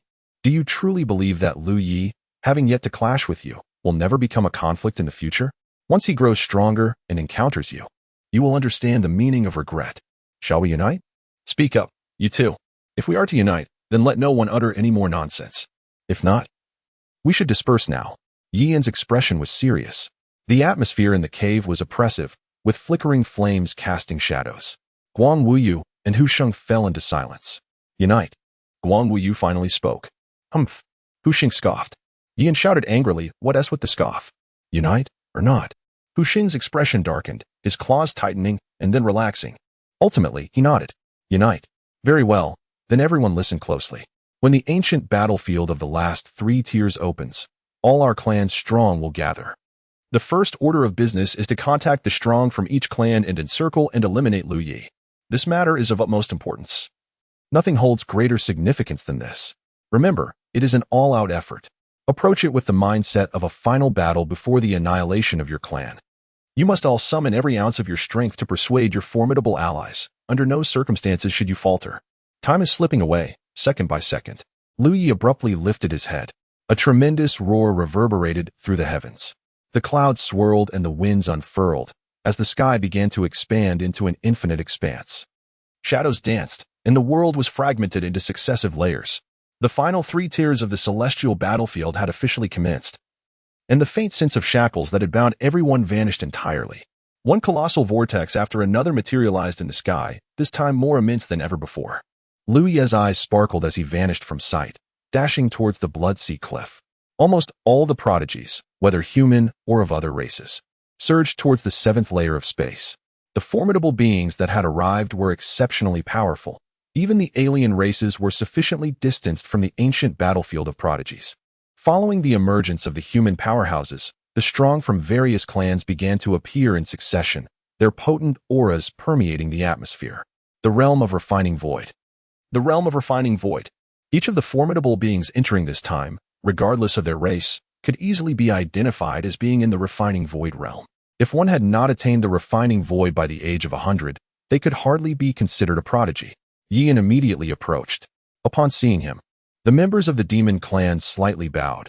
He was the son of the demon emperor, young yet undeniably a peerless prodigy, worthy of respect due to both his lineage and potential.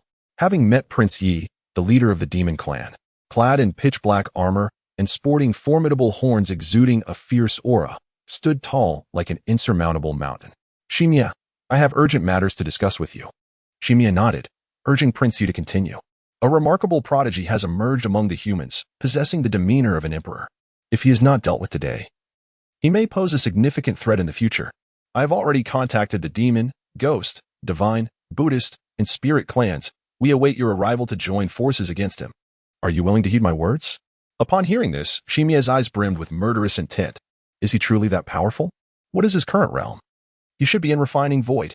Very well, I urge you to lead the way, for I shall eliminate him. Not just you. All the powerful beings of the demon clan must join this battle, leaving him no chance of survival. Shimia nodded in agreement, comprehending the gravity of the situation. The same urgency echoed among the other alien clans. Hu Xing sought out the strongest among the demon clan, known as Hua Qianshi. The Buddhist sect found the elder of the Du generation, Hui Jing. The ghost clan located In Xia, while the spirit clan discovered the illusion king. The divine clan encountered the divine general. Bai Qiulan entered the ancient battlefield of prodigies. Master, Yu Hongling rushed forward. Seeing that Yu Hongling was unharmed, Bai Qiulan felt a wave of relief wash over her. Where is your senior brother? Bai Qiulan inquired. Yu Hongling's eyes turned red with unshed tears. Master, her voice trembled with a hint of sorrow. Bai Qiulan's heart sank, sensing something was amiss. Yu Hongling dove into Bai Qiulan's embrace, but shivered from the cold. Master, why are you so cold? What has happened to you? It's nothing. The power from my breakthrough in the Tying has yet to stabilize, but it will settle in time.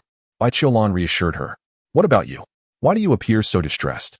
Yu Hongling could no longer contain her grief. Tears cascaded down her cheeks like precious pearls. Master, I have misjudged my senior brother. I have misjudged him.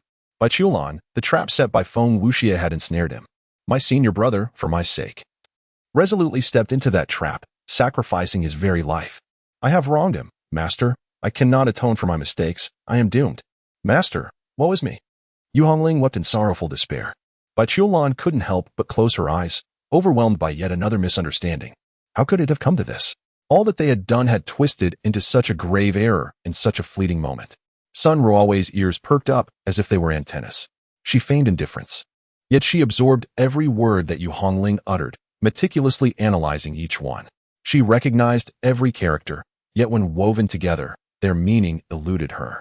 Senior brother refers to Lu Yi. But who is Feng Wuxia? Lu Yi has lost his life? Is not every individual granted but a single life? Could it be true that Lu Yi has perished? Good heavens, is that possible? No, no, if Lu Yi were truly dead. How could there still be talk of Yu Hongling seeking forgiveness? What does this mean? How perplexing it is that various clans are simultaneously converging towards a single location. Mused a young elder of the Dadao sect, who held a compass in his hand. Chapter 063, The storm approaches. The members of the Dadao sect turned their gazes towards him. The compass in Feng Tianqi's grasp revealed ethereal lights weaving across its surface, shades of black, green, white, and gray. This was a compass designed for tracking and seeking energy, with the different colors representing malevolent, demonic, and ghostly energies, among other extraordinary forces. They are heading towards the 8th layer of space, remarked by Chulan. Are they abandoning the treasures and blessed lands of the 7th layer? Feng Tianqi inquired, intrigued. Bai Chulan fell into contemplation.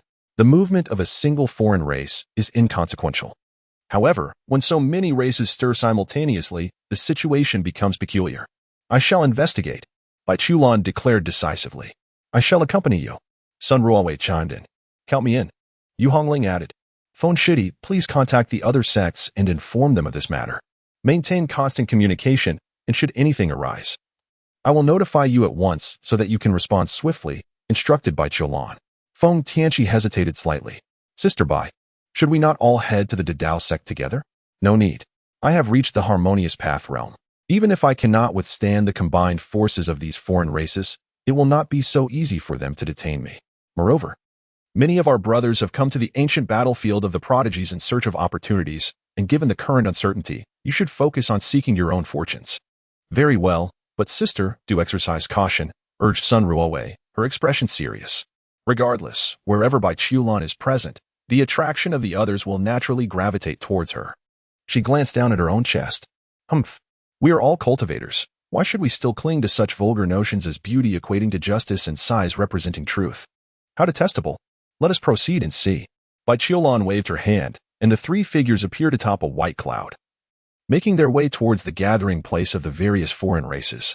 Feng Tianqi watched their departure before commencing to contact the other sections. Most of the other forces, however, did not regard this matter with much concern. The human race is strong. Indeed, very strong. Even if foreign races engage in warfare, they may initially gain some advantages. However, once the human race reacts, they will inevitably have to relinquish those advantages tenfold, 100-fold, or even 1,000-fold. For many formidable beings among humans, the pursuit of treasure remains of utmost importance. They must employ every conceivable means to swiftly augment their strength, striving to reach the pinnacle of their power, in order to inscribe their names upon the ancient heroes list at the Bloodsea Cliff. The ancient heroes list is not merely a reflection of brute strength. It does not reward those who can deliver a mightier punch with a higher ranking. Rather, it is a composite ranking derived from various elements, including one's realm, age, innate talent, and path. An individual at the Yuan Dan realm may find themselves ranked 999 with a single blow, while another at the refining void realm may strike without eliciting any response from the ancient heroes list. Of course, among individuals of the same age. As long as one does not engage in premature advancement, the likelihood of achieving a higher rank increases with greater strength. Throughout generations, countless prodigies have left their marks on the ancient heroes list, leading to an incessant cycle of competition and evolution. Consequently, even a name that manages to infiltrate the top 100 can send ripples throughout the first heavenly layer, garnering significant attention from the upper heavens. Let the competition commence. Strive with all your might. Lu Yi crossed the 8th layer of the battlefield and arrived at the 9th layer. His objective was unequivocal: the blood sea of pure stone. It would be a jest to hesitate or waver in this rebirth. What significance would such a resurrection hold? Ahead lay the blood sea, vast and boundless, yet devoid of any foul stench, instead exuding an inexplicable sweetness. Perhaps it was because the blood that filled the sea flowed from the fallen elites, merging into its depths. However, this blood was not to be utilized, for it harbored terrifying obsessions. Various sentiments, with the passage of time, had not diminished but instead intensified, growing ever more formidable. Liu remained unaware of the monstrous entity that this phenomenon would eventually give rise to. At the time he ascended to the status of celestial sovereign, the blood sea had yet to truly birth any living being. He stepped forward, his feet pressing upon the surface of the blood sea as he journeyed towards its opposite shore. He recalled that the immaculate stone of the blood sea could only be found near the precipice where the list of eternal prodigies was inscribed. The sky stretched infinitely, and the blood sea lay tranquil, reflecting the world like a polished mirror. Li donned a flowing robe of deep black, his long hair elegantly styled in an upright manner. Each step he took rippling like the surface of a tranquil lake, a sight to behold. He lifted his gaze towards the horizon where the sun was rising, and there, a colossal stone tablet loomed like a great mountain, suspended above a sea of crimson. The tablet bore a grayish-brown hue, and the names inscribed upon it appeared as though painted in vermilion. Yet, this was not the Eternal Genius list. The true Eternal Genius list resided at the pinnacle of the stone slab. An aura of supreme authority emanated from that enigmatic blacklist, adorned with golden characters. Each name represented a distinct era. Liu Yi stood here, unable to see clearly yet, but having witnessed it in his previous life. He was not in a hurry to observe anew. Through Liu Yi's eyes, the all-ancient talents list was a primordial treasure, a unique creation born of natural endowment and the condensation of the great Tao. As long as one could inscribe their name upon it, they would be graced by the blessings of the heavens and the earth. It was nearly complete. Liu Yi's figure came to a halt, his feet sinking into the sea of blood, his body gradually submerging inch by inch. The blood sea regained its calmness. Shortly thereafter, a radiant golden light burst forth from the southeast, the sacred radiance of Buddhism immense, as a group of monks, resembling the deities of legend, descended upon clouds. From the east, a surge of malevolent energy, intermingled with ominous aura, rushed forth, accompanied by incessant, anguished howls. A mere glance at the rolling black mist was enough to send shivers down one's spine and cause one's soul to tremble. In the northeast, a dense fog of monsters enveloped the area, revealing terrifying figures, their forms grotesque and menacing. They have arrived. All of them. Your Highness the tiger, the sin has vanished. I suspect it has entered the sea of blood. A cunning-looking rat spirit squeaked. Where has the final scent disappeared to? Here. The rat spirit pointed towards where Liu Yi had vanished. Good. Hushing, take out the black magic stone, which is riddled with countless holes, resembling a honeycomb. The location of Liu Yi's disappearance has been locked in. According to our plan, we, the demon race, shall set up the four symbols heavenly suppression formation. Very well. The Buddhist sect is arranging the diamond exorcism formation. Can't you change the name of the formation? The demon race expressed their frustration. Amitabha. The diamond exorcism formation is now being arranged. The ghost race is setting up the soul-snatching formation. Excellent. The spirit race is arranging the 10,000 spirits. 10,000 kills formation. Good. The divine race is preparing the divine aurora. All arrangements are in place. One by one, figures began to bustle around the location where Liu Yi had vanished, centered on that spot. Bai Qiulan and the others stood at a distance, observing this scene. What are they doing? Setting up formations. Sun Ruowei looked at Bai Qiulan in disbelief. Do you take me for a fool? Can't I tell they are setting up formations? What I mean is, what are they setting up formations for? Chapter 064, Bai Qiulan takes action. What are they setting up formations for? Bai Qiulan's expression had turned grave. She exchanged glances with Yu Hongling, and a shared thought arose simultaneously in their minds. Liu Yi.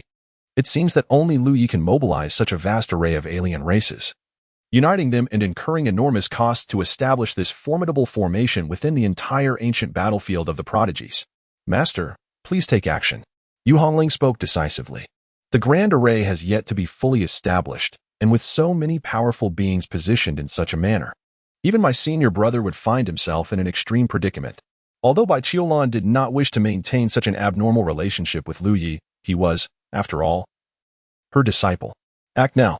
Without hesitation, Bai Qiulan formed seals with her hands, and dark clouds gathered ominously in the sky, while a chilling wind swept across the land. The temperature plummeted. In mere moments, the sky had darkened to a terrifying extent. The blood sea, though not frozen, had its temperature lowered to the extreme. The faces of the alien races shifted slightly at the sight. There is a harmonious realm. Amitabha. The sound of the Buddha's name resonated as a massive golden palm struck towards the ominous clouds above. The intricate patterns of the golden palm were clearly visible, radiating with boundless Buddhist light. As the golden palm drew nearer, the golden glow began to dim, and countless frost crystals encased the Buddha's hand in an icy grip. It began to rain. From the clouds, a single ice crystal made its appearance, followed by a second, third, and fourth. An infinite number of ice crystals cascaded downwards like a vast river of stars, bombarding the alien races below. Howl. A wolf's howl echoed through the heavens and earth. The white wolf opened its mouth wide, exhibiting a devouring force, consuming a massive quantity of ice crystals, its body becoming encrusted with frost as it trembled violently. Dozens of gigantic ice crystals emerged, as thin as a cicada's wing. A piercing sound of breaking air filled the atmosphere. Various divine abilities erupted, striking towards the ice crystals. Upon shattering, the ice crystals transformed into countless finer shards. Pff, pff, pff. The minute ice shards launched indiscriminate assaults, inflicting substantial damage upon the alien races. Baichilan swiftly formed seals with her hands. 5 harmonious realm beings charged towards her simultaneously. The speed of her seals increased exponentially. Roll. A dark blade of light cleaved through the air. Yu Hongling was about to rush forward immediately. Redling, Baichilan called out. And only then did Yu Hongling realize that she had just entered the breaking infant realm, even though she had once been an emperor in her previous life. It was impossible for her to confront harmonious realm beings in her current state. Sun Ruawei took action, summoning an ancient guqin between her hands. And the melodious sound resonated as various beams of light surged towards the dark blade of light. Bang, bang, bang. The dark blade shattered all obstacles. Go. Baichilan completed her final seal. In an instant, a vast expanse of white mist surged towards the alien races. The dark blade of light was frozen. And the attacks from other harmonious realm beings were also entirely encased. The white mist continued to churn relentlessly. How could this be so powerful? All the formidable beings from the alien races were utterly bewildered. It was one thing for everyone to have reached the harmonization stage. But how could one individual overpower a multitude of harmonized beings? Moreover, your stance suggests not merely subduing the harmonized, but an intent to dominate all alien races. Amitabha. The Buddhist sect has intervened. A colossal golden bell appeared, enveloping all the alien beings in its vast embrace. As it manifested, the golden bell exhibited numerous fissures. At that moment, the ghost race made its move, producing a seemingly dilapidated umbrella. Boom. The golden bell shattered under the onslaught of frost. The harmonized figure, Inshai, wielding the tattered umbrella, summoned all the white mist towards it. In that fleeting instant, at least several dozen alien prodigies were frozen solid. Here is your retribution. Inshai bellowed, closing the umbrella and directing it at Baichilan, as the white mist transformed into a beam of light that surged towards her. Baichilan formed another seal, and the gentle white light dissipated the beam, which swiftly transformed into a softer glow, ultimately vanishing as it reached her. With her hands clasped together, she concentrated all the white light between her palms, forming a luminous sphere. The sphere shot forth with vigor, only to return once more. A colossal elephant leaped forward, brandishing a massive black shield. The shield expanded rapidly, resembling a wall that stood resolutely above a sea of blood. Assist me. Harmonized beings gathered behind the giant shield, their hands striking its surface, channeling their strength into it. Boom. The shield trembled violently, yet composed of an unknown material. It remained unbroken. Baichilan's expression shifted. With a flick of her hand, hundreds of slender silver needles darted forth. Puffed. The silver needles pierced through the wall, embedding themselves into the bodies of the harmonized beings behind. In that moment, those struck by the needles felt an overwhelming chill permeate their very essence, freezing their primordial spirits into a shade of blue. What kind of ghastly cold is this? This is utterly terrifying. What on earth is happening?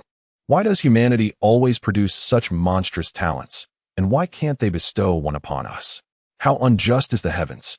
Oh, celestial heavens! Why do you show such cruelty towards me? Do not concern yourselves with us. Continue to arrange the formation. I refuse to believe that no matter how many prodigies arise from humanity, we, the alien races, are destined to be suppressed. I do not accept this. For every prodigy that emerges from humanity, we shall slay one. As long as our race endures, it shall eventually be our turn. Continue to set the formation. The colossal elephant roared, its powerful arms thrusting forward. The immense city wall charged toward the position of Baiqiulan with an earth-shattering force. Baiqiulan furrowed her brows, raising her hand to unleash a series of mighty Tian divine palms against the gigantic shield. Though the shield crumbled, it continued its relentless advance. With the full force of her Tian divine power unleashed, her long black hair transformed into a silvery cascade. While this fierce battle seemed futile, it held profound significance for Baiqiulan. Tian chaotic light. A terrifying chill spread wildly in all directions. Sun Ruowei felt her eyelids twitch uncontrollably, sensing her very soul freeze in that instant, and hurriedly pulled Yu Hongling away. The power of Tian transformed into a resplendent radiance, grand and overwhelming, surging toward the colossal shield. This time, the shield shattered. Behind it, four figures in the Tao realm radiated brilliant light, their bodies swiftly crystallizing into ice sculptures. Their eyes filled with utmost terror. Suddenly, a beam of light materialized before Baiqiulan. A dark dagger shot forth like lightning. There was no grand spectacle, merely this raw, unadorned thrust. Baiqiulan's expression shifted. The Tian energy morphed into a protective shield. However, the black dagger remained unaffected. As she reached out to intercept it, her palm was pierced through. The shadowy figure momentarily stiffened, the dagger severing Baiqiulan's arm with a swift slash. The Tian power surrounding her erupted violently. The shadow was flung away, yet Baiqiulan's neck bore a grievous gash, a quarter of it sliced open. At this moment, Liu discovered the Blood-Sea Purity Stone. Chapter 065, Transforming the Void into Reality. Above, the battle raged on, and Liu could sense it faintly. However, as the Blood-Sea turned frigid, he realized that Baiqiulan must have intervened. The Blood-Sea was rather peculiar, perhaps due to its extraordinary viscosity or the chaotic energy within the blood. Liu found himself somewhat oblivious to the situation above. Nevertheless, it mattered little, for there was no pressing need for clarity. Grasping the Blood-Sea Purity Stone, Liu ascended toward the surface, eager to discern with whom Baiqiulan was engaged in combat and whether he might seize an opportunity to strike. His body surged upward rapidly, and with each passing moment, the chill intensified. Baiqiulan was certainly unleashing her full might. The potency of the lunar force was so dense that the ensuing chaotic venom would likely give rise to even more. How splendid! He hoped Baiqiulan would continue to clash with others. Engaging in battle was far more invigorating. If one fell, there would be no assistance. Ah, how poetic! At last, his figure emerged above the water's surface, and in that instant, the Blood-Sea abruptly hardened, akin to divine iron. Splendid beams of light burst forth rapidly, intertwining in a tapestry of hues, as various formidable beings from different races positioned themselves in formation. 1 layer, 2 layers, 3 layers, 4 layers. Liu gazed upon layers of intricate formations, a fleeting expression of confusion crossing his face at that moment. Indeed, he felt an overwhelming sense of bewilderment within. It was one thing in his previous life, where he served as the leader of a temporary alliance for the human race, leading them against the alien tribes, thus incurring their enmity, a rather commonplace occurrence. However, what was the situation in this life? What had he truly done? He had practiced in the heavenly spirit pool, and yes, he had slain a few monks, but that was merely in response to their provocations. Indeed, beneath the enlightenment tree, he had also dispatched a few more monks, who had approached him with their own grievances. And he had also eliminated the infamous Tu Wuing. Beyond these alien adversaries, he had encountered only minor figures, mere cannon fodder, and had not sought any prominence nor vanquished any extraordinary talents. As for the ghostly, divine, and spiritual races, the records would show that he had scarcely even crossed paths with them. Liu could not fathom why this group of individuals had ventured into the sea of blood, laying down layer upon layer of formations with the intent of bringing about their own demise. Liu remained silent for a moment before arriving at a conclusion. The audacity of their deception was utterly intolerable. Suddenly, without engaging in any further trivialities, this group of extraterrestrial beings unleashed a divine radiance, extracting an immense reservoir of power from at least 20 celestial entities. This formidable light surged towards Liu with terrifying intensity, causing the very fabric of the void to shimmer and distort under the force of its impact. In an instant, Liu drew his sword. The stone blade sliced upward, his feet sinking deeply into the iron-like blood sea. A beam of light split in two, exploding on either side of his body as the terrifying force of destruction caused his vital essence to tremble. A heart-wrenching roar escaped his lips, mingled with a sound of weeping. Liu's body quivered slightly as he unleashed a punch towards the menacing celestial demon. The creature's shriek intensified, resonating with piercing ferocity. With a thunderous impact, his fist collided with a tiger claw, shattering it to fragments. The imprint of his fist dimmed significantly, yet still struck the celestial demon, leaving it in a state of disarray. The four symbols, azure dragon, white tiger, vermilion bird, and black tortoise, materialized, towering figures encircling Lu Yi. The celestial demon reappeared, its form considerably diminished. "I told you we must eliminate him." Night Dark roared in fury. "What a terrifying entity this is! What realm does he inhabit?" One punch capable of obliterating a tiger's claw and nearly annihilating a celestial demon. The creature's sole attack merely rendered him momentarily rigid. If such a human is not eradicated, the alien races will surely face obliteration in the future. With a resounding roar, the four symbols surged towards Lu Yi simultaneously. The Vajra pestle emanated an overwhelming radiance. Poised for action, with a swift stroke of his sword, Lu Yi cleaved the azure dragon in twain. However, the creature remained unfazed, as it was an embodiment of energy, capable of effortless regeneration. His figure darted through space, unleashing a cascade of sword lights as the four symbols repeatedly shattered and reformed, launching relentless assaults that left Lu Yi with a throbbing headache. Each of these attacks bore the formidable strength of the harmonious realm, compelling even Lu Yi to deflect their force to withstand them. To endure them head-on would surely result in injury. His offensive prowess was truly terrifying. The sword light was indomitable, and the heavenly sovereign fist was utterly fearsome. Seizing an opportunity, the demon-subduing staff flickered and lunged toward Lu Yi with great swiftness. Lu Yi had not yet turned around when an elbow struck out. Bang! A terrifying roar echoed. Lu Yi stumbled, and once again, a piercing scream echoed through the air. Lu Yi felt as though his head might explode. His endurance for pain was remarkable, and he remained conscious, though he could not help but stiffen momentarily. The divine aurora erupted once more. Boom! A beam of light, stretching from the heavens to the earth, struck Lu Yi with tremendous force. His fists were clenched, yet he was a heartbeat away from unleashing them. "Husband! Senior brother!" Bai Qiulan and Yu Hongling exclaimed simultaneously. Sun Ruowei stood in shock, her mouth agape. Yet no sound escaped her lips. She even questioned her own hearing, or perhaps the intensity of the battle had muddled her senses. Did she truly hear Bai Qiulan utter those words? "Husband?" At that moment, Bai Qiulan disregarded any potential misnaming and summoned an even greater strength. As those in the Harmony realm let out anguished roars, the divine aurora crashed down upon Lu Yi relentlessly. In an instant, Lu Yi's body endured immense trauma. Breaking through the infant stage of the Tao was indeed exceedingly arduous. Given this circumstance, in the midst of the colossal beam of light, Lu Yi's expression began to contort into a grimace. So be it. The giant-like nascent soul suddenly opened its eyes at that moment. In an instant, it transformed from the ethereal into the tangible. With a single step forward, the intangible became real, and thus, the nascent soul became concrete, destined to endure within the heavens and the earth. As the nascent soul underwent this metamorphosis, Lu Yi's meticulously refined true essence underwent a profound qualitative leap. Streams of true essence, once akin to a vast river, now surged forth, transforming into celestial dragons. It was in this fleeting moment that a vibrant, blood-red lotus seed emerged from the void, only to shatter in the blink of an eye. With a resounding pop, a surge of malevolent energy erupted forth. Akin to the tumultuous tides of the celestial river, an overwhelming aura of murderous intent unfolded, reminiscent of the cataclysmic rupture of stars. In his previous life, how many beings did Lu Yi slay? It is beyond counting, utterly incalculable. The war of annihilation against the demons, the war of eradication against the fiends, the grand war of the cosmos, the ancient war, the battle through the rivers of time, the conflict in the 9 nether realms, to vanquish the eternal, to shatter the false heavens, to exterminate the gods and demons, to quell the chaos. Countless battles, tens of thousands, hundreds of thousands, have forged within Lu Yi a heart of unparalleled slaughter, a soul steeped in malevolence.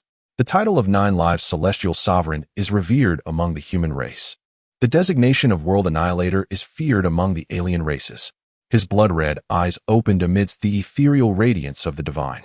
In that moment, there was no longer a glimmer of humanity within those eyes. His soul, at that instant, was wholly consumed by the thirst for bloodshed. Can the carnage experienced by a celestial sovereign be contained by mere illusions? Kill, kill, kill. Lu Yi gazed upwards amidst the ethereal glow of the divine clan, where sanguine malevolence coalesced into a fiery torrent. Boom. Lu Yi's figure surged upward, delivering a powerful punch. The first layer of the 4 symbols suppressing heaven formation shattered, and dozens of demon creatures were instantly reduced to blood mist. Chapter 066, Complete Retreat, Part 4. It's over. Bai Qiulan felt an overwhelming fear at the sight of that blinding crimson hue. The lotus seeds of the blood-killing lotus had unexpectedly erupted at this moment. Retreat. Retreat. We must evacuate the ancient battlefield of the prodigies. This place is no longer safe. Anyone who lingers here will meet their demise. There will be no exceptions. Now, Lu Yi had transformed entirely into a monstrous being driven solely by the urge to kill. He would employ every means of slaughter at his disposal. Retreat. Bai Qiulan formed a seal, enveloping Yu Hongling and Sun Ruowei in the power of the Taiyin, fleeing without a glance back. Simultaneously, she produced a communication stone. When Junior Brother, you must now alert all disciples of the Great Tao sect to evacuate the ancient battlefield of the prodigies with utmost haste. Inform all humanity in any sects to leave immediately, abandon everything, and withdraw as quickly as possible. Feng Tianqi was taken aback by Bai Qiulan's message. Sister, what on earth has happened? A most terrifying demon has emerged. All beings remaining in the ancient battlefield of the prodigies will perish. I am not exaggerating. The situation is dire. You must act as I instruct you. If you do not leave, death is certain. Absolutely. There is no possibility of survival. Evacuate at once. Without delay. Bai Qiulan's voice was filled with urgency and dread. Sun Ruowei was left in a daze. Her expression, once enamored by her husband's name, had now frozen into sheer bewilderment. Is it really so grave? Is it truly so alarming? Is it merely that Lu Yi has turned red, warranting such terror and anxiety from Bai Qiulan? No matter how formidable Lu Yi may be, how long has he been in the door? One must understand that they possess but a singular opportunity to enter the ancient battlefield of the prodigies. And they have yet to inscribe their names upon the eternal prodigies list. Now, to bid them depart, who would willingly leave? Qiulan, surely this is excessive. Lu Yi is merely your disciple.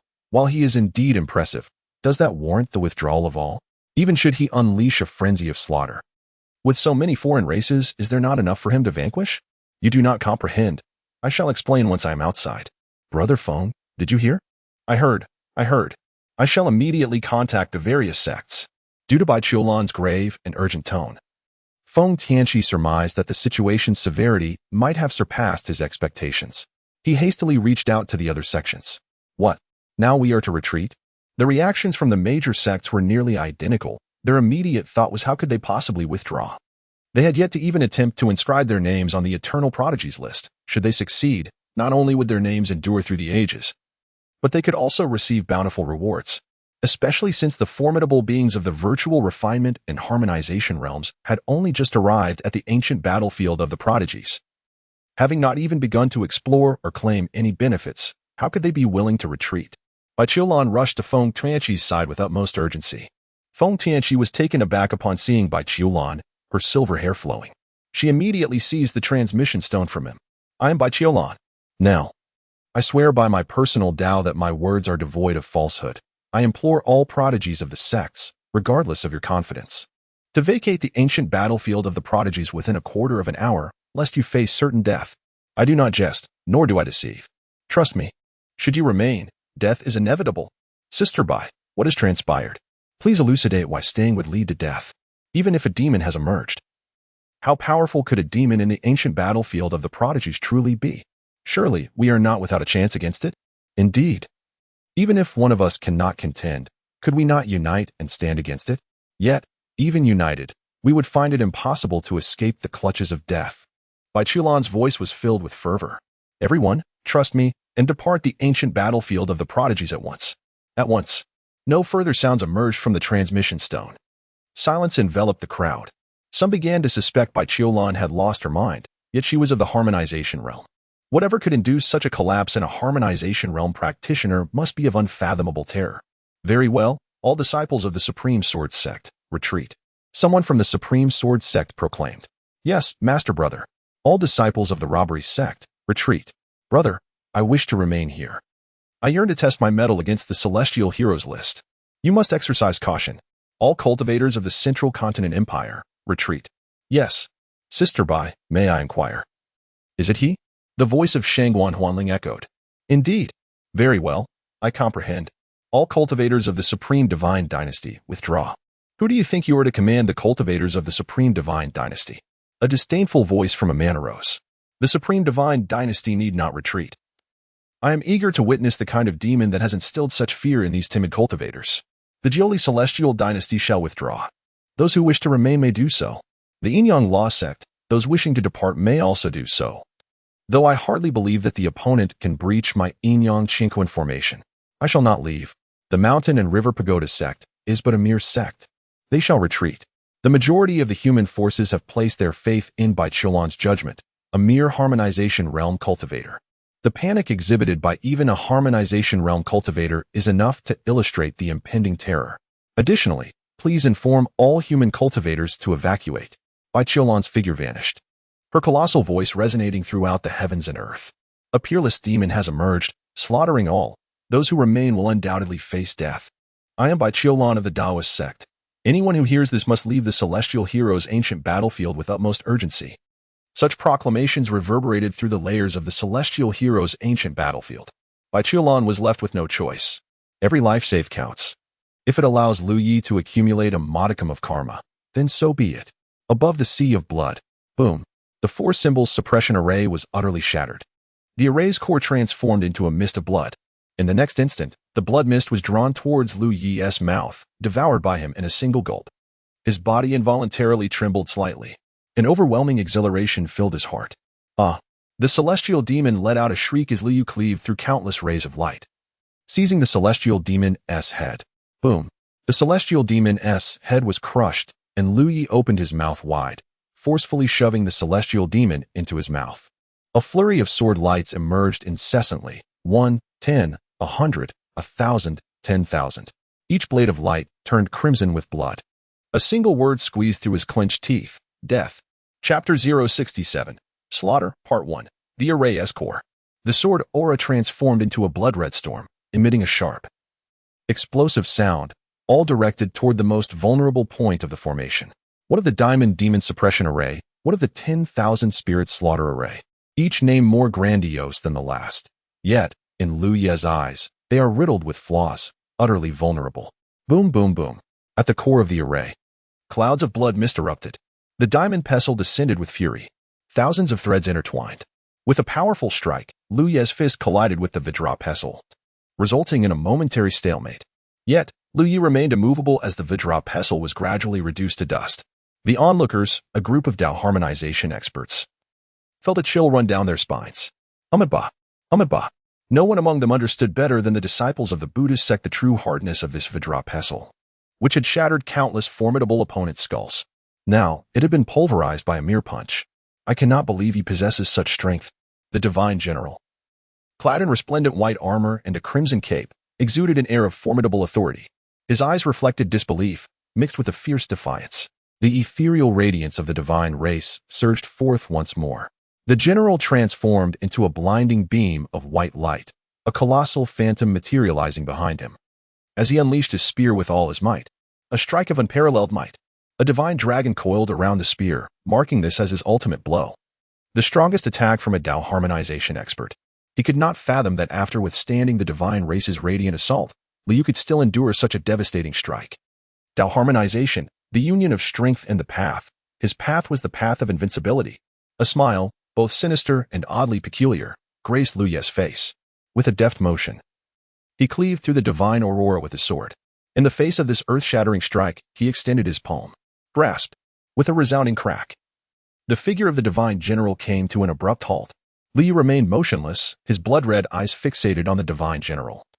A cruel and terrifying smile etched upon his face. You dare to tread the path of invincibility? The malevolence emanating from Lu Yi pierced the very essence of the divine general. In that instant, the general beheld mountains of corpses and seas of blood.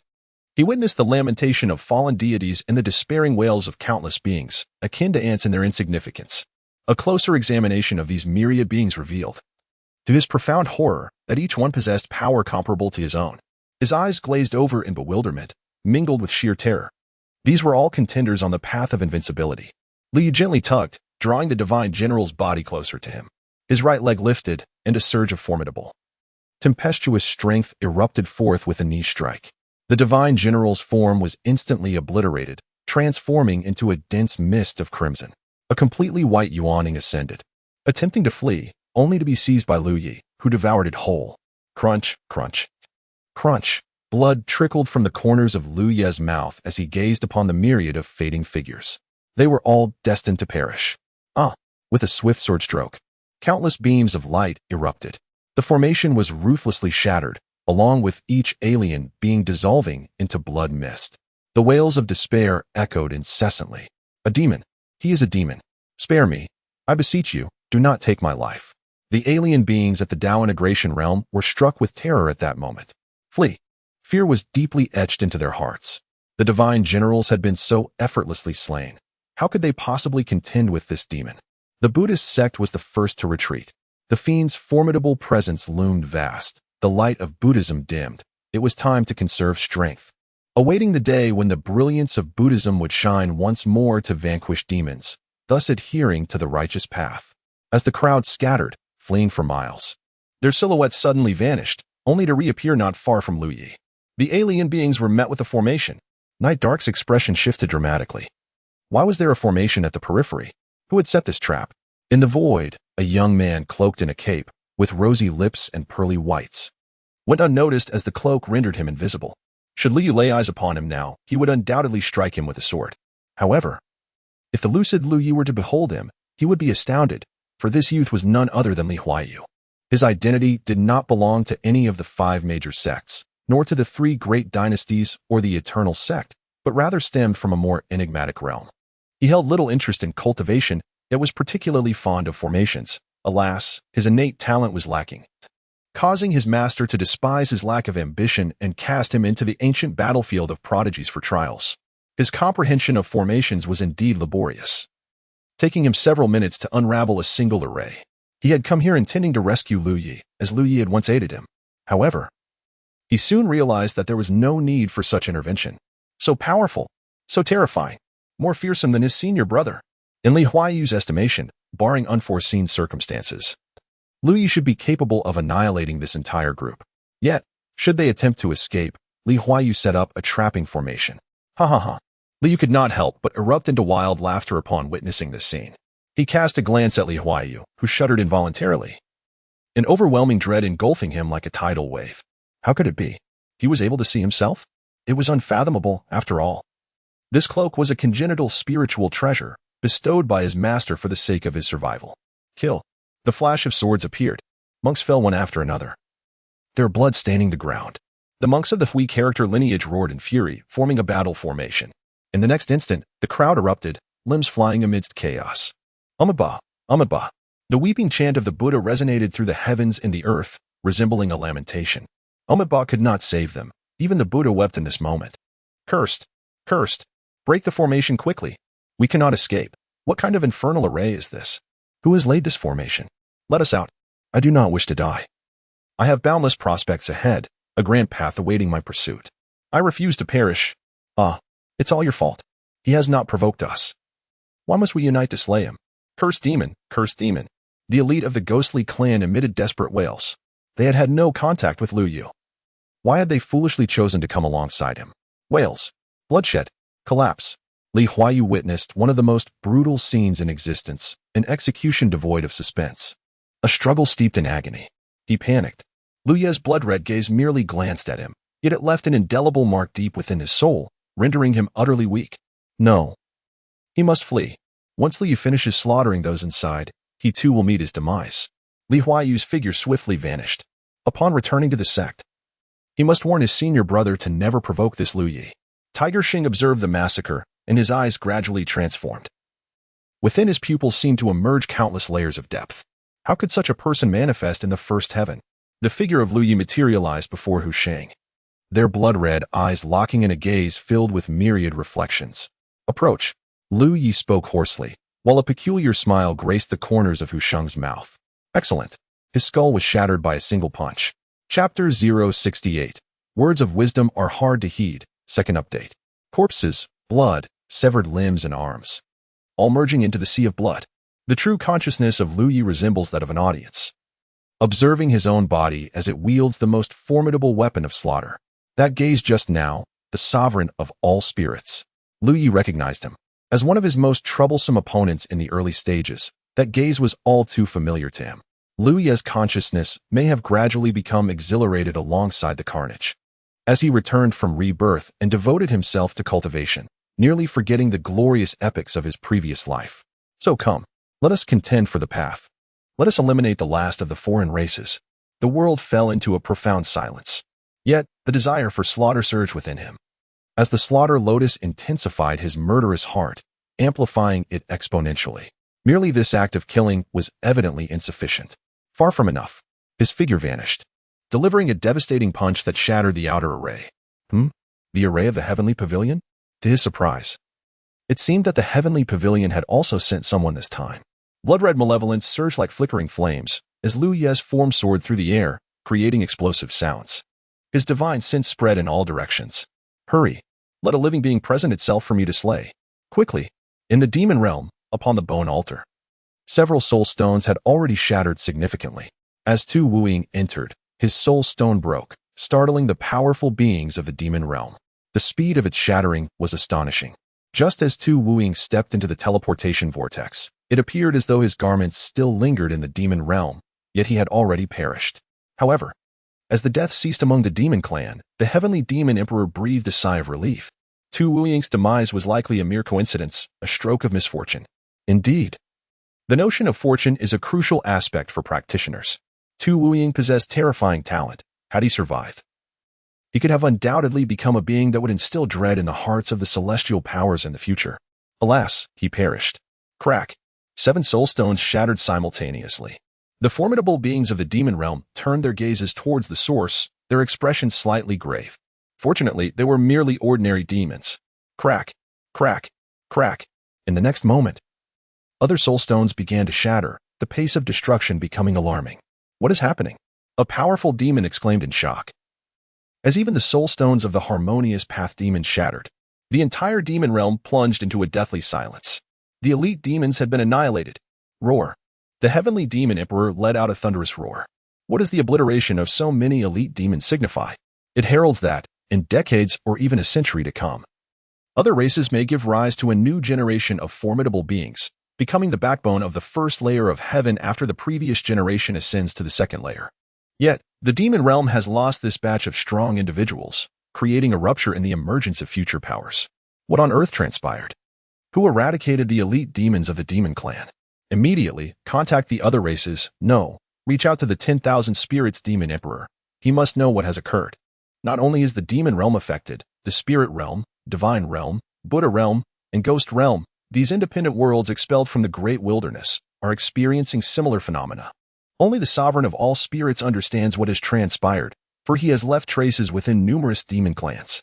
Many of these clans, appearing to be independent entities, can at any moment be supplanted by the sovereign of all spirits. In the ancient battlefield of talents, on the 8th level, a quarter of an hour prior, Shangwan Huanling received a transmission from Bai Qiulan and urgently inquired about Lu Yi, though she referred to him simply as he. Both she and Bai Qiulan were acutely aware that he was indeed Lu Yi. Without hesitation, she consented to allow everyone from the Supreme Empire to depart. However, it seemed she possessed little authority within the Supreme Empire. Royal brother, we must leave. I am well acquainted with Bai Qiulan, and the danger she spoke of is undeniably real. If we remain in the ancient battlefield of talents until that fiend arrives, we shall all perish. Shangwan Huanling implored. Shangwan Tianyin raised an eyebrow. What? Do you know this fiend? Moreover, I do not recall you being acquainted with Bai Qiulan. She is significantly older than you, and the Supreme Empire has little interaction with the Dao sect. How did you come to know her? This is not the time to explain, royal brother. The situation is dire. We must immediately evacuate everyone from the Supreme Empire, or we will all meet our doom. I am aware of this fiend, and he is terrifying beyond measure. Shangwan Huanling insisted. Shangwan Tianyin remained indifferent. Then tell me, what is this fiend's name? I am quite familiar with the human powerhouses and various alien strongmen. I do not believe there exists a single individual capable of annihilating all the powerful figures of the Supreme Empire. Even as Shangwan Huanling revealed Lu Ye's name, he had previously lacked notoriety. Shangwan Tianyin would not believe that a mere Liu could vanquish anyone within the ancient battlefield of talents. What purpose would I have in deceiving you? Shangwan Huanling sighed. Shangwan Tianyin chuckled softly. Sister, the path of cultivation is fraught with peril. If one retreats at the first sign of danger, how can one ever achieve greatness? If you do not comprehend this fundamental truth, your journey in cultivation shall be short-lived. Shangguan Huanling felt a surge of frustration. In her past life, she had attained the realm of the emperor, yet here she was, being instructed on cultivation by a prematurely departed Shangguan Tianyin. I shall say this one last time. Those who wish to leave, follow me. With that, she turned to depart. A chorus of laughter erupted from behind. Shangguan Huanling, if you choose not to leave, then so be it. My sister may be somewhat timid, but that is inconsequential. After all, who would place high expectations on a girl? A little timidity is but a minor flaw. However, the urgency displayed by the Taoist sects by Qiulan suggests that danger looms. Therefore, let us establish a defensive formation and prepare for unforeseen circumstances. The second prince is indeed wise. With a burning ambition in his eyes, Shangguan Tianyin commanded, "Everyone, depart. Leave at once." Once all had vacated, the entire ancient battlefield of heroes would belong to him. In that moment, his prestige within the supreme divine dynasty could potentially eclipse that of the first prince. Ascending to the position of crown prince is not without possibility. In the seventh layer of space, the members of the Yin-Yang Law sect remained, diligently arranging their formations. As the holy maiden, Luo Yuan found herself in a state of inner turmoil. Yu Hanling sent her a private message, urging her to leave without delay. Yet, she was not entirely content with such a decision. Coupled with the constant reassurances from the powerful figures of the Yin-Yang Law sect, who insisted they harbored no fear of the demon, she ultimately resolved to stay. Many were departing, while some clung to a sense of luck, and others believed themselves to be invincible. The evacuation occurred gradually. Within a mere quarter of an hour, the once vibrant Tianjio ancient battlefield fell into a profound silence. Chapter 069, An's Heart, Part 3. Suddenly, a throng of individuals surged forth from Jiulong Valley, leaving the powerful figures of various sects waiting outside the transmission vortex in a state of bewilderment. Had the Tianjio ancient battlefield truly come to an end? An overwhelming number of participants emerged, representing a multitude of sections. Yet, how could this be? The final 3 layers of the battlefield had only been opened for less than a day. How could it conclude in such a brief span of time? What transpired? Why are you all emerging? An elder from the Jie sect grasped a disciple by the arm and inquired. We have followed the words of Bai Qiulan from the Dao sect, the disciple replied. She warned us that a peerless demon had appeared within the battlefield, one who would slay us all. Her tone was exceedingly assertive and fervent, compelling us to heed her counsel and withdraw from the Tianjio ancient battlefield. What kind of peerless demon? The elder demanded. Did you even attempt the Wangu Tianjiao ranking? We do not know what sort of demon it is. Nor did we have the opportunity to try for the Wangu Tianjiao ranking. Nonsense. The elder's countenance darkened, and he chastised them loudly. You withdrew from the Tianjio ancient battlefield merely due to a rumor? Are you not aware of the unparalleled opportunity the battlefield presents for you? The elder's voice resonated like thunder, reverberating in the ears of all present. In the pursuit of cultivation, are demons so rare? If you flee at the mere mention of a demon, what merit do you find in your training? Perhaps you should return to the fields, where you will undoubtedly encounter no demons. How shameful. Truly disgraceful. Do you understand the origin of the name Jia sect? We fear neither tribulations nor calamities. We have braved countless dangers. Yet here you are, having not even encountered a so-called demon, and you choose to retreat? Dao sect. You must provide an explanation to the Jia sect regarding this matter. Not only the Jia sect, but other sects were equally astounded by the turn of events. Merely because Bai Qiulan claimed a peerless demon would emerge, so many had fled? When did cultivators become so timid? Are there still others who have not emerged? Do not allow them to leave. Utilize every possible means to keep them inside. This infuriates me. It truly infuriates me.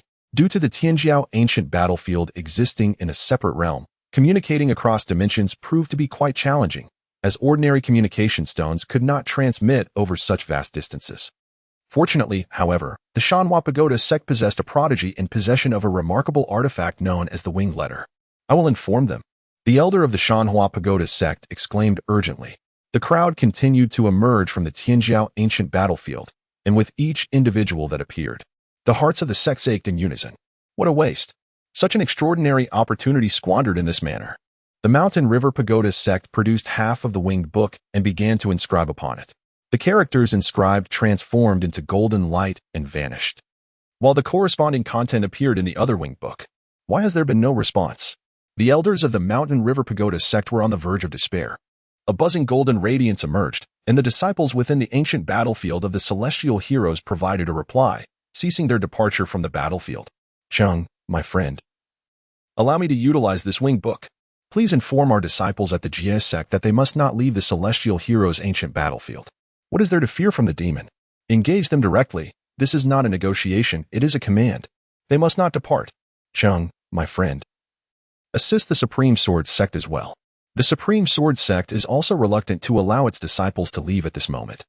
The path of the sword demands relentless advancement. Retreat is not an option. Langya, think carefully. Based on our understanding of junior sister Bai, she is not one to speak without reason. If she claims there is an unparalleled demon, it must be an insurmountable threat. I implore you, Langya, to reconsider. The representatives of the Dao sect spoke up, as they were most familiar with Bai Qiulan and would never suspect her of intentionally intimidating others. She must have believed that remaining in the celestial hero's ancient battlefield would lead to certain death, prompting her to urge everyone to evacuate. Langya's sword hesitated, his expression fraught with conflict, faced with a difficult decision. Do not count on me, I beseech you, Qing, to also advise the people of the Jioli heavenly dynasty to refrain from emerging. The opportunities within the celestial hero's ancient battlefield are rare and should not be relinquished so easily. Shang Liang did not hesitate, reaching out to the Jioli heavenly dynasty. The more individuals who remained, the greater the chances of survival when confronting the demon. He could not believe the demon could be so formidable. As time inexorably passed, the crowd continued to surge forth. Almost all disciples from the Supreme Sword sect and the Dao sect exited, and the cultivators of the Jiuzhou dynasty followed suit. Other sects also eventually sent out their members, albeit in smaller numbers. A significant portion of scattered practitioners emerged as well, as they tended to trust the judgment of the strong from the Dao sect. However, approximately 1/3 remained inside, most of whom were powerful individuals.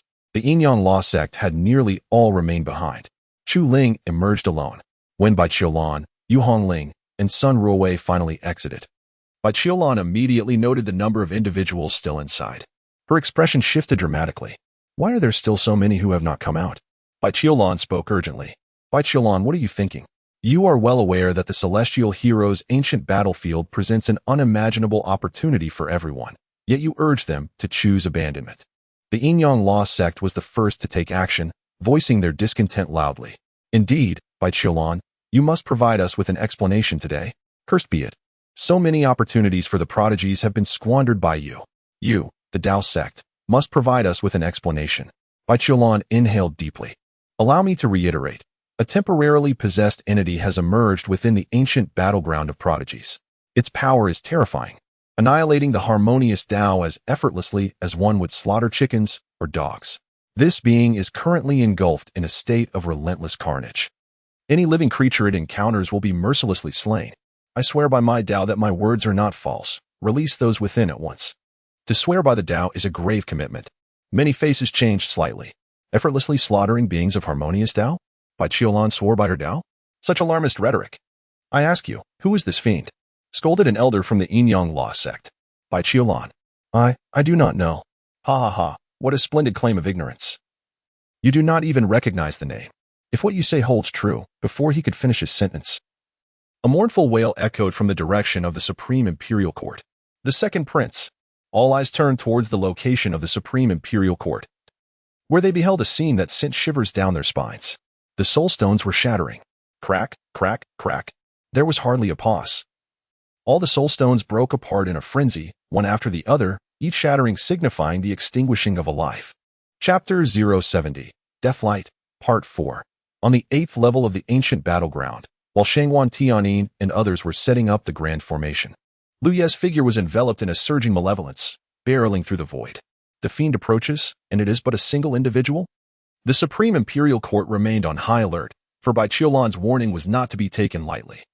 The name of the Dao sect's Bai Qiulan is certainly not without weight. Yet, Shangguan Tianin had always believed that this fiend would be of an alien race and had not anticipated that it would indeed be human.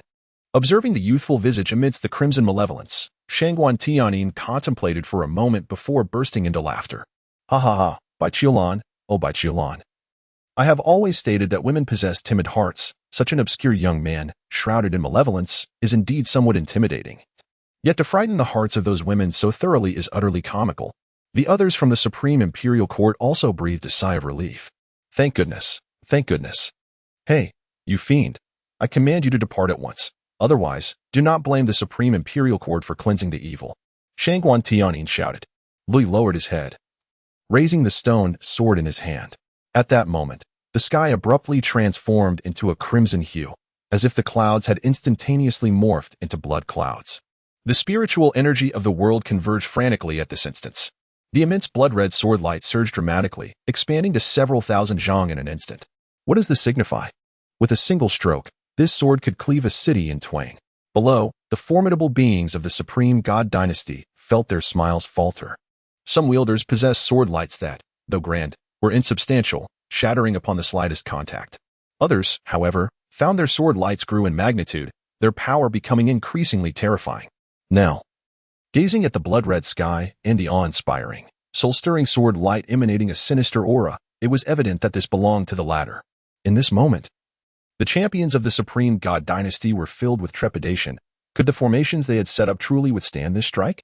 As the sword light descended, a fierce wind howled, akin to a torrent overwhelming the mountains. Boom!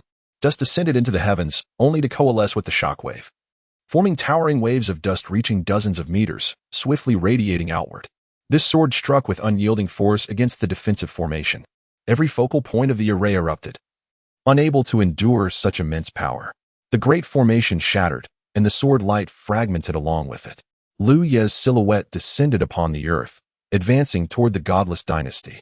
The numerous formidable beings of the godless dynasty were utterly terrified, their hearts trembling in fear. As Li approached, one audacious individual let out a fierce roar and charged at him. With a single punch, the opponent was reduced to a mist of blood. Lu Yi quickened his pace, the sword energy howling through the air. Clouds of blood mist erupted violently, an unstoppable force that shattered everything in its path. Do not kill me, I am Shangguan Tianyin. I am of the Supreme Divine Dynasty. But alas, a beam of sword light cleaved through, severing Shangguan Wuyin in twain. Li regarded his surroundings with indifference, continuing his relentless slaughter. When a nascent soul attempted to flee, he seized it and devoured it without a second thought. The remnants of another nascent soul lay shattered. But he paid no heed. In the blink of an eye, tranquility enveloped the world once more. The stone sword, stained with blood, was gripped tightly by Lu Yi, who dared not let out even a whisper of its song. The current master exuded an aura of intimidation, and the sword feared that any melodious note might provoke him to snap it in two. The system remained silent, apprehensive that any sound it made might incite Lu Yi, who, in his frenzied state, might resort to smashing his own head to silence it.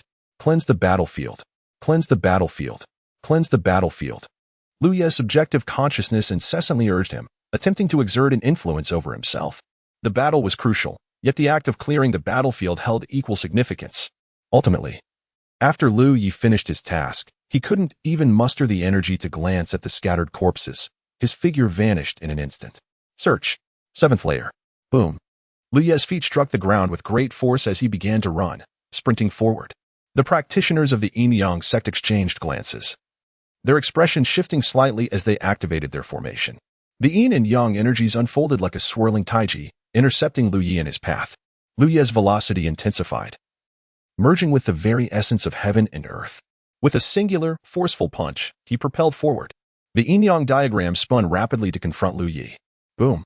The diagram was pierced through with a resounding impact. Cries of anguish echoed from behind the diagram, as blood soaked the ground. Luo Yuan watched in disbelief as her sect's Taoist was reduced to a mist of crimson by the might of this youthful figure. She stood frozen in place. In this moment, her mind recalled the warning from Yu Hongling. Luo Yuan, you must flee the ancient battlefields of the prodigies. Regardless of whether your fellow practitioners of the Yin-Yang sect leave, if you wish to survive, you must escape at all costs. If you remain, your demise is inevitable. Remember, it is certain. She had dismissed the warning. Yet now, it was indeed a matter of life and death. A bitter smile crept across Luo Yuan's face, soon transforming into an expression of haunting vulnerability. In a desperate act, she tore a portion of her garment, aware that a subtle allure, one that tantalizes the senses, is the most potent charm. The overwhelming scent of blood filled her delicate, refined nostrils as shadows enveloped her. Tears welled in her eyes as she timidly glanced upward. A fist, larger than her own face, loomed ominously before her. Boom. The skull shattered, blood gushing forth. In Zhilong Valley, the Yin-Yang sect erupted in cries of horror and lamentation. Panic ensued. The speed of annihilation was astonishing in mere minutes. The entirety of the Supreme Divine Dynasty and the Yin sect had been obliterated. The implications were painfully clear. Their adversary was on an entirely different tier, rendering the confrontation a sheer massacre. Quick, gather all our sect members. The elders of the Mountain River Pagoda sect were in a state of utter disarray. The Bai book began to inscribe urgent messages. A prince from the Jioli Heavenly Dynasty rushed over, pleading, Cheng, quickly inform our cultivators to evacuate. Cheng, I implore you. Summon our Jioli cultivators. Panic reigned. Just 10 minutes prior, they had adamantly insisted their disciples remain. Yet witnessing the rapid demise of the Supreme Divine Dynasty and the Yin sect had instilled genuine terror. The Bai book relayed message after message into the ether. A soul stone from the Taishang sword sect shattered. It belonged to a sword cultivator unwilling to leave. Soon, the first disciple of the Mountain River Pagoda sect met the same fate, their soul stone fragmented. Crack, crack, crack. Individuals began to teleport out, eyes wide with fear. Half a body materialized, blood spraying everywhere, devoid of any life. The soul stones continued to break. Some emerged while emitting frantic cries. No, don't kill me. Don't kill me. A demon, he is a demon. Let me go, let me out. The cries of anguish echoed, filled with despair and torment. The shards of the soul stone shattered with increasing haste, as if the demons within sensed the departure of souls, hastening their deadly onslaught. At last, no one emerged from the swirling vortex of teleportation. The vortex spun in serene silence, untouched by any impurity. It was tranquil and beautiful. Yet, in the eyes of all, it had transformed into the gaping maw of a demon, devouring every essence of life. Chapter 071. The Parasitic Celestial Demon. 5th Update. The Ancient Battlefield of Heroes. First Layer. Liu was drenched in blood, though it was not his own. The ground was strewn with shattered corpses in disarray. Liu grasped a half-severed corpse, pulling it from the clutches of the swirling vortex. His blood-red eyes fixated upon the whirlpool, as if sensing the presence of someone lurking beyond its depths. Luya's consciousness tensed slightly. There was nothing particularly grave about venturing outside. After all, it was merely a matter of fighting and slaying, while dispatching foes. He would simultaneously refine the primordial essences of others, thus encountering no issues with insufficient true essence. Liu strode towards the vortex. As long as there was life, he could advance, an insatiable thirst for blood relentlessly propelling his soul. Just as he was about to enter the vortex, Luya's pace abruptly halted. He cast his gaze in another direction, a crimson light flaring fiercely in his eyes. Boom. Luya's figure surged towards the heavens, racing northwest. There, he sensed an abundance of life forces, numerous and overwhelming. At the exit of the demon realm's vortex, the vermilion bird concealed her presence with utmost diligence. She possessed a formidable secret technique, adept at masking her aura. Otherwise, it would have been impossible for her to remain unnoticed beneath the vigilant gaze of the 10,000 Spirits Demon Emperor, even in her weakened state. The vermilion bird fervently hoped that Lu Yi would remain oblivious to her presence, granting her the opportunity to etch her name onto the ancient celestial talents list. Of course, should she be discovered, it would not matter. She was already at the exit, ready to depart at the moment Lu Yi arrived. How terrifying! The vermilion bird mused. One could question all aspects of Lu Yi, but his strength was beyond reproach. In his previous life, he faced tribulations. In this life, he stood invincible. Not only was he unmatched among peers, but even those of a higher realm were unworthy adversaries against him. Just then, a small demon scurried through the entrance of the vortex. The little demon appeared to have lived merely a decade or two, and its strength was that of a Yuan Dan. The vermilion bird was taken aback. What business did such a diminutive creature have in the ancient celestial battlefield at this time? The small demon, upon noticing the vermilion bird, was equally startled. After scrutinizing her closely, it discerned nothing particularly remarkable. Hey, what are you doing here in the ancient celestial battlefield? It is extremely perilous now. You must leave at once. The vermilion bird held the belief that, just as there are virtuous and wicked humans, there are also good and malevolent demons. Li initially invoked the name of the Spirit Demon Emperor to slaughter countless feeble demons, embodying true villainy. The diminutive demon paid no heed to Zhuke and unleashed a ferocious roar. Startled, Zhuke instinctively moved to cover the creature's mouth, only to realize her mistake. Demons are not merely categorized as good or evil, but also encompass the foolish and the Navi. Just then, a second small demon entered the fray. Zhuke was taken aback. A third, a fourth, a fifth followed suit, all appearing quite youthful, as if a tide of demons had erupted, streaming in without pause. Zhuke exclaimed, "What are you doing? Who permitted your entry? Return at once. A harbinger of death lurks here." you shall perish. Yet, diverse demons continued to materialize, each emitting ear-splitting howls. Exerting their utmost strength, they were deliberately beckoning Lu Ye's arrival, even including some juvenile beasts. Zhuke was on the verge of madness. She could no longer afford to conceal herself, unleashing her demonic power to form a formidable shield, aiming to obstruct the vortex through which the demon clan was being summoned. What on earth was happening? Why were they coming here to meet their demise? At that very moment, as Zhuke unleashed her demonic energy, all the small demons turned to face her, their eyes gleaming with avarice. Zhuke. It is indeed Zhuke. Do not enter. Retreat at once, or you will perish. Zhuke cried out vehemently.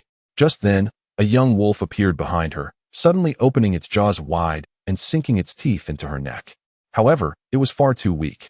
Even in ambush, it could not breach Zhuchue's defenses. A look of disbelief filled her eyes. Was this juvenile wolf attacking her? With a slight tremor, she sent the young wolf flying. Why? Why was this happening? Ding! A dagger pierced Zhuchue's flesh with brutal force, a desperate attempt to inflict harm upon her. A horde of small demons surged forward, wielding weapons, teeth, and claws. Splatter! Zhuke drew blood, a peculiar essence rapidly coursing through her wound. With a piercing scream, all the juvenile demons were flung backward. In the vortex, the small demons wore expressions of sheer malice. Fixated on Zhuke with such terrifying intensity that a profound chill gripped her heart. The young demons, undeterred by the prospect of death, charged forth again. Finding themselves unable to harm Zhuke, they resorted to insults, spitting at her and hurling curses. Some even threw their filth directly at her. Zhuchue's expression turned to one of numbness. The malevolence in the eyes of those juvenile demons was far beyond what one would expect from mere children. They were manifestations of the spirit demon emperor. They were the essence of the spirit transformation blood demon sutra. At this moment, Zhuchue's head was ringing. She retracted her power and observed countless juvenile demons, resembling zombies, entering the ancient battleground of the celestial elites. They no longer bothered to conceal themselves. As all the juvenile demons bore a singular expression, they were all part of the myriad spirits demon emperor. Lu Ye's assertions are undeniably true. In his previous life, he did not deceive himself. The beings slaughtered by Lu Yi were all the 10,000 spirits demon sovereigns. Even if only the weakest of demons remained. Should that demon become a host to the 10,000 spirits demon sovereign, it could resurrect itself. He did not delude himself. However, is the 10,000 spirits demon sovereign not cultivated through the 10,000 spirits blood transformation technique? This technique possesses no such capabilities. Such a terrifying ability must stem from an exceptionally formidable practice. She was mistaken. She was utterly wrong. Zhuke gazed upon the countenance of the creature before her, filled with both anticipation and a grotesque ferocity. At that moment, tears streamed down her cheeks. A young demon approached Zhuke, its domineering and menacing gaze scrutinizing her. What on earth have you cultivated that allows you to achieve this? Zhuke shouted in despair. You seem quite familiar with this sovereign. Spoke the 10,000 spirits demon sovereign. The 10,000 spirits blood transformation technique possesses no such divine powers. What exactly is your cultivation? The 10,000 spirits demon sovereign paused momentarily. 10,000 spirits blood transformation technique. What a splendid name. Ha ha ha. I truly was unaware that my parasitic celestial demon technique bore such a title. The 10,000 spirits demon sovereign erupted into laughter. Zhuke stood in stunned silence. Parasitic celestial demon technique? Parasitic celestial demon? He is the parasitic celestial demon, the one who battled Lu Yi amidst the 7 heavens. The 10,000 spirits blood transformation technique was nothing but a ruse. It was a deception orchestrated by the parasitic celestial demon aimed at her and Lu Yi. The parasitic celestial demon is the 10,000 spirits demon sovereign, and the 10,000 spirits demon sovereign is the parasitic celestial demon. It does not seek to gather the blood of the myriad spirits to enhance its power. Instead, it seeks to parasitize the master of the blood, compelling the blood's owner to assist in its cultivation. At this moment, the sky was awash in crimson light. Lu Yi has arrived. Chapter 072. Once Upon a Time, Part 1. Beings. Lu Yi's blood-red eyes gazed upon the feeble demonkin. Although the demon clan was weak, their youth imbued them with a vitality akin to the nascent dawn. To extinguish their burgeoning life would only serve to amplify the thrill of slaughter. All the diminutive demonkin turned their gazes toward Lu Yi, their faces adorned with eager smiles. Indeed, the human race harbors prodigious beings, surpassing even this demon in their extraordinary nature. Come, slay me. Lu Yi spoke not a word, his sword sweeping horizontally.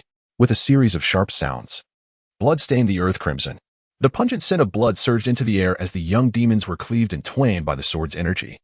Their faces adorned with peculiar smiles. In death, streams of crimson essence flowed towards Lu Yi. Lu Yi remained unfazed, continuing his slaughter.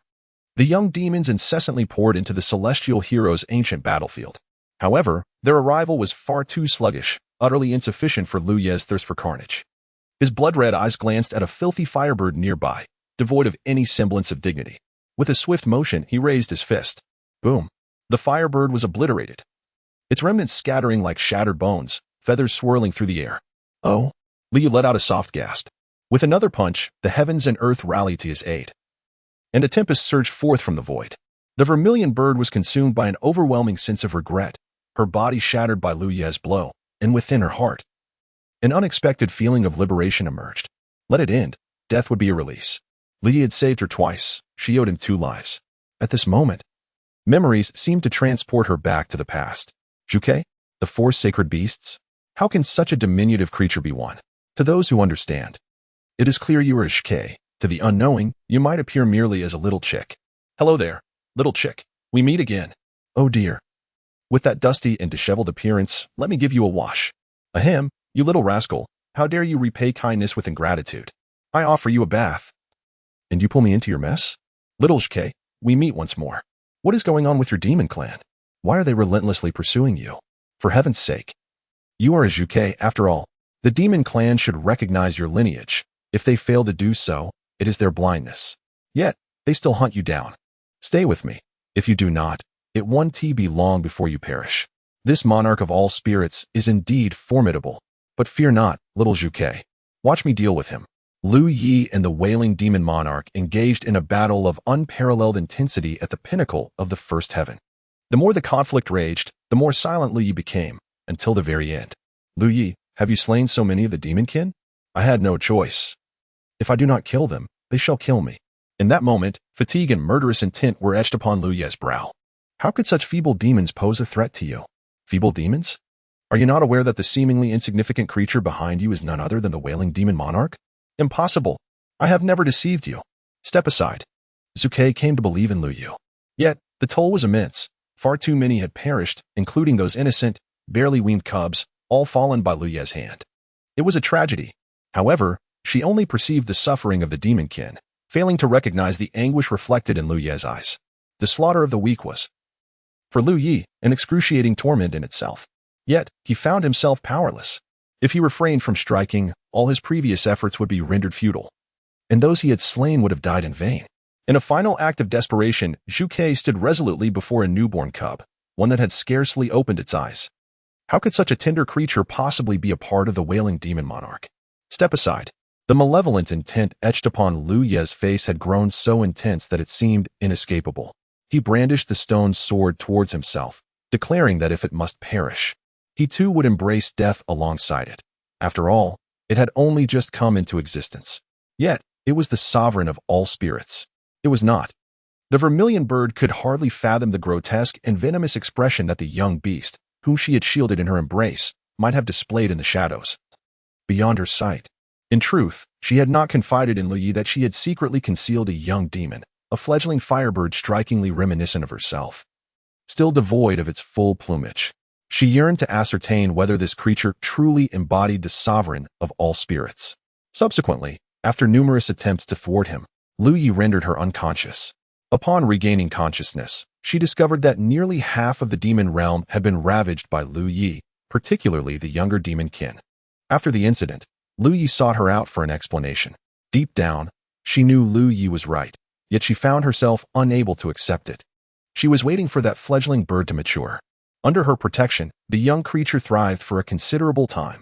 However, by a twist of fate, the firebird perished, never revealing itself as the sovereign of all spirits. In the aftermath, although she struggled to come to terms with this reality, she gradually found solace as she observed the fragmented demon realm slowly beginning to rejuvenate. Upon reflection, she suddenly realized that the time during which the fledgling grew under her care coincided with Lu Yi's most arduous period. From the second heaven to the fourth heaven, it seemed as though the entire world had conspired against Lu Yi, even drawing the ire of the ancient sect. Many recollections seemed oddly coincidental and defied logic. It was not until she discovered its home within the ancestral grounds of the demon race in the seventh heaven, the Sutra of Blood Transformation of All Spirits, that clarity began to dawn upon her. She chuckled at the irony. The sovereign of all spirits, who practiced the sutra, was utterly oblivious to its name. The sovereign was merely a parasitic celestial demon. Believing she had saved a firebird, she had unknowingly rescued a formidable entity capable of annihilating the entire demon race. She could not perish. She absolutely must not perish. Should she die, Lu Yi in this lifetime might not need to confront the sovereign of all spirits. For in this incarnation, Lu Yi was immensely powerful, requiring no adversary. For with unwavering dedication to his cultivation, he could leave all foes far behind. She was determined to slay the sovereign of all spirits. She yearned to experience the profound anguish Lu Yi had endured when he had sought to vanquish the sovereign. After enduring the torment once faced by Lu Yi, she would approach him and implore him to take her life.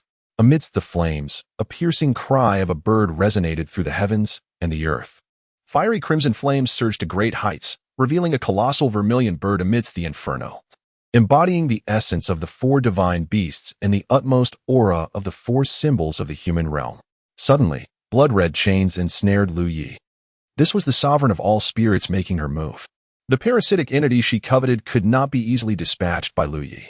Typically, the demise of ordinary parasites held no consequence, yet for a creature like the vermilion bird, even with the difficulty of parasitism, the sovereign would not relinquish her pursuit should there be any glimmer of hope. What if success was within reach? Yet, she had underestimated Lu Yi. The blood-red chains posed no hindrance to him whatsoever. With a single punch, the chains shattered instantly. Boom. The true flames of the vermilion bird were extinguished in an instant by that powerful blow, and a faint red light swiftly surged into the teleportation vortex. Vanishing within its depths, a throng of young demons surged forth once more. Chapter 073. Mountain of Corpses, Sea of Blood, Second Update. Kill, kill, kill. These feeble creatures of the demon race are, in truth, utterly incapable of satiating Lu Ye's thirst for slaughter. Yet, it matters little, he does not discriminate. As long as any living being dares to intrude, he is prepared to take their life. The sovereign of all spirits, through Lu Ye's carnage, seeks to bestow his parasitic power upon him. Generally, the sovereign refrains from parasitizing humans, for his cultivation relies on the techniques of the demon scriptures. Only by inhabiting a demon can he achieve perfect symbiosis. However, Lu Ye's innate talents are simply too alluring to resist. In his eyes, Lu Yi epitomizes the path to enlightenment, the fruition of the Tao, and the embodiment of the human form of the great Tao. He would willingly abandon his true self if it meant becoming one with Lu Yi. Thus, what significance does a parasitic entity hold? Let Lu Yi unleash his fury and indulge in the slaughter. The more he kills, the more formidable the power that the myriad spirit demon emperor can wield. He is resolute in his belief that, as a demon emperor, he can contend with a human of the void refinement realm. As time progresses, the corpses of demonic beasts accumulate in greater numbers, and the blood below flows like a river, forming mountains of lifeless bodies. The acrid stench of blood is utterly nauseating. Lu Yi, however, relished the present environment. It was exceedingly comfortable, akin to a fish in water. The relentless onslaught of the killing lotus continued to provoke Lu Ye's latent bloodlust. Lu Ye's primary consciousness observed the scene before him with an unsettling calm.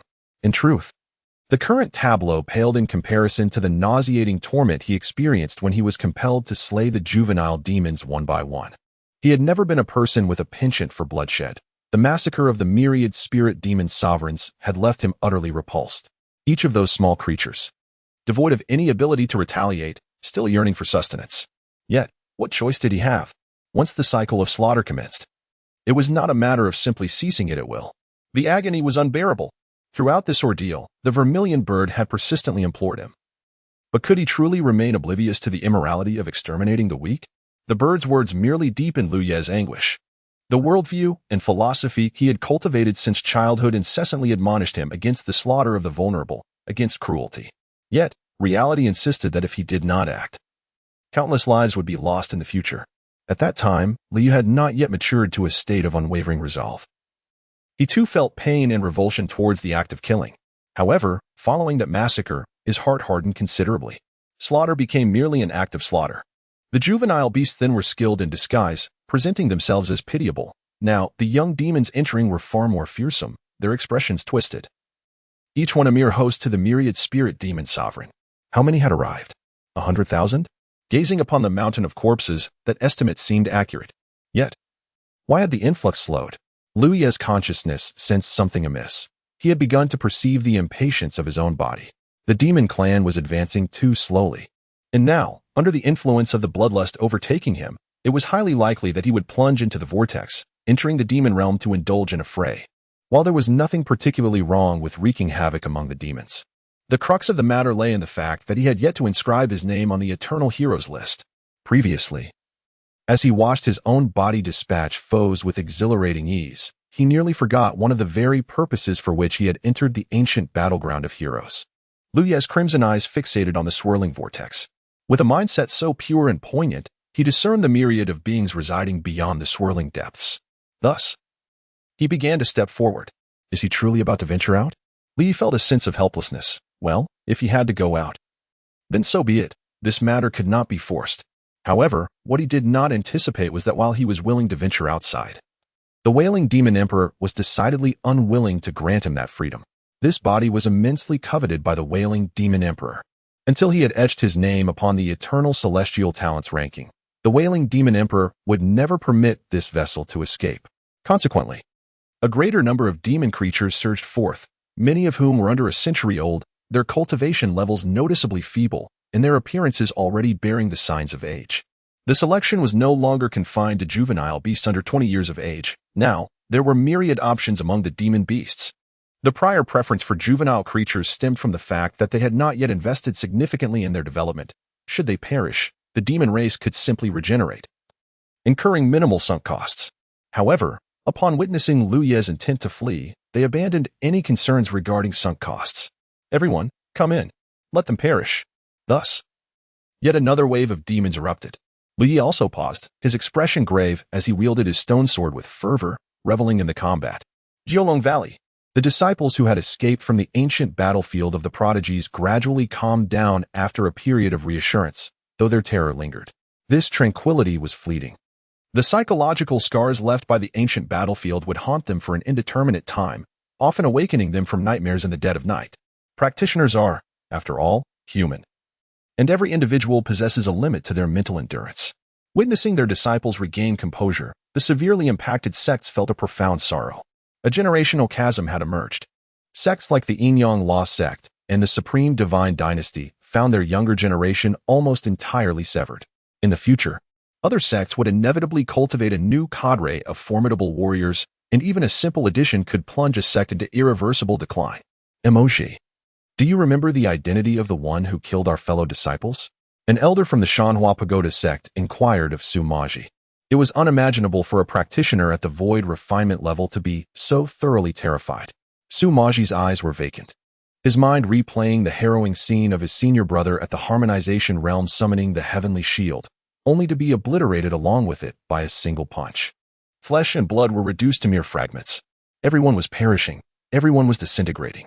He consumed infant souls, one after another, each one bleeding profusely. He retched again. The once spirited and genteel demeanor he had displayed in the presence of Bai Qiulan completely vanished. The members of the Shanhua Pagoda sect felt a sense of helplessness and sought another individual for inquiry. At last, one disciple, partially obscured from view, had managed to flee amidst the panic and wails, escaping early enough to avoid significant mental trauma. He caught a glimpse of Liu Ye's countenance and hastily began sketching with paper and ink. The malevolence was the first aspect he captured, depicting it as a flame-like aura.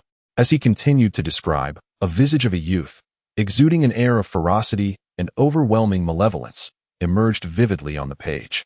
The youth appeared as strikingly handsome as the legendary figures of lore, yet bore a chilling expression, capable of inducing tears in the most stoic of infants. Is this truly the individual? The disciple nodded vigorously. Are his eyes truly that large? Observing the exaggeratedly sized eyes on the paper, the elder of the Shanhua Pagoda sect felt a twinge of doubt. Could the proportions be so extreme? The disciple continued to nod emphatically, asserting, I witnessed it with my own eyes. This is precisely how he looks. Chapter 074. If only my senior brother were here, Part 3. As the disciples of the Mountain River Pagoda sect fervently sketched portraits, Bai Qiulan discreetly transmitted a message. Elder son, please quietly shatter the soul stone of my disciple, Liu Ye, ensuring that no one discovers it. Although puzzled, Sun Li complied. Who is this person? Does anyone recognize him? Elder Yutianyu of the Mountain River Pagoda sect meticulously enlarged the portrait, intricately outlining the figure with various energy lines. Before them stood a tall and imposing youth, his eyes remarkably large, surrounded by an overwhelming aura of blood flames, akin to a reincarnated deity of slaughter. All gazes turned towards the boy suspended in the sky. This person looks familiar. At the Dao sect, Yu Hongling stared in astonishment at the floating image. Is this my senior brother? She strained to find even a hint of resemblance to Lu Yi within the depiction. Yet, to her dismay, she could find none. Which celestial being has portrayed my senior brother in this manner? As the crowd regarded the image, they could not help but shake their heads. With such a physique, he somewhat resembles a member of the robbery sect. Does anyone from the Central Zhou dynasty recognize this individual? The Central Zhou dynasty, relieved by their strong ties with the Dao sect and heeding by Qiulan's counsel, felt fortunate.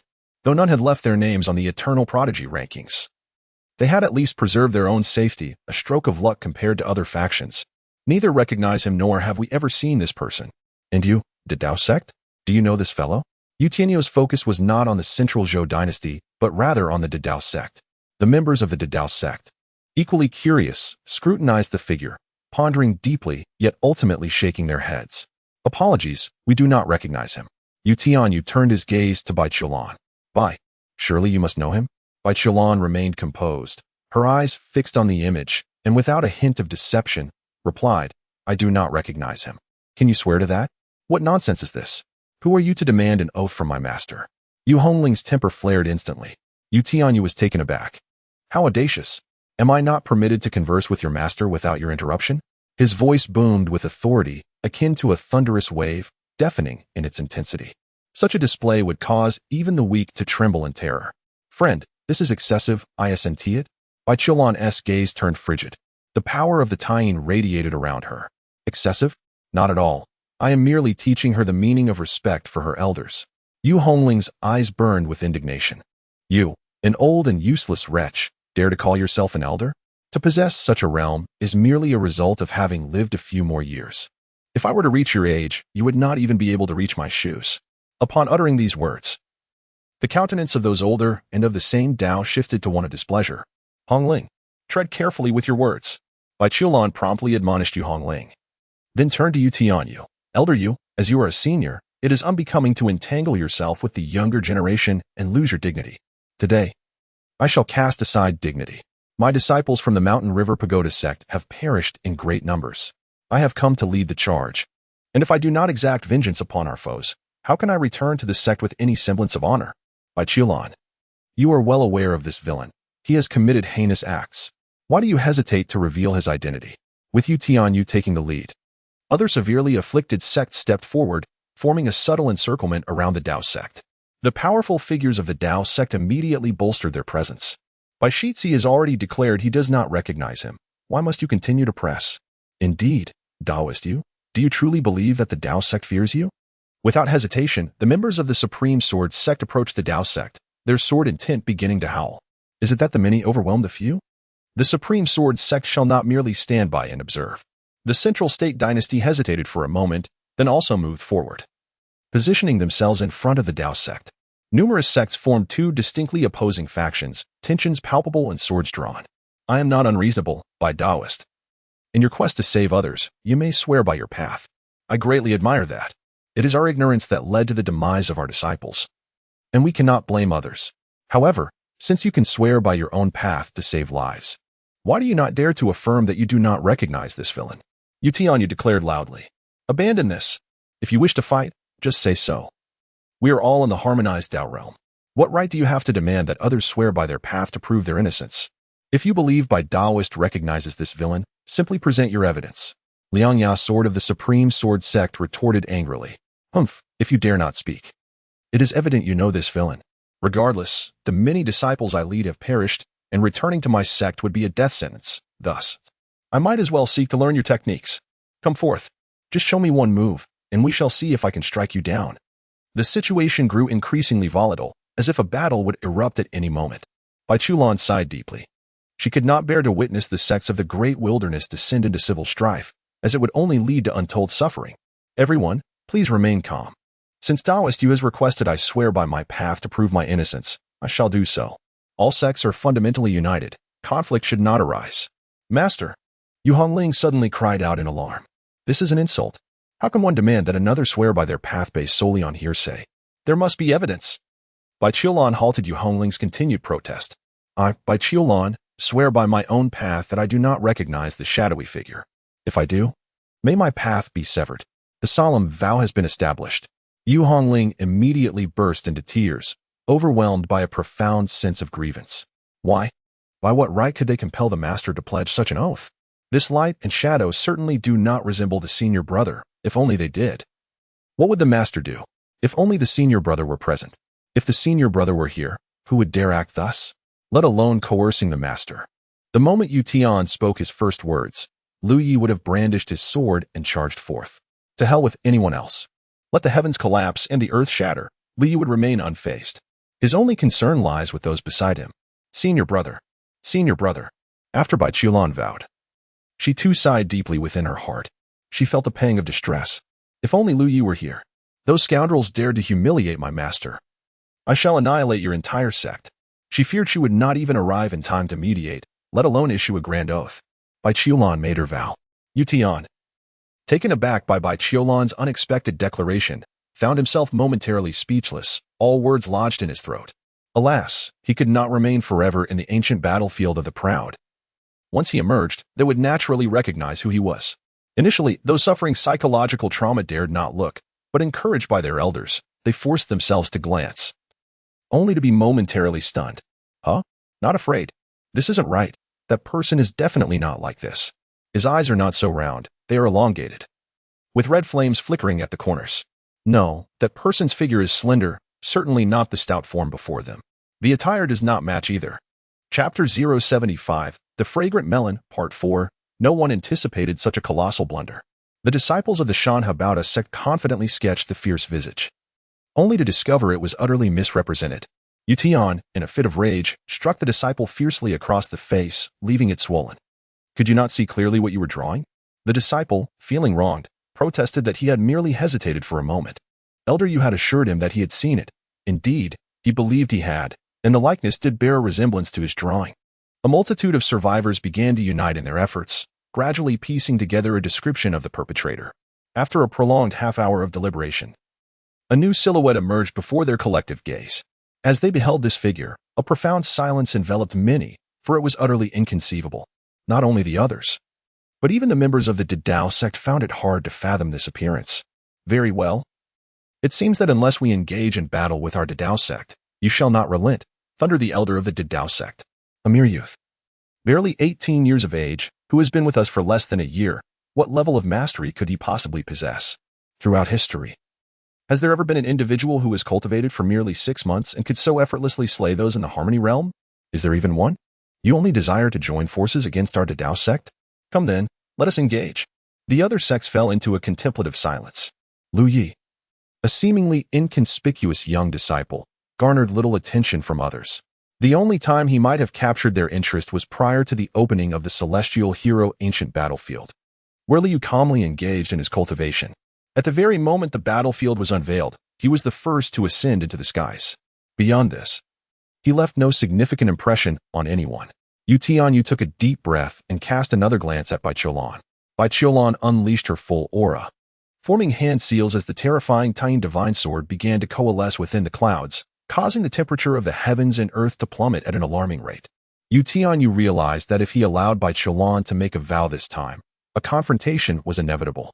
His previous aggression had merely been an attempt to take advantage of Bai Qiulan's seemingly unyielding nature. Now, however, Bai Qiulan had made her stance clear. This individual was a disciple of the Great Dao sect. He inquired, has this person's soulstone shattered? Bai Qiulan turned her gaze toward Sun Li, who had silently shattered Lu Ye's soulstone. It is broken. Sun Li indicated the fragments before him. Broken? Yu Tianyu was incredulous and immediately began to compare the aura from the soul stone against known entities. The final outcome rendered Yu Tianyu's expression quite grim. It was indeed shattered. It appeared that a demonic entity had seized Lu Ye's body, resulting in such bloodshed. They would wait for him to emerge from the Celestial Hero Ancient Battlefield. Regardless of whether he was human, ghost, demon, or fiend, they would immediately execute him. I propose we set up a formation. I second that. Their adversaries seemed to possess a certain expertise in formations. Thus, they must construct an extraordinarily formidable array. Agreed. Let us unite our efforts to eradicate the demon. Not only should they act, but they must also communicate with their sect to summon even stronger allies. At this moment, Sun Li felt a chill run down his spine.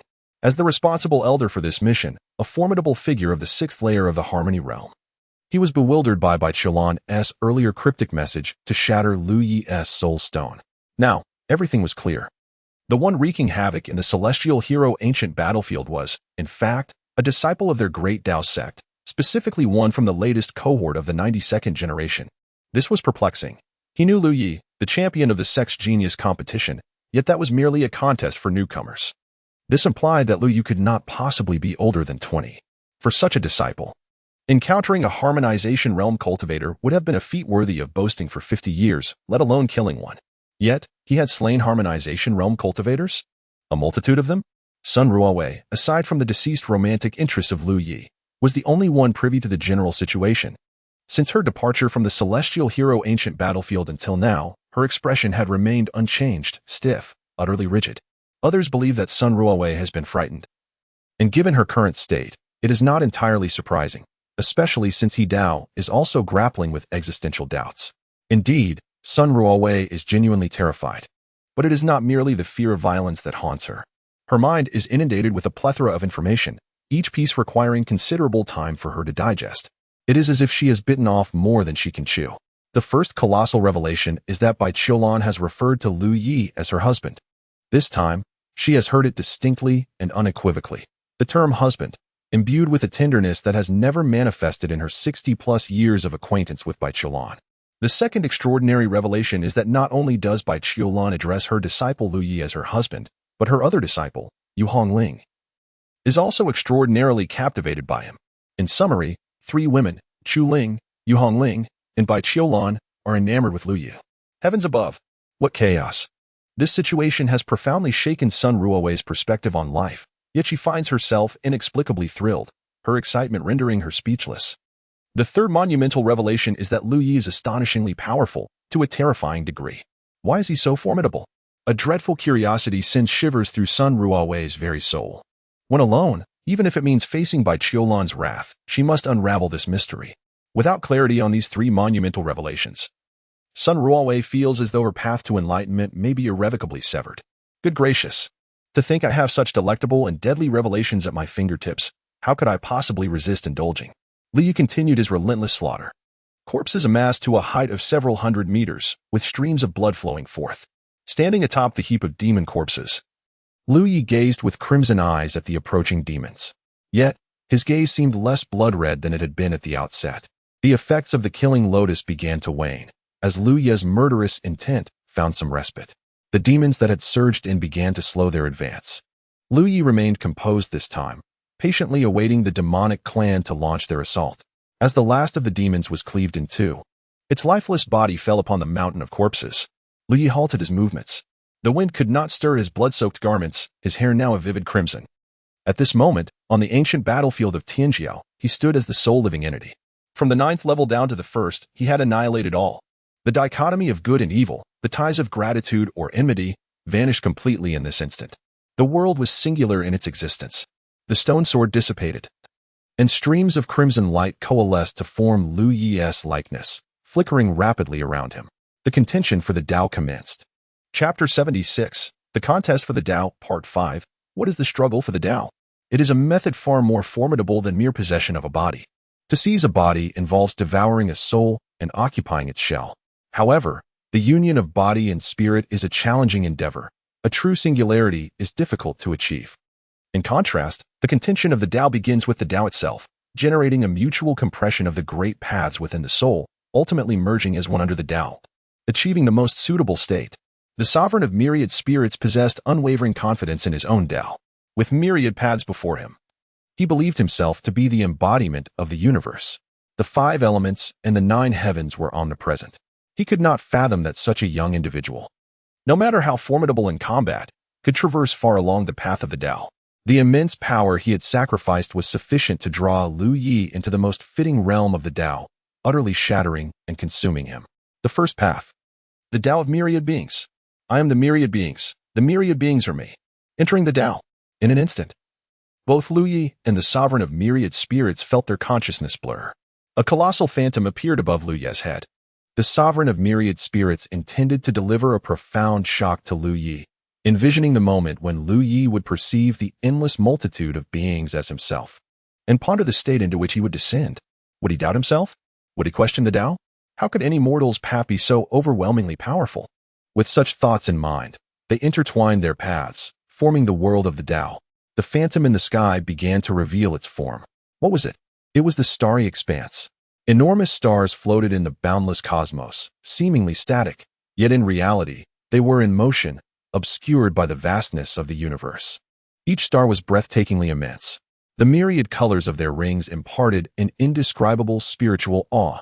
The sovereign of myriad spirits was taken aback. He gazed upon these colossal stars, these infinite celestial bodies. Where were his countless beings? No, where were his myriad entities? His Tao was meant to evolve countless beings, not to transform into infinite stars. On the arm of Lu Yi, the tree of enlightenment quivered with excitement, its leaves trembling in unison. He realized he had truly aligned himself with a formidable master. Initially, he believed he had merely grasped a powerful ally, but upon witnessing the spectacle of countless stars, he understood this was not merely a stronghold. It was, in fact, a magnificent celestial tree reaching towards the heavens. At that moment, the scene of the great path shifted once more. An infinite array of stars suddenly contracted and transformed into a dazzling, swirling vortex. The galaxy, an even more awe-inspiring sight unfolded. With the emergence of the first galaxy, a second, third, and fourth followed suit. These celestial rivers resembled, no, they were the most exquisite necklaces suspended in the boundless cosmos. Millions of galaxies converged to create the most spectacular tableau.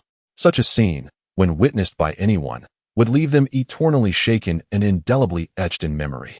How could this be? How could you possess such a path? I refuse to believe it. In an instant, the sovereign of all spirits unleashed a terrified roar. Unable to accept what lay before him, convinced he was trapped in an illusion, his great path faltered, became disordered, and collapsed. His faith shattered.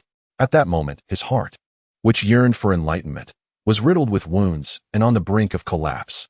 I will not accept this. No, it must be an illusion. My path is eternal, unyielding, and everlasting. In that instant, the sovereign of all spirits transitioned his great path, showcasing his astonishing prowess.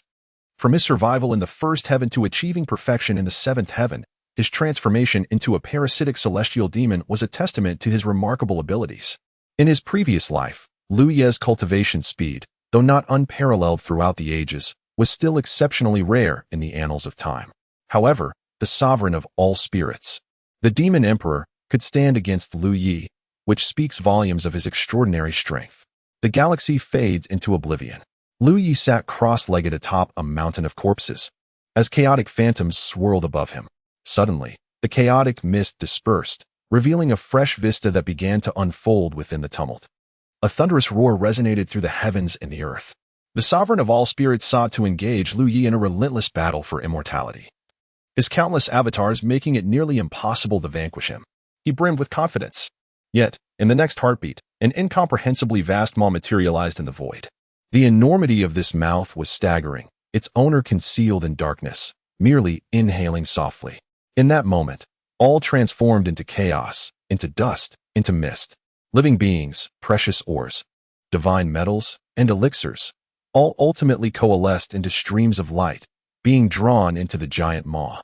Everything was dissolving, everything was vanishing. This was merely a glimpse of the ensuing dark turmoil. Upon witnessing such a sight, who would dare to claim immortality? The sovereign of all spirits was on the brink of madness. One could see the fierce red turbulence surrounding Lu Yi's body. He was engulfed in fear. He was horrified. He could not believe it. This was, in truth, the absolute suppression of both realm and vision. The scene suddenly shifted once more. This time, the phantoms morphed into boundless tribulation clouds within the cosmos. The mere pressure of the heavenly tribulation turned the void into chaos. Golden divine lightning darted through the dark clouds. A single thread of this lightning could obliterate an entire star.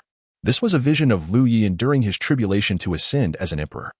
Under such a tempest of thunder, who would dare to proclaim their invincibility? The sovereign of all spirits? Even the matured parasitic celestial demons would not dare. The sovereign of all spirits let out a chilling scream. His path crumbled with a thunderous crash, After expending such vast resources to contend for a path, he found only the shattering of his own resolve. In the demon realm, within the palace of all spirits, an ear-piercing cry of terror erupted from the sovereign.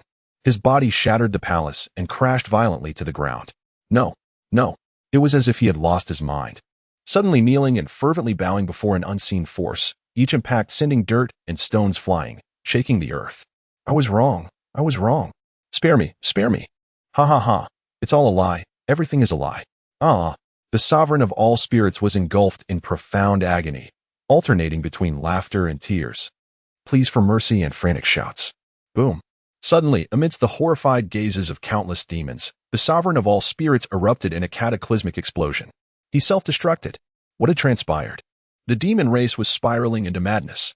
What had the sovereign of all spirits endured that drove him to such insanity, culminating in his own annihilation?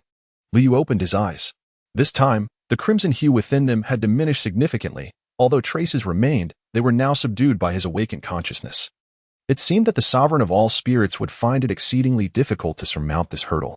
Of course, should he truly manage to overcome it, he might stand as a rather tenuous rival to Lu Yi in this lifetime. At last, he could exert control, having squandered a considerable amount of resources. What a prodigal. Liu muttered to himself, his hands forming intricate seals. Instantly, tendrils of flame began to engulf the corpse before him. His gaze turned towards the 9th layer of the battlefield, as if he were peering through layers of space to behold the illustrious list of ancient prodigies suspended above the sea of blood.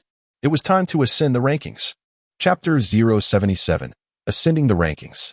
The burning mountain of corpses and the blood-soaked sea ultimately transformed into a resplendent medicinal pill, exuding an alluring fragrance and shimmering in deep crimson.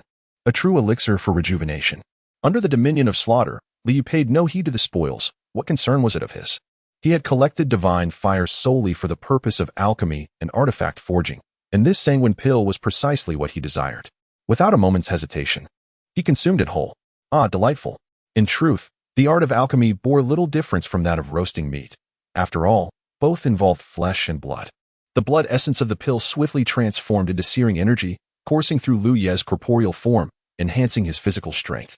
However, this augmentation was merely a trivial boost, scarcely worth noting. Onward to the rankings. In his previous life, he had only reached the 33rd position. Perhaps this time he could claim the title of the top contender.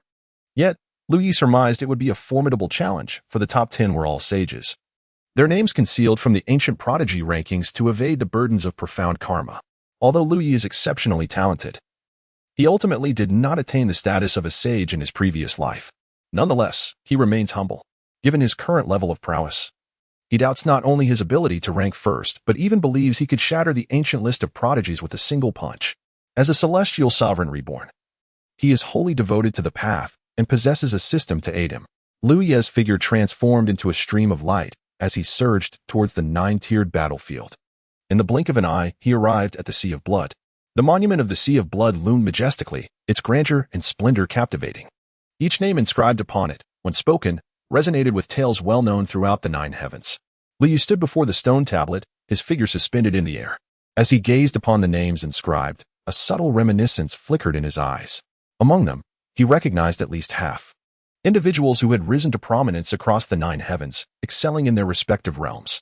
Some had already attained the status of emperor, while others held positions of great esteem and reverence. Lu Yi held his breath, his demeanor as tranquil as a still lake. His path, his principles, his strength, his past and present lives, his unwavering commitment to the way. His fist was raised. Behind Lu Yi, the winds and clouds surged, the celestial light shifting between clarity and obscurity.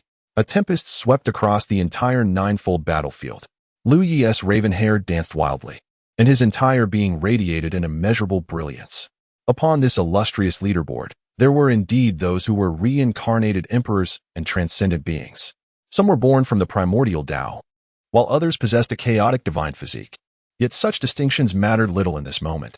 With his single fist, he sought only clarity of thought and the perpetuity of the great Tao. His eyes opened wide. The celestial fist. With one strike, a tempest roared, and the Tao ebbed and flowed. The divine radiance surrounding him converged entirely upon this fist, infused with the power of the heavens. It struck the stone tablet with tremendous force. Boom. A colossal sound reverberated, echoing throughout the entire arena of the celestial prodigies. Nay, it resonated across the entirety of the first heaven. Realms of demons, Buddhas, and myriad worlds, both grand and humble, all bore witness to this thunderous uproar. The sound was akin to the evening drum and morning bell, instantly clarifying one's thoughts. As the fist descended, Lu Yi staggered back. It became evident that his blow had not struck the stone tablet itself, but rather the layer of energy enveloping its surface. At this moment, the energy surged violently, streams of light gathering towards the base of the tablet. As the luminous streams converged at the bottom, they coalesced into a radiant sphere. In the next heartbeat, the brilliance began to flicker rapidly above the names inscribed upon the tablet. Thunder rolled. Dust and debris cascaded from the tablet as the radiant energy traversed it, and fine cracks swiftly spread across its surface. It shattered. Li continued to gently swing his arms, each punch delivered with formidable strength. Yet the recoil nearly shattered his limbs. As he gazed at the flickering brilliance, Lu Yi was filled with anticipation. Without any pause, the radiant energy surged forward, advancing 100 paces with remarkable ferocity. The first 50. Lu Yi's eyes remained fixed, unblinking. In the previous round, he had achieved an impressive 33rd place, earning a remarkably generous reward, elevating his realm by 4 minor levels in one breath. Furthermore, through the resonance of the Great Tao, he had significantly progressed the originally incomplete 9 lives undying scripture towards its full text. The incomplete version only allowed for the cultivation of 3 additional lives, but through the resonance, it had been refined to permit the cultivation of 4 lives. Thus, the resonance of the Great Tao indeed presented a splendid opportunity. Continuing to ascend, names well known and revered across the 9 heavens surpassed this radiance. 32nd place. At that moment, Li had completely transcended his previous level, achieving 32nd place. Yet, this was not the culmination. The brilliance continued to rise. The top 30, the top 20, as this beam of light entered the top 20 of the stone tablet. In an instant, a majestic phantom of a stone tablet floated in the high sky. The heavens resonated, celestial music played, and divine light dazzled. It seemed as though the very cosmos was celebrating the emergence of a new prodigy. Everyone in the first heaven could witness the appearance of the stone tablet. What manner of tablet was this? In an instant, powerful figures, awakened from their meditations, stepped forth into the high air, gazing at this phantom of the stone tablet with astonishment. The prodigy tablet, the ancient prodigy list, had manifested, heralding the entry of an extraordinary prodigy into the top 20 of the ancient prodigy list. The hearts and minds of the strong were profoundly shaken. This was indeed the top 20. These were terrifying figures destined to become emperors, provided they did not fall midway. A single emperor could dominate an entire realm. And should one ascend to the status of a heavenly sovereign, they would be unrivaled across the 9 heavens and 10 earths, etching their name into eternity, uniting the world under a single decree. In truth, these powerful beings were merely entertained by the spectacle. The real intrigue lay within the myriad factions of the 9 Dragons Valley. They were well aware that a killing god had emerged from the ancient battlefield of prodigies, annihilating all cultivators within. Moreover, according to Bai Qiulan's accounts, this killing god had initially slain the demons and foreign races. This implied that the killing god engaged in indiscriminate slaughter. The entire ancient battlefield of prodigies was devoid of any other cultivators. This meant that the entity surging into the top 20 of the ancient prodigy list was none other than that killing god. He had burst into the top 20. Such youth, yet already exhibiting such formidable murderous intent. Should he continue to grow, the 9 heavens would lament beneath the edge of his sword. Dear friends, this harbinger of death has already taken shape. Once a great sage of the 9 heavens vanquished the wicked cultivators to uphold the righteous path, yet today, wicked cultivators have resurfaced. We must eradicate them for the sake of all living beings, to protect a clear and bright world. An elder from the Yin-Yang Law sect declared loudly, I implore all sects to immediately send messages to their respective sects, summoning strong warriors to come forth. If necessary, we may summon the ancient ancestor to transcend the tribulation. Indeed, all sects should call upon their respective formidable members to collectively exterminate this malevolent entity. This is no longer merely a matter of one sect. Should we allow him to grow any further, we shall face the annihilation of the first heaven. The terror of his murderous intent requires no further elaboration from us. The elders, whose disciples were slain by Lu Yi, were exceedingly agitated. Many found their sentiments to be quite justified. That individual from the eternal hero's battlefield, indiscriminately slaughtering everyone within, is indeed a fiend of the demonic path. In this moment, Yu Hongling and Bai Qiulan exchanged glances. Initially, Yu Hongling was filled with immense joy. Her senior brother has grown stronger. In the last life, he ranked only 33rd. Yet in this life, he has surged into the top 20. However, as her joy blossomed, a sense of numbness began to envelop her. It appeared that her senior brother's relentless efforts and cultivation were aimed at swiftly distancing himself from them. Upon the ethereal stone tablet, the radiance surged beyond the top 20. Continuing its ascension, the numerous powerful figures of the first heaven could not suppress the chill that surged within their hearts. What manner of monster is this? Chapter 078. Reflecting the heavens at this moment, Lu Yu's mood was remarkably serene. To gain fortune is a blessing, to lose life is fate. The mere opportunity to contend with the eternal paragons at this juncture is, in itself, a stroke of good fortune. The brilliance continued to ascend, albeit at a diminished pace. The top 20 were all formidable figures, with the exception of those who had fallen midway, each possessing at least the cultivation of an emperor. He observed as that radiance surpassed one name after another. Lu Ye's lips gently curled upwards. During the great calamity of the ages, your group certainly struck me with great ferocity, and now it is my turn to surpass you, is it not? 15, 14, 13. Everyone in the first heaven was rendered speechless. Still charging forward? Yu Hongling's eyelids twitched violently. Could it be? Her senior brother, reborn, has attained such formidable strength. Even if he is returned from death, to rise from 33 to the top 20 is already exceedingly extraordinary, yet now he is still climbing higher? Master, why is my senior brother able to elevate himself to such heights? Yu Hongling spoke, her confusion palpable. She too was a reincarnated emperor. And although there exists a clear distinction between an emperor and a celestial sovereign, her own advancements were nowhere near as significant. Bai Qiulan's gaze was intricate. Her eyes fixed unwaveringly on the ascending brilliance. Why has Lu Yi become so formidable? The perfect returning essence pill, Bai Qiulan uttered these 5 words. In his previous life, Lu Yi's foundation was merely a celestial pill, which left considerable flaws. Among the top 20, or even the top 30 of the celestial talents list, who did not tread each step with utmost perfection. In the realm of Yuan Dan, despite his shortcomings, Lu Yi managed to secure the 33rd position, a testament to his formidable prowess. Yu Hongling fell silent. This implies that in his previous life, Lu Yi had the potential to ascend even higher. Yet he sacrificed the perfect Yuan Dan for her, which consequently hindered his ranking. Merely a singular perfect Yuan Dan could not account for such a significant elevation in his brother's standing, and Yu Hongling remained unconvinced.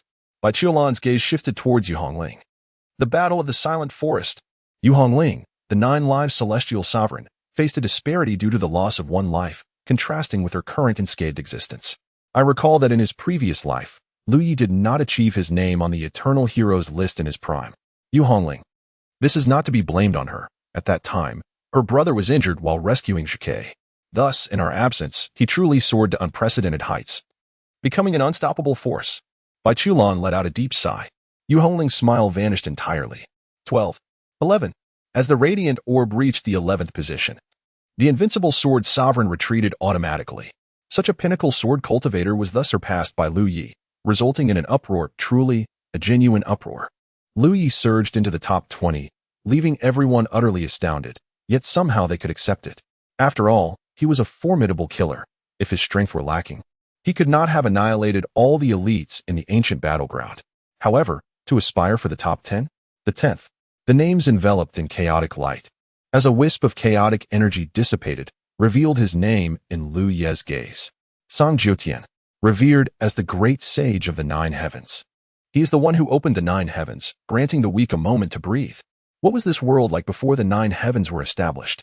The Emperor's banner reigned supreme, overshadowing the sky and blocking out the sun, with countless beings entering the Emperor's banner as guests. The purple river cart was refined into the winds. Countless malevolent demons and wicked paths proliferated, growing at an astonishing pace, while billions of beings drifted like rootless duckweed. Uncertain of survival today or tomorrow, you diligently cultivated the great Tao, only to be slain by those who had begun their dark practices later than you. They rampaged, committing murder and arson, while the golden waistbands adorned their waists and they built bridges and roads devoid of corpses. Fellow cultivator, assist me in achieving the Tao. In such an atmosphere, it is easy to imagine the absurdity of the world. Ordinary beings were nearly driven to extinction. It was against this backdrop that the great sage of the 9 heavens, filled with profound regret, rose invincibly, vanquishing evil and cleansing the cosmos. which is the origin of the Nine Heavens. He is a benevolent sage who commands the reverence of all beings. To this day, countless beings still honor him with incense and offerings. Lu Yi harbored great admiration. However, at this moment, Lu Yi had taken the place of the 10th name. It was at this precise instant that the ethereal stone tablet, shrouded in voidness, erupted with an unprecedented brilliance. In this moment, countless shadows of tablets illuminated the heavens. The second heaven, the third heaven, the fourth heaven, all the way to the ninth heaven. The eternal pride ranking, a treasure of chaos, possesses boundless power. Casting merely a phantom within these 9 heavens is indeed a simple feat, yet this very phantom stirred a tempest throughout the celestial realms. The Pride Stone Tablet? Has another entered the top 10 of the Pride ranking? Splendid, splendid. It appears that another grand era is dawning, and my path to emperorship lies within this individual. Father. What is this? The eternal Pride ranking records the greatest talents of the ages. Those who ascend the ranks are unparalleled prodigies, destined to become emperors, sages, or even saints, more than just one or two. Where is it? I must go there and test myself. With my strength, I shall surely rank among the foremost. In the first heaven, you cannot pass. Is there truly no method? Such prominence ought to belong to my son. Established by the saints, it is indeed difficult. The stone tablet hovers across the 9 heavens. Under the watchful eyes of the multitude, this contest for the ranking has yet to conclude. Lu Yi beheld the 9th name inscribed upon the steel, Liemo, also known as the Demon Saint. Indeed, this individual ascended as the most formidable of the wicked cultivators during that most frenzied and somber era. It is fair to say that the title of Demon Saint carries a weight of significance that is almost touching. 8th, we find Zhu Qingshan. Ah, so the heartless saint must settle for 8th place, shall he? Deep affections do not endure, and profound feelings bring profound wounds. Lu Yi gazed at the name, letting out a sigh for reasons unknown. Ah, the path of indifference. Were it not for Lu Yi's inherently optimistic disposition, the betrayal of 8 dearly beloved women might have led him to question his own worth. As the saying goes, when one person betrays you, it is the fault of the betrayer. But if 8 individuals conspire against you, one might justifiably ponder if the fault lies within oneself. Indeed, there is merit to such reasoning. Lu Yi neither refuted nor endorsed this notion. Perfection is an unattainable ideal for both mortals and saints alike. In this world, the dichotomy of right and wrong is seldom so clear-cut. What matters is the peace one finds within oneself. To be candid regarding those 8 women, if even one of them were to return in a reborn state, resolutely closing her heart to love and steadfastly forging ahead, perhaps Lu Yi would not harbor such intense disdain for them. Of course, this is contingent upon them keeping their distance from him, far, far away, and living well, striving to create a life that dazzles with brilliance. Wasn't Shangguan Huanling intent on becoming self-reliant and strong? Her foundational technique, the Swallowing Heaven Sutra, was also derived from Lu Yi's own advancements upon the original Swallowing Heaven scripture. If Shangguan Huanling could, through her own prowess, acquire enough treasures to absorb her own essence, then indeed, she might have the potential to reclaim her imperial status. Yet, this is predicated on her genuine capability. As for the 7th position, Yao, he did not inscribe his true name, but rather assumed the moniker of Yao, the great sage of the Yao clan. The Swallowing Heaven Mayfly? Lu Yi found it difficult to ascertain the veracity of this, yet it mattered little. He had always been indifferent to demons and spirits. Chapter 79. His name is Lu Yi. Still ascending? The myriad realms bore witness to that name, momentarily illuminated by a radiant glow. Indeed, the names of the 9 heavens great sage, the demon sage, the heartless sage, and the Yao sage were mercilessly overshadowed. Just how formidable is this newly emerged prodigy? In the 6th position, Xiang Chashing, the saint of longevity, a being who has cultivated the Tao to an unparalleled extent, ultimately aspiring to share eternal life with the heavens. Alas, where in this world is there true eternity? Even the cosmos will one day burst into transient splendor. Still rising. In the 5th position, Brother Red Dust. As we delve deeper, we encounter entities of ancient lineage, their existence difficult to fathom in an increasingly competitive cultivation realm. How do these venerable beings manage to maintain their forefront status through the ages? Moreover, the name itself seems less like a personal name and more akin to a title. One must admit, inscribing another's name upon the eternal prodigy list is indeed an act of great audacity. In the 4th position, Enailuan. This individual, Enailuan, is undoubtedly the foremost figure of the tumultuous ancient era, the Weeping Blood epic. With the emergence of the great sage Enailuan, the very fabric of yin and yang was overturned, and the stars themselves were sent into disarray. Across the 9 heavens, countless souls beheld the rankings above. Can he break into the top 3? Anticipation fills the air, some hope for his success, while others wish for his downfall. Lu Yu is also slightly intrigued. What exactly are the 3? Suddenly, the radiant light merged with the 3. However, this time, the names of the 3 did not reveal themselves. Lu Yu had not witnessed it himself. He speculated that there were 2 possible reasons why the top 3 did not appear on the ancient prodigy ranking. Firstly, the top 3 might be taboo, an existence that cannot be spoken of. Secondly, they might still be alive, regardless of which possibility it is. If the ancient prodigy ranking dares to display it, it could potentially touch upon the threads of causality, leading to possible annihilation. As for Lu Ye's ranking, it appeared that the ancient prodigy ranking was hesitating. It could not determine what position Lu Yi should occupy, and upon noticing this, Lu Yi couldn't help but smile. When one hesitates, it signifies that I am already the first. The 3 mysterious entities were untouchable by the ancient prodigy ranking, and given Lu Ye's current lack of strength, its indecision on his ranking was rather evident. Upon hearing Lu Ye's words, the ancient prodigy ranking made a resolute decision. In an instant, within Lu Ye's line of sight, a radiant glow surged upward, ascending to the coveted first position. The pinnacle, the ancient prodigy ranking actively floated towards Lu Yi, hovering before him. Please inscribe your honored title. This was a moment of choice for Lu Yi. Should he write 9 lives, or should he inscribe his own name?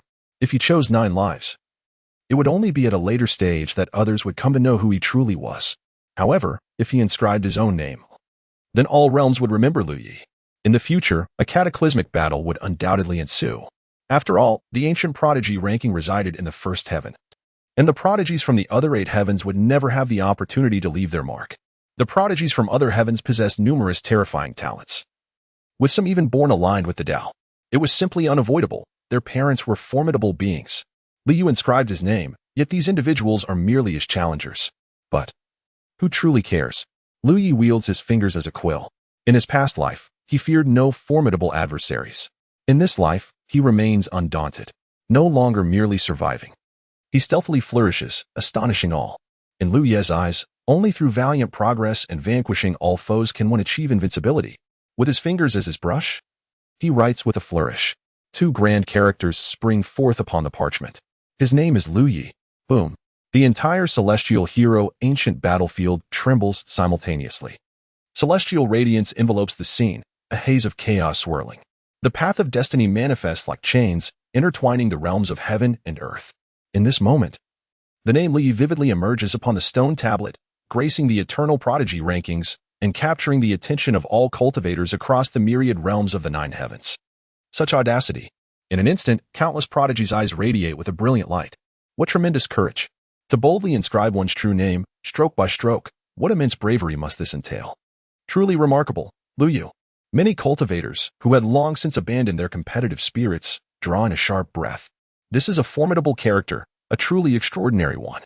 Merely through this singular act, they can foresee the impending storm of bloodshed and chaos that will surely follow. The 1st heaven, is it? Come forth quickly. I implore you to ascend. I am eager to either vanquish you or be vanquished by you. Ah, why am I not the one?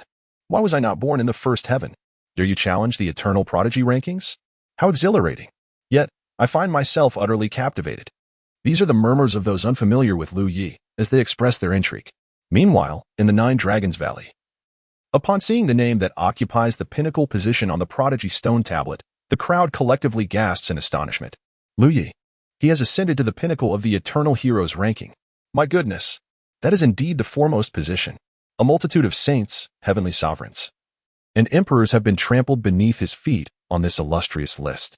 The 9 Dragons Valley has descended into a prolonged silence. The disciples of the great Tao sect yearn to erupt in jubilant cheers at this moment.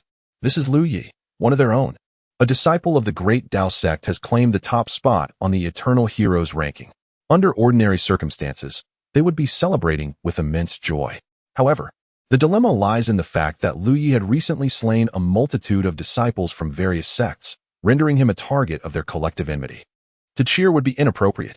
Yet, to refrain from cheering, oh, it is truly difficult to suppress such exhilaration. The 1st place on the eternal hero's ranking. The disciples of the great Tao sect cannot help but feel a profound sense of honor at this achievement. Shall we still pursue him? An elder from the Mountain River Pagoda sect inquired. his voice tinged with uncertainty. If it were merely 20 or so disciples, it might have been feasible to engage. But this is the first place. The powers of the Supreme Empire were suddenly filled with fervor. Why not pursue him? What does it matter if he is the first on the eternal heroes ranking? A prodigy remains a prodigy, not necessarily a formidable opponent, no matter how exceptional his talents. Once he is slain, he possesses nothing. When he was still obscure, we dispatched a single Tribulation Realm cultivator to eliminate him. Now that he stands as the top hero, we shall send 10, or even 50, Tribulation Realm cultivators to encircle him. I refuse to believe that we cannot deal with a newly risen prodigy. If we do not eliminate him now, shall the lives of our fallen disciples have been lost in vain? If we do not strike him down today, we shall inevitably await his return to wreak havoc upon us in the future. The fervor among the powers of the Supreme Empire and the Yin-Yang Law sect was palpable. Other factions may have merely lost a few disciples, but their entire younger generation has perished. Nonetheless, the elder from the Great Tao sect's Mountain River Pagoda remained apprehensive. Great Tao sect, you assert that Lu Ye's soulstone is shattered. Thus, he is no longer one of your own. If we pursue Lu Ye, will the Great Tao sect intervene? The elder from the Great Tao sect pondered for a moment. Intervene, came the unequivocal response. Against whom shall we act? Inquired an elder from the robbery sect. Whoever strikes Lu Ye shall be met with our wrath. The words from the Great Tao sect began to shift the dynamics of the situation. You assert that whoever acts against Lu Ye will be targeted by the Great Tao sect? The elder from the robbery sect appeared to seek clarification. Elder Qin Yoji of the Great Tao sect nodded affirmatively. Indeed, Lu Ye is a disciple of my Great Tao sect. If anyone were to attack one of our disciples, how could we possibly turn a blind eye? We must naturally defend our own. He has previously slain numerous disciples of the robbery sect, committing heinous atrocities. How can your Great Tao sect, instead of upholding righteousness by punishing kin, choose to shelter such a villain and still claim to be practitioners of the righteous path? The elder of the Yin-Yang Law sect rebuked vehemently. He has violated the sect's regulations, and thus we shall naturally impose penalties in accordance with our rules. However, he is ultimately a disciple of the Great Tao sect, and any disciplinary measures must be taken back to the sect for the sect leader's judgment. Should you find our actions unsatisfactory, you may appeal to our Great Tao sect. Yet, should you lay hands upon our disciples, particularly in such a manner of oppression, we, the Great Tao sect, cannot remain indifferent. Are you inciting civil strife? The prospect of civil war is not one we wish to initiate. We are merely defending our disciple without any wrongdoing. At this moment, the Great Tao sect exhibited an unprecedented firmness. In truth, aside from those lacking in insight who failed to comprehend Lu Ye's significance to the sect, anyone with a modicum of intelligence can discern his value. He possesses the potential to elevate the Great Tao sect from a mere second-tier force among the myriad of heavenly sects to a leading power. Even if it means exhausting all resources, the Great Tao sect must safeguard Lu Ye. The Supreme Sword sect refrained from further commentary. With all formidable figures quietly aligning themselves with the Great Tao sect, should Lu Ye indeed ascend, the Supreme Sword sect would undoubtedly reap substantial benefits in the future. The Central State dynasty also gravitated towards the Great Tao sect. Without delving into other matters, what the Supreme Imperial dynasty opposes, the Central State dynasty will surely support. There is no need for further contemplation. The expressions of the various forces, including the Yin-Yang Law sect, Robbery sect, Mountain River Pagoda sect, Supreme Imperial dynasty, and the Nine Celestial dynasty, were exceedingly grim. If everyone united to hunt down Lu Ye, they believed the likelihood of eliminating him was considerable. Yet now, the situation was far from certain. The Robbery sect was engulfed in regret, for their relationship with the Great Tao sect had been quite amicable. However, due to a single erroneous decision that prevented their disciples from retreating in time, they found themselves in direct opposition to the Great Tao sect.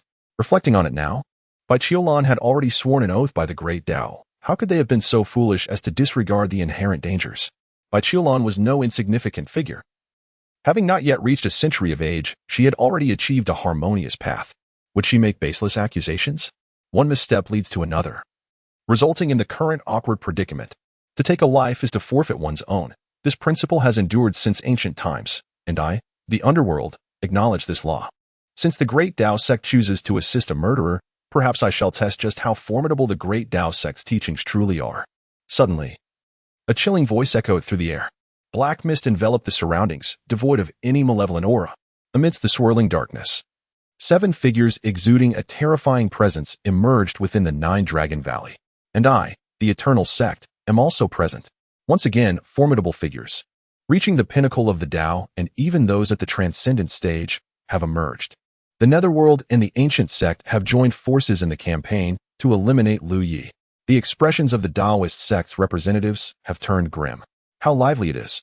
I never expected that the prodigy my junior brother spoke of would ascend to the top of the ancient prodigy rankings. I am indeed curious to test Lu Ye's prowess. A striking young man clad in a moon-white robe, wielding a folding fan, stepped forth with a smile. Embroidered upon his robe was an extraordinary pavilion.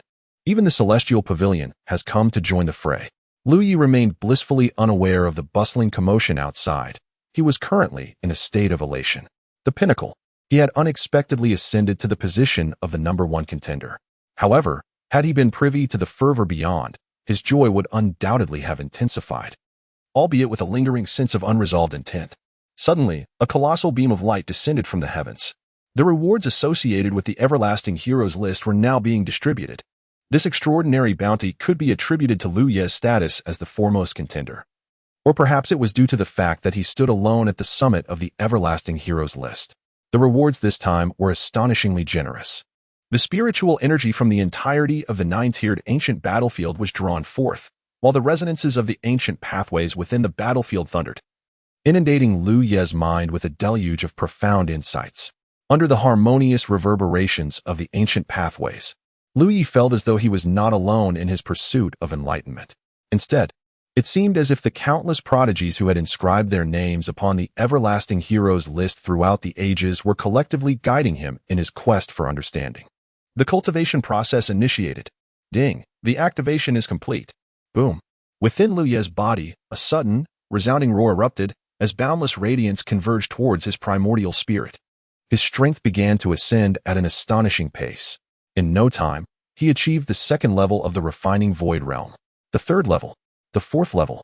Even in his past life, having faced 33 competitors, he managed to break through 4 minor realms in one breath. Now, he stood as the foremost contender. The 5th level of refining void, the 6th level, the 7th level, the 8th level, the 9th level. From the initial stage of refining void to the 9th level, it all transpired in a single bout of reward, and Lu Ye's aura continued to swell. The spiritual energy of the ancient battlefield surged in abundance, its richness beyond imagination. He experienced a vivid sensation. If he so desired, he could now transcend to the harmonization realm. Yet, such a rapid ascension was unattainable. Firstly, his third life, including the original, had yet to find the treasure needed for its condensation. The harmonization realm was the most suitable stage for this process. Secondly, Lu Yi aimed to challenge the pinnacle of sainthood, aspiring to become the strongest being throughout history.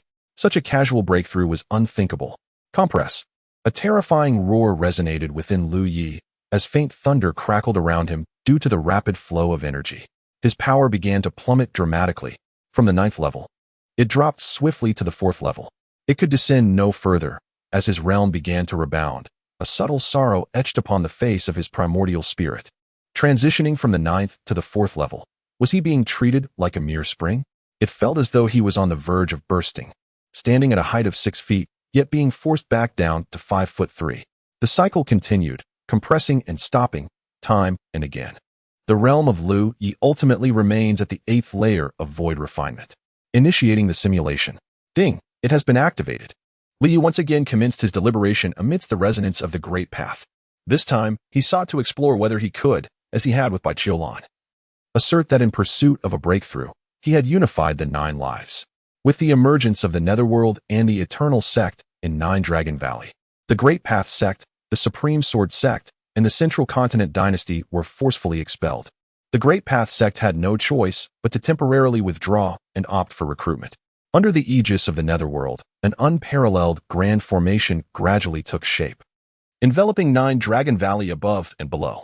Now, they awaited Lu Ye's emergence, ready to engage in a scheme akin to capturing a turtle in a jar.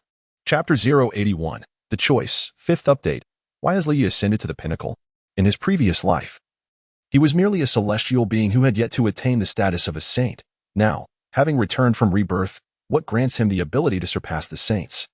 Especially under the circumstances of the indescribable taboos within the top 3. Among the top 10 of the eternal prodigy list, who does not shine with extraordinary brilliance? Lu Yi primarily posits 3 key points. Firstly, he asserts that the great tribulation he faced is known as the eternal cataclysm, among the myriad of tribulations recorded.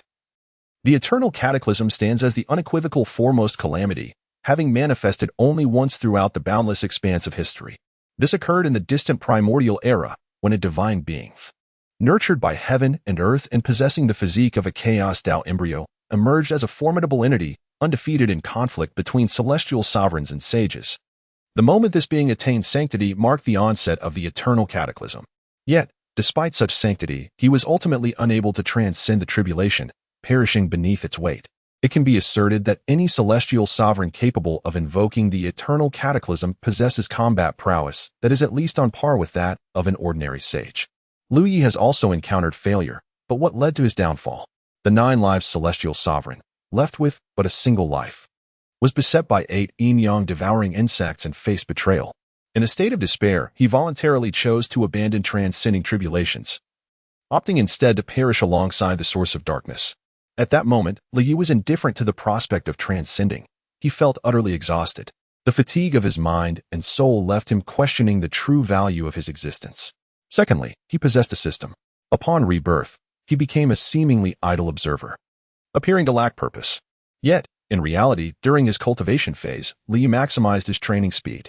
In the early stages of his practice, there was virtually no difference between the rebirth of a saint and that of an emperor. Any disparity would only emerge in the later stages. Among the 9 who were reborn alongside him, Liu Yi was somewhat familiar with 2, Yu Hongling and Chu Ling. He cultivated qi while they also focused on qi refinement. He advanced to the Yuan Dan stage while they followed suit in succession. He broke through the infant stage while they still lingered at Yuan Dan. By the time he achieved a perfect breakthrough, they had only just begun their own. He entered the void refinement stage while they remained at the infant stage, some even still at the mid-infant level. Through the cultivation option, the system dramatically accelerated Liu Yi's training speed to an astonishing degree.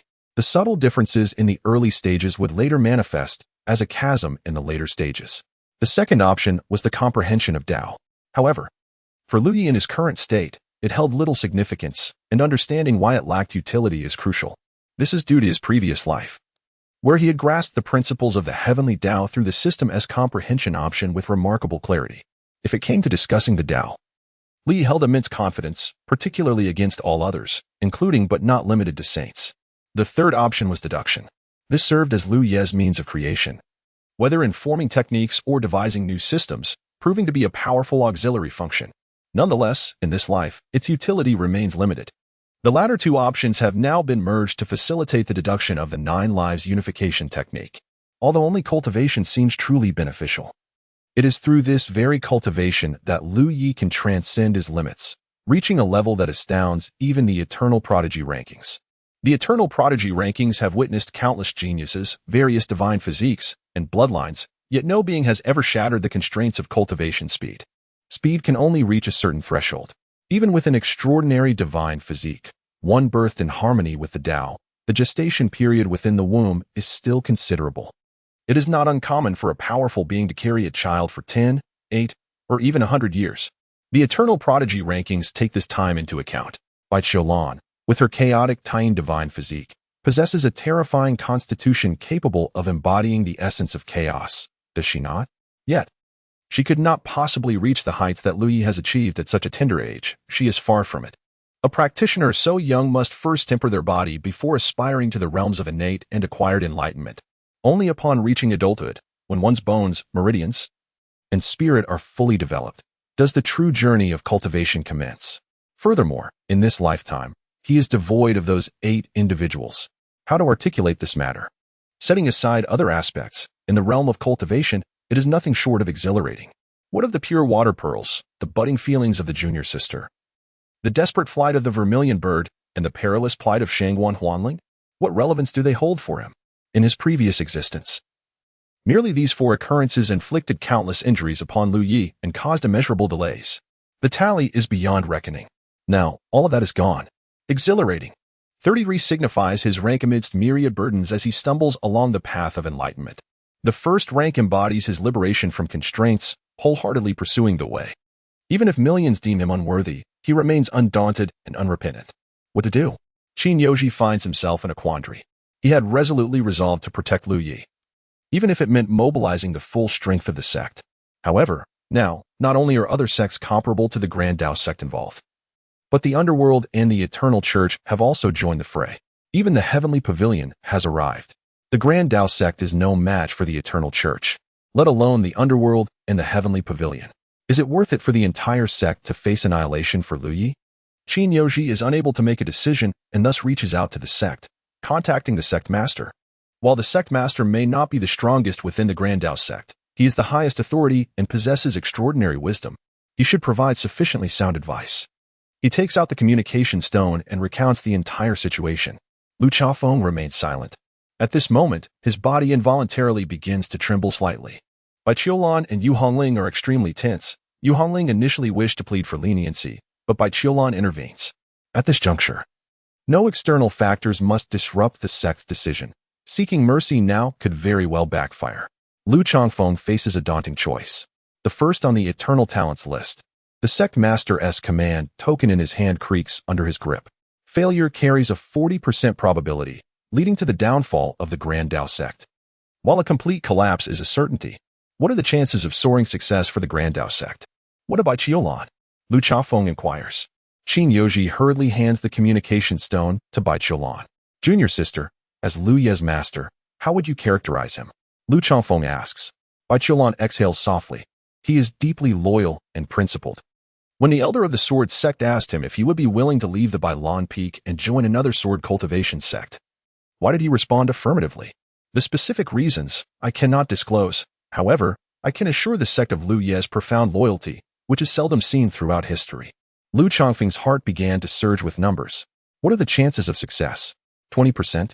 30%? 40%? 50%? What probabilities could propel the Dao sect to unprecedented heights? Lu Changfeng clenched his fist. Convey my command as the sect leader. Summon the ancestral masters to aid our disciples. Which ancestral master, sect leader? In that moment, Lu Changfeng donned his armor, his black hair swirling wildly. With a sweep of his hand through the void, he declared that the rise or fall of the Dao sect would be determined today. Chapter 082, The Tribulation Assault, Part 1. I still couldn't hold back. The 9th level of refinement void. I originally intended to restrain myself. Yet the ancient prodigy ranking offered far too much. The 9th level of refinement void is still quite impressive. Glancing at the top of the ancient prodigy ranking, where his name flickered incessantly, Lu Yi revealed a smile. It is time to emerge. I wonder if there awaits a fierce battle outside. Lu Yi remained indifferent. Whether to fight or to kill, it mattered not. Even if he were in the wrong, it was of little consequence. His figure vanished. No, our Central State dynasty cannot possibly indulge you, the Dao sect, in your reckless gamble. The Central State dynasty was taken aback upon hearing that the Dao sect was mobilizing its entire army. You have truly lost your senses. This is merely a fledgling prodigy. Yet you have conjured such a catastrophic calamity. Who does not know that the path to greatness is littered with the bones of the fallen? We, the Central State dynasty, shall not partake in your madness. In response, the Dao sect did not press the issue. Meanwhile, many within the Supreme Sword sect knitted their brows, recognizing the sheer audacity of the situation. Indeed, it was somewhat insane, yet undeniably exhilarating. Lu Yi is not a disciple of the Supreme Sword sect. Rather, their relationship with the Great Dao sect is one of proximity and alliance. Thus, even with the full support of the Supreme Sword sect, they would not garner the same immense benefits as the Great Dao sect. However, they do not participate in the encirclement against them. Now, will they refrain from joining the counteroffensive? Would that not render their swords rusted? No, they must be involved in some capacity. Hence, after careful contemplation, the Supreme Sword sect reached a resolution. Anyone wishing to assist the Great Dao sect is free to do so. Upon this pronouncement, the sword cultivators of the Supreme Sword sect erupted in excitement. Although not all were mobilized, a significant number of sword cultivators set forth. The allure of the gathering was too enticing to resist, and members of the Eternal Sect and the Netherworld Celestial Pavilion also emerged. How could the Supreme Sword Sect remain idle? For the belligerent Supreme Sword Sect, inaction would be more unbearable than death itself. Despite Liu having slain 2 disciples of the Supreme Sword Sect, their demise was in pursuit of the path, and thus, they bore no blame towards others. The sect had already ordered a retreat, yet they chose to remain resolutely. Even if it meant facing death, there was no regret to be had. This is the essence of a cultivator. Lu Yi descended from the 9th level of the battlefield, scavenging treasures along the way. Upon reaching the final 3 layers, he encountered fierce battles that left his adversaries utterly defeated, yet he had not thoroughly plundered the spoils. From the 9th level to the 1st, he continued his journey. Lu Yi gazed at the swirling vortex of teleportation.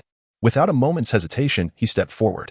Amidst the shifting lights and shadows, a multitude of figures emerged, encircling Lu Yi like the celestial soldiers besieging the great sage sun, rendering escape utterly impossible.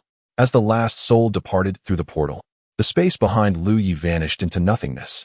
The ancient battlefield of prodigies, awakened once every millennium, drew its curtain today.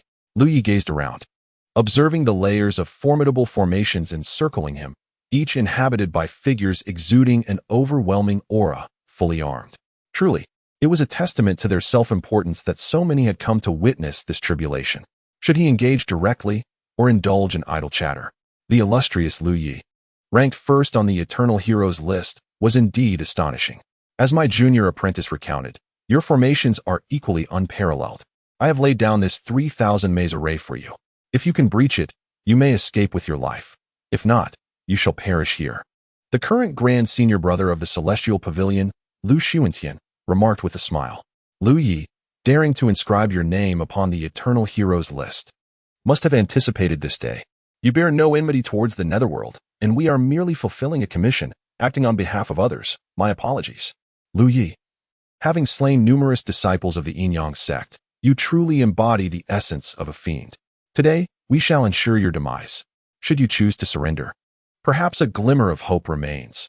Yet if you remain obstinate, my supreme empire shall exact vengeance for our cultivators and for the royal bloodline. Lu Yi, in taking the lives of my disciples from the eternal sect, did you ever foresee this day? A life for a life. Blood debts must be repaid. Do you have anything to say in your defense? To the clamor of others, Lu Yi refrained from retorting. Their words were blunt and carried a weight of truth. Indeed, he had, in the throes of slaughter, taken the lives of many innocents. Yet, what was the eternal sect's concern in this matter? Liu cast a derisive glance at the speaker from the eternal sect, scoffing at their pretentiousness. How hypocritical! The representative of the eternal sect, infuriated, retorted. While others may remain silent in the face of your provocations, I am met with your scorn. Is this not a blatant double standard? Subsequently, the eternal sect took the initiative to strike. A golden mountain surged forth, propelled by the wind, and came crashing down towards Lu Yi.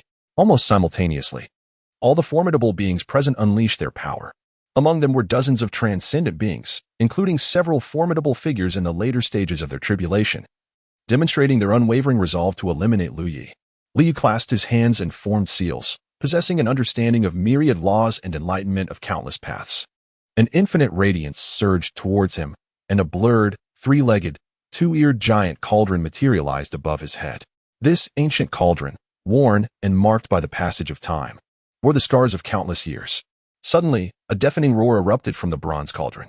Even in the face of this initial onslaught, Liu found himself spitting blood. The disparity in power was substantial. Though he had cultivated the void refinement and harmonization path, transcending the void and facing tribulation seemed nearly impossible. Even if he were to achieve a breakthrough to the harmonization realm at this very moment, the lack of sufficient accumulation would inevitably leave flaws in his advancement. However, Lu Yi remained entirely unperturbed as he directed a series of seals into the bronze cauldron, which appeared to establish a connection with the distant void. Boom! The second wave of assault arrived, causing the bronze cauldron to tremble violently once more. At this moment, Lu Yi's hands moved with an astonishing speed as he formed intricate seals. Within the void, not only were there terrifying fluctuations of energy, but also strands of patterns rapidly emerged. Great ascension to exterminate demons. Eternal verdancy. Yin and Yang in turmoil. A myriad of mystical arts and divine techniques unfolded one after another. Lu Yi continued to spew blood, the bronze cauldron teetering precariously, numerous fissures appearing above. The first of the eternal pride rankings is nothing impressive. Behold my great wilderness fist. Youthful arrogance is evident. If I were in your position, even if I were to enter the demon realm, I would never return to the great wilderness. Having slain so many of the human race, you dare to return, believing yourself to be invincible? Enough of this idle chatter. Unleash your full power and slay him. Lu Yi maintained an air of calmness. Suddenly, an immense illusory figure materialized behind him. It was a Buddha whose visage remained indistinct. If the Buddhist sect were to witness this scene, their eyes would likely bulge in astonishment. Could it be that you also possess the techniques of the Buddhist path? The Buddha enveloped Lu Yi in an embrace, bearing the brunt of all assaults upon himself. Lu Yi continued to weave intricate hand seals as the ripples in the void multiplied exponentially. The Buddha fractured. An ancient lotus flower blossomed, engulfing Lu Yi whole. Defense. Yet again, it was a defensive spell. At that moment, a tremendous sound erupted from the periphery. The great bell resonated softly, and in an instant, the entire Nine-Dragon Valley was reduced to ruins. Endless patterns emerged, revealing the formidable power of various grand formations. Lu Yi, hold on. We are coming to rescue you. Lu Yi heard the voice of Lu Changfeng, and a fleeting smile appeared on his serious countenance. He never anticipated that the Grand Tao sect would extend its hand for someone so stained with blood. However, such intervention seemed unnecessary. Chapter 083, The Purpose, Second Update. Dust and smoke filled the air, and a tremendous roar caused the very earth to tremble. It had been many years since the great wilderness witnessed more than 50 beings at the tribulation stage acting in unison. Furthermore, it had been ages since the sight of the top-tier forces, 3 sects and 5 schools, combining their efforts in such a manner. The Grand Tao sect alone had summoned 19 tribulation stage experts, alongside 6 scattered deities and numerous entities of the harmonious path and void refinement. Each formidable member of the Grand Tao sect was armed to the teeth. The scattered deities, having failed their tribulations yet remaining alive, represented the severance of the Great Tao. Although their combat prowess was terrifying, it came at the cost of burning their own lives, signifying they were truly the last resort of power. The result was their emergence. Numerous formations erupted in unison. The Grand Tao sect produced various top-tier spiritual treasures, including the innate spiritual treasure, the Grand Tao Bell. Each time the bell resounded, the ground was reduced to powder, and the void itself quivered. Yet, the formations were exceedingly formidable, crafted by a group of powerful beings after extensive deliberation. They were intricately interconnected and not easily breached within a short span. Eliminate him swiftly, bellowed the tribulation experts of the Yin-Yang Law sect. No one had anticipated that the Grand Tao sect would go to such lengths for a disciple like this. With the Grand Tao sect unleashing their might, no array could withstand the onslaught. All tribulation stage beings began to unleash their utmost combat capabilities. The ancient lotus was shattered. Lu Ye's body resembled cracked porcelain. A shadow of Xuanwu manifested above his head. Continue to defend. How does he possess so many defensive techniques? One of the tribulation transcendents felt exceedingly restless. As if this would never end. Lu Ye's 7 orifices were all bleeding. He closed his eyes, attuning himself to the energetic fluctuations of the cosmos. The mysterious tortoise hovered above him, shielding him from all assaults. A gentle breeze wafted through the heavens and the earth. A refreshing zephyr akin to the embrace of the Tao. A thread of patterns emerged amidst the tumultuous and raging energies, rapidly extending forth. These patterns, in utter disregard of the surrounding energy, swiftly took shape in the void, coalescing into an incredibly profound formation. Bai Qiulan, who had been attacking the formation alongside the Taoist sect, suddenly changed countenance upon witnessing the Tao pattern spreading in the void. This is bad. Quickly, retreat, she shouted urgently. What? The members of the Taoist sect were perplexed. Hurry, heed my words. Everyone, retreat, especially those in the tribulation stage.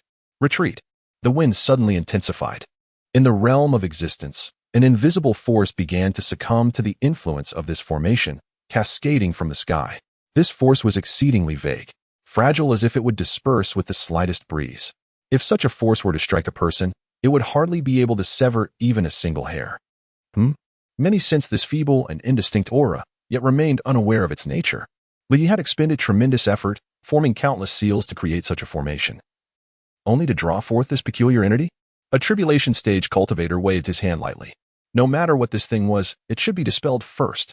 However, as his power made contact with this thread of energy, in an instant, boundless calamity erupted, igniting like oil on a raging fire. It was the power of the heavenly tribulation. A tribulation stage cultivator suddenly cried out in alarm. Boom. The originally gentle and refreshing breeze turned wild, becoming fierce and frantic. The sky, which had been clear, was instantaneously cloaked in dense black clouds. The dark clouds pressed down upon the mountains, and the raging winds tore through the trees. The calamity aura spread rapidly among the numerous tribulation stage cultivators, utterly impossible to extinguish. At that moment, the expressions of the Taoist sect and the Supreme Sword sect's tribulation stage members resembled those who had seen a ghost. As they frantically retreated, their faces contorted in fear. Who has lost their mind? Who the hell is attempting a tribulation at this moment? With so many tribulation stage cultivators present, attempting a tribulation now is akin to a dung beetle seeking dung in a latrine. The Taoist sect and the Supreme Sword sect fled at a remarkable speed, for they were not enveloped by the grand formation. In the vastness of the world, they could run freely. Yet, those tribulation stage cultivators encircling Lu Yi were in a state of panic. Where did this calamity aura come from? Indeed, all the gazes of those in the tribulation realm were fiercely fixated upon Lu Yi. Covered in blood, Lu Yi now flashed a grin at the encircling group. The moment he beheld so many tribulation realm beings intent on his demise, a strategy crystallized in his mind. Sometimes, the act of killing does not solely rely on one's superior strength, but rather on the cunning use of various circumstances. Now, the situation had escalated into chaos.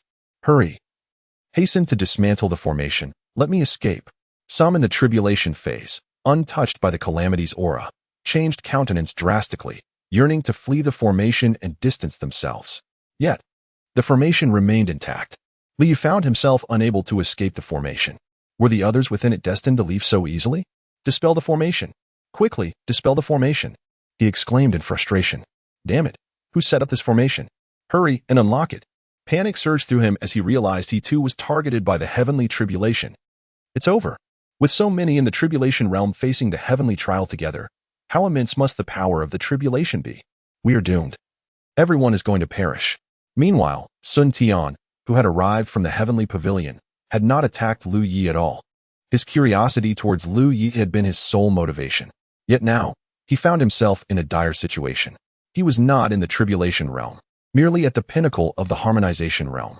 However, to his astonishment, the heavenly tribulation had also locked onto him. The intensity of the tribulation energy was overwhelming, ensnaring everyone regardless of their status in the tribulation realm, including Lu Yi. Lu Yi's laughter was utterly joyous. Let us transcend the tribulation together. Imagine the spectacle of 4 to 5 dozen individuals undergoing the tribulation simultaneously. How exhilarating it would be. Lu Yi gazed upward at the heavens. The ominous clouds, dense and foreboding, obscured the light of day entirely. The world was engulfed in darkness. Suddenly, a thunderous bolt of lightning erupted amidst the clouds. All those in the tribulation stage looked up in despair, witnessing the silvery streaks of lightning weaving through the storm. Silvery in hue. Typically, the lightning during tribulation is merely white.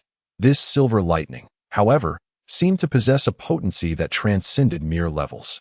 The powerful figures of the great Tao sect hastily retreated, particularly those in the tribulation stage, who fled 1,000 miles away yet still felt an overwhelming chill coursing through their bodies. A lingering dread. Indeed, a profound sense of trepidation. Why had such a phenomenon occurred? Lu Changfeng turned to Bai Qiulan, who had been the first to urge everyone to evacuate. She surely understood the gravity of the situation. Bai Qiulan took a moment to steady her emotions. The technique employed by Lu Yi was known as the Heavenly Tribulation Technique, a formidable form of magic. However, Lu Yi's current strength was insufficient, and he had no intention of using this technique to kill. With so many in the tribulation stage, he merely needed to invoke a thread of the heavenly tribulation intent, which would inevitably awaken the tribulation energy within them. The heavenly tribulation would then lock onto them. Lu Changfeng inhaled sharply. Lu Yi. His audacity is truly remarkable.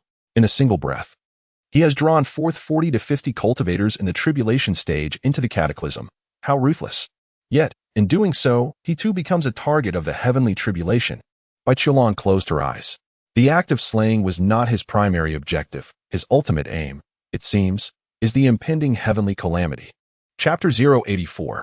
All Reduced to Ashes, Part 3. Lu Changfeng had yet to grasp Bai Qiulan's intent. With a thunderous roar, the heavens and earth were abruptly rent asunder by a silvery brilliance. The thunder descended, not as a singular bolt, but a myriad of strikes, coalescing into a torrent directed at the 9 Dragon Valley. A formation? A trap? Indeed, the trap appeared quite formidable, yet all the powerful beings had become mere targets. Ensnared completely. It must be said, the array established by this group was exceptionally potent. The initial barrage of densely packed silver lightning failed to obliterate all the formations. We must unite and collectively resist the heavenly tribulation. Should we fight individually, our demise is assured. The Eternal Sect's tribulation realm cultivators were nearly driven to madness. As one of them bellowed, victory had seemed within grasp. Lu Yi, focused solely on defense, was on the verge of being utterly vanquished. Yet, astonishingly, he had employed only one offensive maneuver. No, from the very beginning, he had conceived a method to break the stalemate. The seals he inscribed were not defensive at all, but entirely aimed at consolidating this formation. Boom. The second bolt of tribulation lightning descended. All formations were annihilated. An infinite surge of calamity energy engulfed the area, the essence of thunder saturating the atmosphere, with stray bolts of lightning flickering everywhere. A formidable shield was raised. This was a prized possession of the Eternal Sect, an innate spiritual treasure known as the indestructible shield. Everyone combined their strength. At this juncture, no one paid heed to Lu Yi. Although the Xuanwu above him had dimmed significantly, breaking through it still required the collective effort of the group. All the tribulation stage cultivators gathered behind the indestructible shield, an overwhelming amount of spiritual energy surging into it. One after another, shield manifestations rapidly emerged, culminating in a total of 99 shield forms. Lu Yi closed his eyes, his hands swirling above his dantian. A faint silvery light erupted around him as the elemental energy of thunder, drifting between heaven and earth, began to converge upon him. It was time to transition from cultivating true essence to refining the body. Boom. The third bolt of tribulation lightning struck. The layers of protective light surrounding the indestructible shield were obliterated with ease. The entire shield sank, and the weak cultivators in the tribulation phase spat out mouthfuls of blood, their bodies severely injured by the overwhelming force. It was too powerful. Quickly, everyone, bring out your defensive artifacts. The cultivator of the Netherrealm shouted in fury. He was the first to summon his spiritual treasure, a completely black talisman that ignited, forming a dark barrier. The others hastily followed suit. The fourth bolt of thunder descended. Boom. All defensive artifacts shattered, reduced to mere scrap. The indestructible shield, the strongest of all defenses, was pierced through on the spot. Every cultivator in the tribulation phase was left charred, suffering varying degrees of injury. This was only the fourth bolt of tribulation lightning. It was known that there were 9 such bolts. Despair permeated the hearts of all present. One cultivator in the tribulation phase turned his gaze towards Lu Yi. His eyes ignited with an astonishing malice. It's all your fault. It's all because of you. You deserve to die. Lu Yi gently nodded in response. Come and kill me. Once again, he formed seals with his hands. In that moment, the 4 sacred beasts, vermilion bird, black tortoise, azure dragon, and white tiger, manifested, creating 4 radiant barriers that enveloped Lu Yi entirely. A shadow of the black tortoise emerged, and despite being struck thrice by a group of tribulation stage cultivators, it remained largely intact. Now, Lu Yi had successfully coalesced the 4 symbols in one breath, with each symbol complementing the other, merging into a singular force. I shall bring about your demise. The tribulation stage cultivator was utterly driven mad, howling as he charged towards Lu Yi. The aura within him swelled uncontrollably, causing his body to inflate like a balloon. Lu Yi was taken aback. Good heavens, a self-detonation? That was impressive. Even the unified force of the 4 symbols could not withstand the explosion of a transcendent being. Go. The 4 symbols suddenly unfurled, enveloping the powerful figure in the tribulation phase, while Lu Yi's form transformed into a streak of light. The secret technique of 9 steps to reincarnation was activated. In merely a single step, Lu Yi's figure became indistinct. What a joke! With the formation in place, escape was impossible. Now that the formation had been obliterated, this group could not hope to impede his departure. Boom. A tremendous roar reverberated through the 9 Dragon Valley. The earth trembled violently. The 4 symbols were instantly shattered by the explosion. Lu Yi ran swiftly, yet he was still affected to some extent, a mouthful of fresh blood spewing forth. His body was hurled through the air like a torn sack. It was at this moment that the 5th thunder tribulation descended. Above, the thunderstorm raged, while below, the self-detonation of those in the tribulation stage erupted, leaving the group of tribulation stage cultivators in utter shock. Damn. The infinite celestial lord. I forgot it was coming. Boom. Silver serpents danced wildly, the might of the heavens resplendent.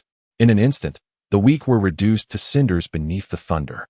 This strike obliterated all beneath the tribulation stage, turning them to dust, including those who merely came to spectate, like Lu Xuantian.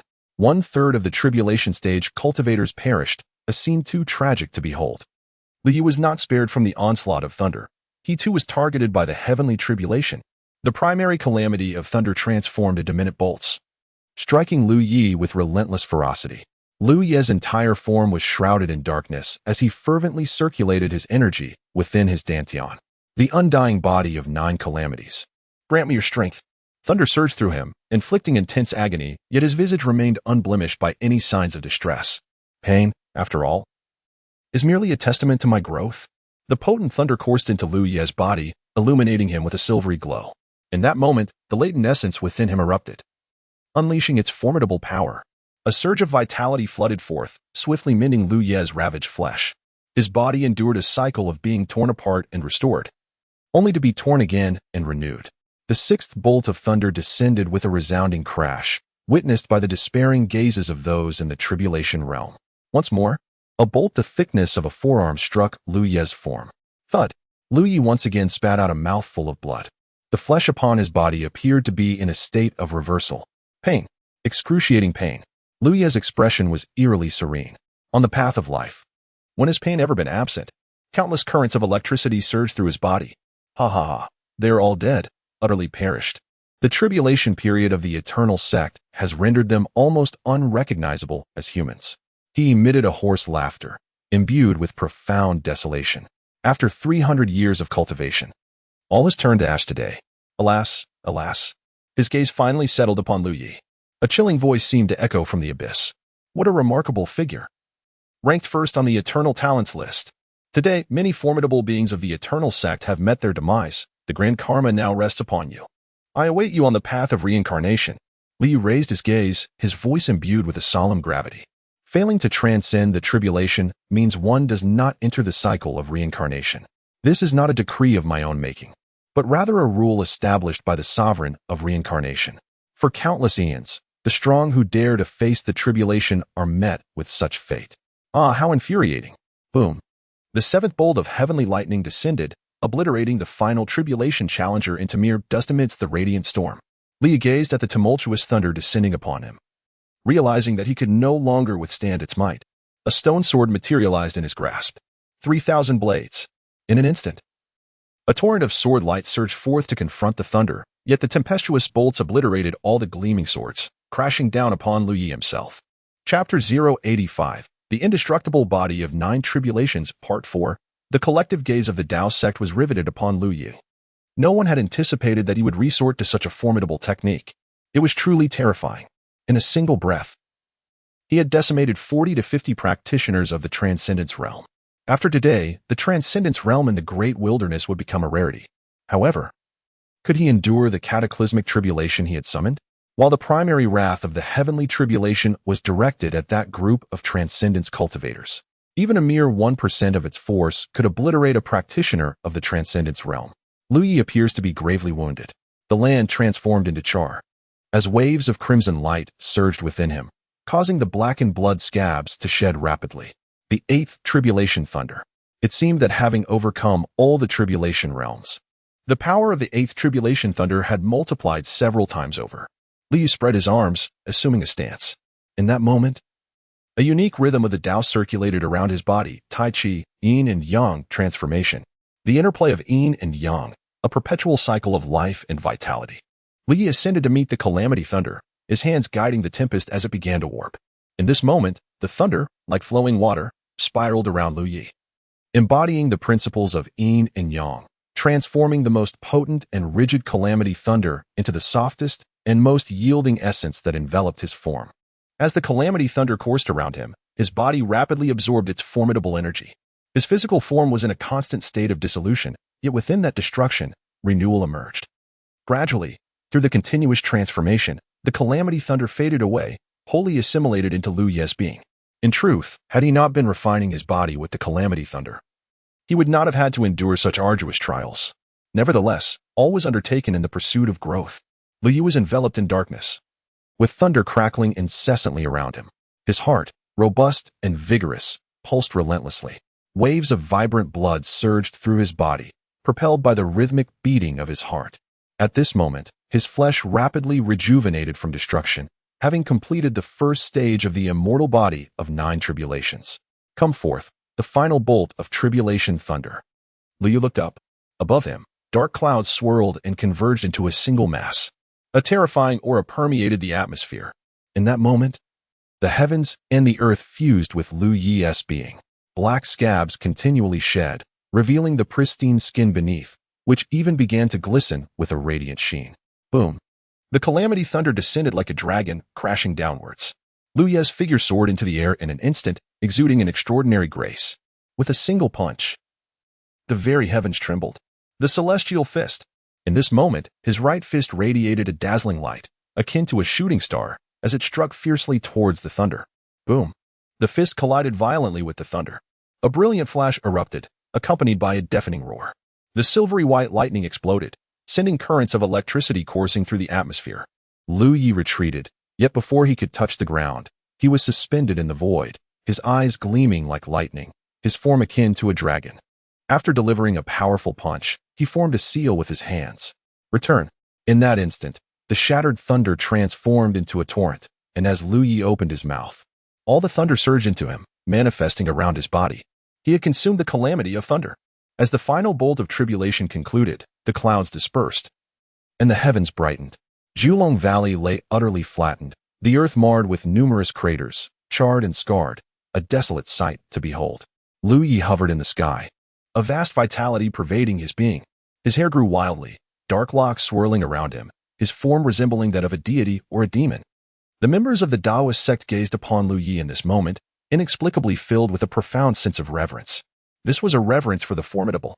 Lu Yi gathered the storage rings, for they were crafted from spatial stones, renowned for their extraordinary resilience, impervious even to the ravages of thunderous tribulations. With such an abundance of storage rings, Lu Yi found himself in a position of great fortune. The entire sect of the Dao sect had come forth to offer their assistance. To be candid, Lu Yi had never anticipated such an occurrence. Nevertheless, since they had arrived, Lu Yi felt a sense of camaraderie towards the Dao sect, which in his previous life had ascended from a second-tier sect to a pinnacle holy ground. Lu Yi soared towards the Dao sect. Disciple Lu Yi, I have paid my respects to the sect master, the esteemed ancestors, and the venerable uncles, he declared. Everyone had been acknowledged, yet he had not encountered his master. Bai Qiulan. Excellent, Lu Yi. Truly, you embody the brilliance of our Dao sect. However, your recent actions have resulted in the demise of numerous formidable figures from various factions, inflicting severe losses, particularly upon the Netherworld and the Eternal Sect. We must return to the sect and activate the protective formation before discussing further matters, Lu Chanfeng articulated with clarity. Death in the tribulation realm will undoubtedly send ripples of news. This enmity cannot simply be overlooked. Soon, celestial spirits will arrive, potentially bearing great treasures, he continued. Never mind. I will return to the sect. Yet, I may merely bring calamity upon it. I can simply hide outside. They cannot harm me. Lu Yi responded with a smile. Lu Chanfeng's expression turned grave. What are you saying? The sect and you are forever intertwined. Do you truly believe that by not returning, our Dao sect can remain uninvolved? There is no need for further discussion. Let us return to the sect. Lu Yi felt indifferent. He had already reached the 9th level of the void refinement stage and completed the first layer of the indestructible body of 9 tribulations. The number of individuals capable of ending his life at this stage was indeed limited. Therefore, he decided to return to the sect for some recuperation. Intending to examine the storage rings of his companions, he would keep what he required and offer the rest to the sect. Moreover, returning to the sect held an additional advantage. Should a formidable figure from the Eternal Sect arrive bearing a significant treasure, he could simply depart, thus drawing more attention to himself. Shadows darted through the air, swiftly making their way back to the sect. Sect Master, may I first attend to my injuries? Lu Yi inquired respectfully. Of course, recover first. Once you are well, come to the main hall to see me. Lu Yi nodded, and his figure vanished. The protective formation of the Dao sect was activated. The protective formations of various sects could be deemed the most formidable arrays of the first layer of heaven. Each sect expended immense human and material resources to continually upgrade their protective formations, culminating in the creation of a colossal array. Take the One Ao sect as an example. Numerous peaks served as the foundation of their formation. The array enveloped an expanse of over 10,000 kilometers. Such a massive formation, once activated, consumed vast quantities of spirit stones daily. However, breaching it was extraordinarily challenging. At last, it was over. Yu Hongling could not help but exhale deeply. The ancient battlefield of the celestial prodigies evoked in her a profound sense of the impermanence of worldly affairs and the fickleness of life. Bai Qiulan also sighed gently. Her once silver hair transformed into a deep black. Bai Qiulan. Sun Ruowei's voice suddenly escalated.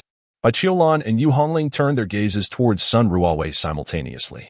You dare to refer to Lu Yi as husband? How could you, Bai Qiulan? I considered you my closest sister, yet you have concealed this from me so deeply. What is truly going on? Quickly tell me why you call Lu Yi husband. Could it be that you too? At that moment, the gossip queen emerged. In Sun Ruowei's eyes sparkled with fervent curiosity. In this world, such inquisitive nature often led to trouble. This was indeed the case in her previous life. Sun Ruowei met an untimely demise, yet even in her final moments, she was still astounded by the latest gossip. Truly, she had no regrets in dying for the sake of juicy news. Bai Qiulan, you must have misheard. Chapter 086. Does she really not know? Fifth update. You are talking nonsense. How could I mishear? You clearly said husband. I heard it distinctly, without the slightest doubt. Now, tell me what is happening. We have been friends for over 60 years, inseparable, cultivating together, and it's as if we nearly shared a bed. Bai Qiulan, with a look of helplessness, faced Yu Hongling. She had previously suggested that their master directly address Lu Yi by name, yet their master, lacking in resolve, succumbed quickly under the pressure of her senior brother, ultimately sobbing and referring to him as husband. Yu Hongling, on the other hand, remained unyielding, enduring all hardships without ever referring to anyone as husband. Eventually, their master grew accustomed to calling him husband, and it appeared that this habit had finally been revealed. I assure you, you truly misheard. What I said was, continue to fabricate. I am curious to see what you can concoct, Sun Ruowei scoffed. Bai Qiulan pondered deeply, a flash of inspiration illuminating her thoughts. What I truly said was, a husband should exemplify virtue, cultivating oneself in tranquility and nurturing virtue through frugality. Without a spirit of detachment, one cannot clarify their aspirations. It is just that the latter part was spoken too softly for you to hear. At this moment, Sun Ruowei stood dumbfounded. You must be joking? You. Bai Qiulan, I regarded you as a sister, and you treat me as a fool? Sun Ruowei found it difficult to accept the situation. It was as it was. She and Lu Yi were indeed innocent, merely master and disciple, with no other relationship. Bai Qiulan displayed an attitude of indifference, akin to a dead pig not fearing boiling water. All right, Hongling, do you harbor feelings for your senior brother Lu Yi? Sun Ruowei shifted her focus to Yu Hongling, believing this seemingly naive girl would be easier to manipulate. Yes, I indeed have feelings for my senior brother, Yu Hongling affirmed confidently. But can you accept that your senior brother has more than one woman? Sun Ruowei pressed on, convinced of Hongling's gullibility. If it were Bai Qiulan, she would never entertain such a question. Yes, Yu Hongling replied firmly. In fact, she had already formed a bond with those other women. Could you accept serving a single husband alongside your master? Yu Hongling was taken aback. Bai Qiulan observed the two, feeling a sense of helplessness. The conversation was becoming increasingly difficult for her to grasp. Why was it growing quieter? Suddenly, with a thud, Bai Qiulan collapsed straight down. Neither Yu Hongling nor Sun Ruowei anticipated such a turn of events. After all, Bai Qiulan was at the Harmony Realm, unharmed. Why would she suddenly fall? Master! Yu Hongling exclaimed in alarm, rushing to help Bai Qiulan. It was freezing, and unbearable chill surged through her the moment she made contact with Bai Qiulan, almost causing her to withdraw her hands. Qiulan! Sun Ruowei gasped in shock, touching her as well. Why is she so cold? Didn't she say she would recover soon? Quickly! We must warn the master, Yu Hongling urged, aware of Bai Qiulan's condition. How do we warm her? Sun Ruowei was equally frantic. Her hands turned red, emitting scorching energy, which she placed on Bai Qiulan. Yet, it was futile. The heat from her hands could not reach Bai Qiulan's icy exterior. Incompatibility. Yu Hongling understood her master's plight. Yet the specifics eluded her, as Bai Qiulan often found it hard to speak of her condition. However, she had witnessed her senior brother alleviating this chilling sensation for their master. Determined, she began to unfasten Bai Qiulan's clothing. Sun Ruowei was perplexed but remained silent.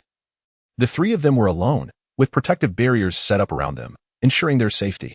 Soon, Bai Qiulan was left unclothed. Yu Hongling began to remove her own garments.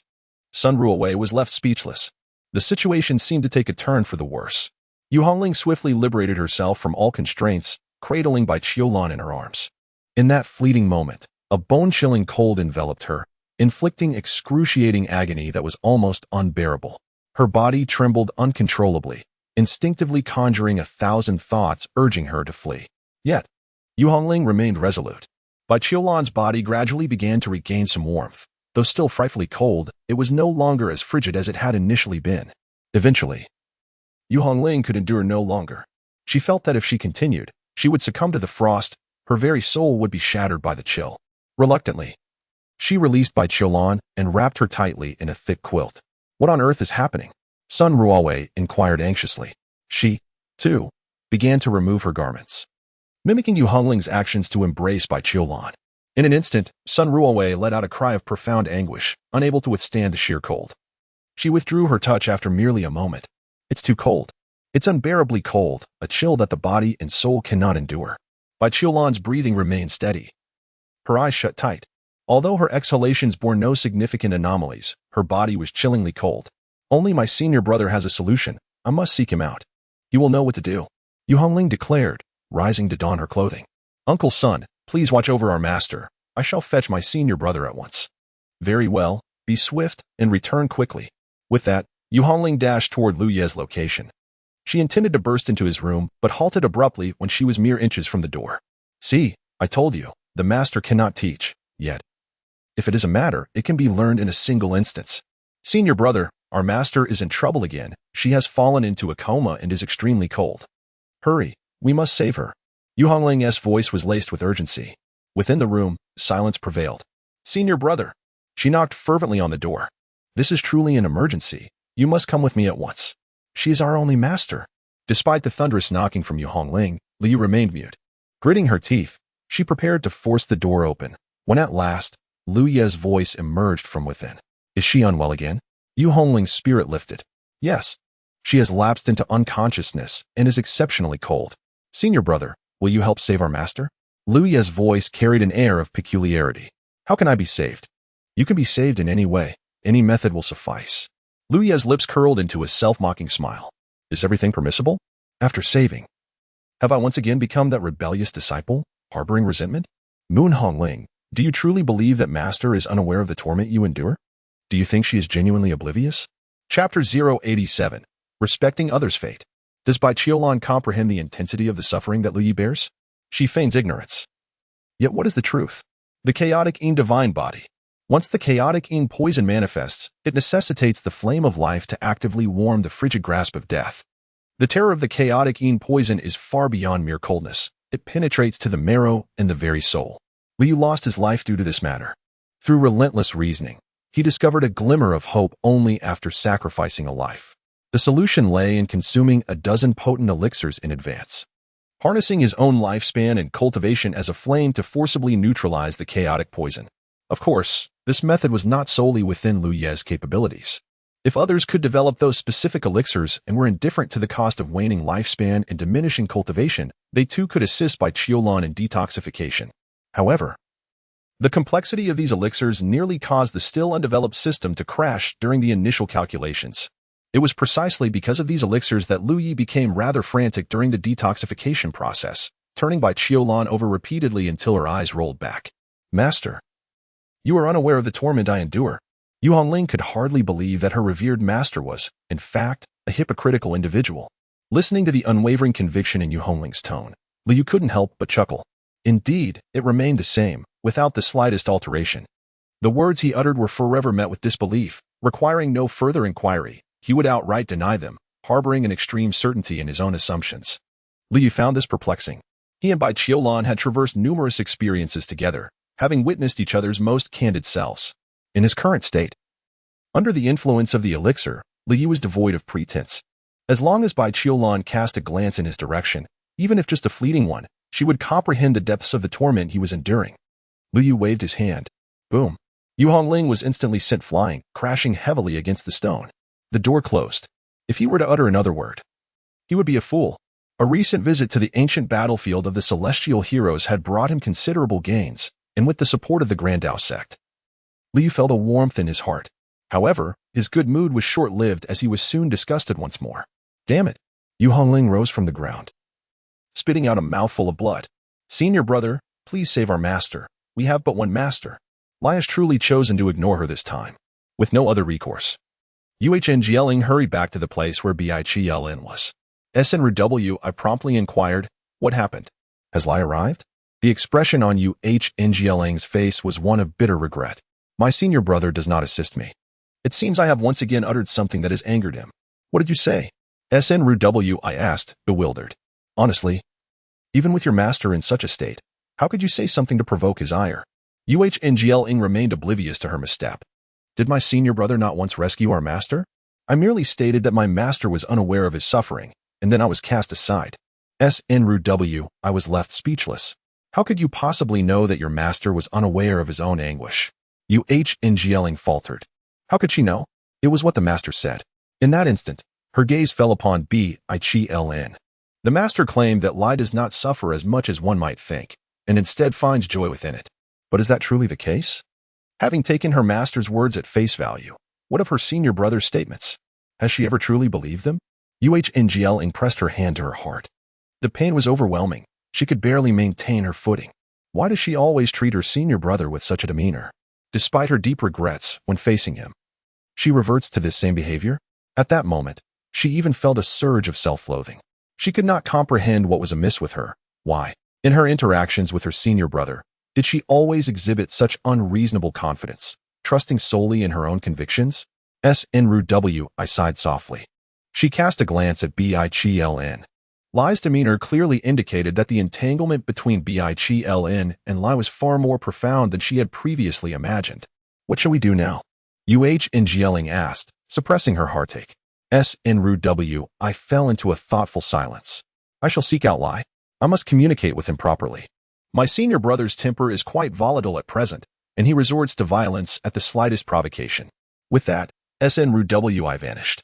Shortly thereafter, she stood before Lai's door, gently knocking upon it. Lu Yi was meticulously searching through the numerous storage rings of those in the transcendence realm within the confines of his room. Upon sensing the arrival of Sun Ruowei, he paused in contemplation. Ding, my kindred spirit has arrived. The voice of the system echoed in his mind, tinged with a hint of excitement. Does she possess a system as well? Lu Yi raised an eyebrow. Ding, no, she simply enjoys gossip. Lu Yi. Ding. I still cherish the taste of your melon the most. Lu Yi, perhaps you should revert to the way of the heavens. At the very least, it embodies sincerity. Lu Yi opened the door and slightly bowed his hands towards Sun Ruowei, introducing himself as Lu Yi, a disciple. A gentle smile adorned his face, exuding warmth and kindness. In her past life, Sun Ruowei had met an unfortunate end, having overindulged herself and ultimately perishing. Yet she had also fought valiantly alongside her comrades in an epic battle against foreign foes. She held a favorable view of Lu Yi. Their encounters were not new. The recent two interactions included one where Lu Yi transformed into a crimson figure, emanating an overwhelming aura that seemed poised to obliterate the world. The second was when he summoned a heavenly tribulation to eradicate those in the process of transcending. Initially, Lu Yi appeared to her merely as a junior disciple, but now, a sense of trepidation began to creep into her heart at the mere thought of him. Master Uncle, there is no need to fear. I only slay our enemies. Our sect comprises our own, Lu Yi reassured her, his voice imbued with a soothing resonance that alleviated her dread. Indeed, Sun Ruowei found her anxiety subsiding. It was true. They belonged to the same sect, and she shared a close friendship with his master, treating him as family. Though perhaps that phrase is not entirely accurate. You understand my intent, do you not? Disciple understands, he replied. Now, your master lies in a state of unconsciousness. I have heard from that girl Hong Ling that you possess the means to save him. Might you lend your aid? Sun Ruowei inquired. I apologize, Master Uncle. My master has expressly stated that my assistance is unnecessary. While I have previously aided him, I have since incurred punishment and dare not intervene further. I implore you to seek guidance from others. Perhaps they may possess a remedy. Lu Yi responded with a respectful demeanor, his words decidedly cold. She forbids you from helping? A master is a master, and a disciple is a disciple. Upholding the respect for one's teacher is paramount, and there are ethical distinctions to observe.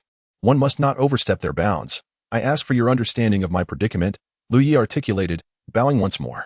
Sun Ruowei pondered this. In extraordinary circumstances, extraordinary actions may be justified. It is understandable to seek exceptions, yet the very notion of forgiveness implies wrongdoing. If I choose not to act, does that not signify an absence of error, thus negating the need for discussions of forgiveness? Sun Ruowei found herself at a loss for words. Chapter 088. What should you call me? She does not require my assistance. My intervention could bring her harm. If I withhold my help, then it becomes a non-issue.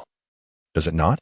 This is the essence of relinquishing the urge to assist and honoring the destinies of others. Is it truly virtuous to stand by and watch as she slowly descends into a dire predicament? Lu Yi did not respond to the inquiry, merely gazing calmly at Sun Ruowei. In this moment, silence served as the most eloquent reply. Really, can you not assist? No, came the unequivocal answer, resolute and devoid of any room for negotiation. Sun Ruowei took a couple of steps back. Very well, I understand. I shall not trouble you further. Safe travels, Master Uncle. I will not see you off. As Sun Ruowei departed under Lu Ye's gentle gaze, he only closed the door once her figure faded from sight. Such a courteous and gentle individual, what could possibly be the reason behind this? Alas, I have fallen into the habit of eavesdropping. Yet it seems this is not the appropriate moment for such indulgence. What should I do next? Ding. A kindred spirit indeed. I am eager to observe how this kindred spirit will proceed. A luminous screen hovered before Lu Yi, appearing without his consent. Lu Yi sighed, damn it. This system is becoming increasingly attuned to my thoughts. If the system were to inquire whether Lu Yi wished to view something, he would undoubtedly dismiss the idea. However, the system, without his consent, commenced playback, leaving Lu Yi with no recourse. After all, it would be unreasonable to physically confront the system, wouldn't it? Ahem. In any case, sorting through treasures is not an arduous task. A glance would not bring about any significant consequence. Lu Yi felt as though he had returned to his childhood on Earth, when he was fostered in an orphanage. The orphanage had an inexplicable abundance of cotton, still encased in its husks. The headmaster summoned all the children to begin peeling the cotton, seemingly as a reward, for he had arranged an outdoor movie for them. As they peeled the cotton, they watched the film, creating a rare and beautiful memory for Lu Yi. Now, a similar scene unfolded. Sun Ruowei returned to Bai Qiulan's residence, where Bai Qiulan still appeared pale. Upon seeing that Lu Yi did not accompany Sun Ruowei, Yu Hongling's disappointment was palpable. He recalled that Bai Qiulan had explicitly told him that she did not require his assistance.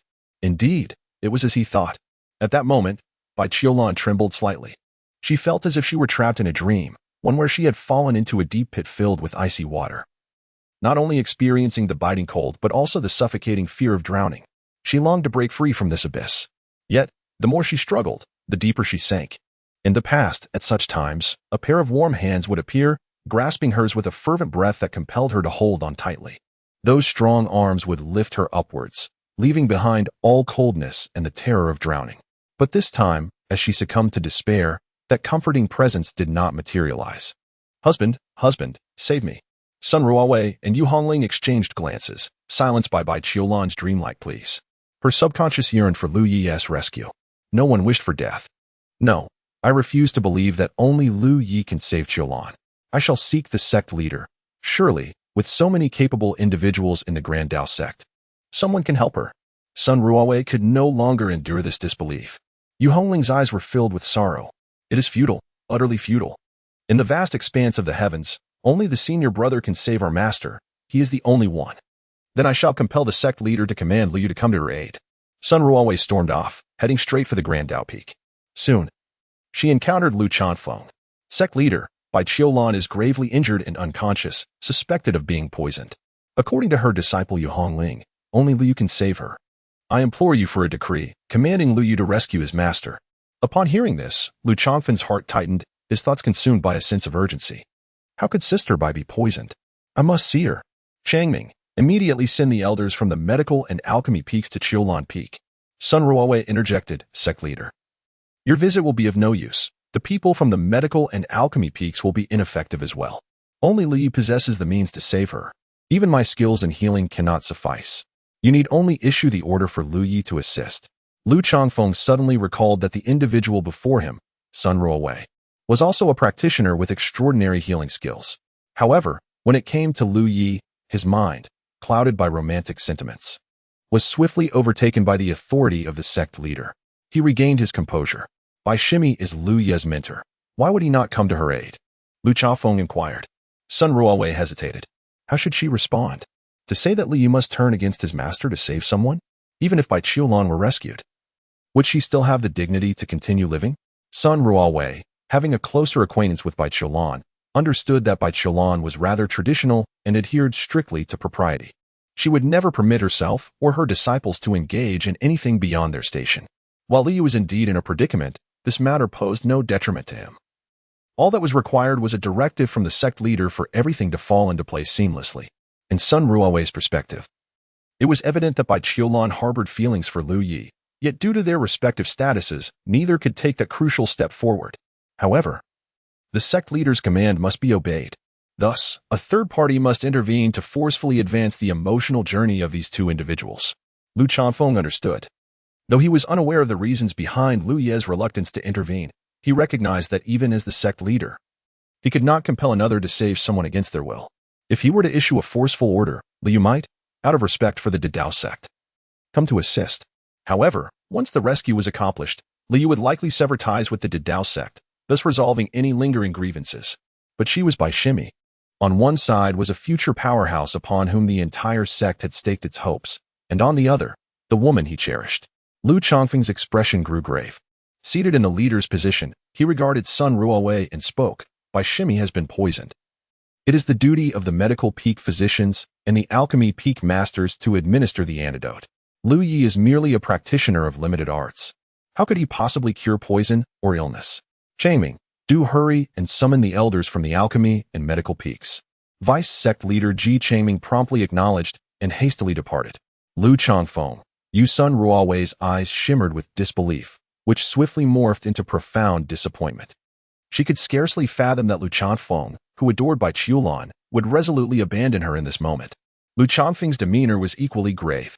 He fixed his gaze upon Sun Ruowei, his voice stern and detached. Shimi, beyond the Didao Peak, you may address me as Lu Chongfeng or Brother Lu, and I shall not take offense. However, within this Didao Peak's Hall of Inquiry, how should you refer to me? Sun Ruowei gazed at Lu Chongfeng, seated majestically upon the exalted throne. In that moment, Lu Chongfeng appeared extraordinarily imposing, his countenance stern and frigid, akin to a deity devoid of emotion. Sun Ruowei's heart raced as she beheld Lu Chongfeng, her voice trembling slightly as she offered her response. Chapter 089, Self-Deception. She has awakened. Bai Qiulan has awakened. With a soft murmur, Bai Qiulan opened her eyes, and at that moment, her aura surged, propelling her 2 minor realms higher. The Taijin transformation scripture proved to be an exceptionally formidable technique. During her slumber, it had been operating autonomously, continuously dispelling the chaotic malevolence within her. Dispelling. The nascent soul absorbed, condensing. Again dispelling, the nascent soul absorbed, further condensing. Naturally, the speed of absorption by the nascent soul could not match the rapidity of its birth. After a brief recovery, Bai Qiulan's body temperature had notably improved. You are awake, exclaimed both Yu Hongling and Sun Ruowei in unison, filled with joy. Suddenly, Bai Qiulan furrowed her brow, her expression shifting dramatically. Who has touched my clothing?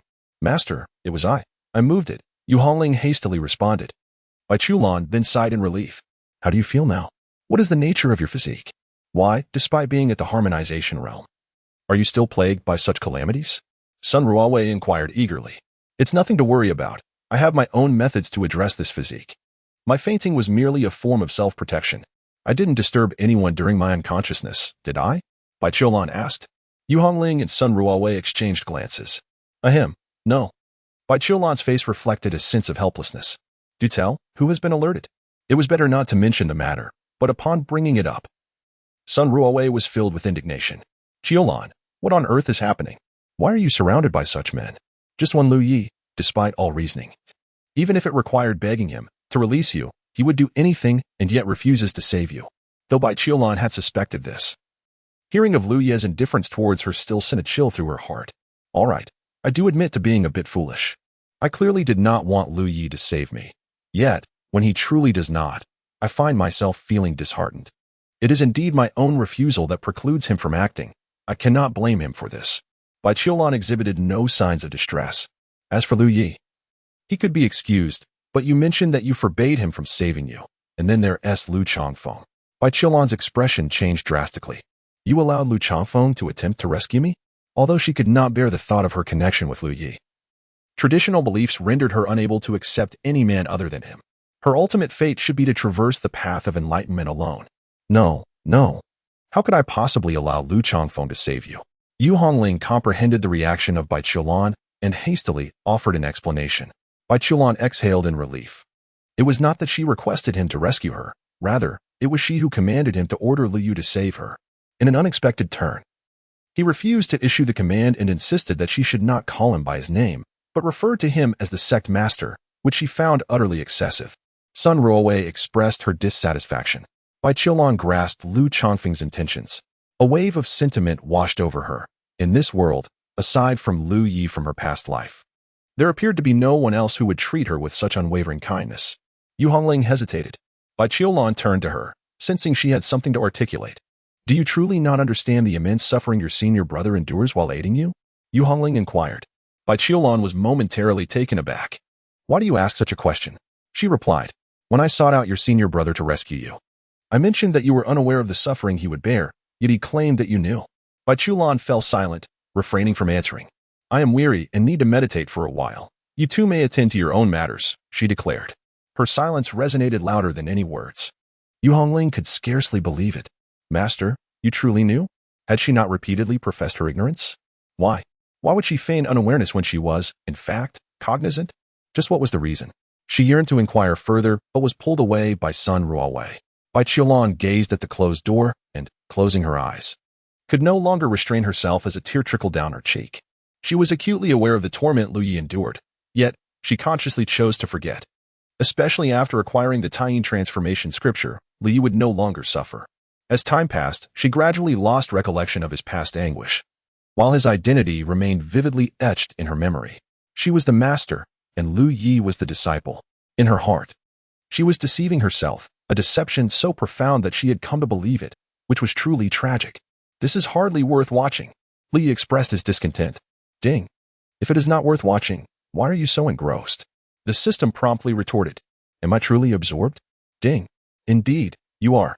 You must be mistaken. It's understandable. Given you lack eyes to perceive correctly. Ding. I possess eyes, many eyes. I can have as many as I desire. All of them are blind. Ding. It is your eyes that are blind. Lu Yi engaged in a spirited exchange with the system, and after organizing his storage ring, he found himself in quite a good mood. It had been some time since he returned to the Great Tao sect. Yet he wondered why those several factions had not made any moves. The silence was peculiar. He resolved to seek out the withered tree, a crucial treasure that embodied the essence of 3 lifetimes, and he was aware of its location. The reason he had not departed from the Great Tao sect was to await the allied forces of various sects to assault the Great Tao sect, intending to leave under their very noses, thus drawing all the fire upon himself. Since the Great Tao sect had sealed its gates upon his return, Lu Yi remained oblivious to the current state of the outside world. Unbeknownst to him, the news of the demise of all 46 Tribulation Realm experts had spread rapidly through the vast wilderness, its speed almost frightening. The entire region was in an uproar. 46 Tribulation Realm cultivators? 57 question-asking realm experts? All annihilated? Heaven forbid. Was the heavenly mechanism not jesting with us? In the vast wilderness, how many Tribulation Realm cultivators could all the factions possibly muster? For instance, the Great Tao sect dispatched 19 Tribulation Realm experts to rescue Lu Yi. The 5 great sects, 3 major dynasties, and the Eternal sect combined could scarcely reach 200 Tribulation Realm cultivators. The Great Tao sect's number of Tribulation Realm experts certainly ranked above average. Furthermore, aside from these top-tier factions, there were also first-rate powers in the hidden realms of the Nether and the Celestial Pavilion. This meant that at least 1/7 of the entire Tribulation Realm had been eradicated in the first heavenly layer. An astonishing 1/7 of the Tribulation Realm had perished. The Yin-Yang Law sect and the Supreme Dynasty were on the brink of extinction. The Calamity sect and the Mountain River Treasure Pagoda sect were now filled with regret. They had previously maintained decent relations with the Great Tao sect, meeting amicably, as evidenced by Su Mo's gift of treasures to Bai Qiulan. Yet now, their relationship had soured into enmity, compounded by the heavy losses of powerful experts in the young generation, leading to a breakdown both at the rear and the front. With powerful figures gone and potential diminished, these factions felt utterly paralyzed. Chapter 090. No longer waiting. 4th update. In the Demon Realm, the Heavenly Demon Emperor laughed heartily. A black banner floating behind him amidst surging black mist, as if countless souls were wailing within. I could not have imagined it. I truly could not. The Heavenly Demon Emperor was utterly taken aback. My goodness, O Demon Saint.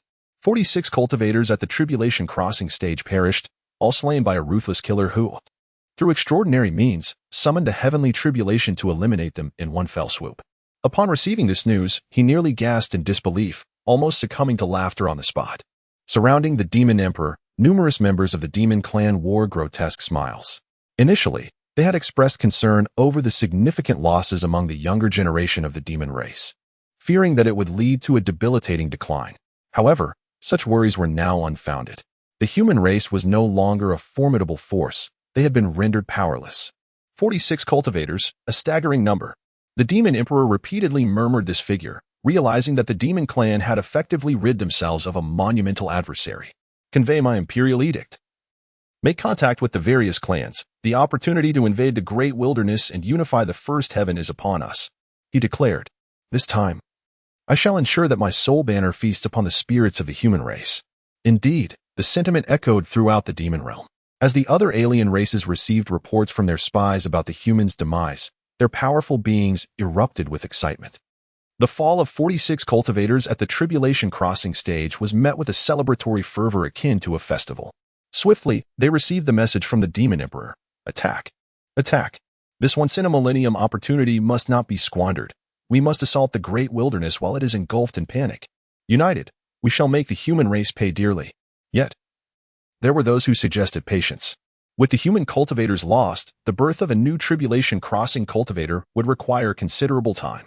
Internal strife had already begun amongst the humans. The renowned genius Lu Yi had single-handedly slain so many, and the Dao sect stood firmly by his side.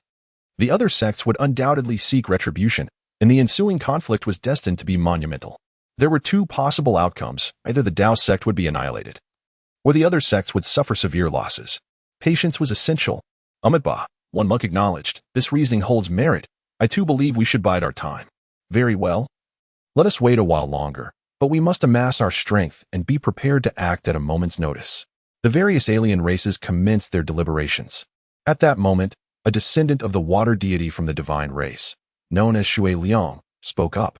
Perhaps we could also reach out to those who have suffered the loss of numerous Tribulation Crossing cultivators. How so? The Supreme Celestial Dynasty has sent envoys to my divine clan, claiming that if we can obliterate the Dao sect and eliminate Lu Yi, they are willing to coexist with us. Really? Shui Liang's revelation piqued the interest of the alien powers. Did the Supreme Celestial Dynasty truly make such a proposition? Indeed, it is intriguing. We should give it some thought. The Dao sect. Time waits for no one. Lu Yi suddenly rose to his feet. Waiting idly for an enemy to approach was nothing short of a squandering of life. Lu Yi was unwilling to remain idle any longer. He yearned for cultivation. His figure vanished, and upon reappearing, he found himself at Dan Peak. The name Lu Yi has become renowned throughout the realms of the Great Dao. With the scene of his audacious act during the tribulation vividly etched in memory, as if it transpired only yesterday. Disciple Lu Yi seeks an audience with the master of Qinghua Peak.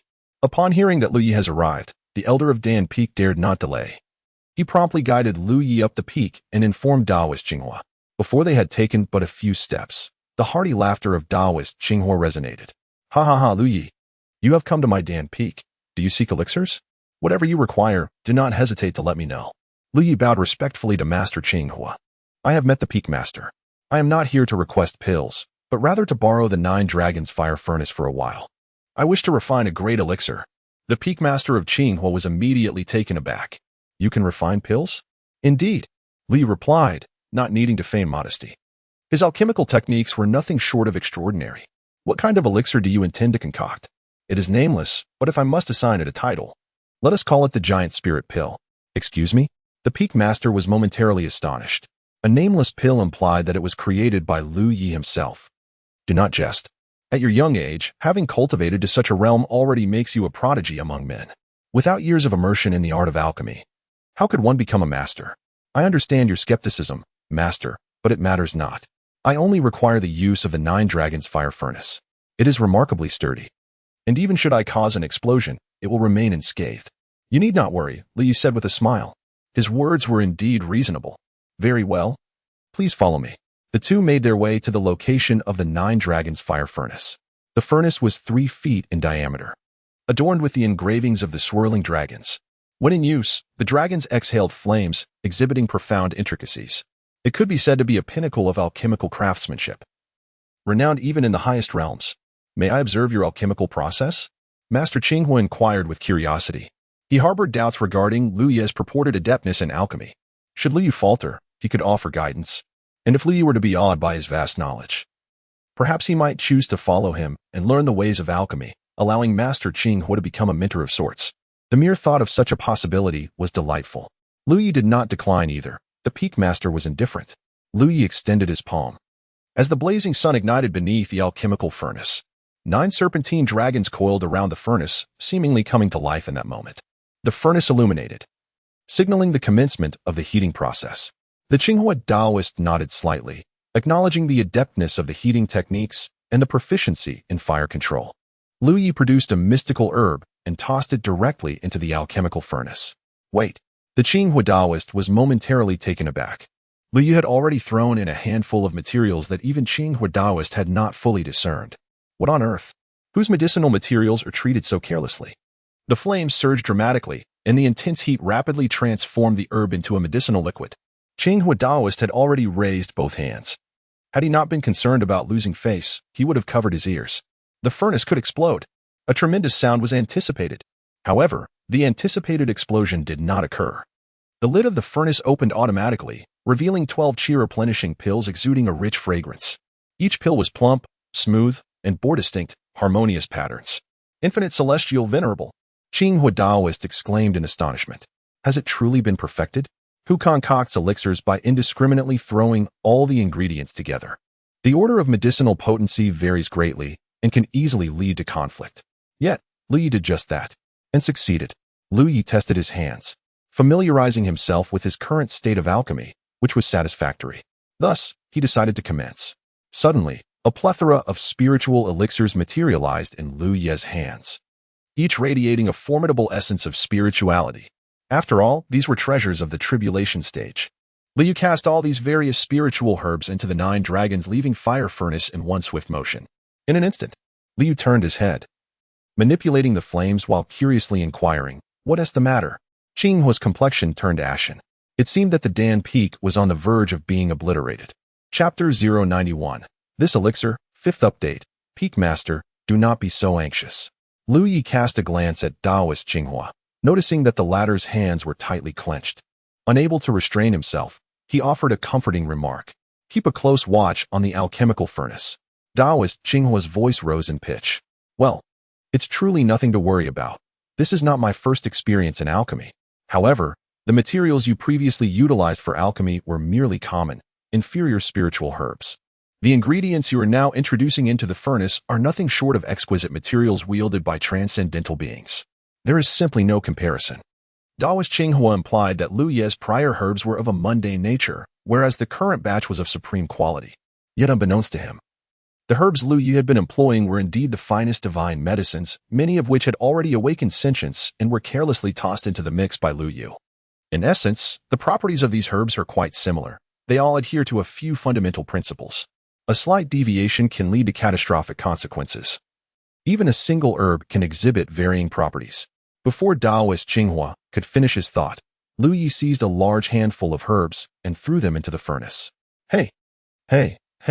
Taoist Qinghua could no longer contain his anxiety. Take it easy. Look, it has exploded.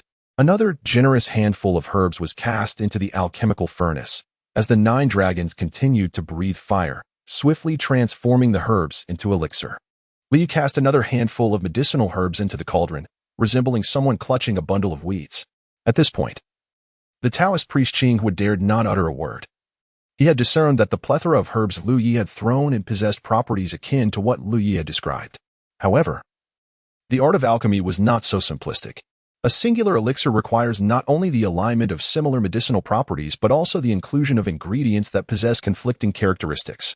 Merely relying on a singular property is utterly insufficient for the congealing of an elixir, and the resulting concoction may well harbor toxic remnants. Time passed, each second stretching into eternity. Lu Yi produced a vast array of newly acquired medicinal herbs. No, Qinghua Daoran was at a loss for words.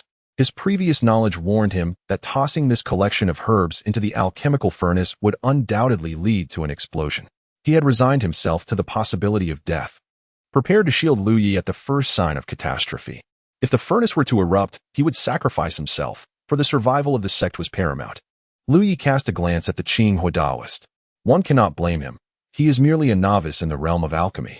Within the furnace, The medicinal materials were dissolving, releasing a voluminous plume of white smoke that billowed forth from the 9 dragons' leaving fire stove, reminiscent of the smoke emanating from a coal-burning locomotive. The Qinghua Taoist felt a tense rigidity enveloping his entire being. Alas, it did not explode.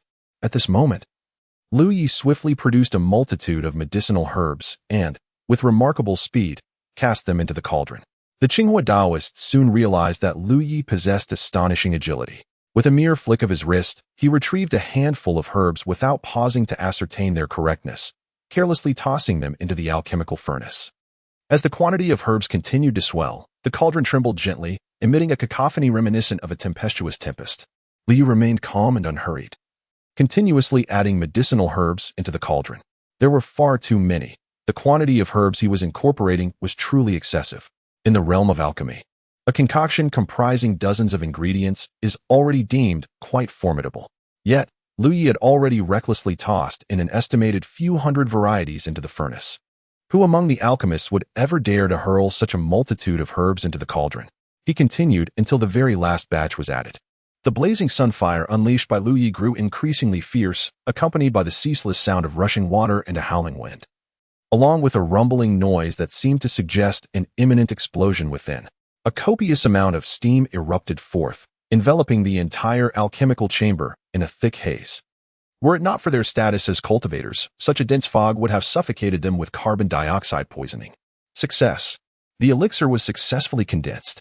The Qinghua Taoist squinted his eyes, fixated on the alchemical furnace without a blink, enduring the stinging discomfort, eager to witness the extraordinary elixir that Lu Yi's tempestuous refining method would yield. Lu Yi opened the furnace, and an incredibly rich aroma of medicinal herbs surged forth instantly. The Qinghua Taoist was taken aback. What a delightful fragrance! At this moment, Lu Yi's expression darkened. No, damn it, the level of the sun's fire was too low. Although it was divine fire, refining such a vast quantity of top-tier herbs from the first tier was still quite challenging. He unexpectedly encountered a veritable alchemical Waterloo in his life. What's wrong? The Qinghua Taoist curiously approached, only to be left speechless at the sight of the elixirs within the cauldron. Lu Yi, with a grim expression, withdrew the elixir. Before him lay a pill, astonishingly large, measuring a full 20 centimeters in diameter, adorned with intricate patterns that exuded an alluring fragrance.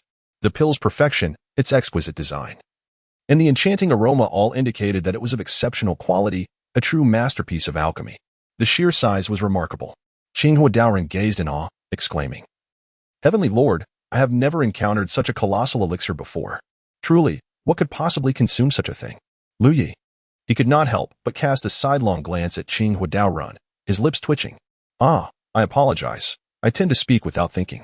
You have concocted this elixir without adhering to the conventional methods, and yet, it has turned out like this. If you were to approach alchemy with a more systematic approach, you could certainly refine the elixir to an even higher standard." This elixir? Qinghua Daoren initially focused solely on the size of the pill, but now he has finally recognized its quality. An exquisite elixir? Qinghua Daoren exclaimed in disbelief. "Indeed.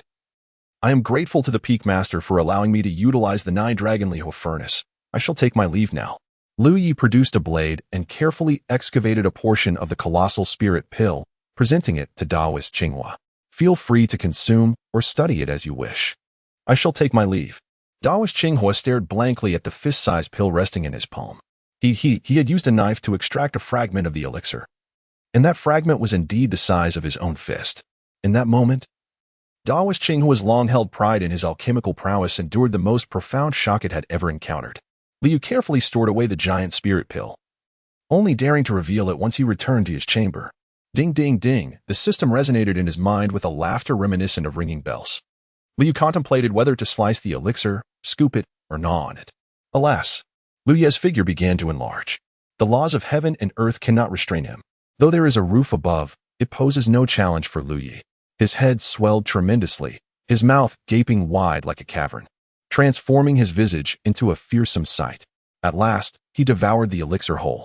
With a dazzling brilliance, the pill entered his abdomen, and an immense surge of energy swiftly permeated and coursed through him. Liu Yi sat cross-legged, his heart resolute. After refining this medicinal pill, he would immediately depart from the great Tao sect. Not only would he leave, but he would also ensure that the entire world was aware of his departure. At that time, he would achieve harmony with the Tao. Chapter 92. Departure, First update, cultivation. Cultivation. Having already reached the 9th layer of the void refining stage, he now gathered medicinal materials from the storage rings of 46 tribulation stage cultivators, along with those acquired from the ancient battlefield of the heroes, to concoct a pill tailored for his advancement. The name of the pill was inconsequential, it simply needed to fulfill his requirements. His aspiration was to ascend to the pinnacle of the void refining realm and strive for even greater heights. The formidable potency of the medicine transformed into the purest energy, coursing through Lu Ye's body. The 9 lives immortal scripture continuously operated, maximizing his cultivation speed. The surging energy coalesced into true essence, which then flowed into his nascent soul, facilitating its growth. As the nascent soul expanded, it expelled a substantial amount of true essence, integrating the medicinal properties. Lu Ye's physique began to swell and expand. However, this was of little concern, for his body had been honed through rigorous trials. The indestructible body of the 9 calamities enabled him to withstand such overwhelming energy assaults. As he continuously refined his essence, the total amount of true energy surged, and his nascent soul became increasingly vivid, tangible, and larger. Fortunately, the space within his dantian was boundless. No matter how grand his nascent soul became, it could comfortably reside within. For every fraction of authenticity his nascent soul acquired, it signified his success in transforming emptiness into reality. Thus, 3 days passed, and the potency of the elixir was entirely expended. Liu opened his eyes. Devoid of the brilliance of cold lightning flickering in the void, only a serene tranquility that came effortlessly. That is sufficient. Liu couldn't help but feel a sense of wonder. His experience in the realm of void refinement had been nothing short of extraordinary. Shortly after his breakthrough, he was bestowed with the blessings of the ancient prodigy ranking, and the purity of that energy is beyond description. He surged forward to achieve the 9th level of void refinement in one breath. Subsequently, he acquired a plethora of top-tier medicinal herbs from the tribulation realm to concoct this remarkable elixir.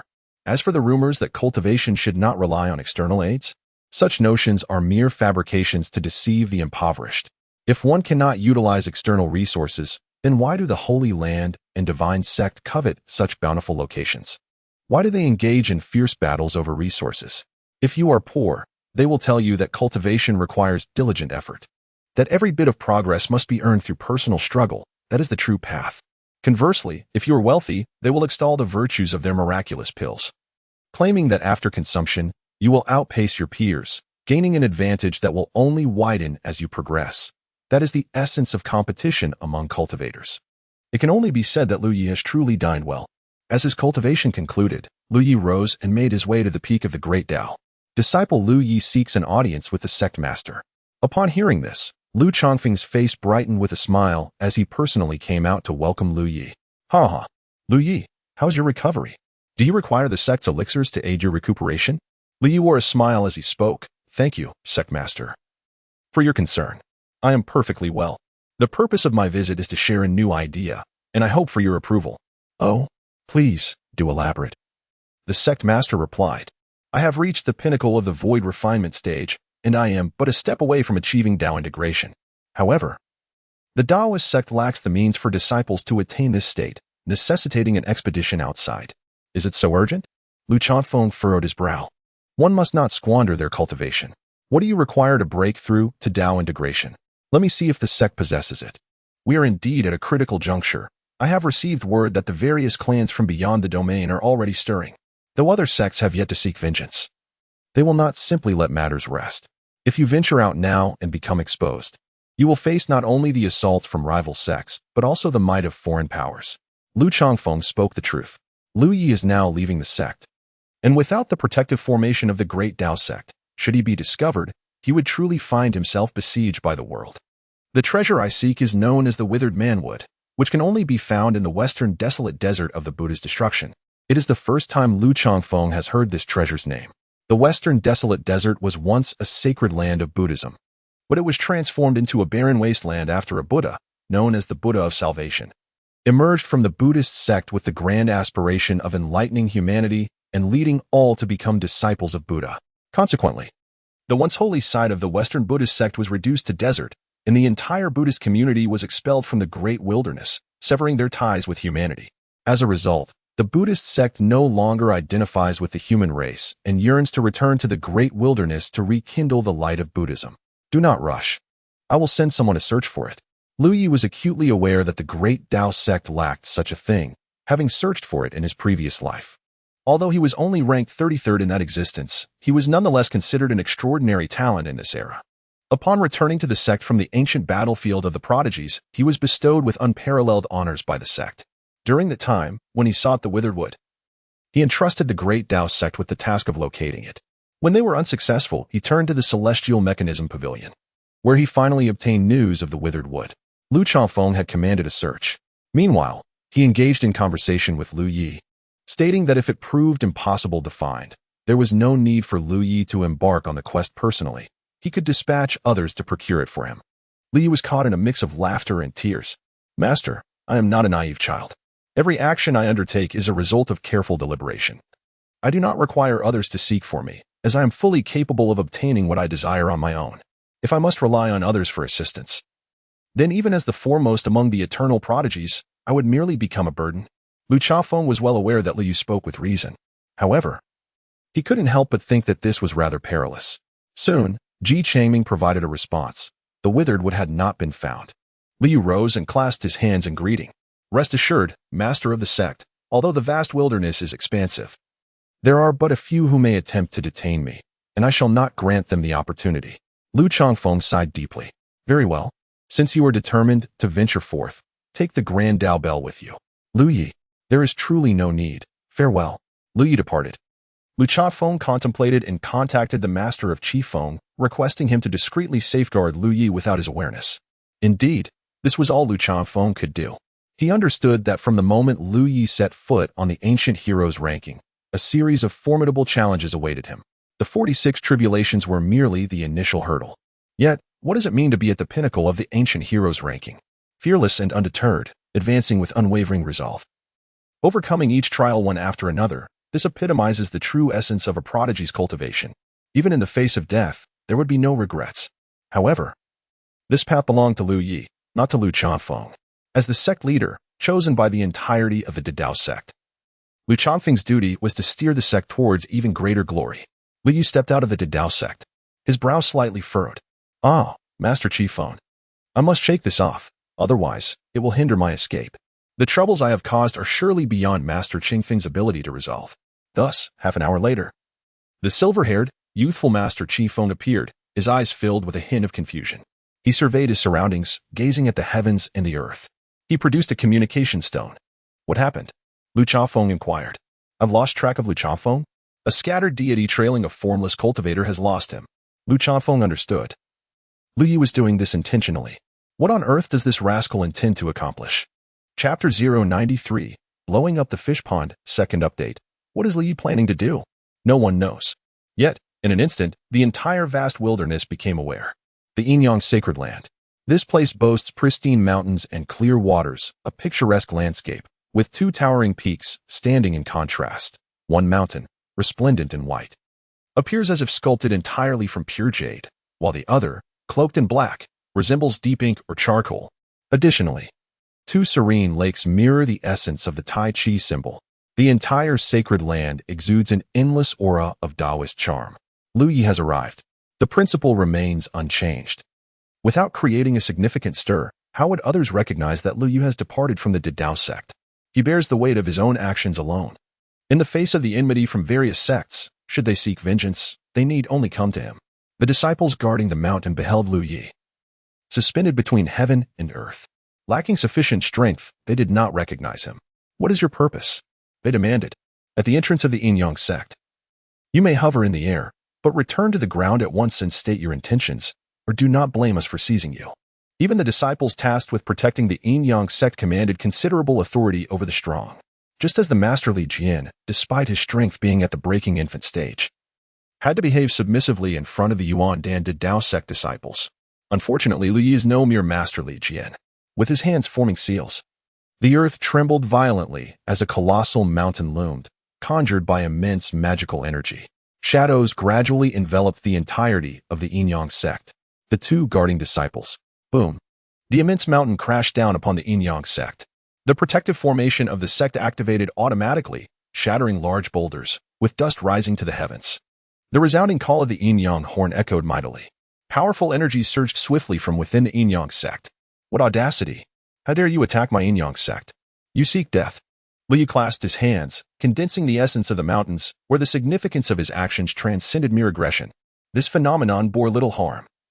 Yet the immense mountains crashing down created a cloud of dust, transforming the once picturesque sanctuary into a heap of ruins. Although the protective array remained unscathed within, its inhabitants were jolted from their reverie. In an instant, a stone sword materialized in Liu Ye's grasp, and with fierce intent, he struck. In that fleeting moment, the sword light collided violently with the protective array, causing it to tremble slightly before dissipating the sword energy into nothingness. A cultivator at the Harmony Realm rushed forth, finally catching a glimpse of Liu Ye's visage.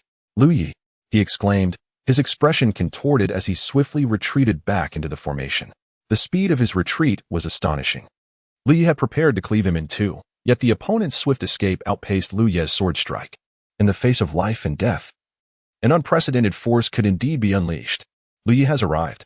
A thunderous shout reverberated. The entire Yin-Yang sect erupted in chaos, awakening the ancestors, while both tribulation transcenders and scattered spirits surged forth. "Liu Ye, how dare you appear in my Yin-Yang sect? You seek death." Those with discernment understood that Liu Ye's presence here must serve a purpose. It was improbable that he had come merely to court his own demise. Liu Ye, however, paid no heed, striking with both fist and sword, causing the protective array of the sect to tremble. He then cast a disdainful smile at the scattered deities of the Yin-Yang Law sect as they roared and charged out. With that, he turned and fled at a breakneck speed. The wind howled ominously, and caution was urged should there be treachery, it was imperative to eliminate him. The leader of the Yin-Yang Law sect, Taoist Wuji, declared loudly. Liu ran swiftly, employing a technique known as the floating feather art. His feather-like form glided effortlessly with the wind, elusive and unpredictable. However, the pursuer was a scattered deity, and the distance between them continued to diminish. Liu Ye's figure plummeted swiftly, vanishing into the depths of the earth, leaving no trace of his presence. The two scattered deities halted, meticulously searching this direction, though faint. The aura was still discernible. They continued their pursuit, only to find that the aura suddenly split into 9, darting towards different directions. The two deities roared in fury, unleashing a surge of yin and yang divine light towards 2 of the auras, causing the earth to tremble and massive craters to form. Yet, the craters revealed nothing within.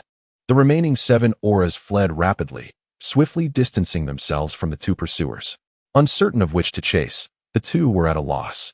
After the 7 auras had traveled a considerable distance, 6 of them vanished simultaneously. This direction, the 2 deities heightened their focus and resumed their chase. Indeed, such an aura could not be sustained for long. The means of escape for Liu Ye are numerous. In the realm of cultivation, those with formidable strength possess an abundance of methods to flee. This phenomenon arises primarily because those with limited escape strategies often meet their demise along the way.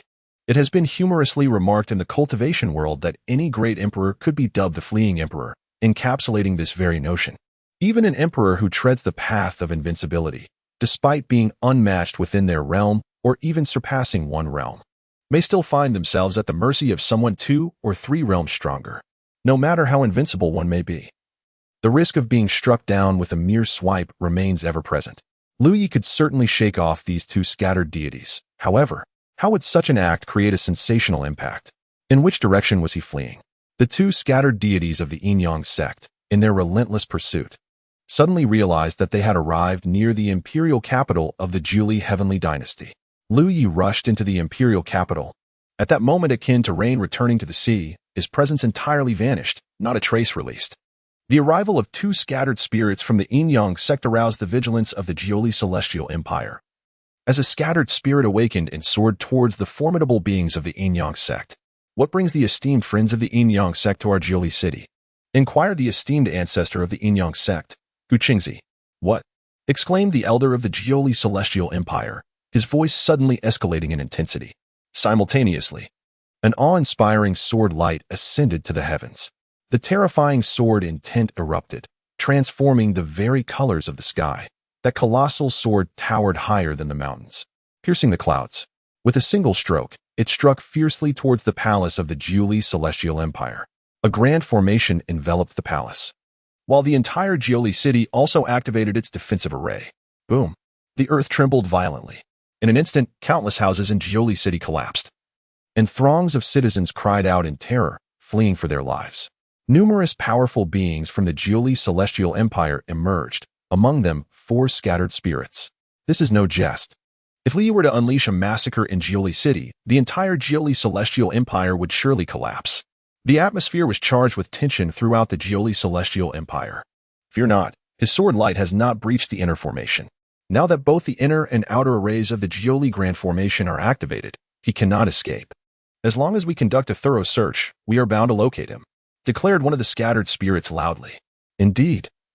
The Grand Formation of the Jiuli Celestial Empire featured an outer array for defense and attack, while the inner array safeguarded the palace, impenetrable in its strength. A multitude of soldiers began to navigate through the city, searching every possible hiding place for Lu Yi, meticulously inspecting each residence. At this moment, Lu Yi had already slipped into the inner formation. Reflecting on himself, he pondered how, after so many years as a celestial master, he had nearly forgotten his own expertise. While dismantling others' formations could indeed cause them to feel disgraced, what of the aftermath? A mere wash could restore one's face, as if nothing had transpired. However, if he were to pilfer another's treasury, could he merely return some worthless trinkets and feign that his own treasury remained intact? The purpose of Lu Ye's entrance was none other than the royal treasury of the Jiuli Celestial Empire. Chapter 094. The Encirclement, third update. His technique for concealing his presence was known as the Veil of Heaven. This method proved to be remarkably effective. He had spent considerable time developing such a means of obscuring one's aura in conjunction with the system. Just how effective was it? When he aided the system in usurping the heavenly pathway, the Veil of Heaven played a pivotal role. Thus, employing it now to shroud his own presence was effortlessly accomplished. Indeed, the royal treasury was heavily fortified, with an intricate array of defensive formations, each formation interconnected with the next. And triggering any one of them could potentially set off alarm bells. Lu Ye's eyes transformed into a delicate silver hue, rendering the world around him into mere simplistic lines. In a fleeting moment, he unleashed an array of secret techniques, each more astonishing than the last. Bang! 2 swift strikes landed upon the guards. Infused with a subtle essence of primordial morning mist, the guards uttered not a sound, as the excruciating agony swiftly tore through their souls, resulting in their lifeless bodies being ensconced within a storage ring. Liu swiftly navigated through the formation, opening the vault's grand door and slipping inside. The entrance sealed itself automatically behind him. Aside from the absence of 2 guards, the vault remained unchanged. Lu Yi, undeterred, began to collect treasures indiscriminately, sweeping from the first to the 3rd level without revealing a hint of his presence. It was not until he reached the final level that he encountered a venerable old man with white hair and a youthful countenance, both of them staring at each other in astonishment. Lu Yi. Indeed, which household does not have an esteemed ancestor residing within its treasury? Lu Yu could only respond to him with a polite smile. How audacious of the scoundrel! In an instant, Lu Ye's figure retreated swiftly. The piercing alarm echoed from the treasury, compelling Lu Yu to flee at an astonishing speed. Each formation would activate as he approached. Triggered by the mere presence of this venerable ancestor, the treasury door swung open, then shut. Boom! In the next heartbeat, the treasury door was shattered to pieces. Lu Yu has vanished without a trace. Where has he gone? The ancestral figure's furious roar reverberated throughout the entire palace. Lu Yu swiftly fled the palace along a predetermined route. A moment's delay would have resulted in the entire palace being surrounded, rendering escape impossible. The formations were utterly ineffective against him. Upon reaching the outer city, Lu Yi breached the grand array, re-emerging with a commanding presence. He struck the array with a resounding clap. Boom! The array trembled slightly. All the formidable figures turned their gaze toward Lu Yi. Capture him. In an instant, a torrent of brilliance surged toward Lu Yi, compelling him to flee. What? Lu Yi has attacked the gate of the Yin Yang sect? Lu Changfeng abruptly rose from his seat. Hadn't he gone in pursuit of the withered man? Why had he suddenly turned to assault the Yin Yang sect? Ji Chaiming could not help but smile wryly. Who could have foreseen this? This is too perilous. He likely has no inkling of the strength of the scattered gods. We must take action. He immediately summoned all the sect's powerful members to prepare for Lu Yi's rescue. Truly, what a reckless youth. Why the urgency? If he were to cultivate for another 5 or 10 years, would the Yin Yang sect remain an insurmountable challenge? The experts of the Dao sect had long been on high alert. Upon receiving the summons, they swiftly gathered at Dao Peak. Bai Chulan also arrived. Being of the harmonious Dao realm, her prowess was formidable. When it came to Lu Yi, she could not remain indifferent. Just as Lu Changfeng was about to speak, more news arrived. What? Liu Yi has plundered the royal treasury of the Jiao Li celestial dynasty for the Yin Yang sect. The Dao sect could muster all its strength for a bloody confrontation to protect Liu Yi. But how had he incurred the wrath of the Jiao Li celestial dynasty? What? He smashed the ancestral statue of the robbery sect and berated them for their poverty, claiming they possessed nothing of value? What? He breached the defensive array of the Mountain River Pagoda sect, citing their treasury's defenses as excessively stringent? The experts of the Dao sect, upon hearing the successive reports from their scouts, felt their scalps tingle with dread. You had already offended these forces, and they had been restraining themselves from retaliating against the Dao sect. Yet you went ahead and insulted them. What were you thinking? Alas, did you not set out to seek the withered man? The venerable ancestor Chief Feng Daoist could not help but exclaim, "Fortunately, I did not accompany you. Had I done so, I would have surely faced dire consequences. Master, what shall we do?" Lu Chafeng was at a loss. He had witnessed many reckless acts, but none so egregious as this. The actions of Liu Yi are unmistakably indicative of his cultivation at the void refinement stage. Those unaware might mistakenly believe he has successfully transcended tribulations. While others possess scattered spirits and innate spiritual treasures, he dares to confront their sections. If he were even slightly weaker, would he not attempt to annihilate them? What can be done? We must exhaust every means to meticulously gather all information pertaining to Liu Yi and ensure that the Heavenly Mechanism Pavilion maintains vigilant surveillance. All personnel must be prepared for immediate engagement. Indeed, it is not just the Dao sect that is monitoring this situation. All factions are now fixated on Liu Yi. Absurd. Utterly absurd. These eminent sects have not faced such provocation in many, many years. Liu Yi has not merely challenged one, he has affronted all who bear enmity towards him. The entire great wilderness is in an uproar. Arrogance, truly excessive arrogance. The Heavenly Mechanism Pavilion will not let this lucrative opportunity pass. They will closely monitor the situation and swiftly compile a bulletin to sell at an exceptionally low price. Even at such a modest cost, they will still amass a fortune in a remarkably short time. Currently, it is known that 5 factions, the Mountain River Treasure Pagoda sect, the Robbery sect, the Nine Heavens Celestial Dynasty, the Yin Yang Law sect, and the Supreme Divine Dynasty have dispatched 11 scattered spirits to hunt Liu Yi. 11 scattered spirits. With such a formidable number, even if the Dao sect intervenes, they could only engage in a mutually destructive battle with these scattered spirits. According to reports from the Heavenly Mechanism Pavilion, the Dao sect remains in a state of inactivity, indicating that they are not yet offering assistance.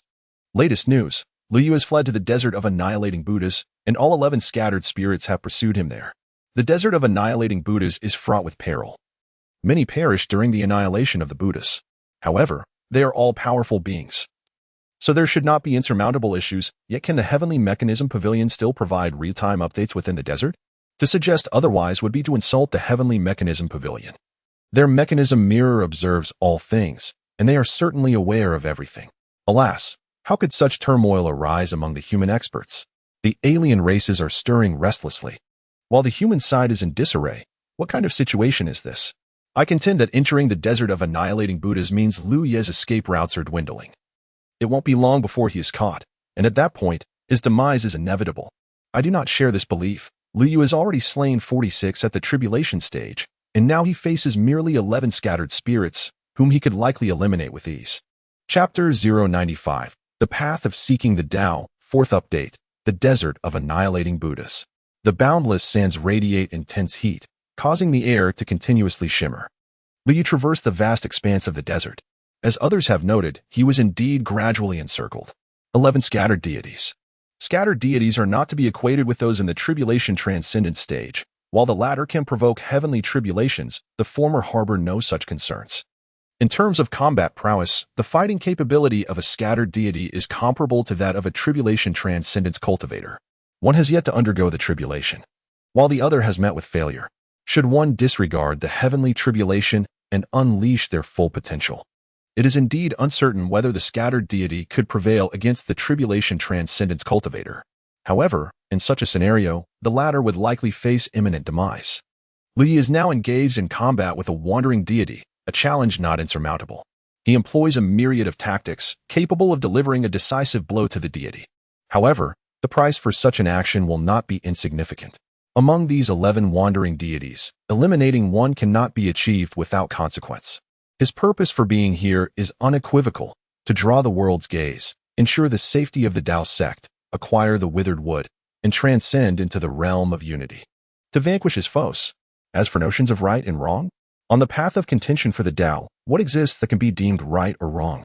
Lu Ye's victory is a result of the various sects ignoring counsel, leading to the annihilation of their disciples, and their relentless pursuit of Lu Ye, which ultimately caused their downfall step by step.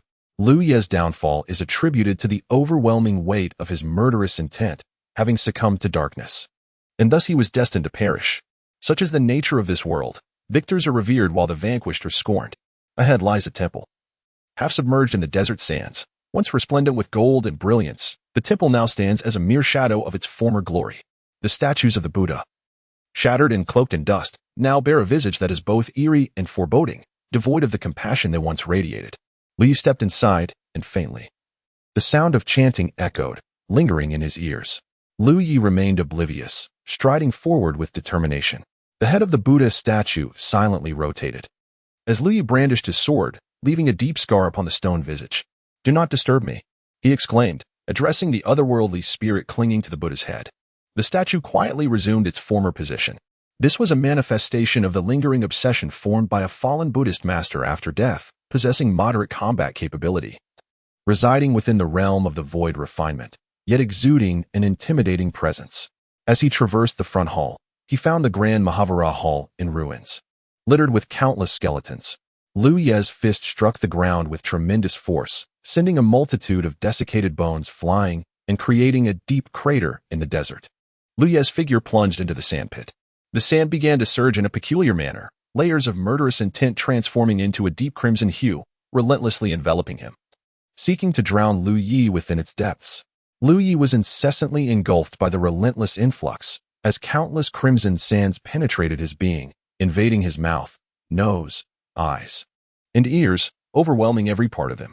No, even within his very veins, the sands began to manifest. This sight was utterly horrifying. A living, breathing human was on the brink of transforming into a being of sand. In his previous life, Lu Yi had already endured all of this. It was not merely a means of attack, but rather an exceedingly vivid illusion. After entering the temple, the withered man continuously inflicted toxins upon Lu Yi, a poison that was formless and intangible, which Lu Yi paid no heed to. The hallucinations were merely a triviality to him. He was already immersed in the depths of the desert. Furthermore, he concealed all his presence through the art of deception. Suddenly, Lu Yi came to a halt. Within his consciousness, he now found himself in an exceedingly terrifying state. Blood-red sand engulfed his entire being, filling even his head to the brim. Lu Yi extended his hand, grasping a segment of desiccated crimson wood, its roots teeming with fibrous tendrils sprawling in every direction.